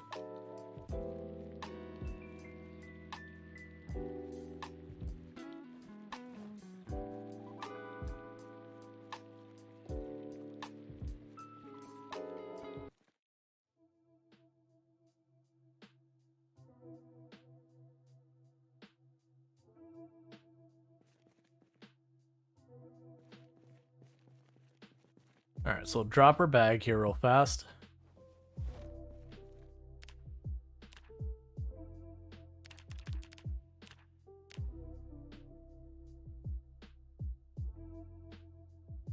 Do a round of sit-ups. I didn't hold shift. We're gonna get punished. Oh, we got saved by our clothes. So if you hold shift, you get up faster. And I didn't do that. So the good news is we did get saved by our clothes. That was a dumb mistake. I just assumed our safety. I mean, it's not so lucky. Like, we'll see where we actually took the damage. Like, the odds are really good for us to have gotten... Why can't you fit in there? Oh, you're 20? That's fine. We can put you in the passenger seat. And the reason I'm doing that is I have the zombie set to reanimate, so I can't have a body here. But yeah, so like if I would have gotten hit in the foot, I have a 100% chance of protecting myself. Actually, we did get kind of lucky. We had, no, we had a 50% chance of avoiding scratch and a 20% chance of avoiding bite. So we had a 50-50 chance for a scratch on our arm. So that's not too bad. The downside is that means our clothes are damaged. I'm surprised that one managed to follow me that far. So tank top is fine, t-shirt is fine, polo neck sweater is fine, which is surprising. Lumberjack shirt is fine. So it did just get hit on the leather jacket. So my leather jacket needs to be repaired. But yeah, no, I goofed there. Had I been holding shift, we would have gotten up in time to stop it, but because I didn't hold shift, you know, we just didn't stand up fast enough and it got the attack off.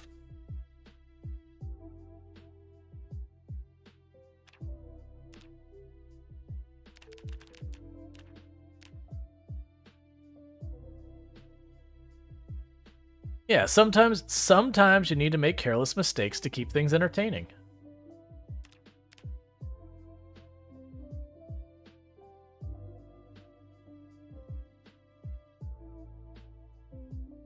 Every once in a while, you gotta have something go wrong. Like, for the record, most of my characters I live ridiculously long times on, it'll usually be like 4, 5, 6 months into the run, maybe I take a hit. Like, one. Hey, Renaro, how's it going? I didn't notice it was you that said Lucky Man. Yeah, and that was the thing. I didn't see. Did I turn my back on it? Because if I turned my back on it, then it was a very lucky move. Because you have a much higher risk of being bitten.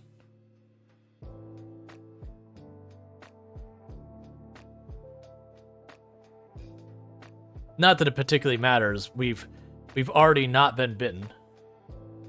No, you're facing like a pro. Yeah, so that means it was a 50-50 most likely chance. Like, that's one of the things you do learn with the game is your instinct is to try and run away, and it's just like, no, if you're gonna guarantee yourself a hit, you know, kind of accept fate and face your fears, because if you get hit from the back or the side, sometimes will count as a back hit. The risk of getting bitten versus scratched is way higher.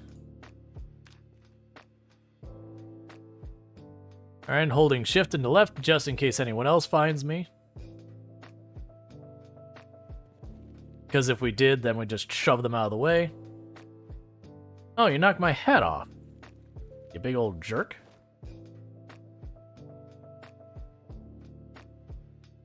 Alright. So we are getting pretty hungry right now.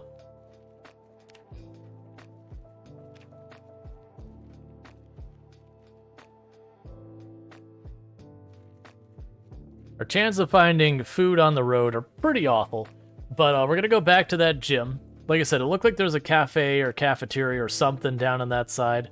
Probably be able to get like a thing to eat out of there. Most likely not enough to really stave off our hunger too much. I kind of actually want that, but it's in the middle of a wrecked car, so I'm just not going to deal with it. We're going to work on our foraging. I mean, I actually have a pretty okay chance of finding bugs and all that stuff over here. So it's like if I want to focus on the foraging, I go up here. If I want to try and do my best luck with the no roadkill, my immersion. I believe you can find animals on the road. I think the odds are awful though. But I'm pretty sure you can find bugs and all that. Yeah, animals. Honestly, it says animals normal for the loot table. Oh, hi. You got another nightstick? Doesn't look like it.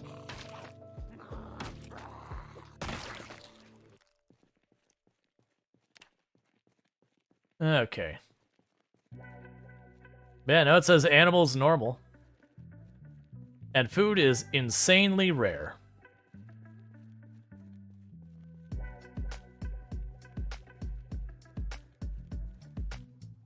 Oh, good. Film.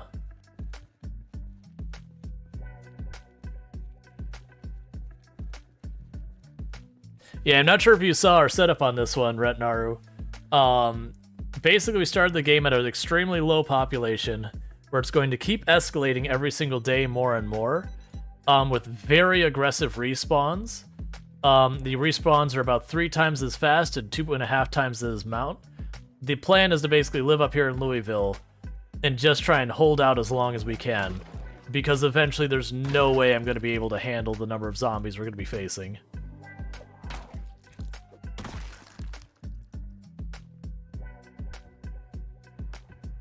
Oh yeah, no, Kodak was around in the 90s. That's probably like when it was in its heyday, honestly.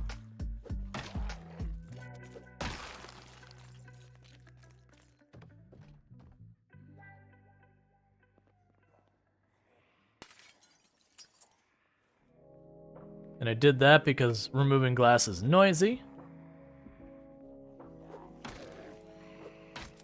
I don't know if I'm close enough for a lunge or not.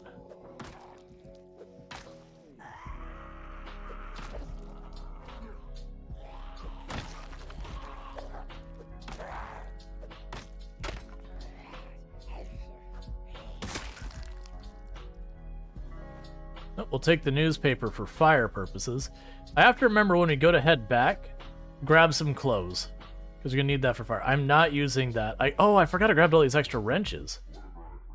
Yeah, Blockbuster was still around in the 90s.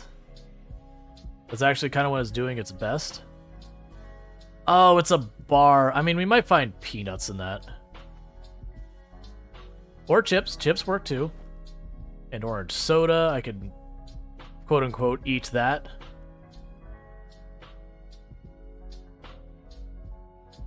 Oh, and we're also on insanely rare loot, by the way.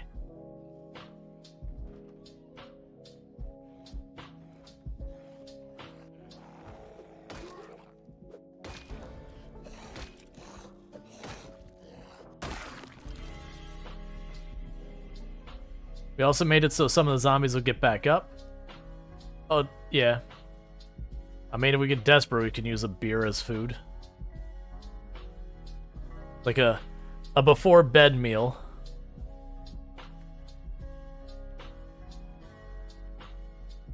Huh, they have a gym? Like a piano bar area.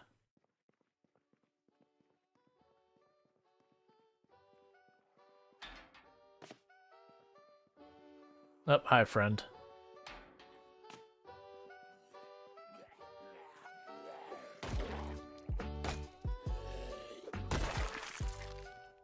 Okay, so with that, we did find some stuff we could eat.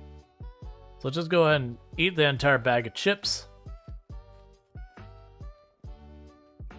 Didn't they survive the Dark Ages? I mean, they ate more than that. Like, they still grew, you know, cabbage and lettuce and all that kind of stuff. Potatoes. Like, the Dark Ages, a lot of awful things were happening, but it wasn't like suddenly that no one had food or anything anymore. Like, there was problems where individual areas had issues with food.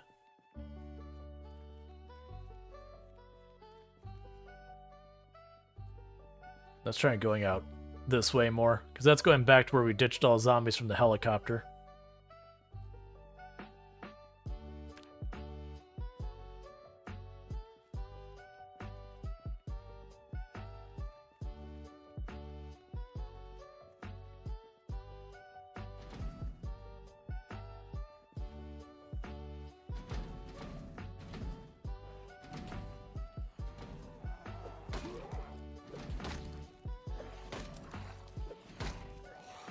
Hey, Iggy mate, how's it going? I'll catch your message here in just a moment. The zombies got no chill, you know how it be. Alright, Iggy saying, hey, we're all in chat. Just spent 3 hours moving your entire PC setup to a new case. It was a nightmare. I'm sorry to hear that, but I mean, you got a new case, so that's cool. Yeah, no, that's the thing. Like, when you're talking about avoiding contaminated water, by all means, like, alcohol is a thing, but, like, the liquid lunch kind of thing where you just literally are surviving on alcohol and nothing else, like, it's not a thing. Like, medieval times wasn't that kind of a situation. It was more people having just a really rough time. Yep.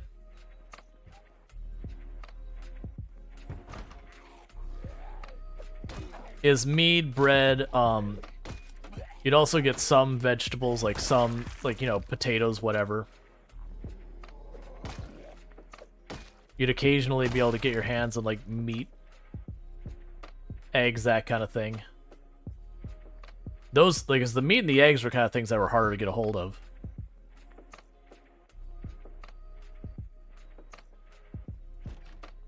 But that's because the system of feudalism was pretty unfair. Who would have thunk it?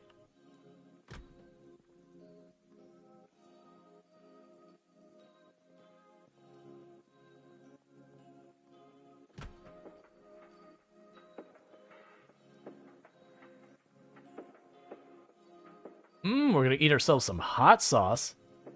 Okay, I'm actually gonna take that sack because we can move dirt later to grow stuff. I mean, it's a stale tomato.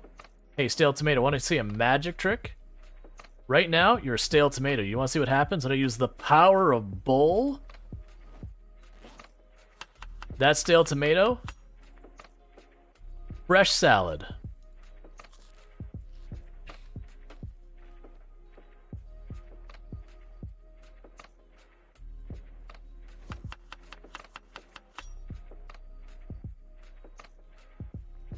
That's how you freshen up your tomatoes. I can't quite freshen up rotten. That's a little too far gone. But stale we can work with. I can cook the eggs.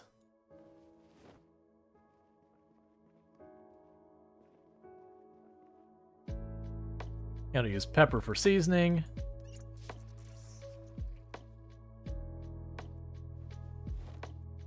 Go ahead and top off our water. Next time we go back, I'm going to ditch the plastic water bottles in favor of just the 2 bourbon bottles.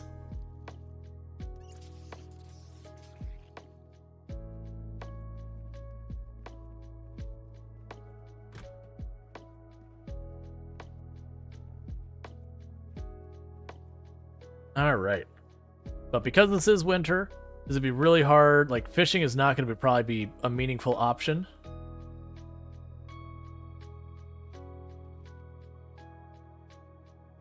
But this place is all going to become a zoo after a while. So it's kind of making the most of what we can while we can. Once these populations start picking up, that'll be kind of it.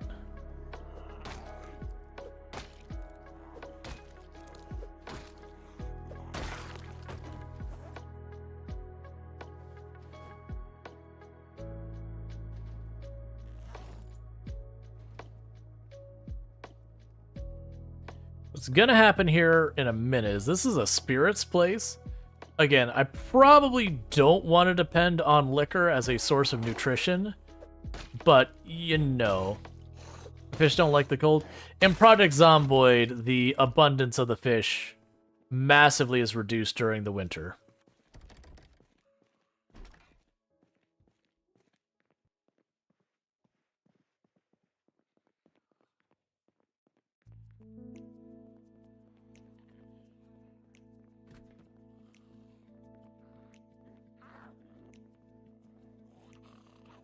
Ooh, I don't like you coming around outside.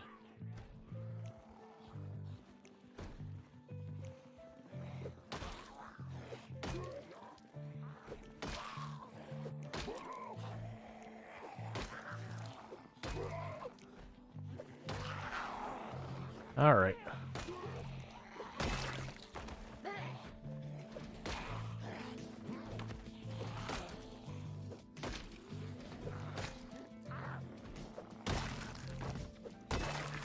There's always bugs, but if loot is way down, it might not show up.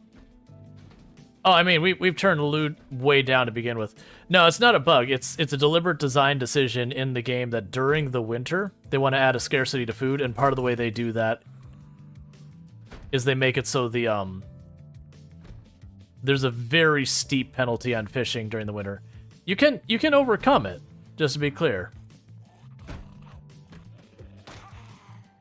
But there's a significant penalty to fishing as a skill during the winter that will massively undermine your ability to catch fish. I mean, there's bugs to eat, yeah. They did break the bay door, and that's more likely where they're going to keep a bunch of liquor in boxes.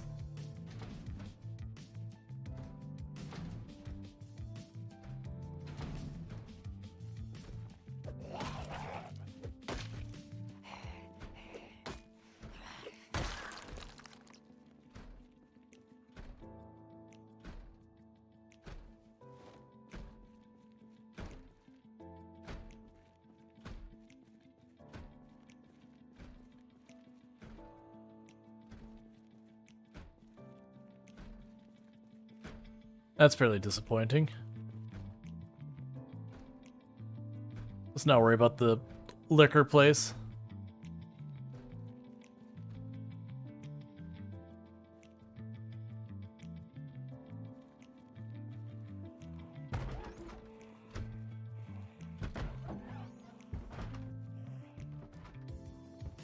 You're just a yoga studio.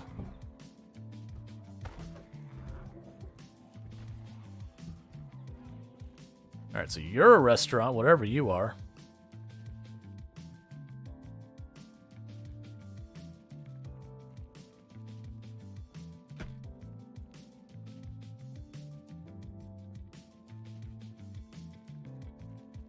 Yeah, but that's just probably insanely limited loot.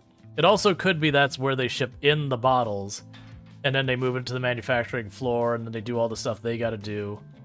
And then somewhere else in the building, it goes back out as liquor.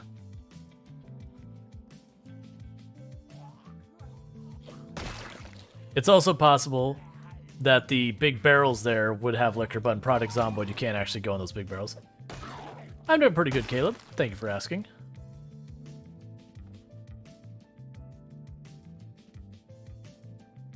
Yeah, so they're going around.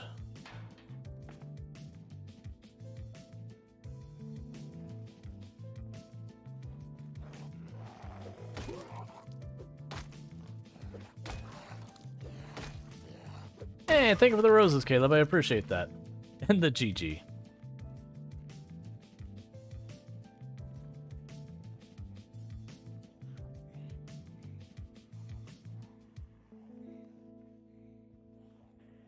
It's a donut shop, but it looks like all the food might be too late kind of thing. Let's get out here real fast, just so I'm not cornered in there.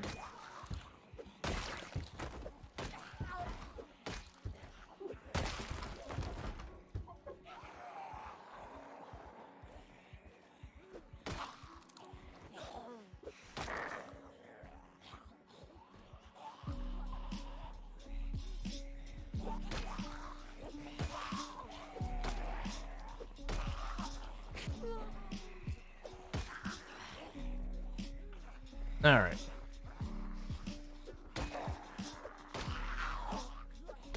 And we drop the bag because you get a minor speed penalty from being overburned.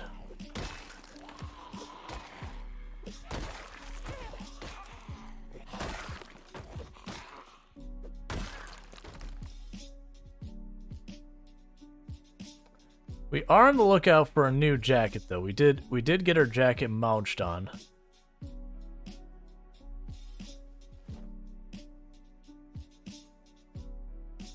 Yeah, that's better for insulation, so that'll work.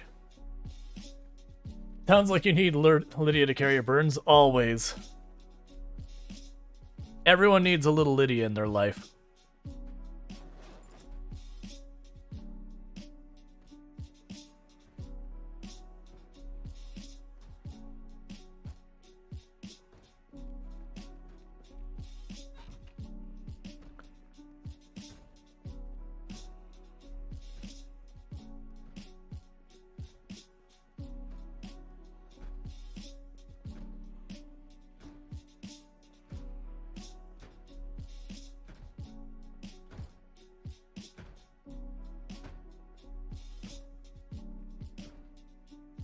Well, that's a bust.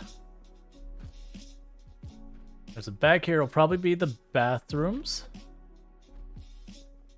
That's probably out. That was terrifying. It like just opened down to an abyss.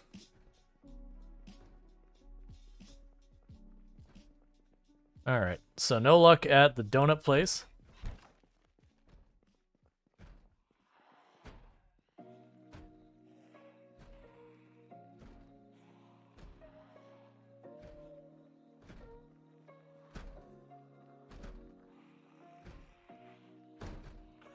So you're kind of to break that window out for me.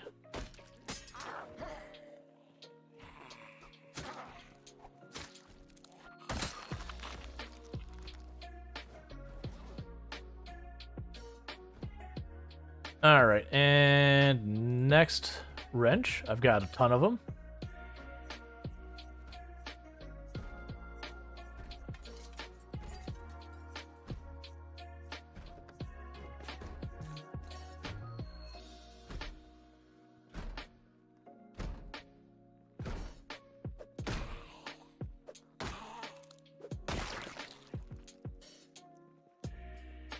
Come on.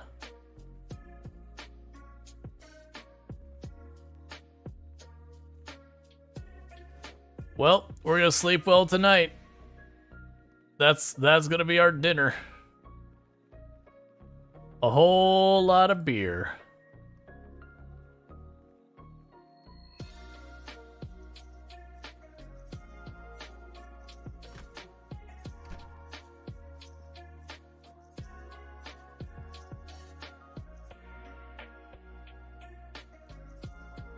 Alright, so there's just a rotten ham and a rotten chicken in there.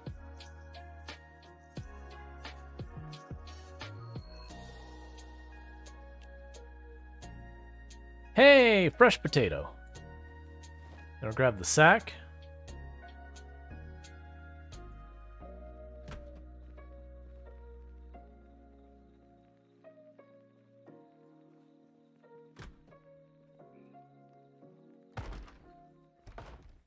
No, I don't want any.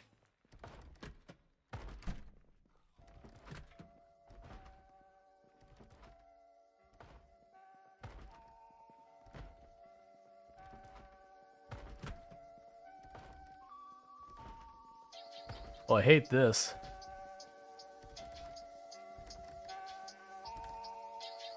Yeast.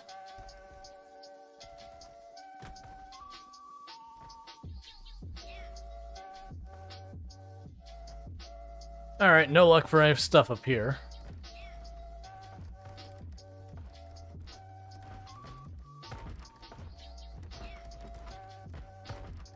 Yeah, I can cook the egg, so it isn't like we still got some food and all that.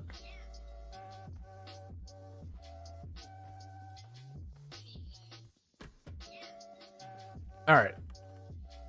So time to do one thing. I haven't been marking any of this stuff, so This building, done. We need to finish that half of that building.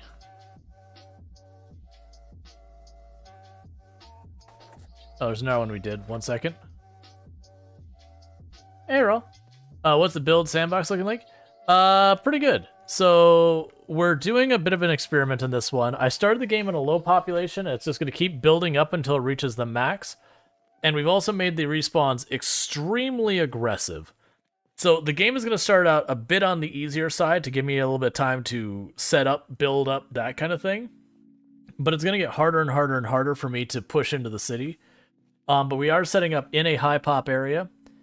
And then the idea behind it is those numbers should keep building and building and building until I have no chance of surviving anymore. Hey, the follow. Welcome to the stream. So, eventually I will get completely overwhelmed. Hi, friends. I don't like the way that's making it so I don't see well.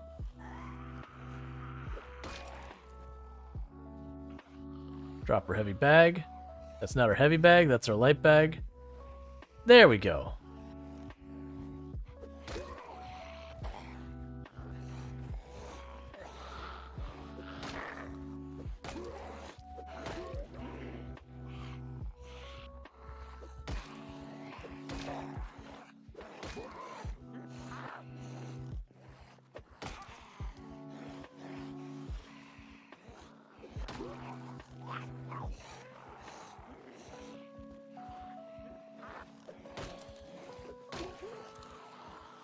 Okay.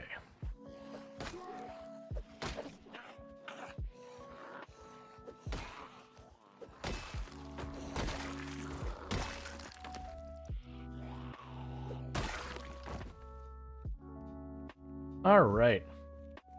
Exciting? Yeah, it should be. It'll take a little while to get there, but we'll get there.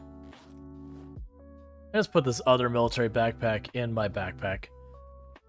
I was intending on having like a really big loot run with it. And if we had that really big loot run with it, then what I'd end up doing is taking that bag and putting there. Traits, if you do exclamation mark traits, it'll give you the full list. It's my usual build, 0 to hero.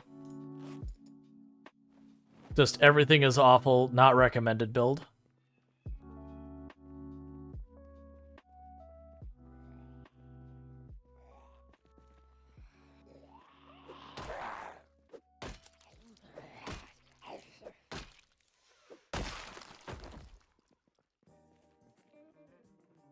Alright, looks like we got a grocer over here.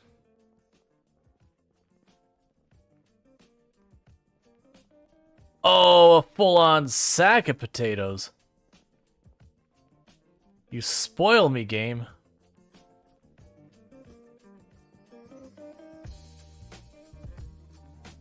We can use stale mayonnaise.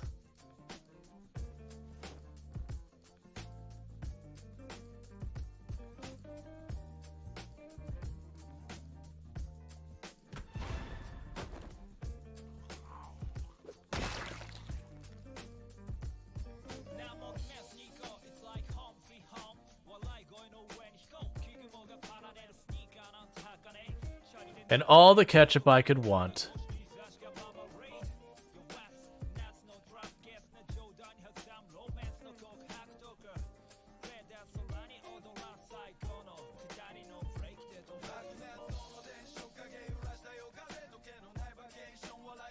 All right.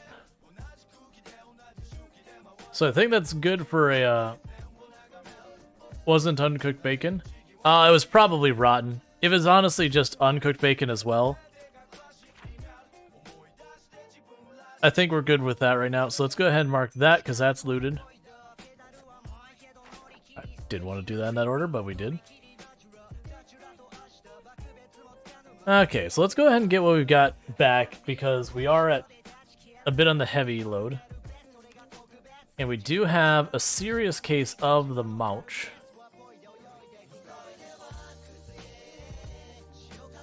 So let's go ahead and put our bowl to use.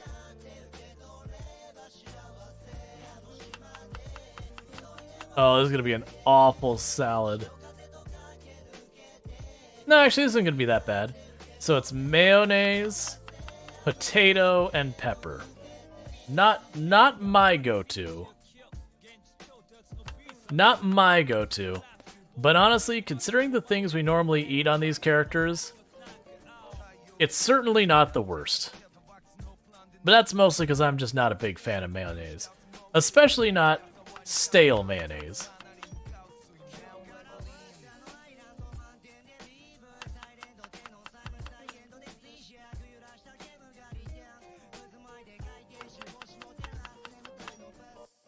Oh, I know it's not a baked potato. We just cut a potato apart. It's a raw potato.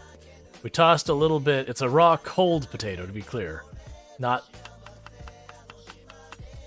anything fancy.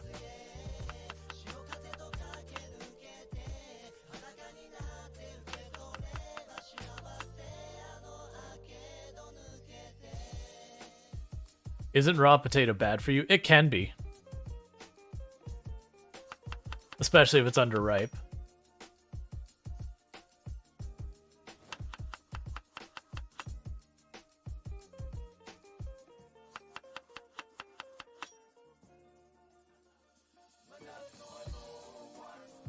We're just eating all of it.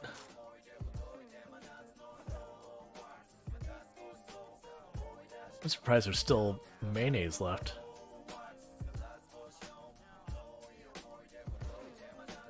That's fine. How do the spices affect the food stats? It usually just makes them happier. Sometimes, like, it depends. Sometimes they'll give you more calories. Sometimes they'll make it so your character is happier eating it. Stuff like that.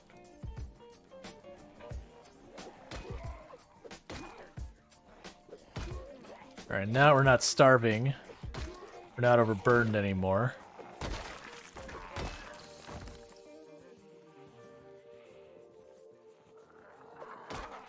And before everyone gets excited, that's a bread knife. Ooh, I'm realizing with that aggressive spawn and respawn, my forays away from where we are staying base, I have to fight my way both in and out a lot of times. Like, the respawn won't happen in areas I've explored recently, but the spawn isn't going to be quite as kind.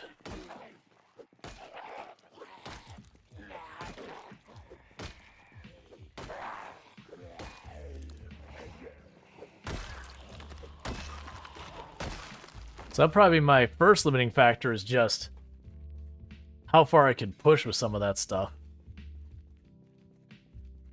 Take a sippy sip of water.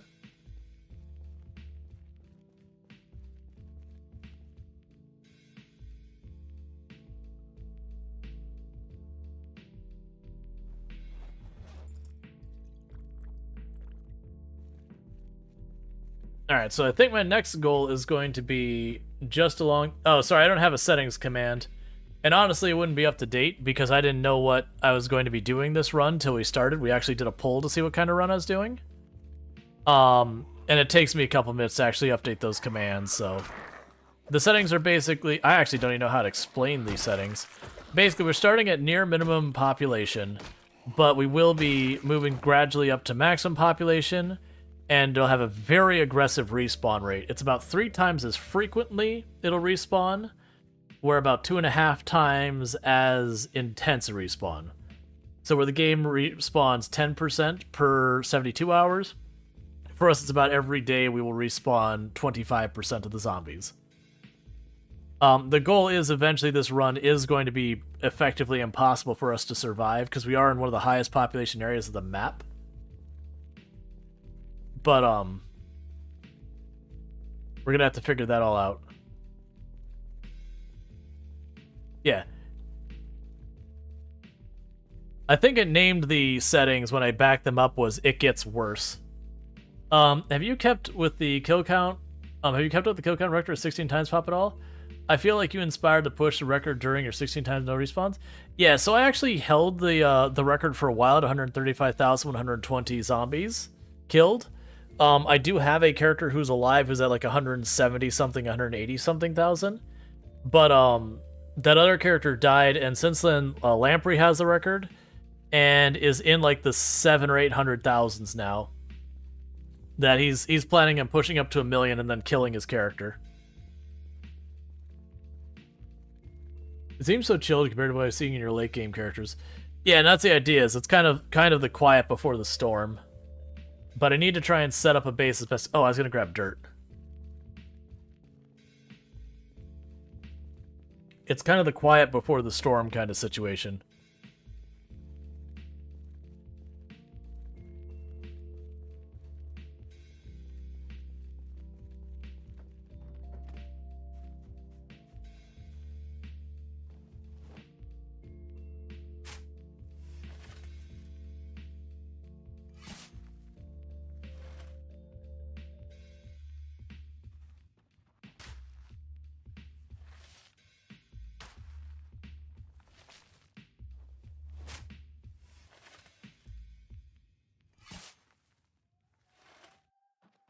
This also means that we get some nummy worms.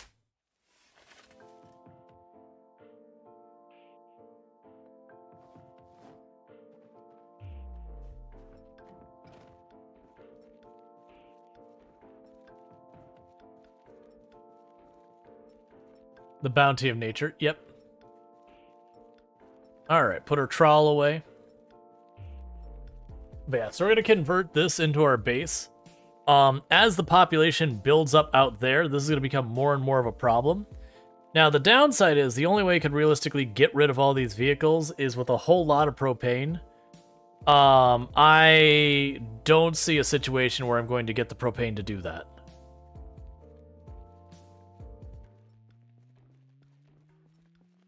We're also going to need a whole lot of planks, which there's no trees back here. So that's a whole thing. Alright, so let's take those dirt bags.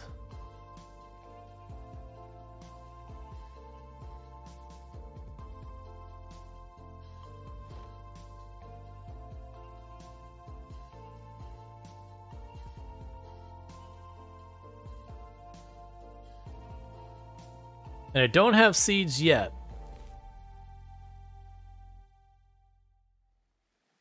But we are going to try and make an area to farm back here.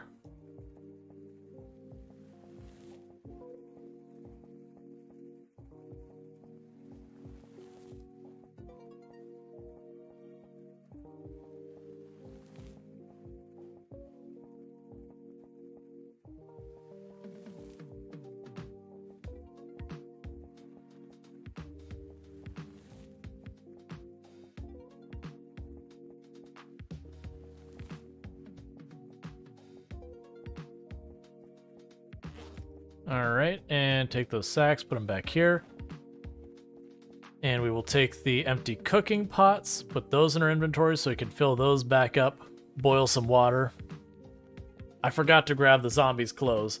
That's the thing I need to remember to do is grab the zombies' clothes periodically and bring them back for boiling water purposes. Like maybe later I'll be able to cut down trees for logs. That'll give me a lot more time.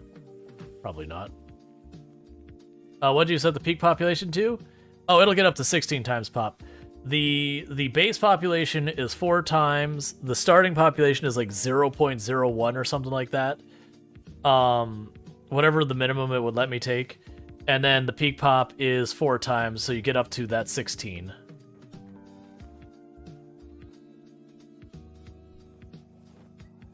Oh, you asked what day? It's 180. I was at first going to set to 1 year. I'm like, no, that's probably going to take too long.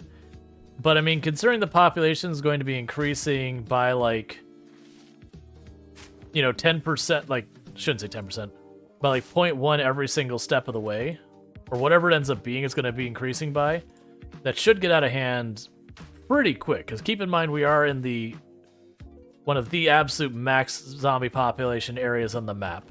It's not the max, the mall to, like, the normal malls up there. I also believe the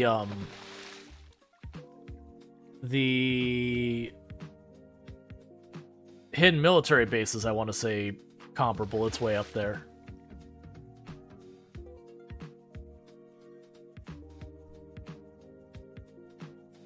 That's fine. It'll be about time for us to go to sleep when we get back up here anyways.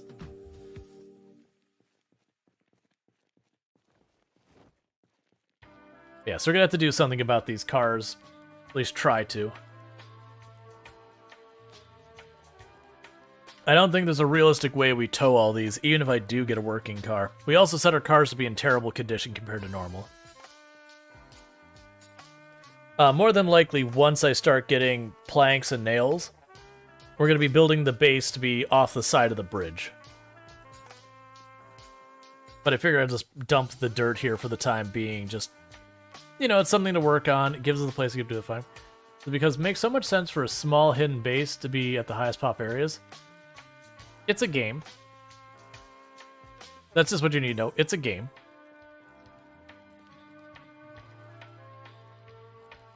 There's plenty of fuel here, but I don't have... That's not true. I have newspaper. I could start that boiling.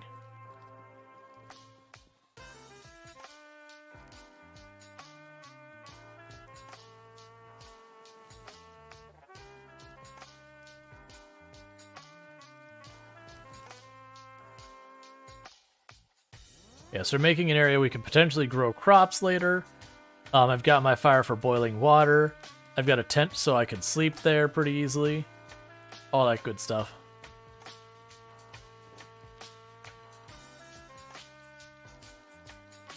Oh, I went too fast.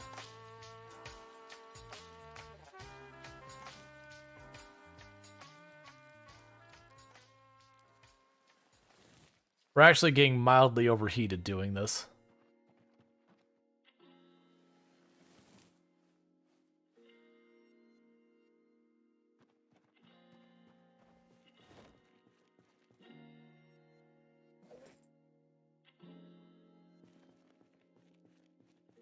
Let's make a bad decision.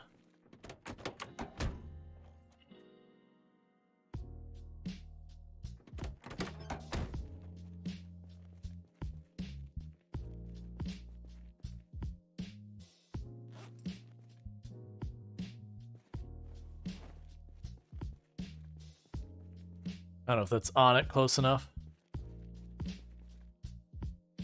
I normally don't do this kind of thing.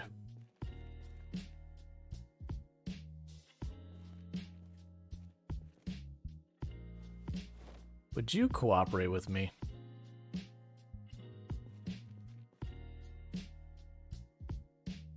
We'll see how that goes. I think that might work. So that's gonna be dangerous because the fire can spread very easily.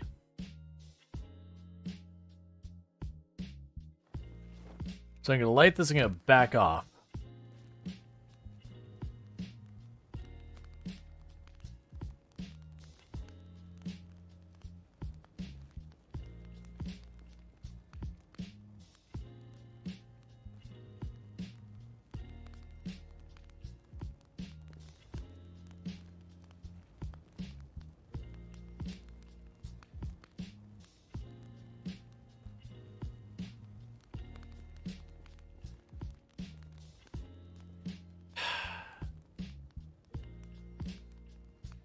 Because I did make it so a bunch of them will fake being dead.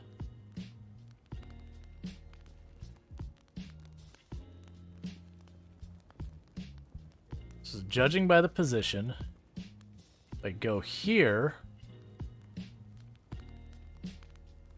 that looks good.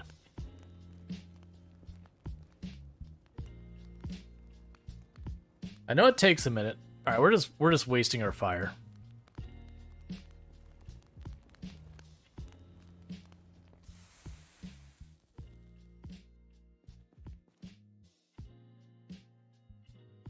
Add fuel, which are close into the fire.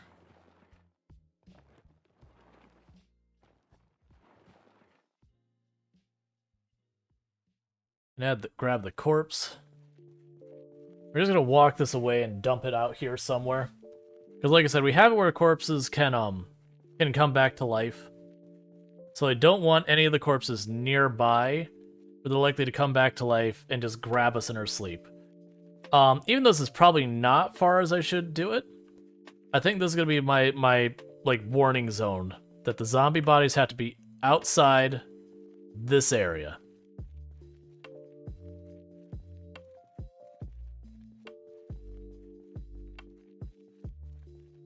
That excessively exerted us. We can put away the trowel. We can put away this. Why am I still super overburned? Okay. Meanwhile, I need a place to start dropping some of my extra goodies. I'm gonna go grab these. Grab all these. I still have a cooking pot in my inventory. That explains why I'm overburned.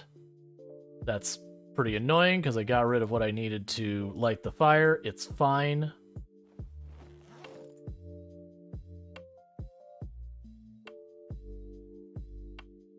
Alright. Yeah, normally I almost never do the corpse burning and all that. It's a good way of killing your character on accident.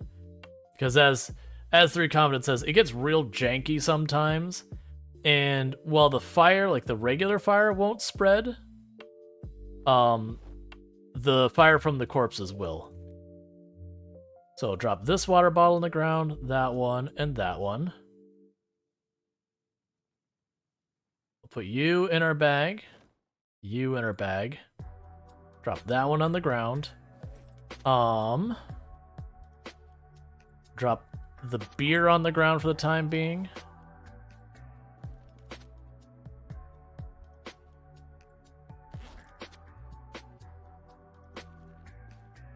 Should have cooked these.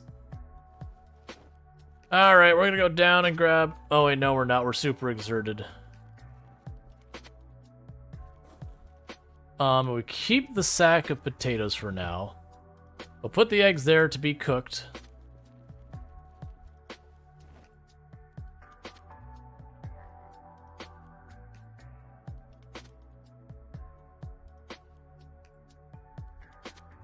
But what am I carrying that has to be so overburned?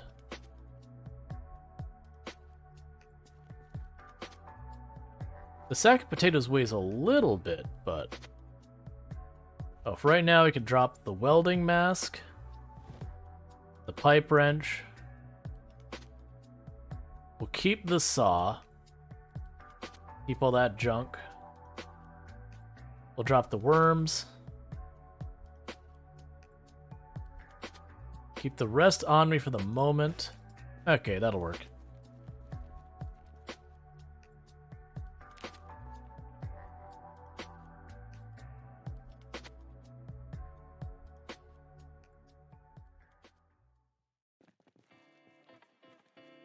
Okay.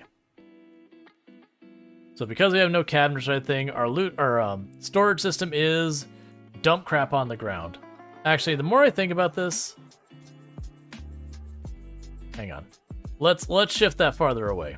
I'm a little worried if I have it all like this close to the fire, we might be in for a bad time.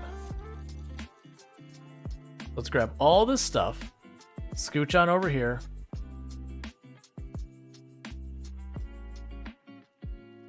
Put all back down. Because fire in this game gets real gnarly sometimes. It's the reasons why people are like, are you gonna do a burn? The answer is no. The answer is always no. The answer is for always and forever no.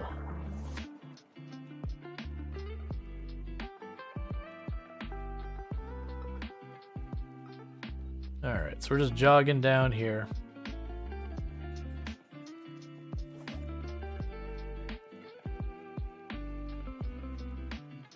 We're hungry and thirsty, so we'll take a little sippy sip of our water. Now see if we can't find anything foraging over here.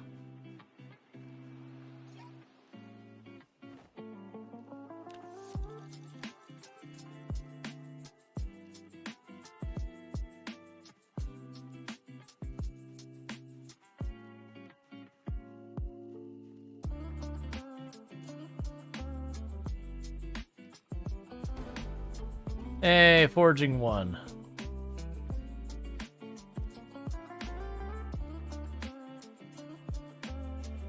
We already checked out the stands down there.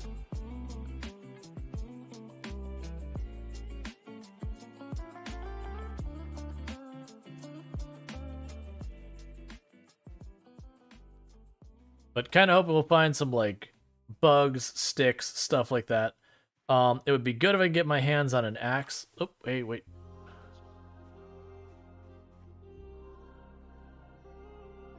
I don't remember. Was this the character we found Herbalist on? Let's check that real fast. I think we found Herbalist on this one.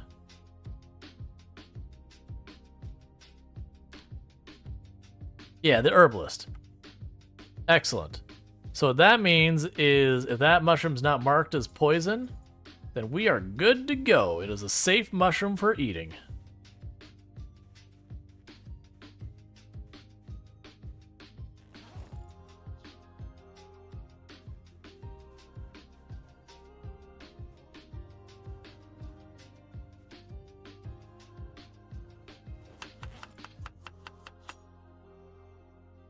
We gotta have mushroom and mayonnaise and pepper. Make yourself a little bit of a salad, because I'd rather use those.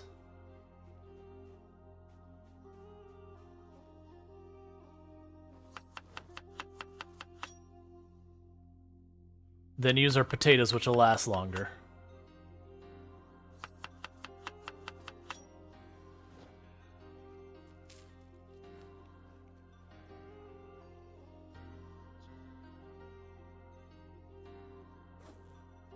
Are you safe? Those are safe. Because absolutely, if you eat a poisonous mushroom, you are super dead. So unless you have the Herbalist trait or read the Herbalist magazine, don't eat random mushrooms you find. Just discard them, be done with it.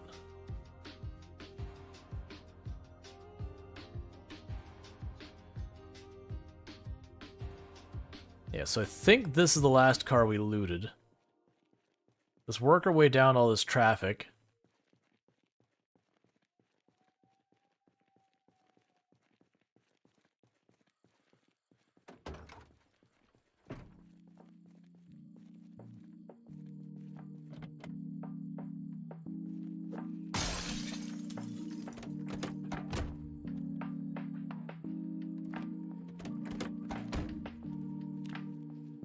Okay.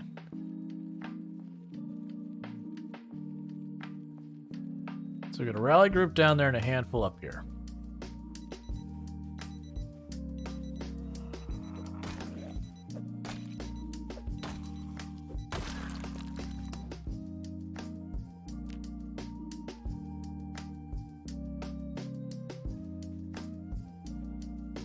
Okay, got rid of the pine cone.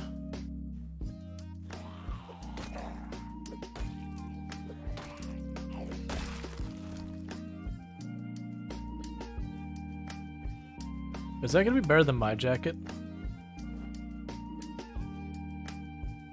Yeah, actually. Cool. Alright, so we got a lot of zombies down there in a big group. Bunch down here as well. Start pulling them a couple at a time. It's more than a couple at a time. It's probably fine.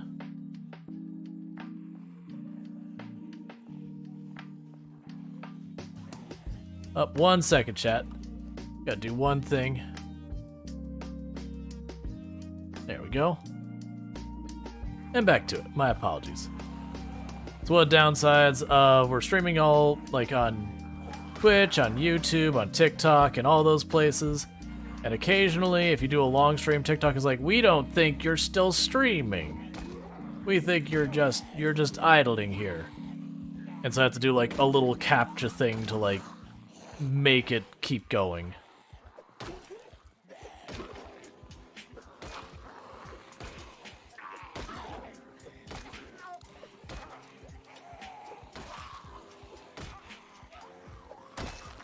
All right.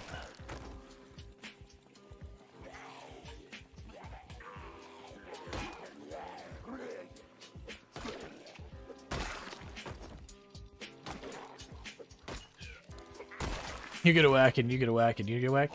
Everybody gets a whack. Alright. We can just go ahead and get this knocked out there. And moving on. We're actually getting a little overheated right now. So let's lose the gas mask for right now.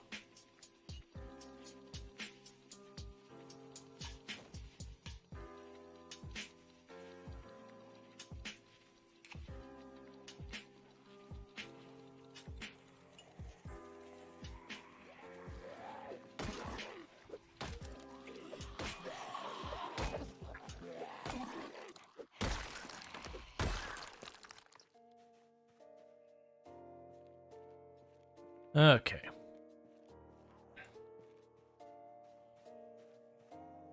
Because I'd like to check the cars, because you can get lucky and sometimes you can just find straight up like bags of seeds. You can find just a variety of stuff, and then you can find tools, you can find all sorts of stuff. You just died in your character, it lasted 2 days. It happens. I mean, honestly, the first 2 attempts we had in this, even though it's so ridiculously low settings, I had 2 characters who died in their first day. And that's because it's just not giving... Because I knew the zombie population was low, I just wasn't taking it too seriously and just doing dumb stuff. But even when you have a character like even with someone who, you know, I used to hold the record and everything, I still get characters killed. Especially the early game. Early game's the hardest part of the game. Every day you survive from the very beginning of the game, congratulations, the game just got a smidge easier for you. Because you got a little bit more resource to pull from, a little bit more skills. You know, you've probably cleared out a little bit more area. And that all helps you survive longer. It's one of the reasons that, like, the time it takes you to go from surviving 1 day, like, I should say, the number of attempts. It goes from surviving, like, 0 to 7 days consistently to 0 to a month, or 7 to a month. The 1 to 7 days is more than likely a much bigger amount of time than the other way.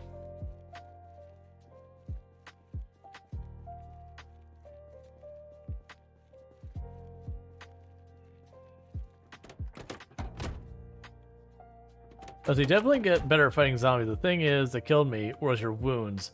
Keeps getting... Oh, if you're taking injuries at all, you're going to die. Any injury can give you the zombie infection.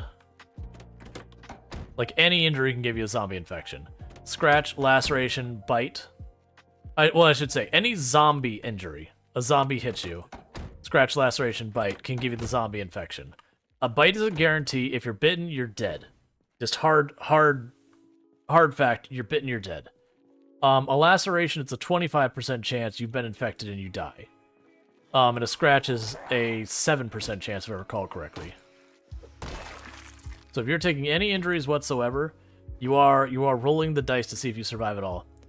Does a punch also work? There is no punching. There's no punching. Well, I mean, there's stomping. I was gonna say there's no punching or kicking. Yep, that's the reason I made the comment. Like, for new players, I recommend you just keep fighting the zombies until you can get through fighting groups of zombies consistently with no injuries. Because if you've gotten injured, you keep rolling the dice.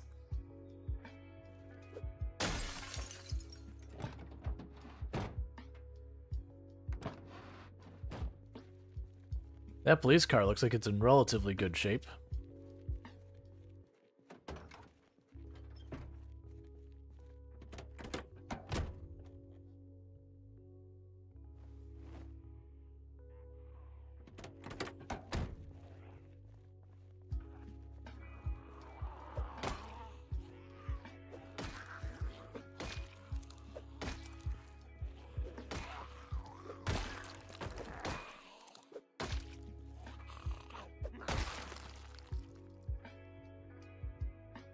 Is there anything in the seed bag?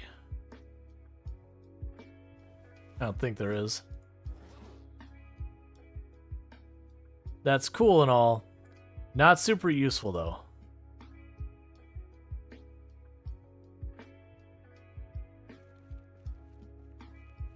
Let's see. I think the biggest thing you learned here is when I was gigging new, is that you're not supposed to always avoid them. You can just kill them. Yes. Zombies don't punch either.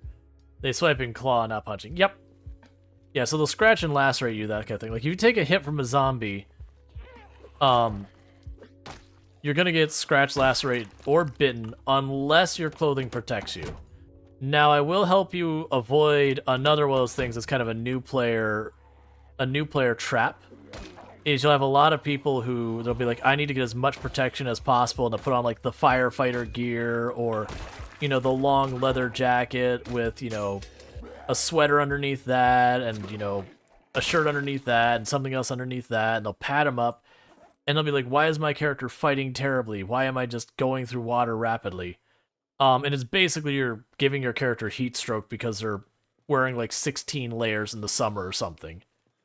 Generally speaking, if you see the overheating icon in the top right for more than just a couple of seconds in the middle of the fight, like where your heat's going up, you're wearing too much. So it is a juggle between what actually helps you with any kind of protection versus heat. Generally speaking, I'd rather have my character run around wearing absolutely nothing, as long as it kept me from overheating. Because overheating will exhaust you much faster, which means it's way more likely you'll get into a situation where you actually get killed, than not wearing protection will save your life. Speedos and a motorcycle helmet? Hey, whatever you gotta do. Hey, Kitten Karma, how's it going? The big thing is, you instinctively go, ah, this equipment gives me more defense. Clearly, I would like more of that.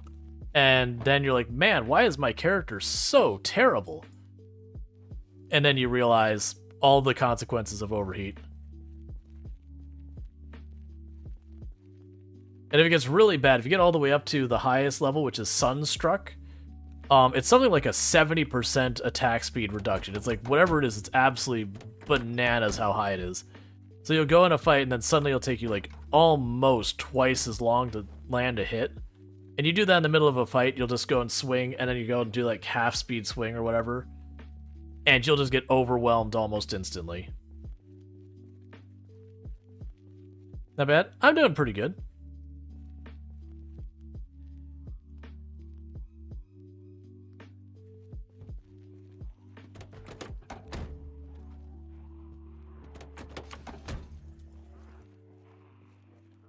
Let's back up away from these trees and these buildings we haven't cleared. Gastronomy. Okay, I mean, everyone needs their digestive care. So let's drop that so we're not over encumbered. Because that penalizes our movement speed, among other things.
In this phase of the game, I'm not going to be picky about my weapons at all. Like, any weapon I'm happy with. If I can hit a zombie with it and it does more than, like, no damage, sure. I make it work.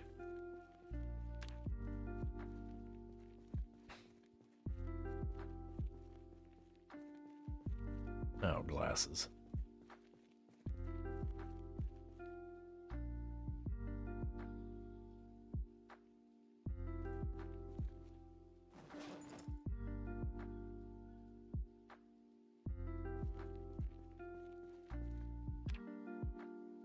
The cap, the sideburns. I'm not surprised the golf club comes naturally. I don't even know if we have sideburns. I think that's literally blood. We have been fighting a lot of zombies. Where?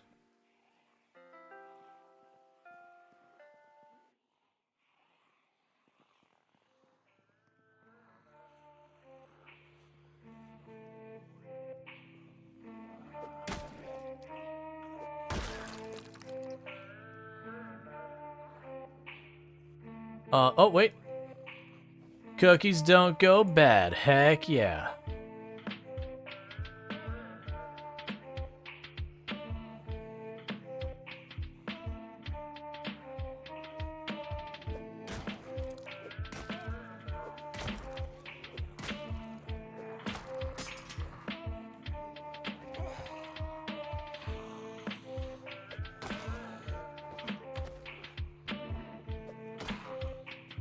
We need to get rid of this golf club. This man's way over encumbered. Okay, now we're good.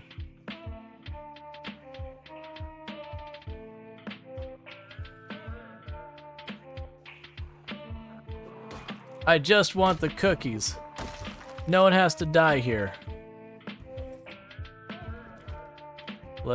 Oh, jeez. That was real lucky. If it lands directly on top of you, it's a takedown. Oh boy. I was looking for my water because I noticed it's getting really kind of thirsty. There was a second floor. And the zombie jumped down from it. I didn't realize there was a second floor until it landed right in front of me.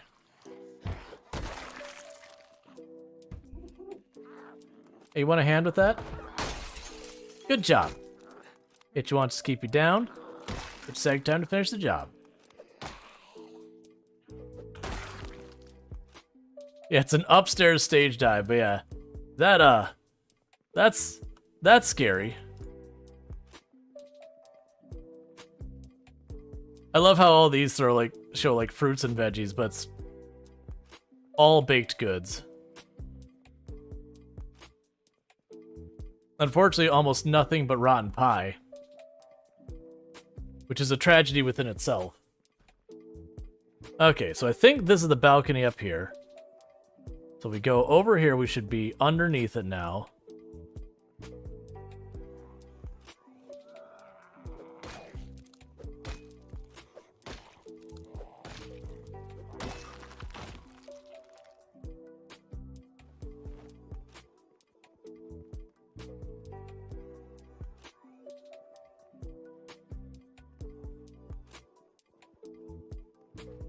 Alright. I can work with the stale pineapple.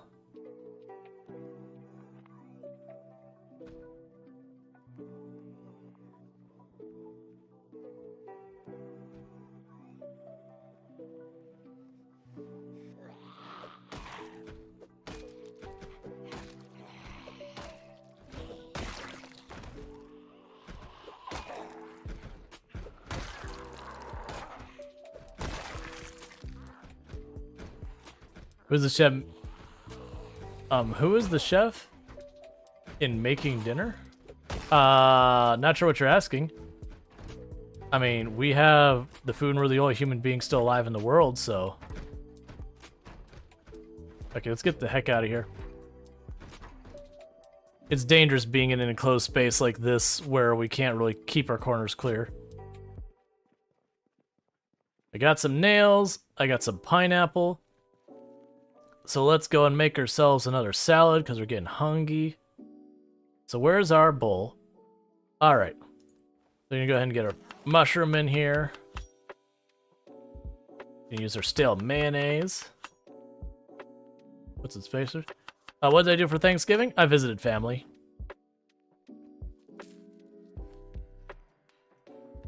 It's so weird saying low pop Louisville. It's not going to stay that way. So I got pineapple.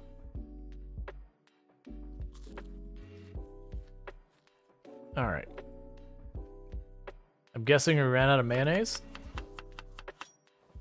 Nope. The game says no pineapple and mayonnaise. These do not go together. No mayonnaise on your fruit salad. Absolutely right out. Also no pepper.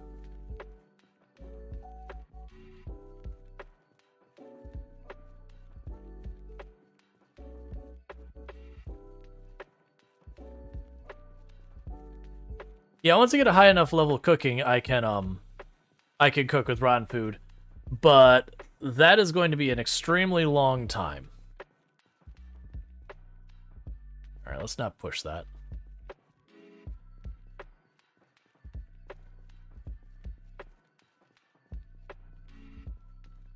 I was mostly just checking the cars to see if we get lucky and get some easy seeds. No luck.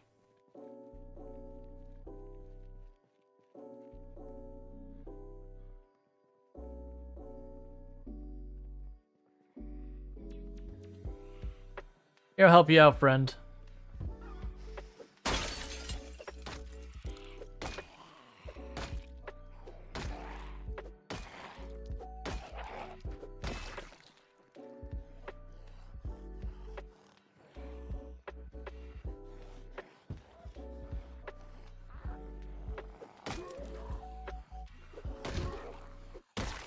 You remember what level it unlocks? Oh, it's something pretty high, like 7 or whatever. You gotta head to bed? Thanks for help. Keep up the great work. Thank you. Oh, it's a bunch of zombies.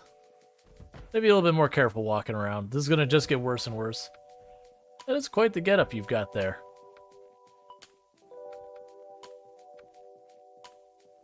Alright, so deal with whatever walks over to us. And we'll probably start trying to forage that area to the north of us again.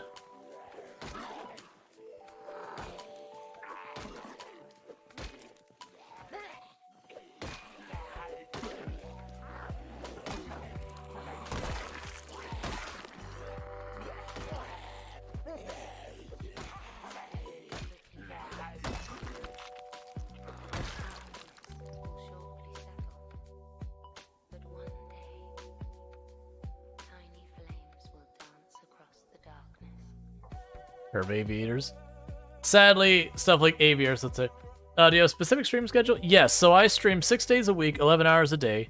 And I have been streaming every day but Thursday. That is going to be changing, though, to 6 days a week. You know what? I shouldn't even mention the schedule I had. We will be switching the schedule up here to be from 7 p.m. EST till 4 a.m. EST. And it'll be every days but Saturdays. That's a temporary change. That's going to last for about 5 to 6 weeks, and I'm going to go back to the schedule I have been on, which is Thursdays off, and then just starting 2 hours early than I just mentioned. Because I do stream full-time.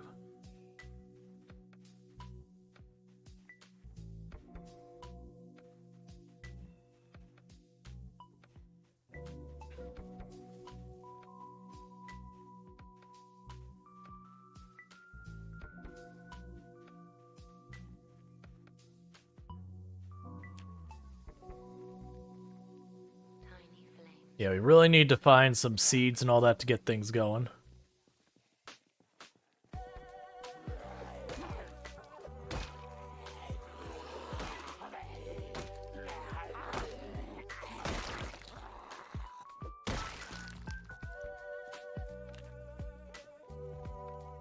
It'd also be good to get ourselves at least a stone hammer, if not better, so that I can start disassembling stuff for nails and planks and that kind of stuff to work in my carpentry.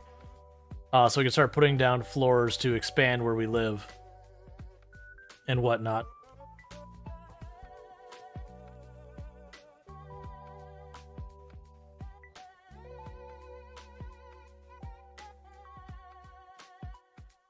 That's part of the reason I'm doing this, is I'm trying to get a branch.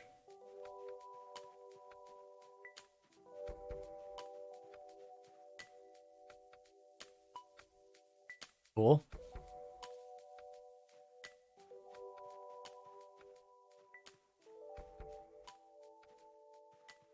I also need to be shredding some of these clothes on the zombies. Because they should be easier to carry around without being a huge... Actually, we can do this.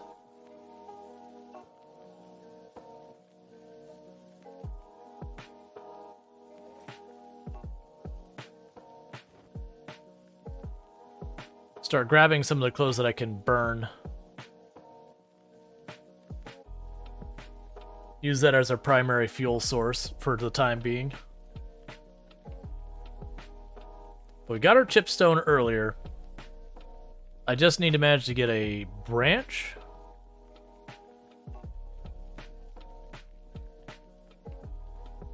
and some other stuff. And not all of these can be burned. Like, the boxers don't have a functional purpose. They're cosmetic. Let's get back in the road. This is non-searchable area.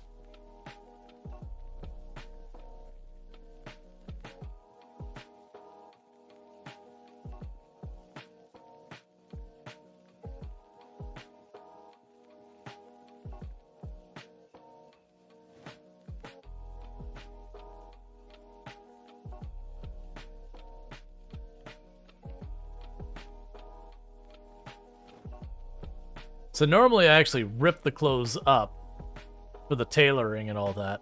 And then plus I don't have to go through there like taking them like this where it's just grabbing one by one the ones you can burn. But that ends up becoming kind of laborious to do it.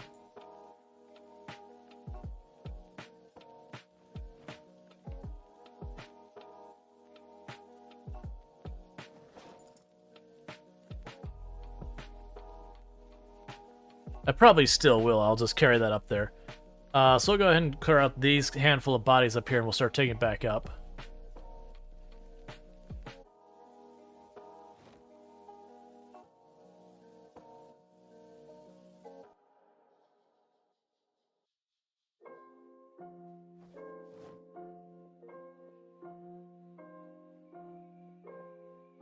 Okay, that should do for now.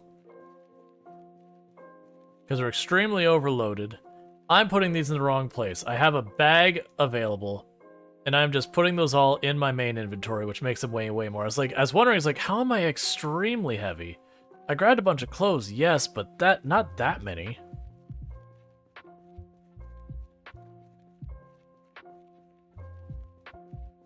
Okay.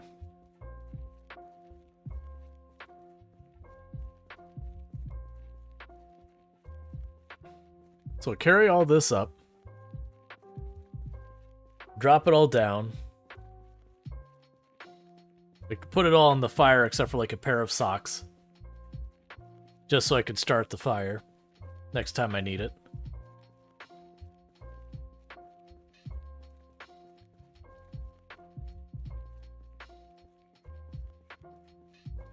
One thing I've never tested is if I moved a ridiculous amount of soil,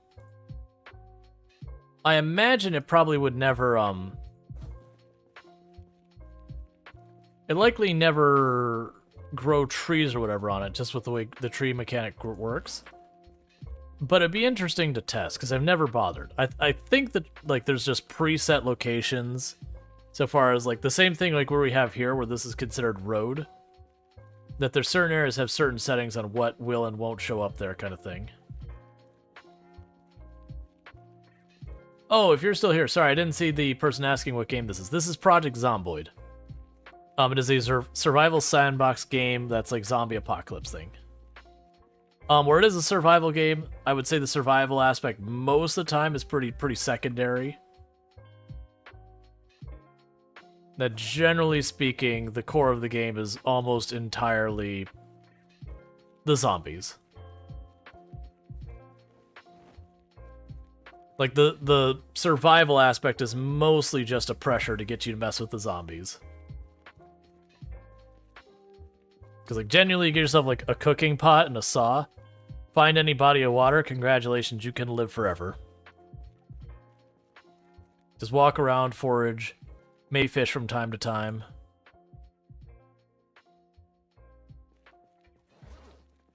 Yeah, so we can get some branches. I can make a hammer and I can make an axe. And that's all we need to do to start carpentry stuff. Because then we can go into these buildings and just start tearing stuff apart. Okay, so drop the stone, drop the chipstone, drop all these, and drop one of the socks.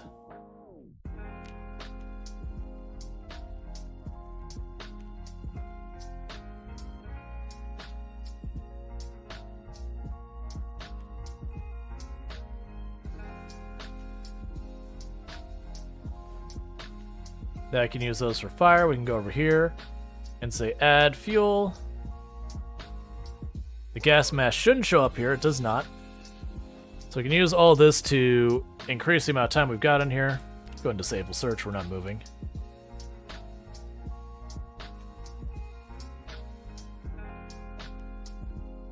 I changed my mind. We're gonna rip it all up. I don't really care about the tailoring that much. But if it's gonna take this long to move it around anyways in the future, I'm just gonna rip it up.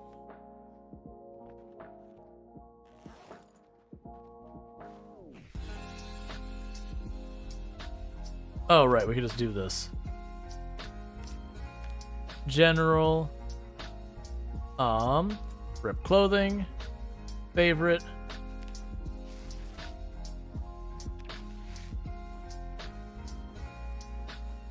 Just tear all those up.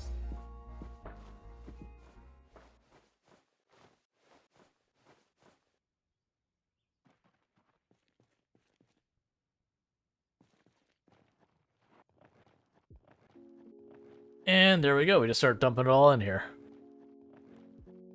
Because then in the future, when I tear up more cloth, we could just use that to start the fire.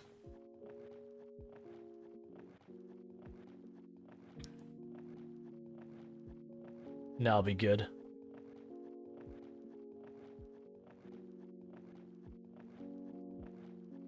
Blood's a good way to kill some time, since we want to go sleep at midnight.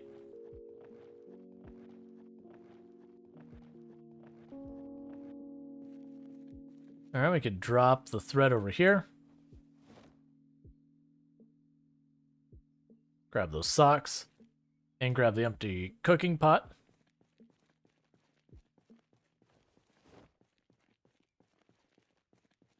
I'm gonna go ahead and get the dirt and the cooking pot full of water. And what I could do with that is just get ourselves some more water. And I'll probably end up dropping the 2 bags of dirt, like not actually putting them down. Because until I have seeds, it's not that important. But, because I'd probably only find 1 bag of seeds, and each time we get another one.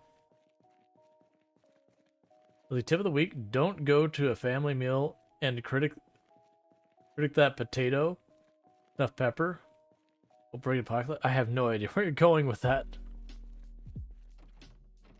And critique, that's where you're going. It's getting cut off by the mod stuff.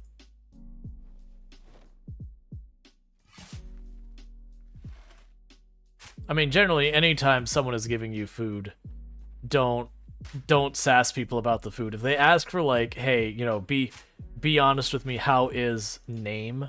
Like that kind of thing. Sure. But don't just be like, yo, this turkey sucks. Or, yo, this turkey really needs salt.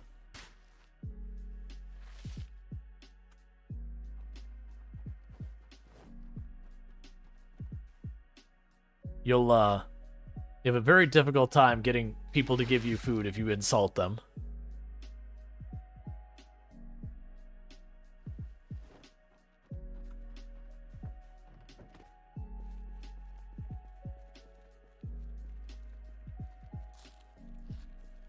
Alright, enjoying ourselves some pineapple salad. Oh, did the pineapple rot on me? Was that the last of it? Okay, that was the last of it. That's fine. Cool.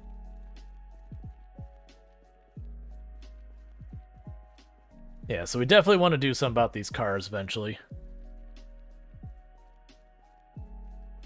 Or not. We may never get the chance.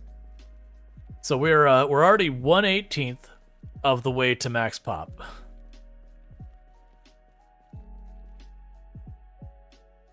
Alright, so put that there. Drop the worms over here. You take the bags of dirt and drop them over here.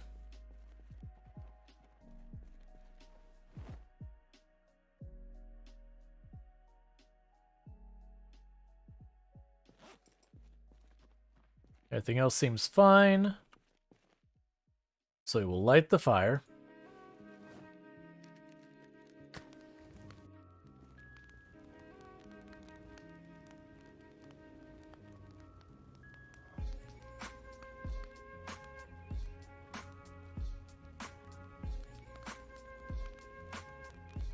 And put out the fire.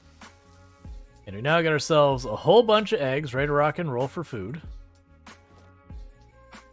And 2 pots of cooking water. What do you have the chopper set to? Sometimes. So I can't, like, being up here, I won't just be able to hide. The helicopter will continue to grace us with its presence. I'll drop the spare match, one of the spare matches there. Now keep the other one here. Actually, wait, do I have 2 lighters? We'll drop the spare lighter here.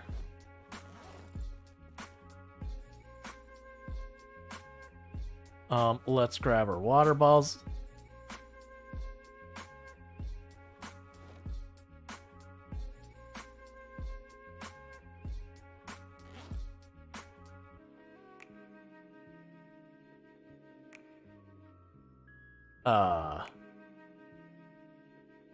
Where did you go?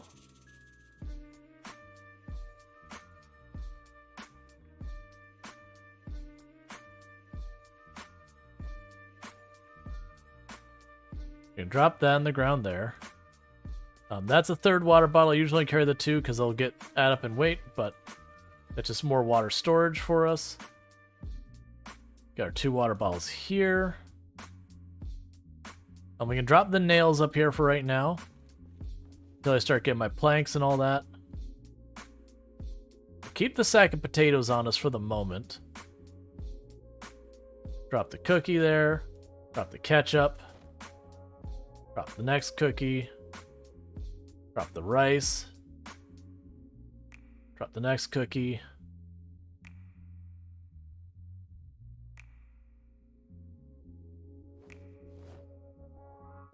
Okay.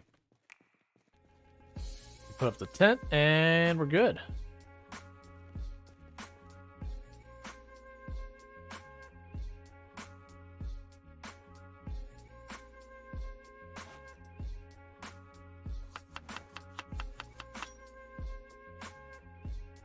So we're going to have an egg with mayonnaise on it and some pepper. We're going to call that a salad.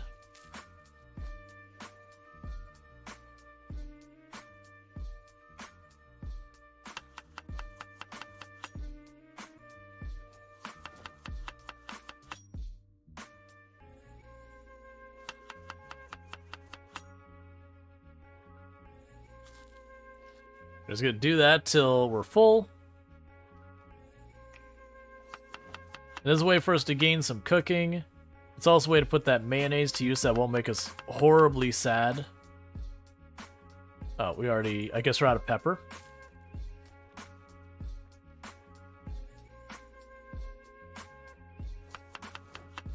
We gotta be running low on mayonnaise. Okay, so it's like 200 calories each time I do that with the mayonnaise. So I've got like 3 more rounds. But that is going to have us pretty much full there. Yes, we got 2 more rounds of mayonnaise before we're done with the mayonnaise. Alright, so bear with me, chat. What I'm going to do is I'm going to have our character sleep real fast. And then I'm going to quickly take 2 seconds to take a quick restroom break. Alright, we woke up slightly earlier than I want. That's okay, though. It's not that bad. We'll put this away. Let's see. Been a while since I've seen you play Project Zomboid. Did you know the garden fork counts as spirit? Yes, I did. Alright, bear with me, chat, because I'm going to take 1 moment. I'm going to quickly use the restroom, stretch my legs, all that kind of good stuff. So it's a good time for you if you need to use the restroom, stretch your legs and all that. A good time to do that. But I'm going to put up my away screen, and I'll be back here in just a minute. So thank you again for tuning in, and I'll be back here in a moment.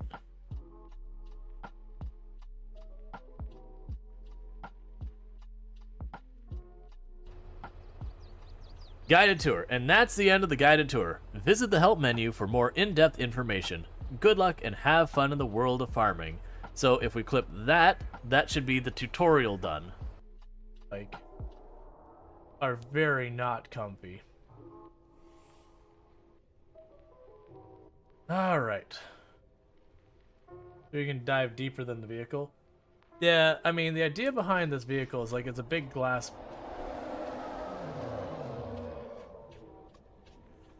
I feel like I should be leaving.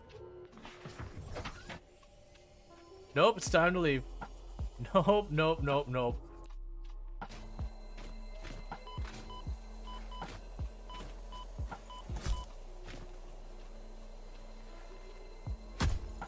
No. I'll just...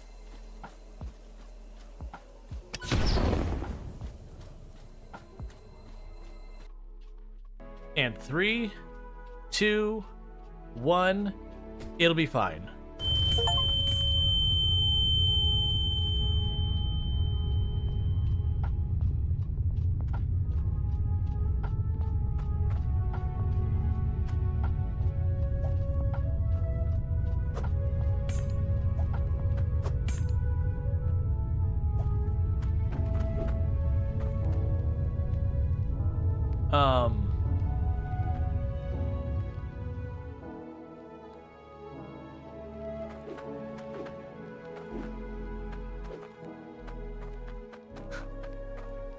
Hey, you're finally awake.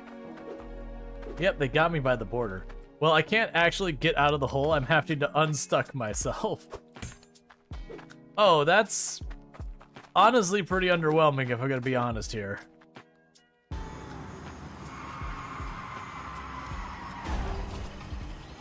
It's fine.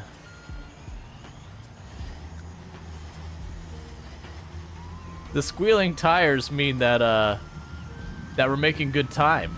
Okay.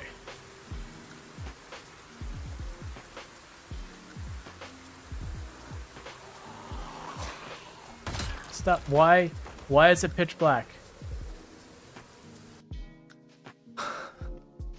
What am I supposed to do? The whole thing just went pitch black instantly. I can see nothing. Okay. There's fuel in there, but because we pulled the reactor, it doesn't look like it's that bad.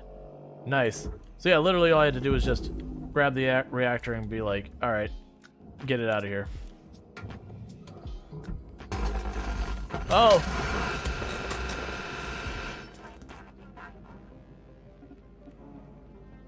There's apparently still fuel in that line?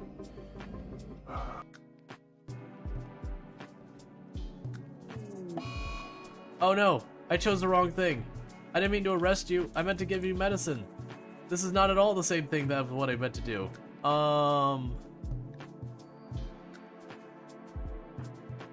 Whoops. I unintentionally did a literal kidnapping. You see nothing, chat.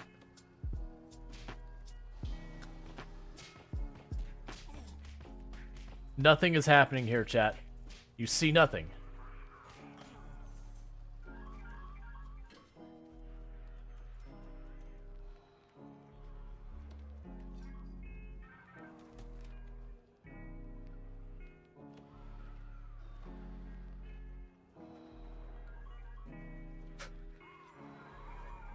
I don't know what happened, chat.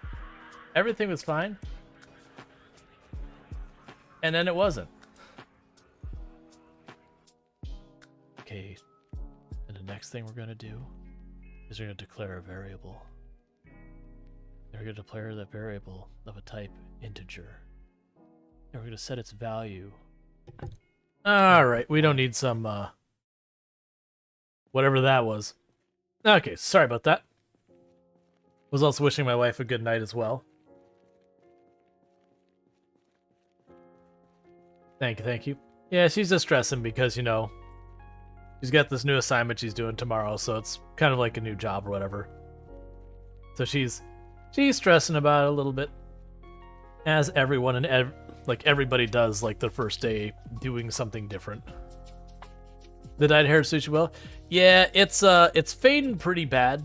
I need to re-up it. It's also getting pretty close to time to get a proper haircut to which will ultimately get rid of it. Because it's been dyed for a bit now.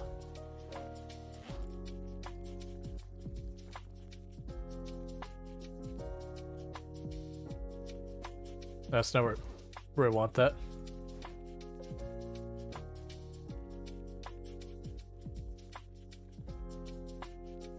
Yeah. It's one of those things like, you know, it's one of those things like, me and you both know you'll do well.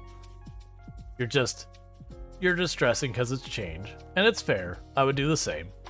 Everyone does.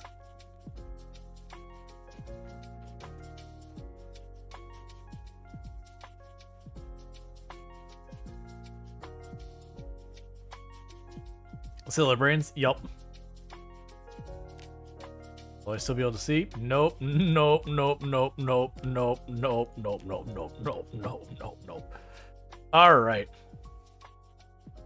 So, if I can get myself a stick.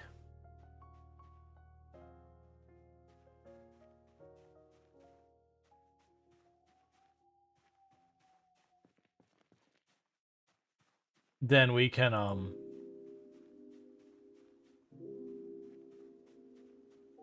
kind of hoping those would count as bushes, not as, full-on trees. If you get them small enough, you can actually use a knife to pick them up, and you get a branch for it. And that would be all I need to be able to make the hammer. And once I make the hammer, I could go inside the buildings and start tearing apart their furniture. Okay, so it's gotten brighter now. Okay, that's quite a bit better. At first, I was like almost pitch black trying to walk around. I was like, nope, I'm good not foraging like that, thank you. We're hoping for a stick.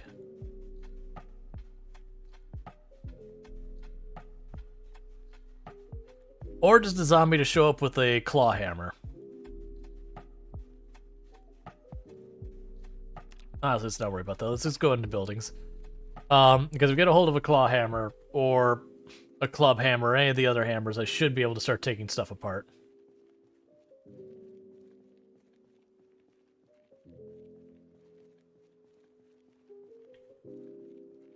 Let's check buildings we haven't already looted. So you have coffee. Oh, you know where I should go? I don't actually know what these warehouses over here contain. We should go check the warehouses. Because there should be at least a couple places I can get some tools in there. So we are starting to notice that we're getting actual rally groups kind of all over the place. This a mod map? No, this is Louisville. We're on the northwest side part of Louisville.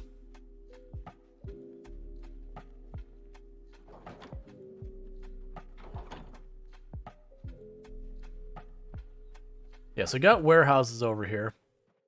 Let's actually go into some of those warehouses and see if we can't find like a tool cabinet or whatever. Because the big thing I need is a hammer. If I can get axes as well, that'd be nice. But, oh,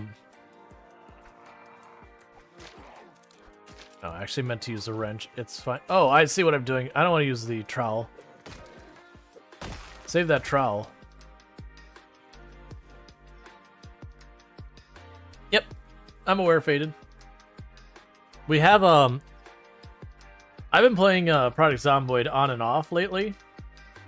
That, we have our character, Venus Orozco, who has lived her entire life in Louisville on 16 times pop. We've killed 170, 180-ish thousand zombies. I don't remember the exact place we left off. But she's still going. But we're taking a break from that because after a while it stops being fun. It just gets kind of tedious. And I've gotten feedback that's also not that enjoyable to watch just day in, day out zombie slaying. So we're trying something different. Yeah, the population's already noticeably picking up.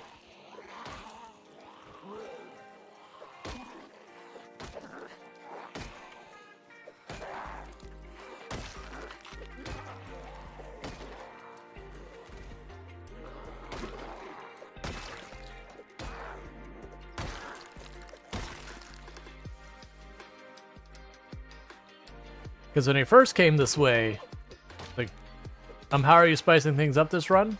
So we're starting on a very low pop, but every day the population is increasing by quite a bit, and we're having very, very aggressive respawns. The idea is it's going to be an unrealistic thing for me to survive at all eventually. So we're just trying to get what we can to get as set up as we can to try and survive the storm as much as I can.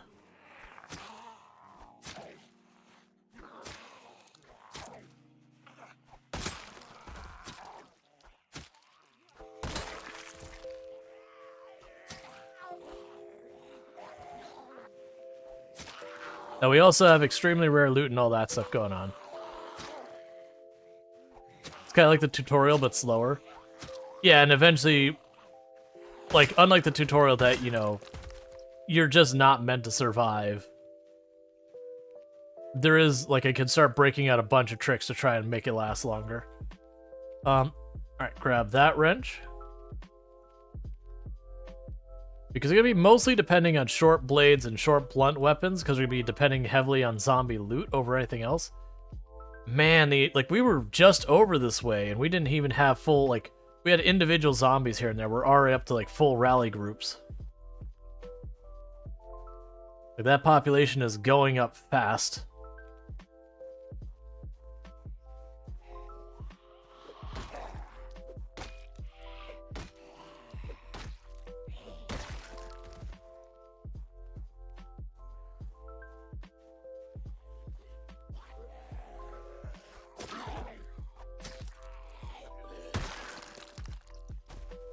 Try going around the other way.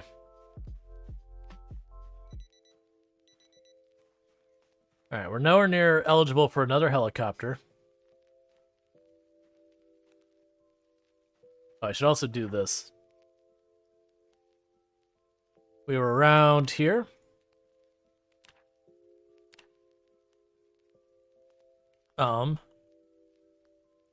Helicopter day 8.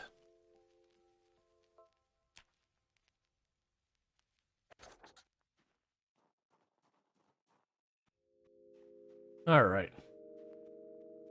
This game is Project Zomboid. It is a zombie apocalypse survival game.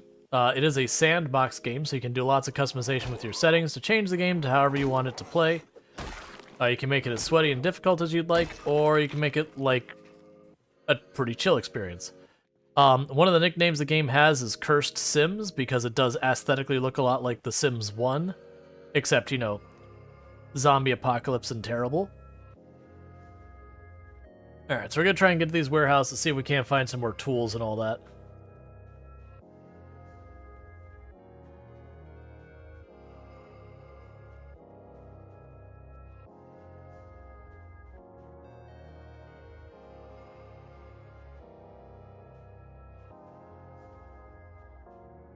Alright, so there's the warehouses down there.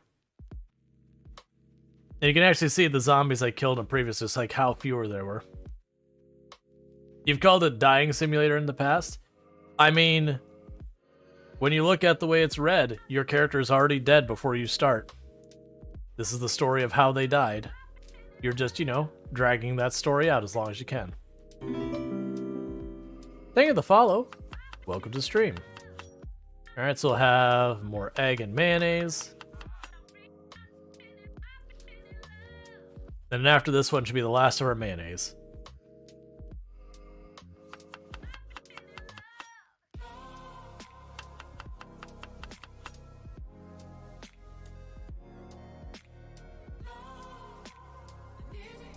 Okay, so now I'm gonna cross over, and I haven't been to this part of Louisville, and I can't tell you how long. So we'll be figuring out, like, where we actually want to, like, where we can find the tools we're looking for and all that. This place will probably get pretty rough.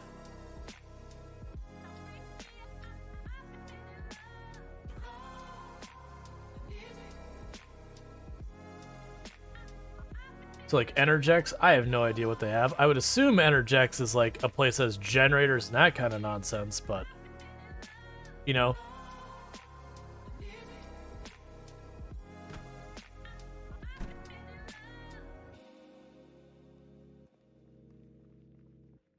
You pretend dead or real dead? You're real dead.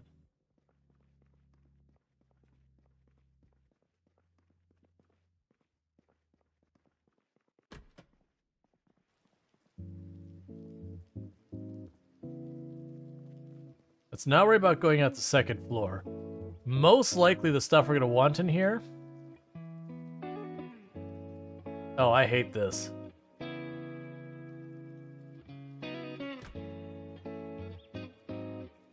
Not a fan of going into what I assume is the showers.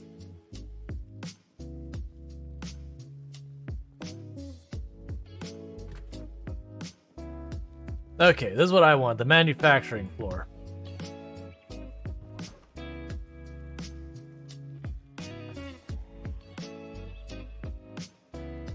Battery store, is that what this is? It's a battery manufacturer?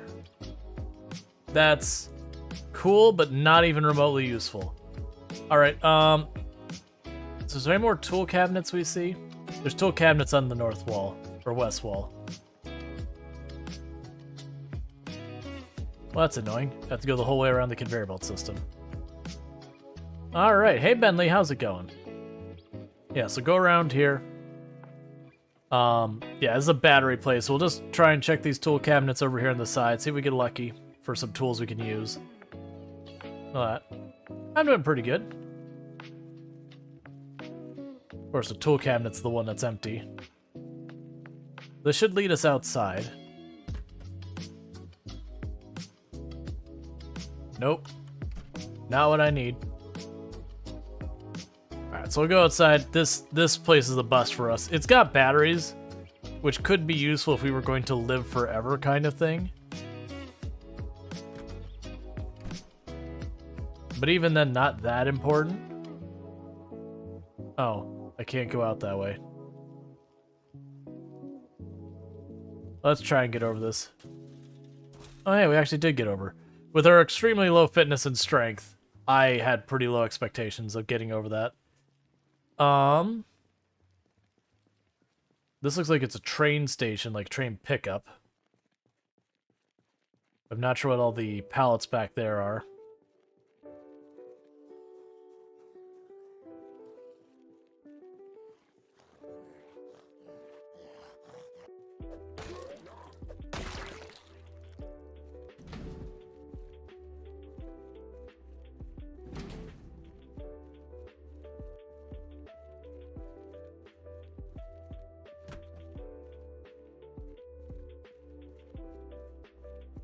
They're nothing is what they are. Alright, but we do have crates and all that back over here. You're pretending to be dead.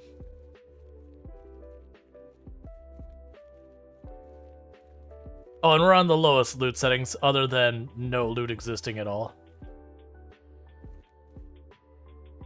Alright, a pipe's a weapon we can use.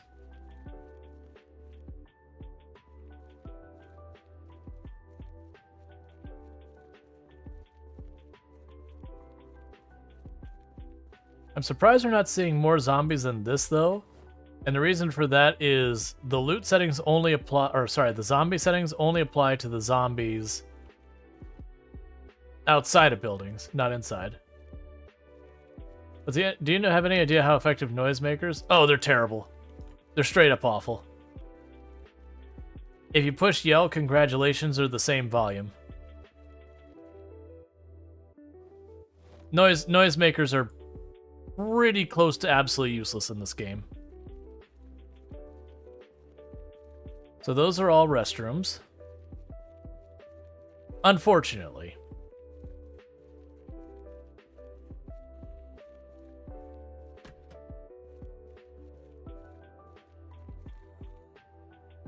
I don't think you can use a wooden mallet for disassembly.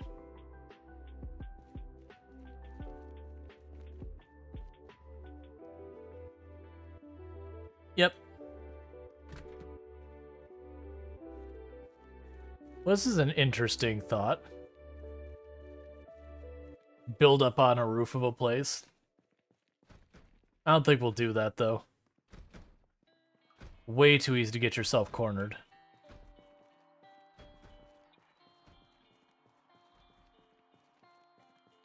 Yeah, and that's actually one of the downers in Project Zomboid, is there's all of these really clever systems and all in the game. And generally... Where? Where?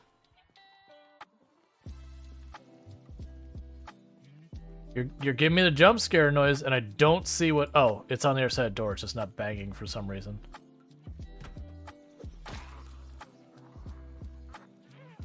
But you start learning that so many of the things just don't matter.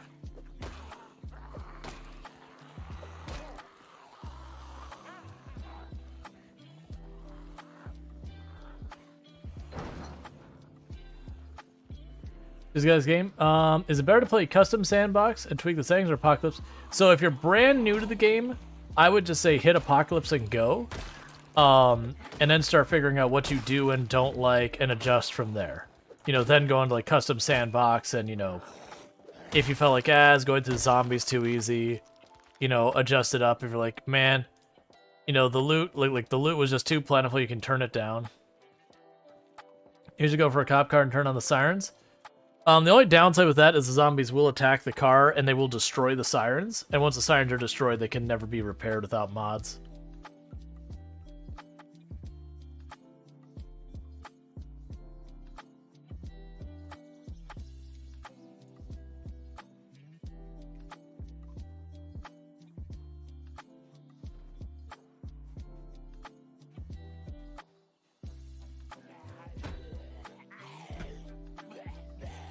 These days they'll run the sirens as they drive away kind of thing.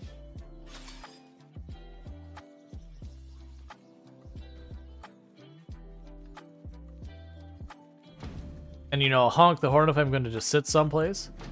But I used to take the vehicles of the sirens, I used to like tow them places, dump them with the sirens running, then clean up the zombies that hit them. But I'd get annoyed with how many vehicles that have, you know, with busted sirens all over the map. So I stopped doing that. Which it wasn't a deliberate decision to make the sirens not repairable. It's just something they didn't think about.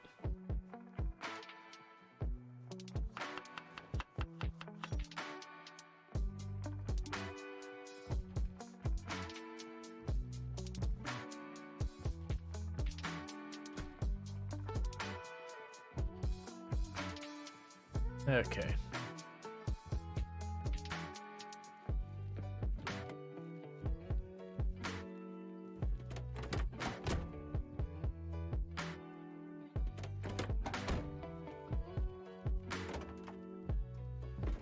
Get ourselves another wrench.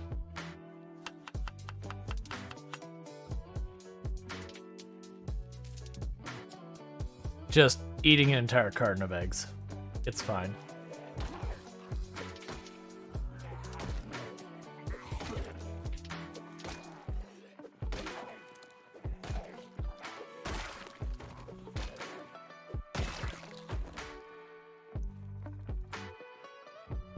All right.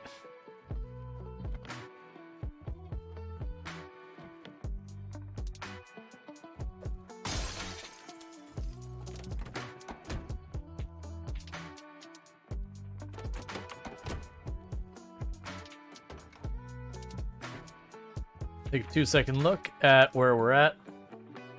So we're down here. Yeah, so that's just the road. So we've got a bunch more like factories and warehouses over on this side. I did see that there was a storage building down about a block to the right. Okay, you barely survived a couple days already on Survivor preset. Plus I was wondering if most people turned down the difficulty. I wouldn't say most people turn down the difficulty. There definitely are people who mess with the zombie infection. But kind of the way I look at it is if you make the game easier, the game is going to get boring faster, is the way I will phrase it. Because Project Zomboid is one of those games, it starts at its hardest right when you hit go, and for every day you survive, the game gets easier. Until you eventually, you know, you get to the point you can just kind of live forever if you know what you're doing. And don't get me wrong, eventually you'll die to some dumb mistake, because that's how everyone dies. Like, it doesn't matter how amazing you get the game, you're gonna die to a dumb mistake. That's how every single character ends. Okay, so if we go through that window, I should be relatively safe. Yeah, some people use mods to make it easier as well.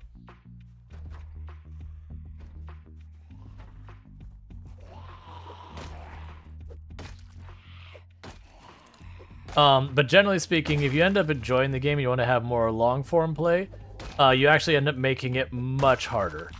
Like right now, this character is kind of in a weird setting where it's starting easy, but it's going to build up to be absurdly hard. Hey, buddy, I'll help you with that.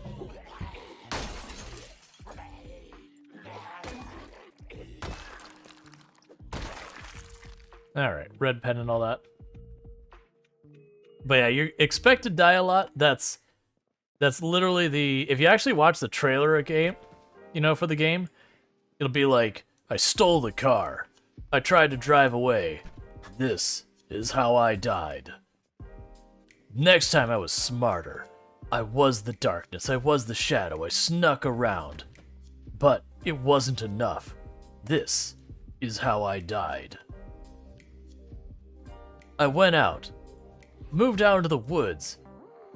Build my base. You know, like build my base, got all that sort of stuff ready, got a generator running. Decided I want to go ahead and make a run to town. Get those books. This is how I died. Like you're meant to die. And die a lot. Excuse me, sir. No hands in the window.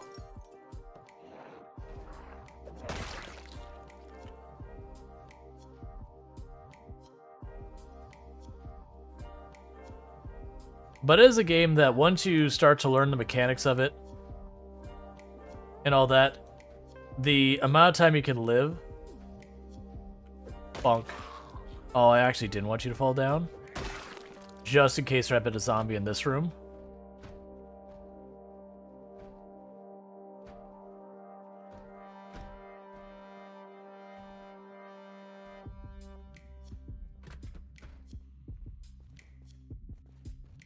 I mean, box of nails is not nothing, but...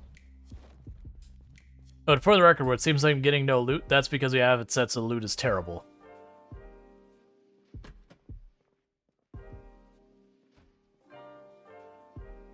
You can take apart the computers for electrical skill. That is their only purpose.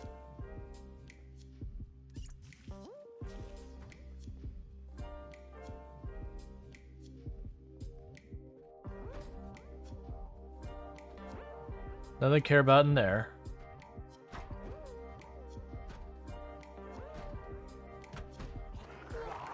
Oh ho ho ho ho ho ho. Been a long time since I've done that one. I'm glad we both had a momentary hesitation. We're like, what do we do now?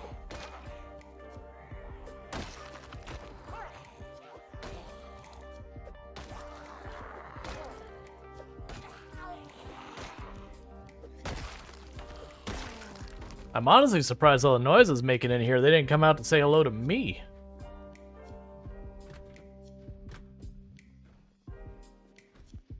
Alright, so we got some shelves over there.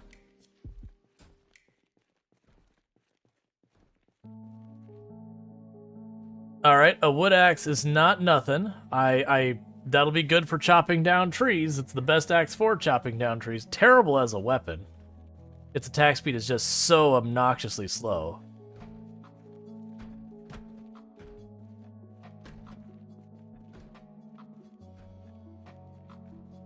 I just want a regular old hammer.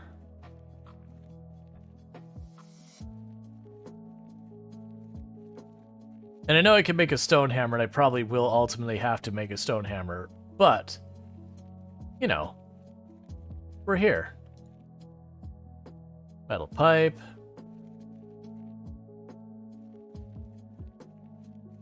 Oh, I should probably grab the wood glue for the wood axe.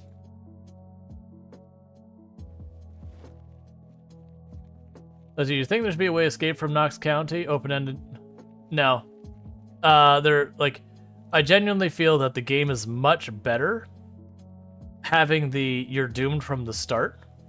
Because you have so many games out there that you rebuild civilization, or you escape from the danger, or you stop, like, the super zombie, or you cure the zombie plague, or, like, whatever. Like, the billion different ways. But there's not many of the, you know... You are doomed, like right from the beginning. It's like you are doomed. And you survive to survive. Would you stop doing that where you're like just chilling at the door waiting for me? Freaking me out, man. Bob over here does a good job for us. Bob's just been banging on that door, letting us know where Bob is.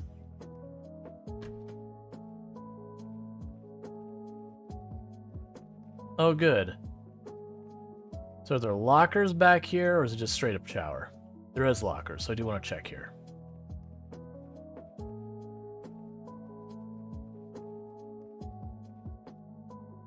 Nothing I care about. So just extending the inevitable? Yes.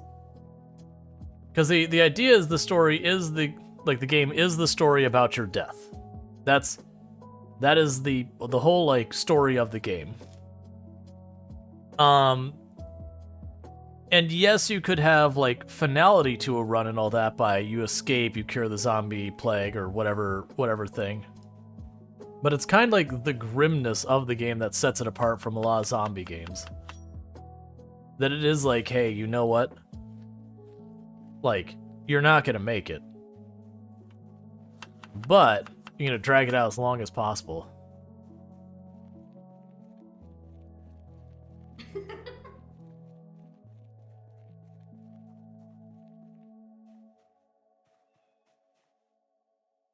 Let's see, you like the Left 4 Dead universe? For that reason, every one of the survivors come in contact turn to zombies because they're carriers of the virus, so there's no hopeful ending.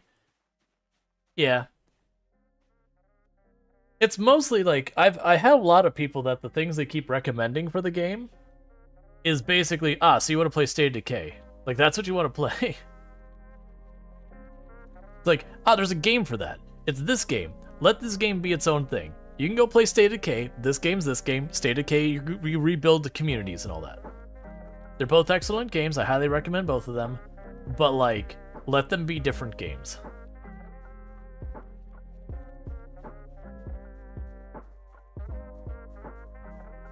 Okay, secure storage should be a good place to look for stuff.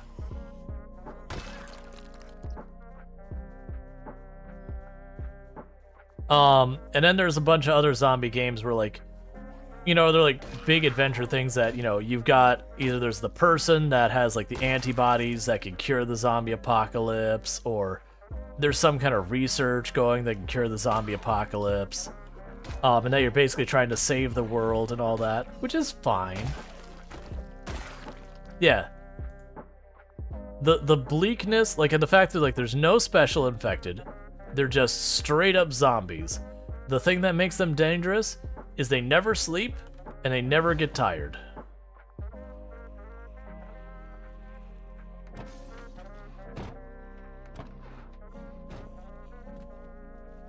Thank you for opening the door. It's appreciated.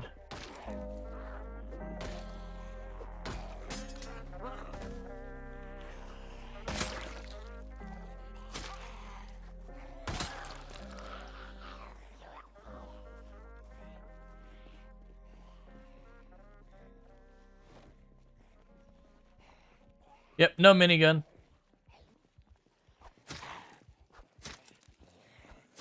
And honestly, even the assault rifles are so extraordinarily rare that you will not get to use them very often unless you really mess with the game settings or mod. Like, there's a couple places you can go to get a hold of them at an okay frequency, but I would not expect to use any of the fully automatic weapons on any real amount of time. And plus, you actually have to build up your character's aim skill to use them at all well. And most people will never do that.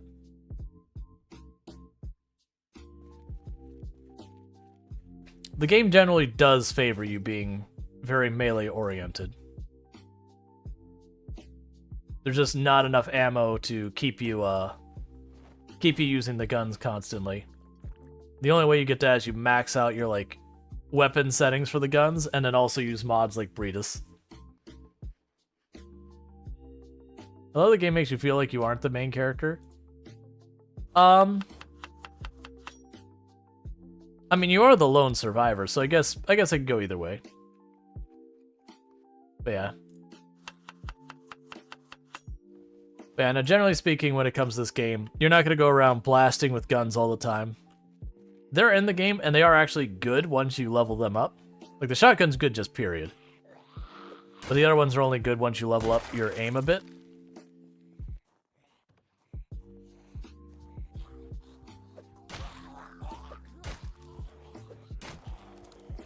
I was really hoping you were going to die on that second swing.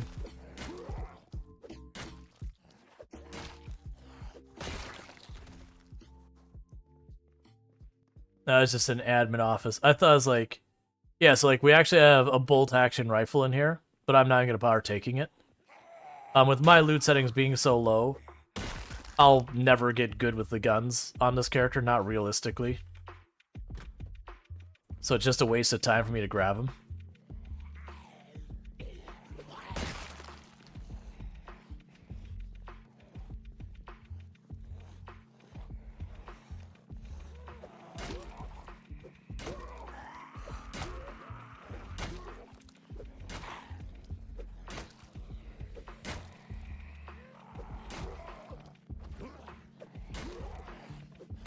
Where's this on the map?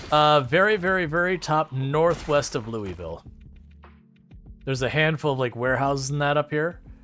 And we're by that. Alright, well before we start smashing any doors down, let's see if there's any doors unlocked, because sometimes you get lucky.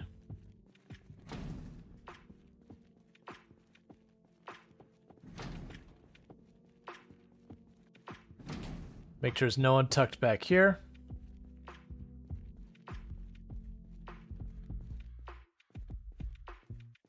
Okay.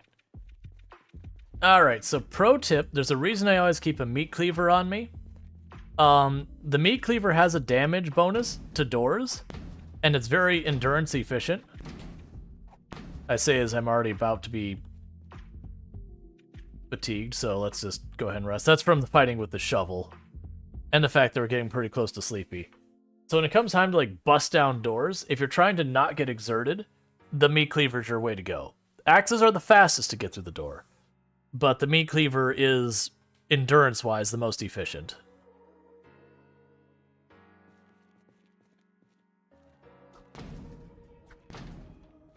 Alright. Igmade, you sleep well, and I hope you get your sleep schedule sorted out. I know that pain really well. Yeah, so we won't take down the door the fastest. We'll have the most energy on the other side of it.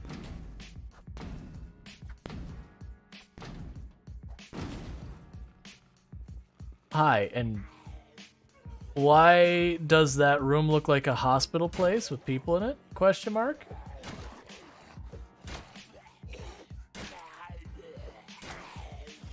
Sleep schedule, what's that?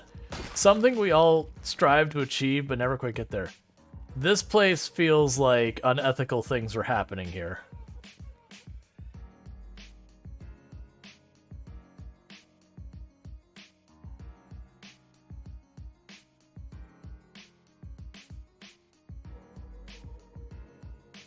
Like,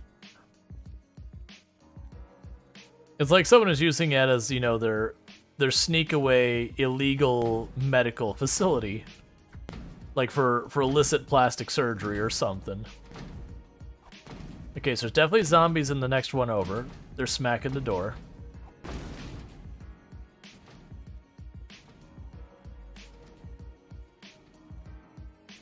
Folding chair, TV, metal pipe.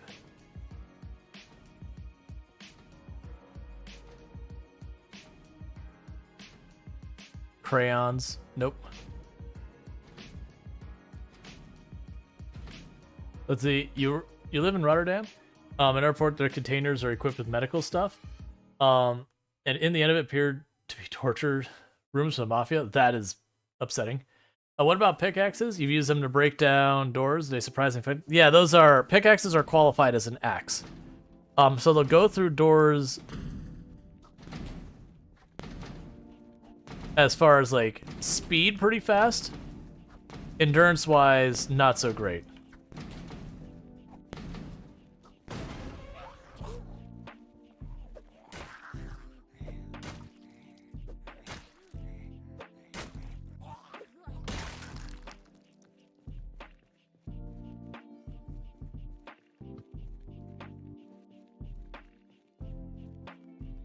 Alright, so this was storage for a bar. I should be getting out of here.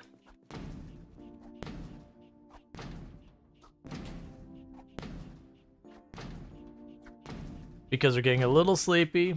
They're getting pretty close to exerted.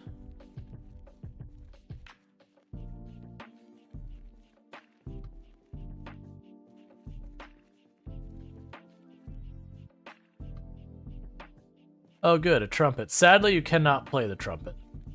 I just want to kind of finish this line. This is a mistake, by the way, that I'm doing this. We're gonna be way too tired to do anything by the time this is over.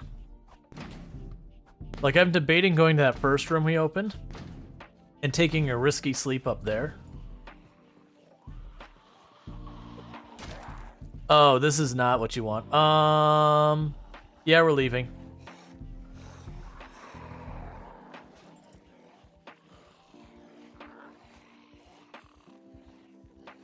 Because I'm both exerted and fatigued. And I'm exerted because I was fatigued, to clarify. We've been getting sleepier and sleepier as the days have been going on, and we've just been ignoring it.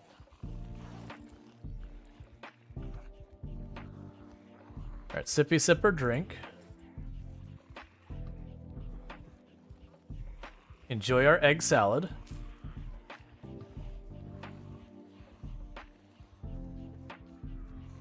We'll knock out another egg for the road.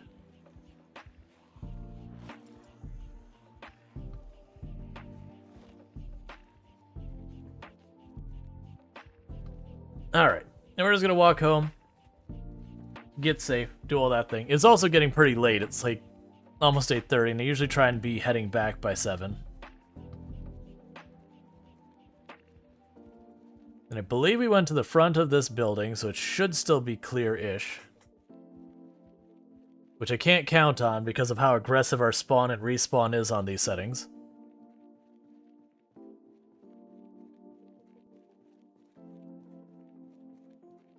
Hello, D4DG.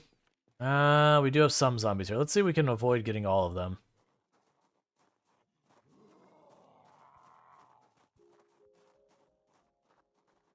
Alright, we're actually gonna get a bunch. So this might end up being a rough time.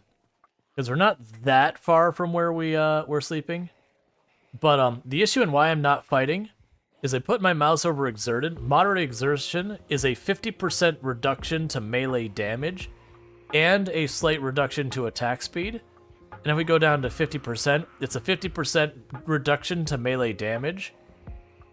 So those do stack. So already we're talking somewhere in the area of like 25% our normal damage, if not worse. Because it's kind of weird. It's not multiplicative in the sense that, you know, if I take 50% and that's multiplied by 50%, so you're 75%, it actually is additive, but you have damage bonuses that you take you over 100%. It's kind of one of those things. But the point is, the damage penalty is horrifically bad for being sleepy and tired. And on top of that, we're panicked, which is another 10% reduction to melee damage. You get where this is going. I'm going to lightly massage their face with a shovel. So rather than fight a fight that it's not going to go well, we're just walking away. We're going to get back up to where we sleep at night. And if anyone manages to follow us, we'll deal with them up there. And the hope is we'll just be able to ditch most of them by just walking faster than they can. And then plus we'll line of sight them over here.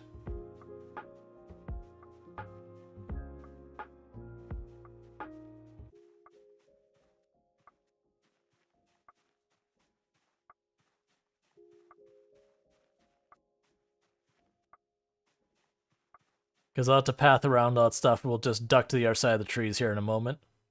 Yeah, so they can still see me. We've had the water to our side. But now I cut this way. That tree line is now between us. They've lost sight of us. And so the goal is to just be far enough down this way before they get to that corner where they saw us for them to see us. So this will be a point that, you know, it may be an okay idea to jog. I'm not, because I'm not that worried about it. I'm honestly more worried about just running into a zombie in the dark where I can't see. It's a little easier for all of you to see than it is for me. Just with the settings, like, I can actually look over to OBS to give myself better visibility for the zombies, other than the fact that my camera's in the way of this area.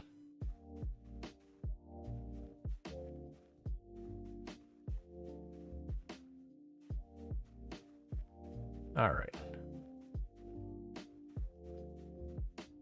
And here's just hope we didn't get any cheeky respawns along the way. Because if I got into a fight with like a full-on rally group, that could be a character death. Like I'd have to ditch him. Because the character just doesn't have enough endurance to fight like 16 zombies. Because you're thinking about these 2 stacking damage penalties. So if I take, say,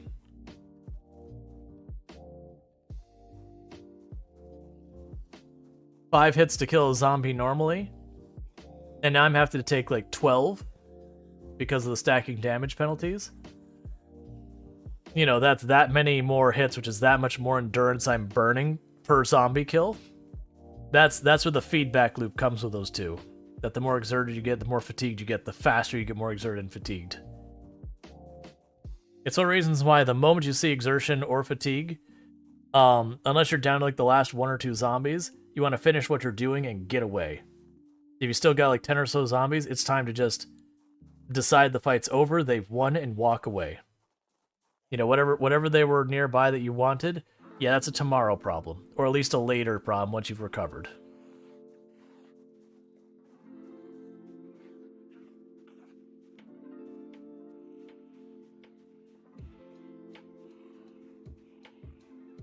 I definitely hear the ones behind us. I'm just trying to get to the road because then I can see better.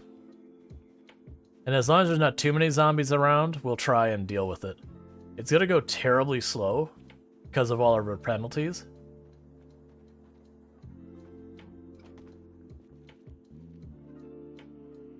Okay, see there's one there. There might only be 2. I won't be able to execute animation because I have 2 aggroed. But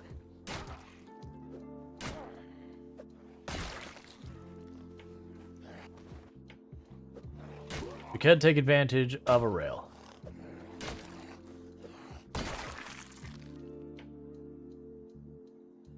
Yes, I've got at least one more. Did you really still get one-shot animation with knives and spears when you're exerted? Yes. But with knives, you can only execution animation when there's only one zombie aggroed.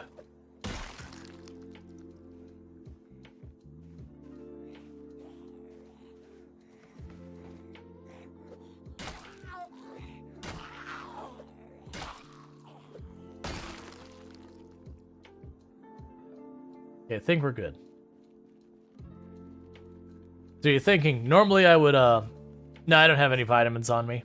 I don't bother looting the zombies other than weapons for the most part.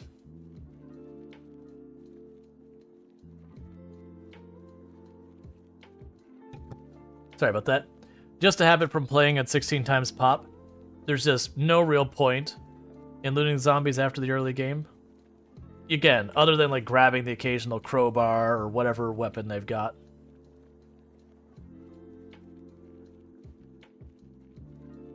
Alright, home sweet home.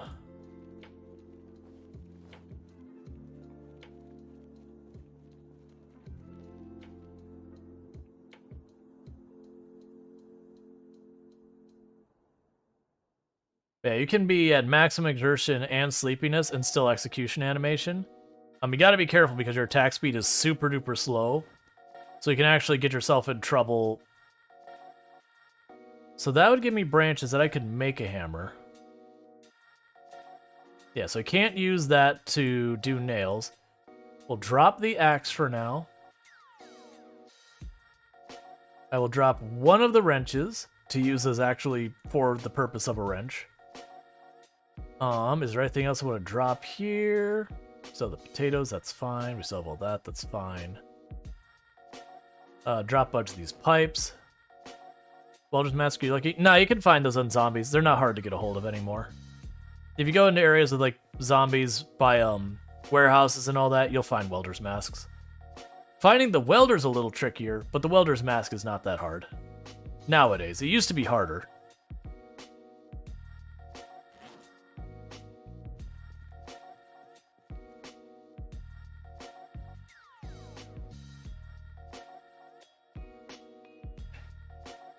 Alright, what I'm going to do in a moment is I am going to to take another quick little break. I know it's only been about an hour since the last one. But I want to just, you know, make sure my wife, with like everything she's got going on with her thing tomorrow, that she's actually getting some good sleep and all that. Tuck her in, because I doubt she's asleep yet. But it also gives me a chance to stretch my legs. Alright, but first, we sleep. And we hold down left. And the reason we're doing that is by holding shift this way, if a zombie does show up, we'll just shove him out of the way. And we're good. Beta blockers, rags, watches, the only reason to loot them, to be honest. Yep, and I don't even worry about the watches. I don't even worry about beta blockers. Where do you find... Oh, I'm not in West Point. I'm in Louisville.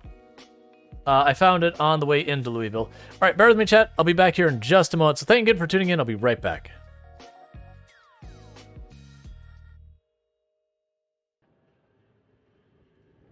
Alright, so it is 5 below now. And then continuing to go down.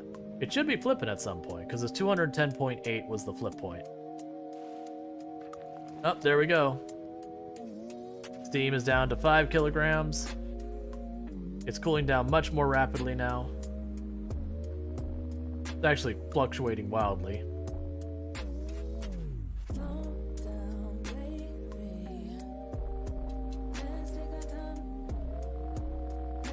The fanfare. The fanfare for sploosh. Sploosh. Sploosh. Jesus, that one was torture.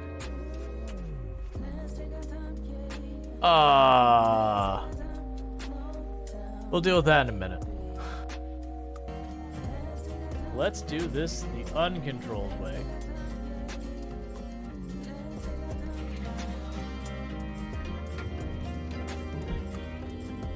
All right.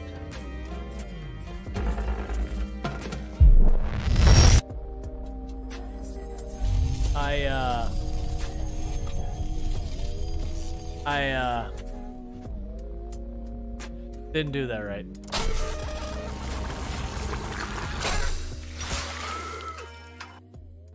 I don't have anywhere that needs power generation right now. Take that back, I do.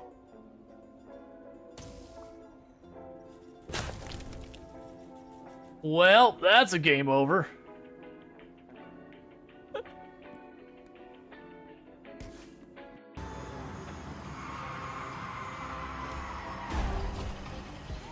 It's fine. Alright, sorry about that. Jess is doing like the all-star husband thing, just because, you know, Toom's got a very stressful day tomorrow. She's temporarily switching roles at her job to fill in for someone going on paternity leave, so she's stressing out because it's not part of her normal work. You know, it's the same thing as like taking a new job. You're like, what if I do a terrible job? What if this, like all that kind of stuff? Even if you're 99% confident it'll be totally fine, it's still, you know, stressful. So, I was tucking her in for the night real fast. But yeah, if you want to know where I actually got the military backpack, so this is Louisville up here. Normally I have the whole map revealed, but if you look at the whole map here, so the river goes like this. You can actually see like the edges of the river here. So West Point's down and around this, actually probably like this area. But if you go across the bridge and up, you'll eventually reach, it's down here. You'll eventually reach an area that looks like this. This is a military checkpoint. That little voice in her back of her head, that has her attention. Yeah, they do that. But there's a little military checkpoint before you get into Louisville itself. That is your best place to find military backpacks.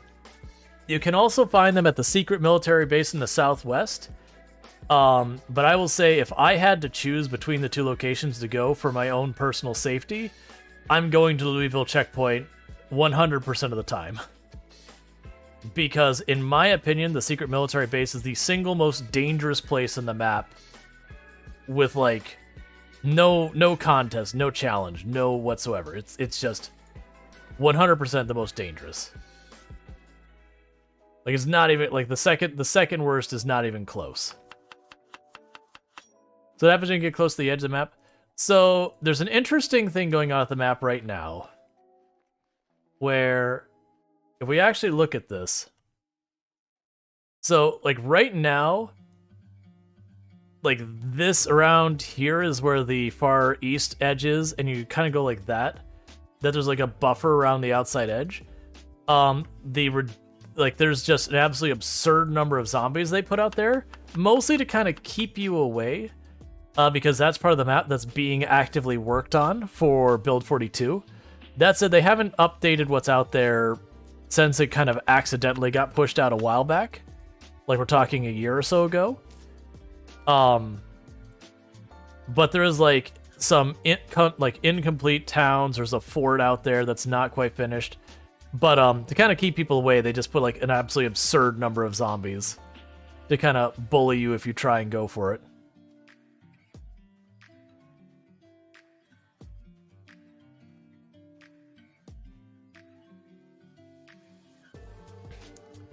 All right, so we're gonna try and go back over here to the warehouses again, and just see again because we're still looking for a hammer. I can make a hammer if I get a stick, and I can actually do that relatively soon to make like a stone hammer. I'd rather just find one. We can also kill the zombies in the warehouse area. Sometimes they'll drop nails, screwdrivers, shovels, hammers, stuff like that.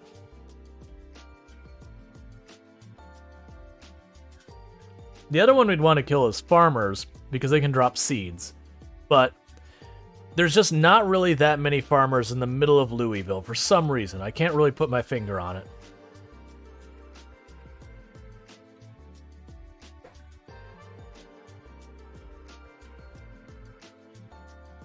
Not twigs, I need sticks.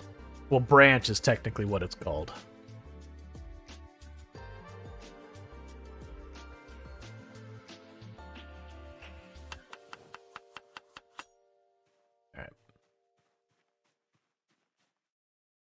But every time I do that, I'm getting a little bit of foraging XP, which is the thing I use to find those, so I'm getting better at finding things.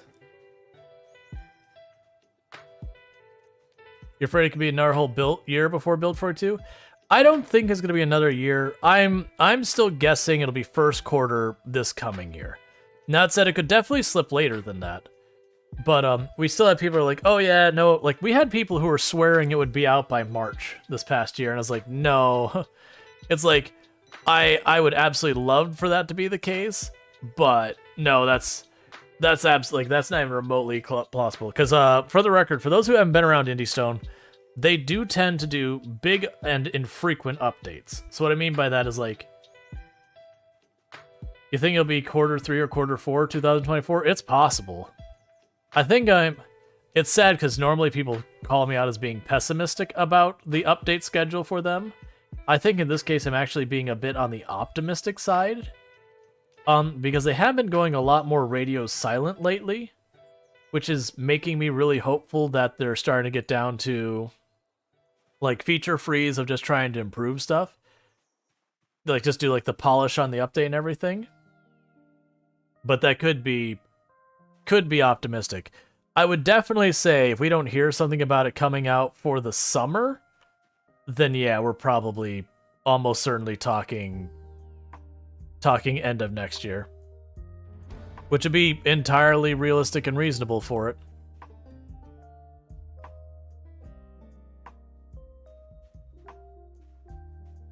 Alright, let's check to make sure none of those mushrooms are poisonous. Because we have the Herbalist magazine read. Okay. So if any of those mushrooms had a like little green skull on it, it would mean absolutely do not eat. And we'll add some garlic to it. So we're having eggs, mushroom, and garlic. I can get on board with that.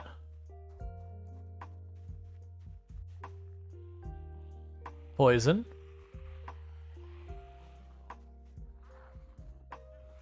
So you're gonna drop her backpack so we're not overburdened.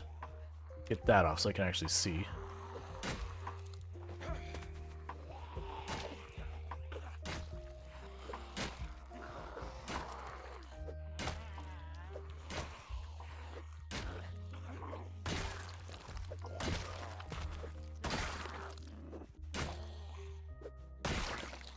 I really like when they all stand on top of each other, so you don't even have to worry about that. So you don't mind if it comes out later because they still keep us updated enough to know that it's actually coming out? Yeah. I definitely am in the camp. I would rather a game take forever to update, but when it does, like, it's solid. Not that it can't have any bugs, but like it is a meaningful and interesting update. Versus on the other end, when a game updates, it's like, what did we add?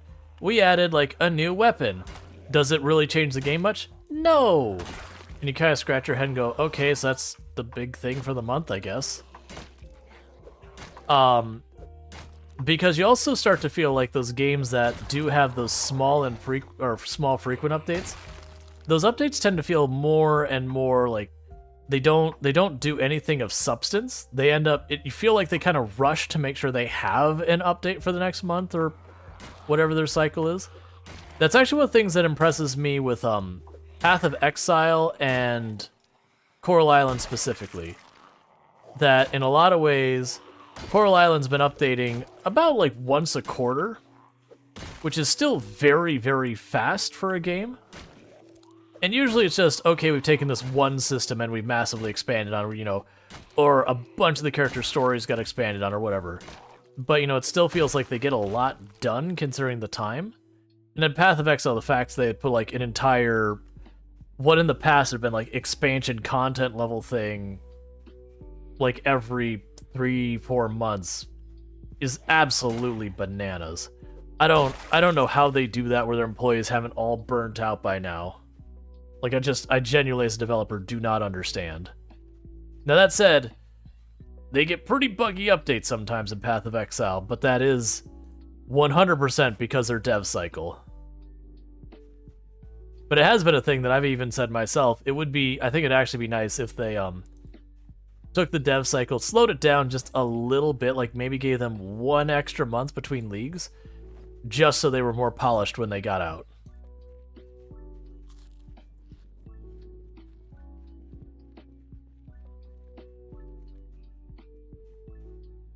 Let's grab the egg. Grab the mushroom. Add some garlic. Let's see. Greg says, they ate 1/4 of an unknown mushroom. You got 8 lemongrass, so I thought I could get away. No, that did not help. As I understand it, you cannot survive. No. Eating any amount of a poison mushroom is... I think technically you can survive if you, like, start the eating and immediately... Oh, that's not what you want. And immediately cancel kind of thing. And just hit the lemongrass. But even then, I think it's supposed to be, like, super harrowing. That's like if you're overfed and everything. Like, every possible bonus. I still wouldn't take my chances. Like, the only time you eat a poison mushroom, or eat a mushroom that you can't identify as safe, is if, like, literally you're about to die from starvation. Like, you are actively losing health. There is no saving yourself at all. And even then, I would still second guess it. Like, eating poison berries, I'll eat the spicy berries. Hell, I've deliberately on the stream shown like eating poison berries very deliberately, and it's totally fine if you manage it correctly.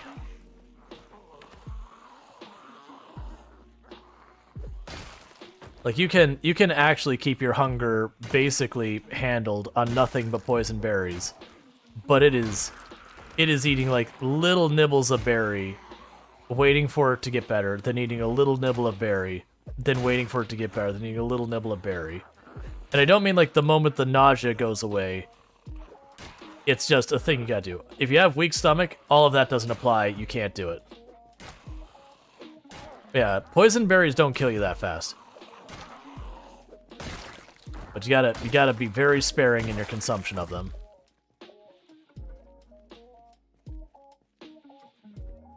You 99% of the time you die is because before finding a poison berry. You 99% of the time die in this game before finding poison berry. Yeah, no, that's fair. Especially when you're new to the game, you're gonna die a lot. Like we all did it. This isn't criticism on a person's play skill. Literally 100% of people who play Product Zomboid spend pretty much the beginning of the game dying a lot. So don't ever kick yourself being like, man, I'm so terrible at this game. It's like, nah, man, we all were. Every single one of us was. Literally every single one of us was dying constantly when we first started playing. That is, oh, hey. Sneaking up on me completely silently. Hey, Nimble One. Big gains. That sounds like a joke, but it's really not. Literally, Nimble 1 is huge. Nimble 3 is much huger, but that. But yeah, no, if we find a poison berry, I'll absolutely eat it. Like, on a character I care about, I'll even eat it. Hey, Choppy, how's it going? Now, to be clear, when I say I'll eat it, I will eat like a fourth of it, wait till we get over the sickness, then I'll eat the next fourth, and repeat.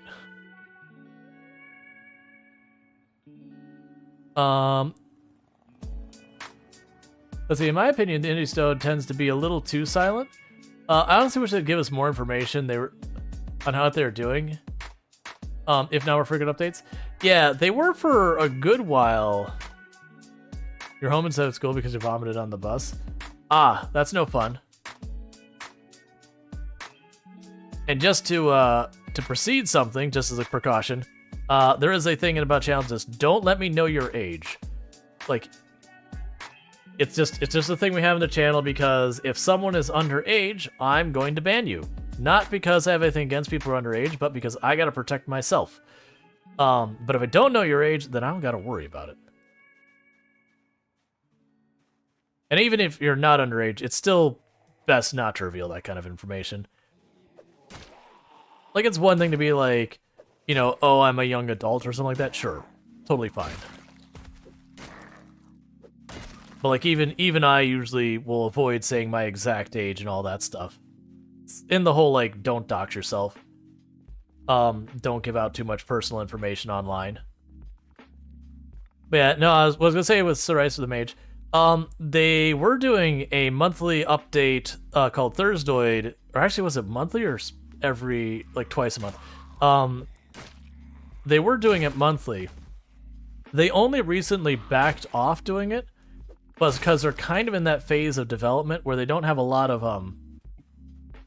new stuff to show, so they end up kind of giving a lot of filler kind of stuff. Because when you think about, like, for example, where they're adding basements and all that, they're probably going to make 10, 20 different basements. I mean, probably more than that. But like 30-something different styles of basements and all that. And it's going to take them a while to actually implement all that. You know, the different styles of basements, where they show up on the map, like going to all the different spots in the map that they want to make eligible for basements. And there's not really a whole lot to show. So they kind of brought that up last time. Everyone voted for Project Zomboid?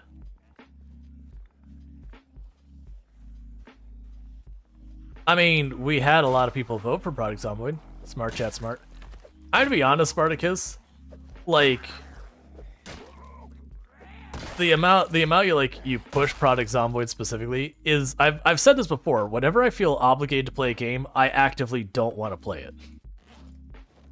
So like, I know you're just memeing, but like the more you're like, you know, and actually, for the record, Project Zomboid only barely won. It just barely beat out Hard Space Shipbreaker.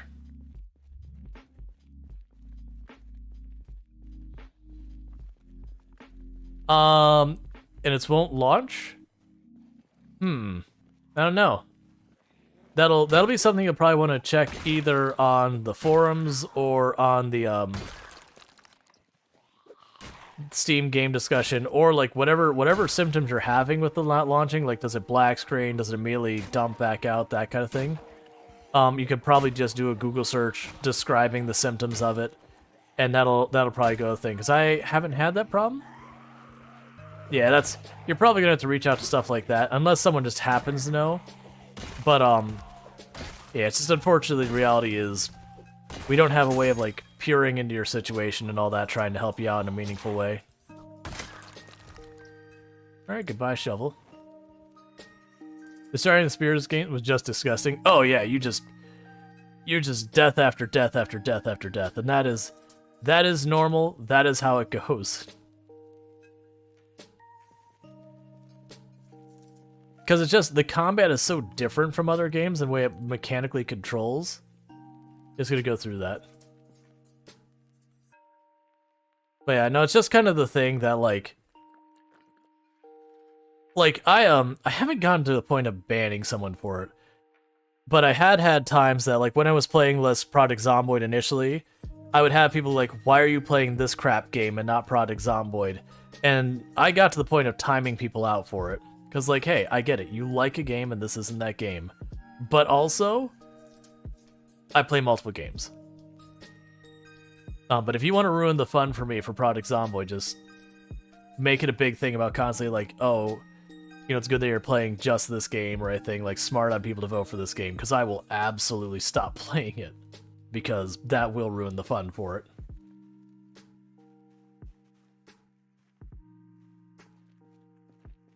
It's the same thing as, like, when people backseat game me, there's a lot of times my response is like, you need to do this. It's more efficient. And I go, okay, well, I'm not going to do it now, because you've told me how to play the game, and I'm going to actively go out of my way to not do it that way.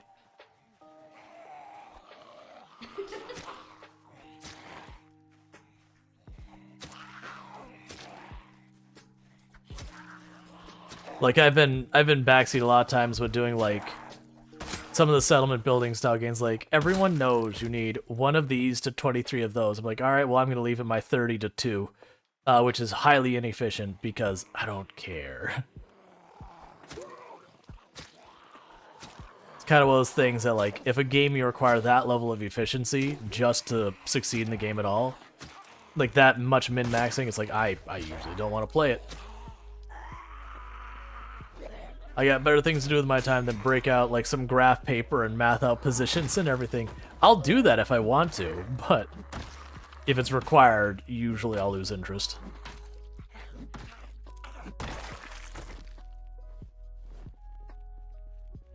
Alright. Yeah, so we're already getting to the point where getting away from the house, or wherever, not even a house, that's being generous, getting away from where I set up is becoming a lot more of an effort. So we're not in a good place because I haven't found Siege yet. I still don't have my hammer for being able to take stuff apart yet. I don't have anything built yet. So this might be a real problem. And that's all because I made the respawns extremely aggressive in this run. Like, the food, I feel like we can actually sustain okay. I'm more worried about not being able to, That's not true. Food's not okay. I'm more worried about, like, literally not being able to get out of my corner to keep stuff, like, keep wood going in. No fish rate? How are you going to survive during the winter? This is winter. And we're in 13 days and we're still doing okay.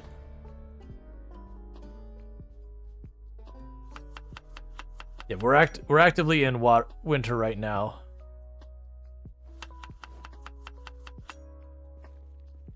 Like, honestly, it'll take us a long time before we lose enough weight to start starving. Like, nutritionally starving. Like, we're not hungry, but we're dying of malnutrition. It'll take us a while to get there.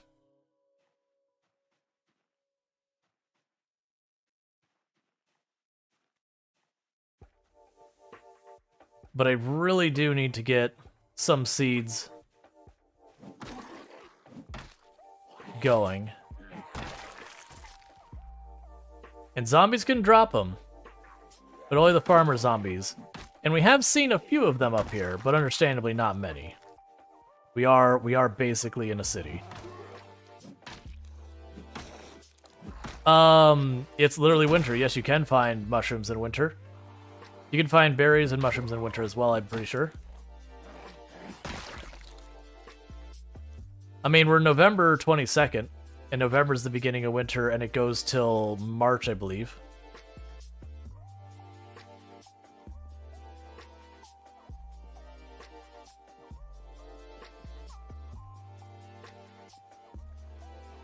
Like, if I remember correctly, winter starts November 1st, and it lasts till March 1st.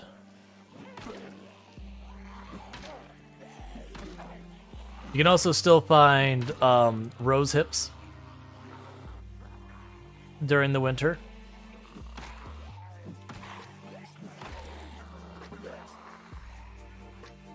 That's sloppy at me.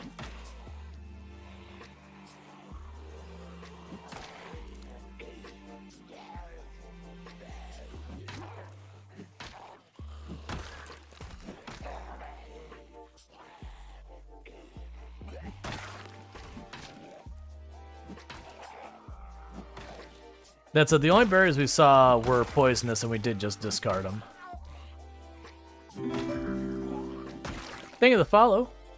Welcome to the stream. It is a thing that very genuinely, winter is nowhere near as impactful as both I think it should be, and as people expect it to be. A lot of people expect winter to be one of those things that, you know, winter happens and then you're just like, you're barely struggling to get through. Like, winter, you can still forage, you can trap, you can fish, but there's a very severe penalty, so it's very difficult to fish. So generally, if you're planning on fishing during the winter, you need to be working on your fishing skill in a big way until you get into the winter.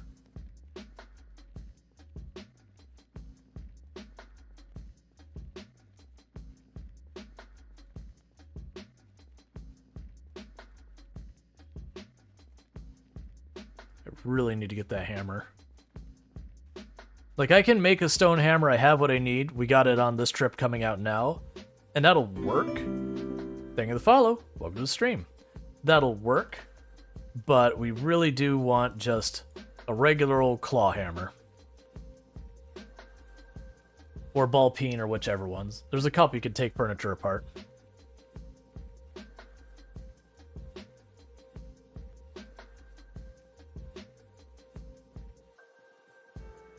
Because it's actually going to be a big challenge is taking apart furniture enough to get what we want. Yeah, even at a level 7, fishing is not so great. Yeah, with the spear. If you're going to spear fish during the winter, it's around 7 in the... It's like 5 or something in the morning. Like, sunrise.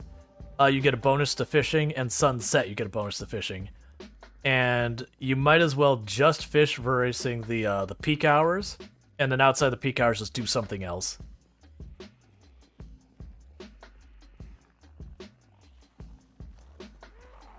If you're using a fishing line with lure, you can get away with a bit lower of a level. Whether that lure happens to be worms or whatever. Yep, that's kind of the same thing here, is I'll usually trap during the winter. Unless you start getting to pretty high levels of fishing, you can't really get away with it. That said, I do not enjoy trapping that much. I would much rather fish. I find trapping to be very kind of tedious to deal with. It's not hard, it's just, you know, go to the traps, check the bait, replace the bait in all the traps that, you know, have used them up. Take the rabbits out of the traps that you have gotten stuff out, and whatnot. Oh, baiting traps is easy. You get any seeds, plants still grow during the winter as well. Like, that's what I'm talking about, is just... There's so many things people assume are stuff you gotta worry about during the winter. Like, you can still just straight up grow plants. Like, if you want a fascinating thing, you can have an enclosed room, no light coming into it. You can grow plants in there, in the winter. It's just fine. Product Zomboid plants don't need light. All they need is water.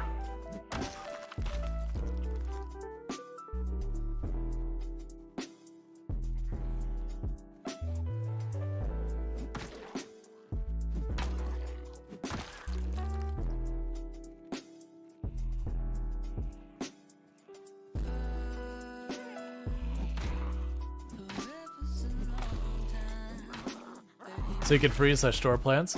I mean, in a freezer, also a thing is, even when the temperature outside is like 0 degrees Fahrenheit, like when you do the cryogenic winter mod, for example, the temperature can reach like negative 100 something degrees Fahrenheit, which for those doing Celsius, it doesn't matter. It's below negative 40.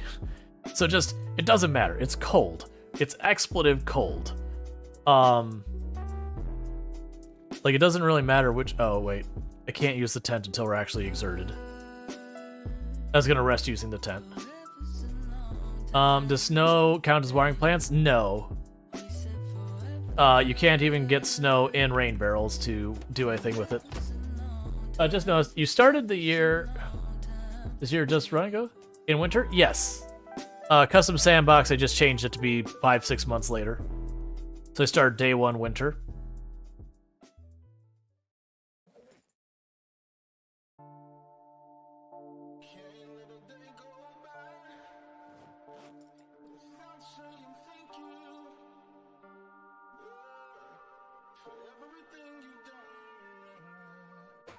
Like, for the record, I have another character who's... It's not going to be too much longer till she hits 2 years survived. But, she's at 170-something thousand kills. And honestly, in the same city, it's just... This whole thing. You think there's a mod that can turn snow to wire? There's a mod for all that sort of stuff.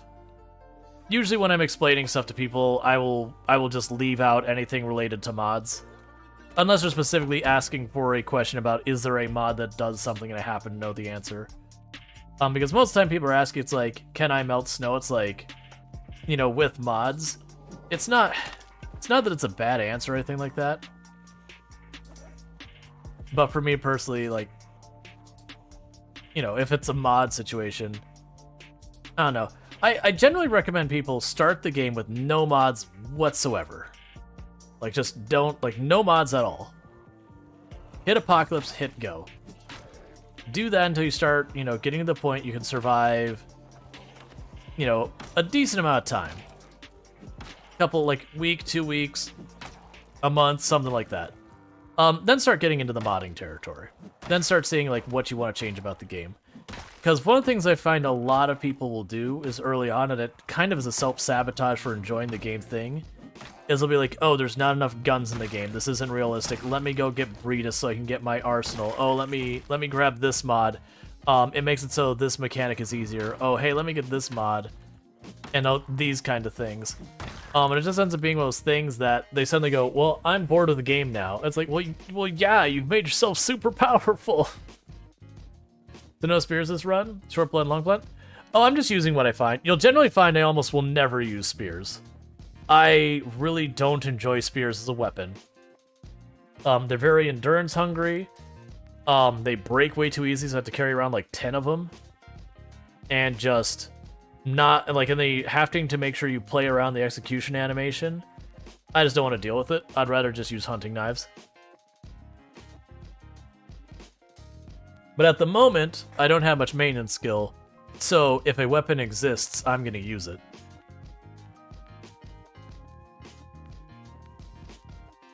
Spears are good. Yeah, no, spears are good. I'm not saying spears are bad, for the record. You appreciate car mods? I think that's my favorite thing to change from vanilla. Yeah, I also know a lot of people who mod the cars to make the cars way better, but the cars are also supposed to be fairly limited in what they can do. It's the classic, just like all these things. There's a combination of a whole bunch of stuff that... Anytime you buff something, like I can't tell you the number of times that have people be like, this is a balanced mod. And then you pull it up, goes, this weapon you said is balanced is objectively better than anything in Project Zomboid's vanilla. I was one hit from getting in there? Okay, well, I mean, there's nothing in here I actually want. Excuse me, sir. That is my knife. Thank you.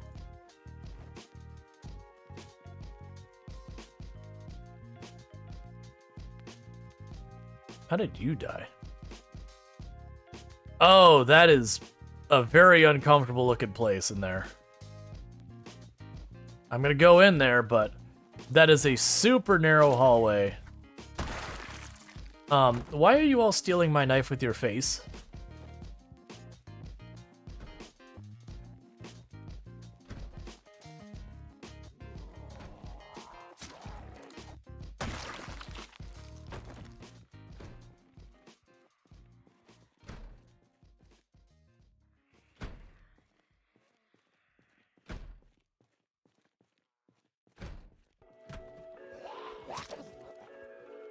Okay, so we cannot execution animation because we're aggroed to 2. So if I were to go to it instead, I just push the zombie over. Now we're down to 1, and done. Let's see. First thing I heard upon joining is, why are you stealing my knife with your face? Sold. Oh yeah. No, that's the execution animation with the knife. It is actually a horrible build. No nimble, maintenance, or right weapon boost. Yeah. Oh, this is a straight up absolutely awful build.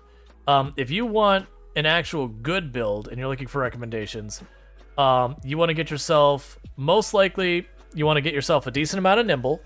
You want to get yourself a decent amount of fitness, and you want to get the keen hearing trait. Honestly, what you do from there, outside of a couple specific negative traits, hey, could you not?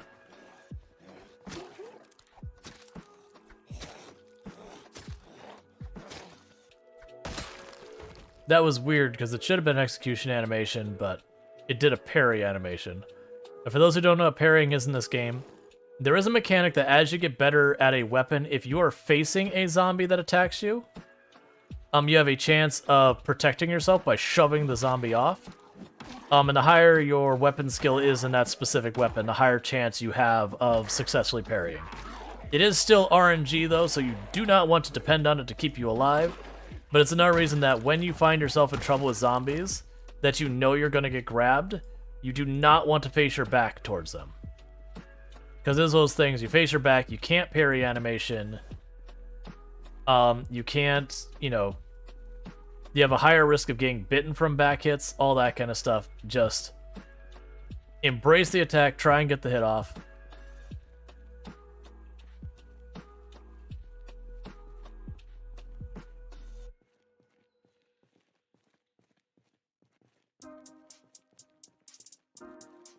A mannequin? Lovely.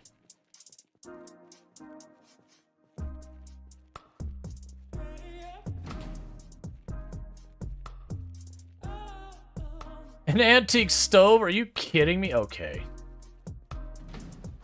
I remember early game, when I first started playing, I would always go for the antique stove. Do you know what's a fast way to get yourself killed? Try to take an antique stove literally anywhere without a vehicle. You will die. The thing weighs like 40 or something like that. Man, these storage units generally suck. Yeah, 40. So I can't even fit in a military backpack.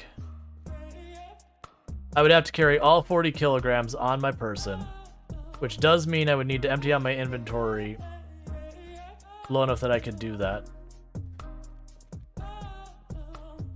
Premium radio. Fishing line you don't see very often. Wooden stool, empty bowl. Boxing gloves? Wait. Oh wait, those are just gloves. Okay. I was like, wait a second.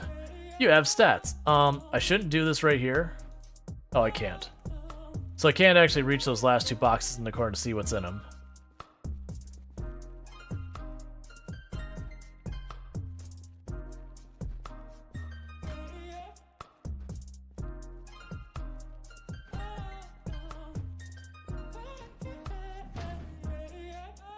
Deal with you in a minute.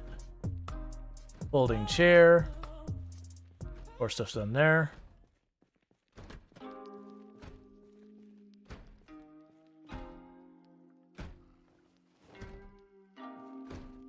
Broccoli seeds, those will do. We have seeds now. How are...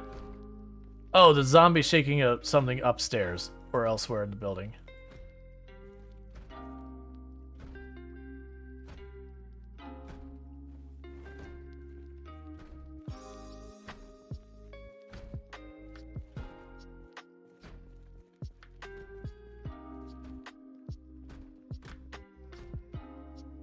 Generator, literally don't care about that. I can't see very well. Like, we shouldn't be still doing this, by the way.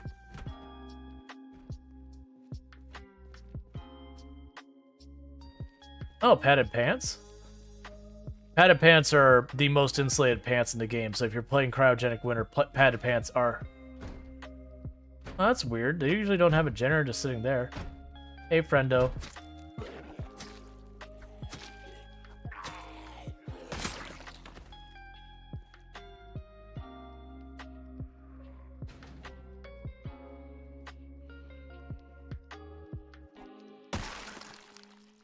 Okay.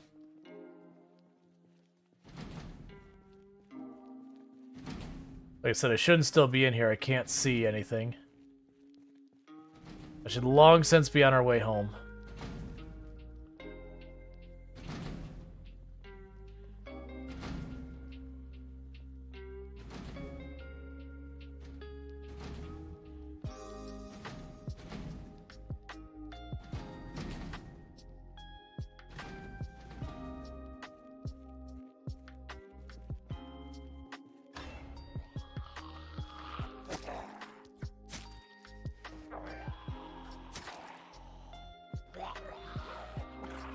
Okay.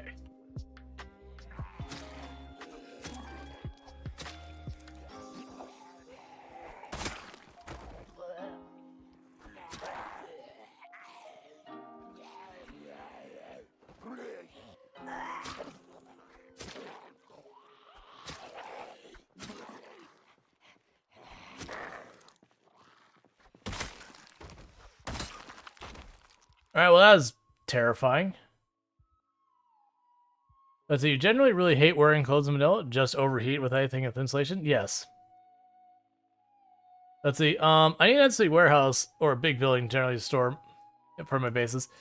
Well, that's the whole thing. Is Greed will actually get, like, Greed will make you do that kind of stuff 100% all the time. But you just don't need any of it.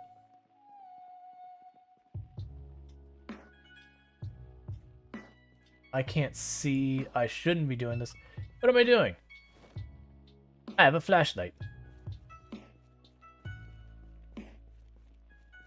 I normally don't worry about the flashlight very much.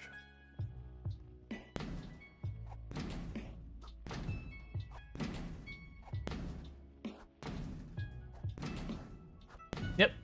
Character does make your character tired faster.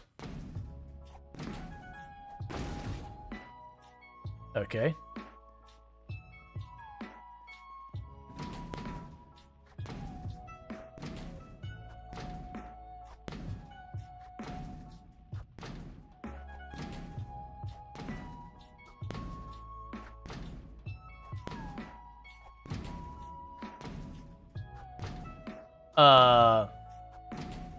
What kind of batteries were those?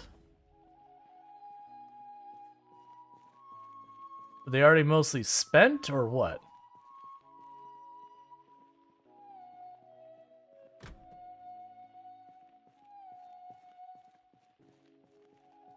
Ooh! Propane torch is something we actually do really want.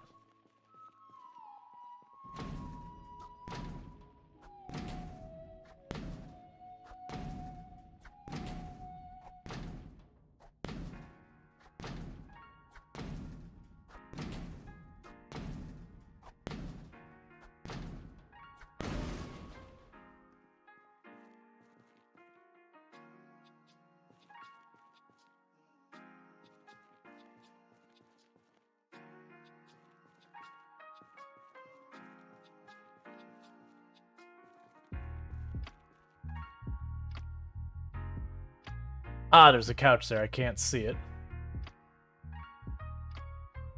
Oh, here. Slide those from one box of the art. I just want to reach those boxes in the corner.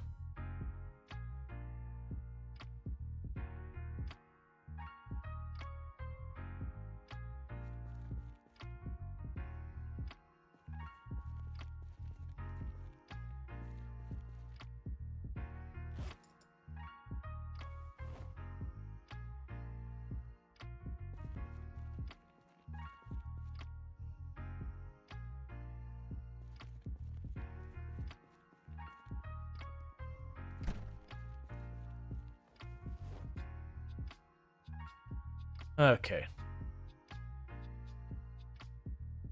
Because I decided I'm just going to stay here. We're not going to try the march back in the dark again. You take your chances sleeping here tonight.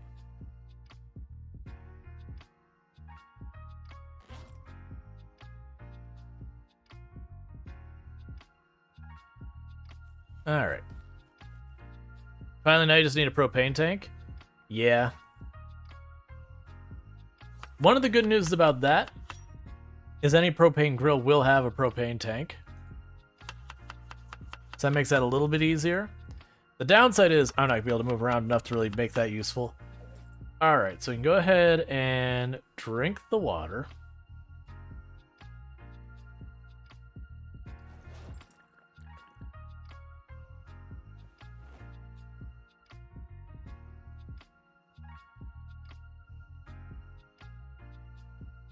As long as we're not running around in here, the chance of a zombie finding us in here are basically so close to zero, it doesn't matter. Yeah, we could go sleep.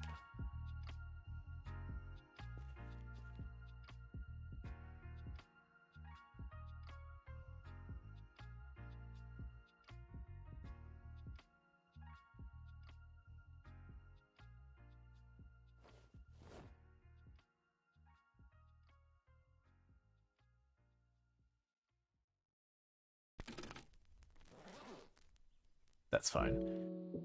Alright, I wanted to stay asleep slightly longer.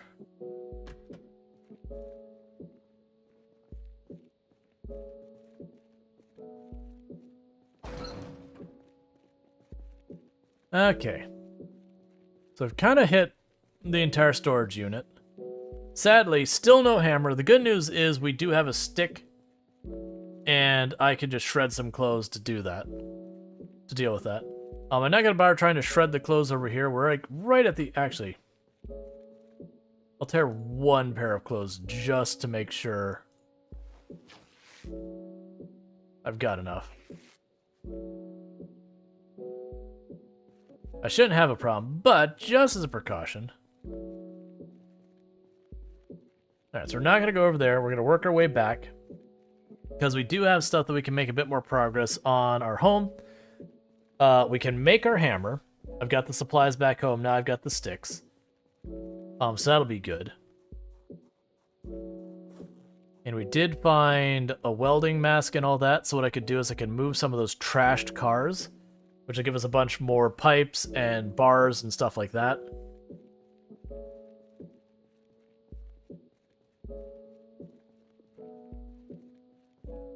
But I'm also hoping, since we didn't go out long, we basically went this way, and then went back to, like, did that.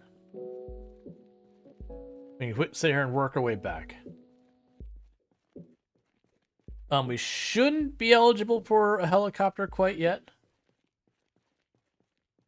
But the downside is our forays into town are going to get more and more difficult and eventually non-viable. And that's when I need to be ready to be able to kind of survive sustainably is out here. We did get broccoli, and that's an important one. Watering it's going to be an absolute pain in the butt without a watering pail, but we'll manage for now. I'll just drag the cooking pots out, fill them up, walk them back to at least water them the first time.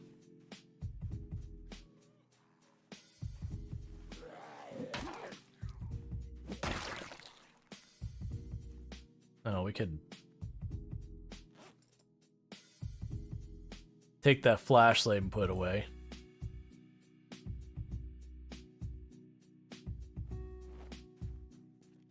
I know the flashlight's batteries don't last long, but I think that battery must have been mostly spent because we barely got around the corner before it was like already dead. So broccoli is definitely not my favorite crop to grow in the game. It's not particularly fast. It doesn't last particularly long. Like, it doesn't actually have much going for it. But on the other hand, it's all we have. So it's pretty good. It's the best crop we've got right now. Oh, we should be...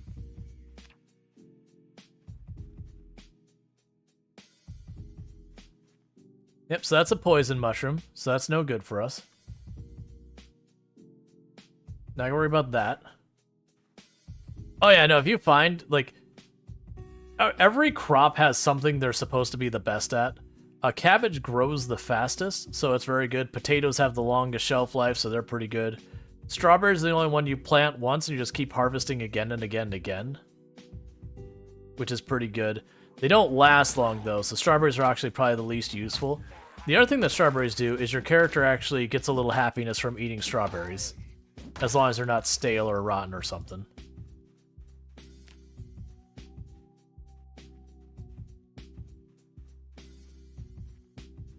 Centipede? Nope. Centipedes are poisonous unless you cook them.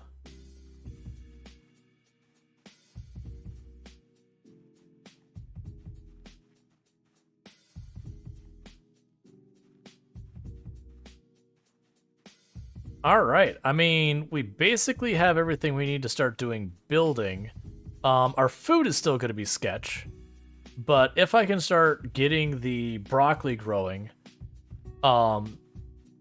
we might get lucky, be able to like grow some broccoli, then take the broccoli grow for more seeds to scale it up. It's definitely not ideal. I would definitely much rather have cabbage or potatoes or something like that, but I'm not unhappy with it. All things considered, I was expecting to find, like, just enough to do one planting of cabbage from seeds we forage. And then, you know, have to try and get those up to what we need. Which would take, like, 5 full cycles of growing cabbage. Oh, where am I at? Very north side of Louisville.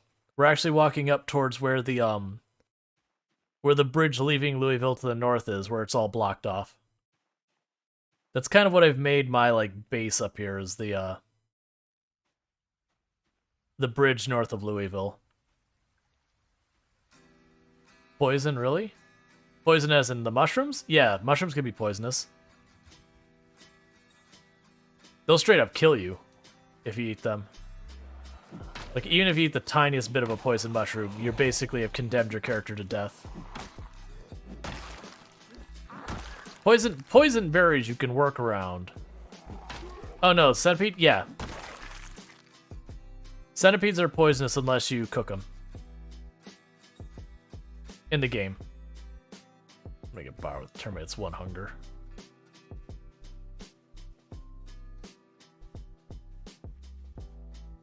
Yes. Thank you for the follow. Welcome to the stream. But yeah, so... Alright.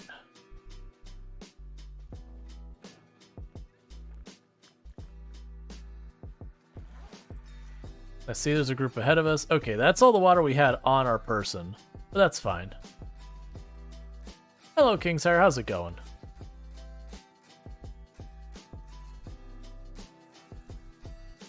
One second, zombies. I'm doing a thing. Okay, proceed.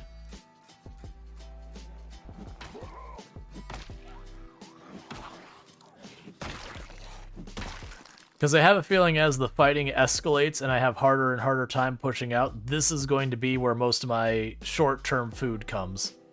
It's just going out here, foraging up a little bit of produce and all that, like berries and mushrooms, that while I wait for my broccoli to grow.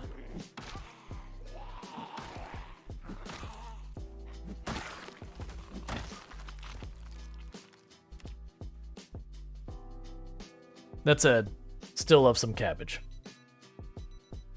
Not gonna worry about it because the helicopter shouldn't be possible yet, because our helicopter didn't show up till day 8, and I have a cooldown of at least 7 days, I believe, between helicopters, so we're at 6. So I'm just not gonna worry about that at all.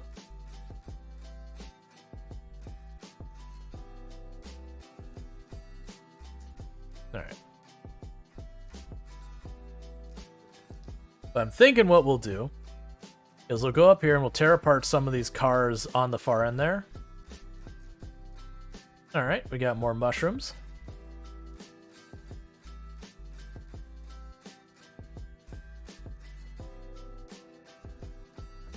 And then this will switch over to street over here.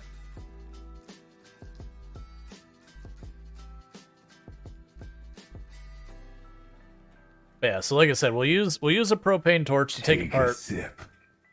What's the worst that could happen? Alright. We use the propane torch to tear apart as many cars on this end as possible. I think we actually could also just cut through the wall. Now that I think about it, I technically could cut through the wall up here where there's just one way in, one way out. I don't think I have need to do that. I don't need to really get farther away from here, because that's not the point. The point is that this is going to get more and more dangerous. And plus, I'm going to have to keep coming out here to forage and all that. And as you can see, the foraging on the bridge is just street. And, you know, on there, food is ridiculously rare. You can occasionally find a canned good, but the odds are pretty bad. Okay. Let's disable search. And start dealing with this. So let's drop the gas. Actually, I don't know, the gas mask will disappear. Because a lot of hats and masks and stuff will disappear. I just don't know the gas mask where it's on there. There's our welding mask. We have plenty of mushrooms. The potatoes are going stale. I'm just gonna drop those in the ground. They're probably not even gonna go. Isn't there a hole you could just go through into Louisville? Basically. Well, no, we're already on the far side. Later, kings. Let's see. If you follow the fence, yeah, there's a hole somewhere past checkpoint. Yep. Wait, did they disappear? No. We have them. So I'm gonna do is we opened these. Let's grab our trowel because I made this mistake before.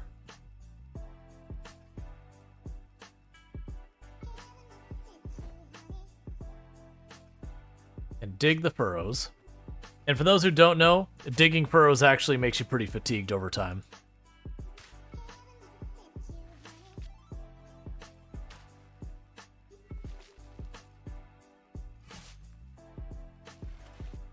I like the bridge hideout. Yeah, I've never done it on this bridge. I have done it on the bridge between, like, just northeast of West Point. I built a base off the water there one time. So we already grabbed a bunch of dirt and brought it out here. I shouldn't be able to plant all this with one bag of broccoli, but I figure I might as well just do this while I'm at it.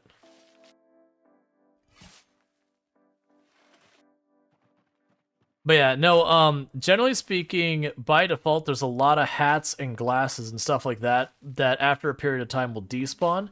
And the reason they do that is otherwise, over time, as you killed zombies in an area, it would eventually become completely overrun with just an endless sea of hats and all that. Okay, so sow seeds, broccoli.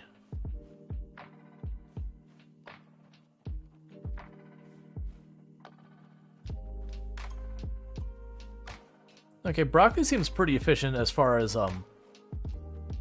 seeds to areas planted. We got 8 broccoli plants down.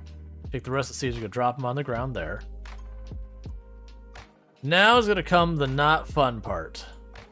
The not fun part is I am going to take the time to water them, which I usually won't because it's very tedious. But I do want to actually have the broccoli here growing, so we'll get that. Because we could end up just having it snow again and again and not get any rain. We're dropping a bunch of these weapons. Because I don't need that many on my person. We go ahead and fill our water bottles with the fresh water we've already made. Oh yeah, no, it's most of them. You'll still see me take glasses off of zombies and then, you know, chuck them on bodies. That's because I just want them to not show up when I'm foraging, because they will, and it's super annoying. I get why they do, it's fine, but it's also super annoying. Okay. Let's eat our salad.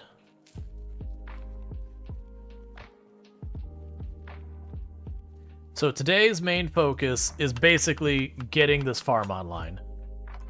Because if I have any prayer for long-term survival, it's going to require getting this farm online.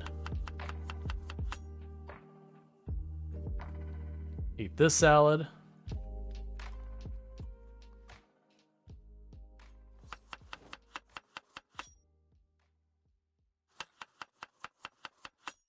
Cool.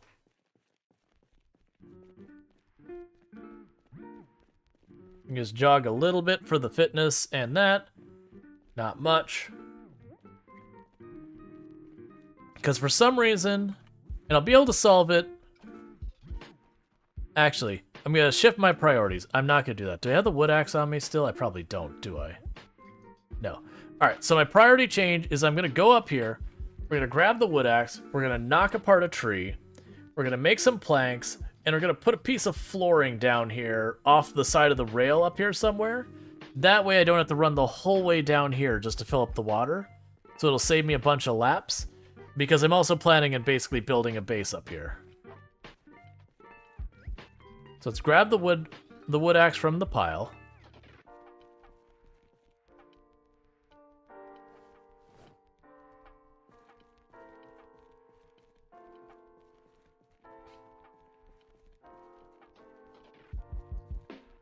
Because the moment I put one piece of floor over there, I can just climb over the rail, grab the water, walk back over, fill them up, and then it's just back and forth that tiny little distance.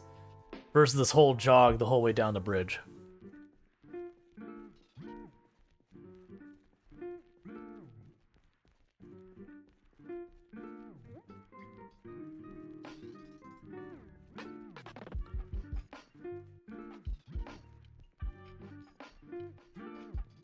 Alright, so this will get a little sketchy. Because we really don't have the fitness and everything we need to do this safely. And these are dense enough that I could easily be snuck up on. That's the reason I'm walking to the other side of the tree. Because if I am snuck up on, it's going to probably be from this side, not this side, since that's where we cleared. So that's the reason I'm deliberately turning my back, is so I don't have the tree between me breaking line of sight. The good news is, wood axes destroy some trees.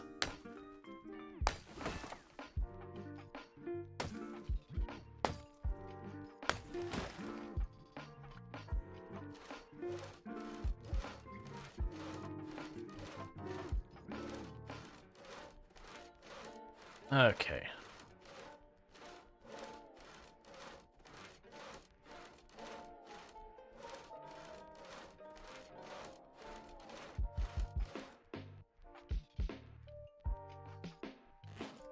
Okay, so put you away. Grab you into the secondary. Because we're going to get super overburned here in a moment. Because I'll be grabbing as much of this as I can and tossing into our secondary bag.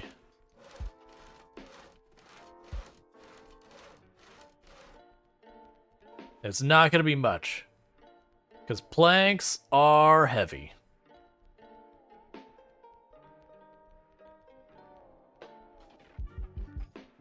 And this will be the primary limiting factor on how much base I can build. Is once the numbers get too hard for me to get out here and get planks, you know, obviously if I can't reach the building supplies, I can't build.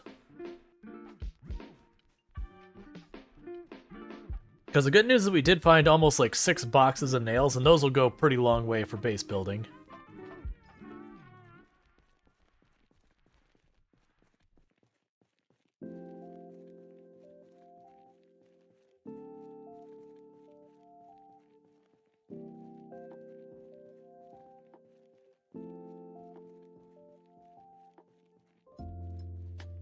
It honestly could be a thing if I built far enough over here, we could have a permanently safe base so far as the base itself.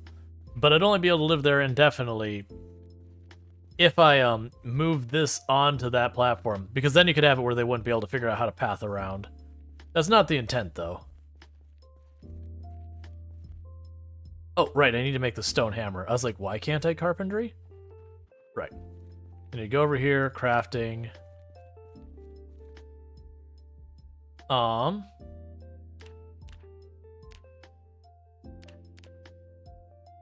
Here, we can grab the stone.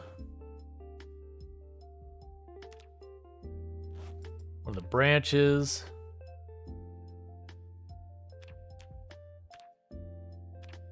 Why can't I do the, I can, it's just not showing up on top. That's fine. Okay, so with that I should be able to start doing carpentry.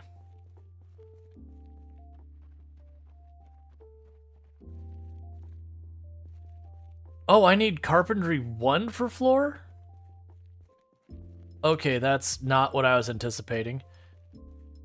Alright, that's a hurdle I hadn't anticipated. Okay.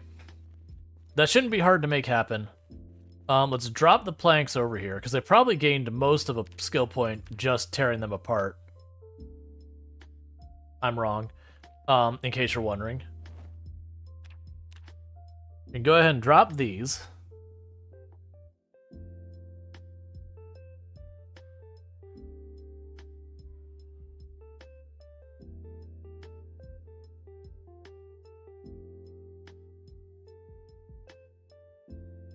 Because they're ridiculously heavy.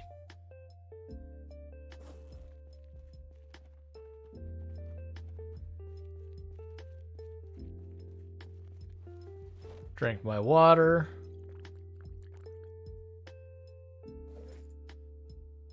And for the moment, we'll chuck those in the ground. Chuck the wood axe on the ground. Put that in the bag. Is there anything else I need here? I probably need the screwdriver that's laying in the ground here.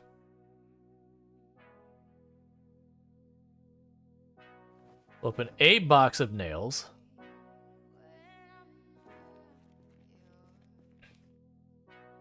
Alright, so I can put the tent up and rest at it. Honestly, we might do an early sleep. That's a downside. Because of the digging and all that. That's the whole thing.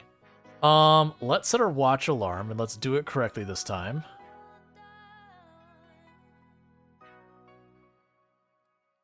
So we could try and wake up in a timely manner.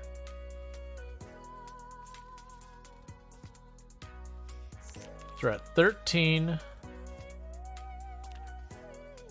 Do a 1-hour cat nap.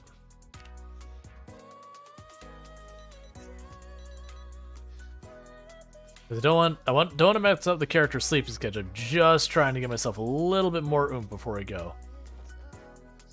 Alright. So what we want to do is we want to try and take apart a little bit of stuff here. Oh, we should have here. Put down the tent. I still need to rest more. Because dragging those planks back up here massively exhausted our character.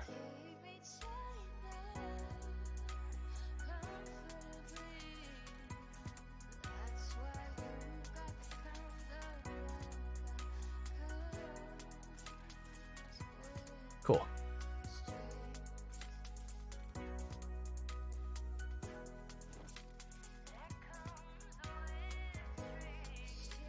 And this will be the first wreck taken apart.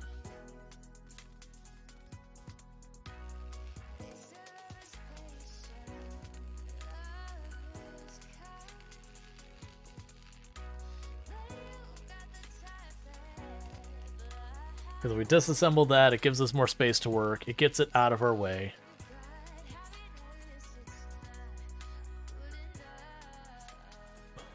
We get a whole bunch of random junk.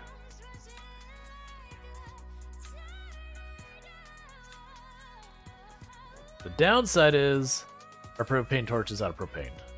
So we chuck that on the ground because it's useless to us until we get more propane. But that's one car gone. Alright, so we're going to try and get back in here and see if we can't manage to take apart a couple pieces of furniture in one of these buildings. Try and grind out our carpentry 1. Because we get carpentry 1, I can start building the platform out there, yada yada yada, progress is made. Because unless we get lucky and it rains tomorrow in game, or today, that means that broccoli's not growing until it does. I don't really want to wait on it. Trying to remember if there's any picnic benches around here anywhere.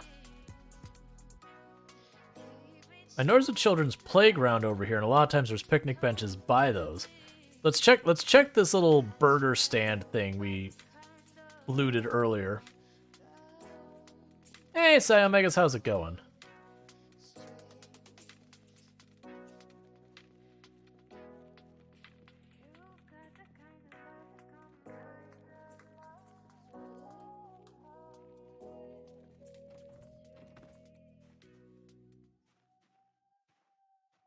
Alright, so let's go over here and just start tearing apart everything we can.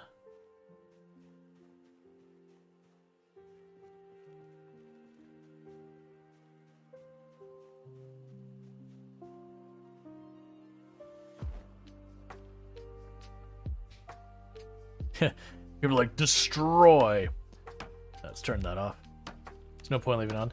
Yeah, because pretty much when it comes to leveling your skills with carpentry and that, the more tiles something takes, the more XP you usually get for it. So if I can get up to here first. So carpentry is at 5.85, and then when this finishes, it's at 18.85. That's with no books or anything, so unfortunately it's going to still take us a little bit of effort to do that. But it gained us about 13. I'm doing pretty good, Sam Megas.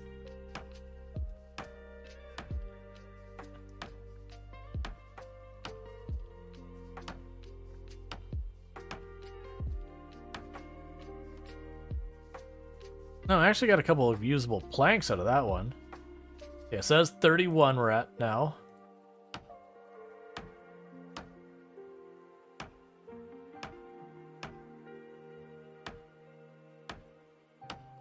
Now, one of the downsides of using the stone hammers, I believe it slows down the speed you do carpentry.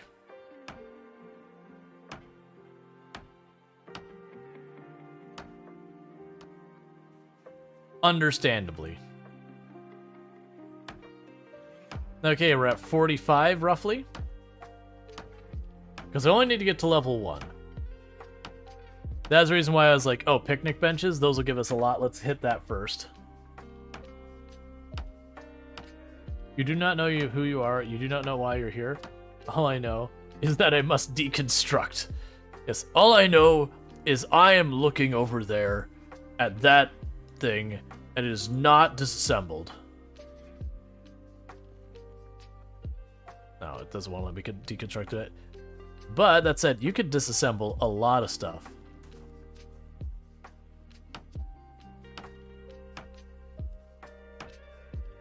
Yeah, so versus I'm taking apart this, so we're at 57.85. When I take this apart, it'll probably be with like 3 or 4 or 5 XP. It won't be worth nearly as much, because it is a singular tile.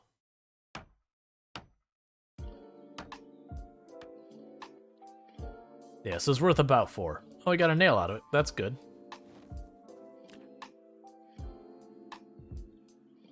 As it reminds me of the meme about how angry beavers get when they see a river flowing undisturbed. This is like, I have to deal with this. You don't understand. It can't be left this way. It's not right.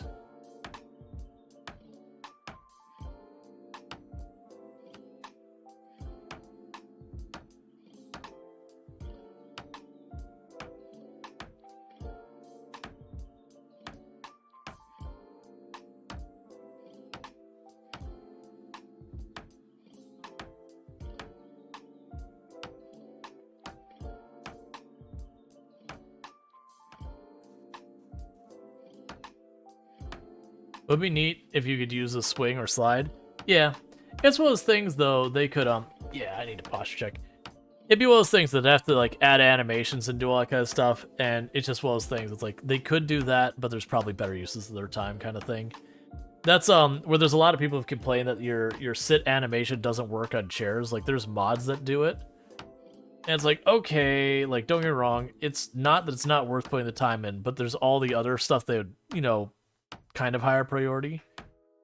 There's a mod that adds it. It gets janky, like you can lay on beds with the mod, but sometimes it glitches and you get like stuck in the bed, and so you have to like disassemble the bed to get out, assuming you have the tools to do so. Like the car door issue? Yes. I'm actually surprised that car door issue is still in there. For those who don't know what that is, there's an issue with a car where if you get in it and you're fast about it, like you get in and you just start driving away, it acts as if you didn't close your car door, which means a zombie can grab you through the door. Even though there's nothing to explain to you at all in-game that that's happening, you just get grabbed through the door.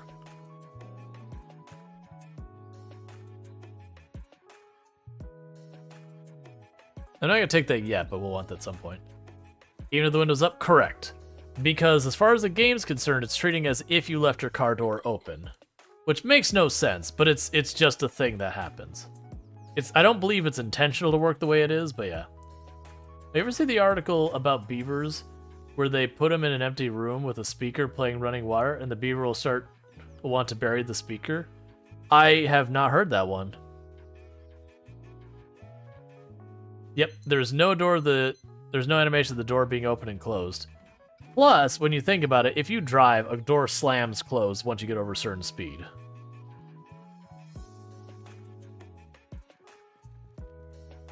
Alright, let's just jog back up here. Yeah, because we got some more nails, but the big thing is we got that carpentry one we needed to build floors. I didn't realize that was a requirement, because it's been so long since I've had a character who hasn't had at least carpentry 1. Because then we can build some real shabby floors to get things started.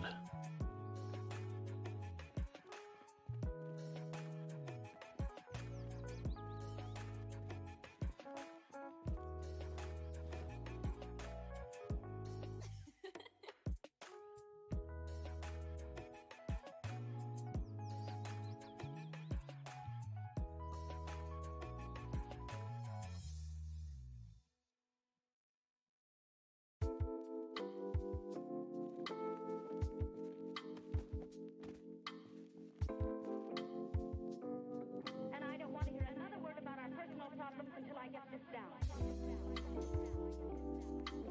Oh, that is interesting. It won't even let me build over there. That's fascinating. Wonder what they did to accomplish that. I can't, oh, you know what it is?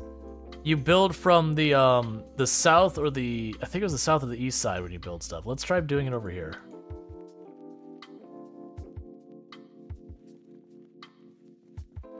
Huh.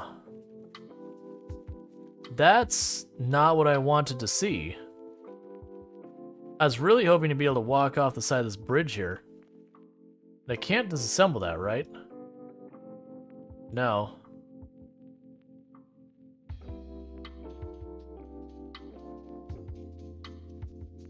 And I do have everything I need, right? Huh. Because they also can't climb over that. Well, that sucks. Because I was fully expecting to be able to reach that water. That basically screws this spot. Crap. I mean, I could put a bridge the whole way along the side here, but I don't really want to do that. I think what's going to have to do.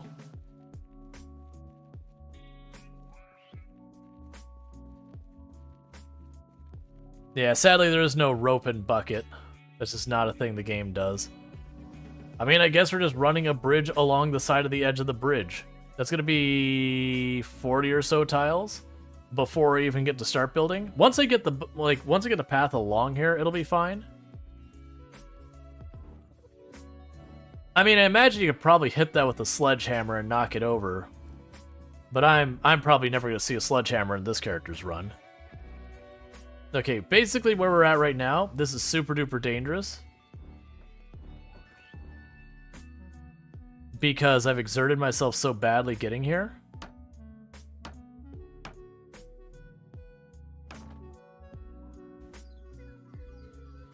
Oh, weird, I can't even walk in that tile. What is this?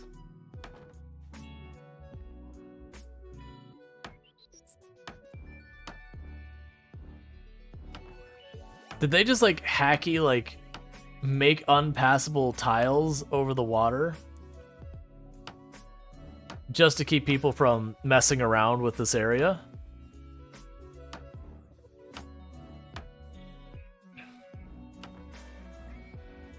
I didn't realize your stone hammer loses durability making floor. We definitely need to find an actual hammer.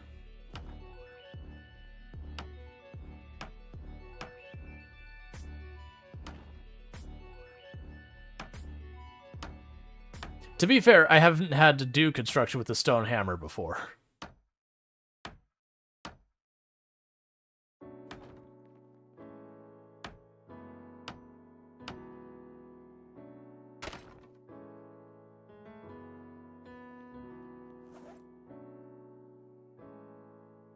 I think that was the last plank, too. So that works out. Yeah, so I just get to run a path up alongside. What's annoying is that means I won't be able to cross up where I wanted to. That really screws the spot up. It's fine. I just wish I had known that before I started building everything up here.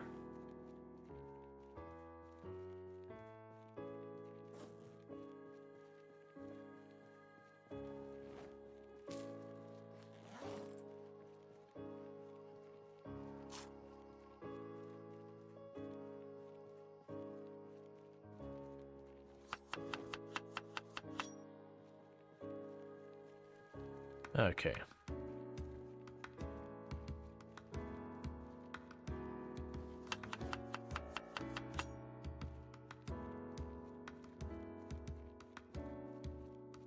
Yeah, so we'll just have to find a claw hammer or whatever. It'll be no big deal. If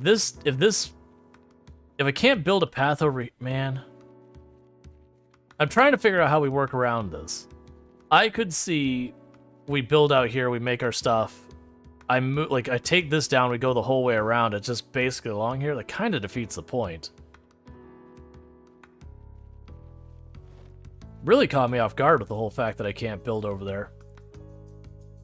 I genuinely think what they actually did was they made it so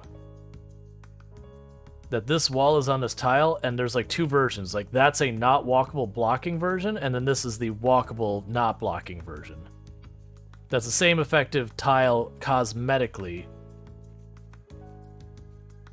No, because I also wasn't able to build on that side. It's so weird. They've done something to fudge that bridge so you can't just build right off of it.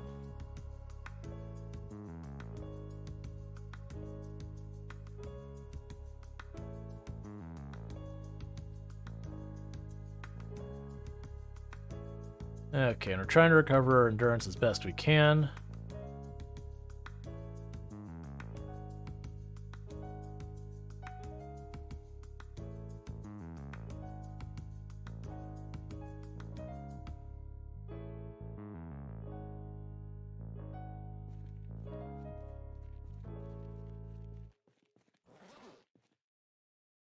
Alright, so let's see. Anything else I don't need on my person? So I want to get those plants watered, but I'm not doing that now. It's too dark, we're too fatigued, we're too tired. We are just kind of killing a little bit of time before we go to sleep.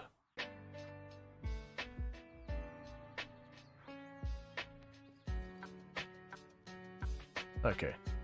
I thought I heard things, but... Let's open the sack of potatoes. Put those over here with these as well. Because those won't last much longer. So we might as well start using them in our salads.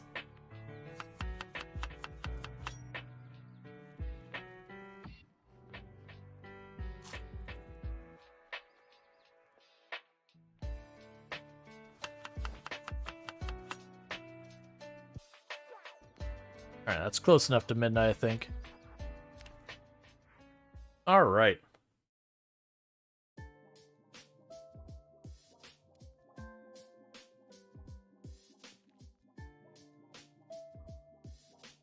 Put this away and set our watch before I forget it. I did change it.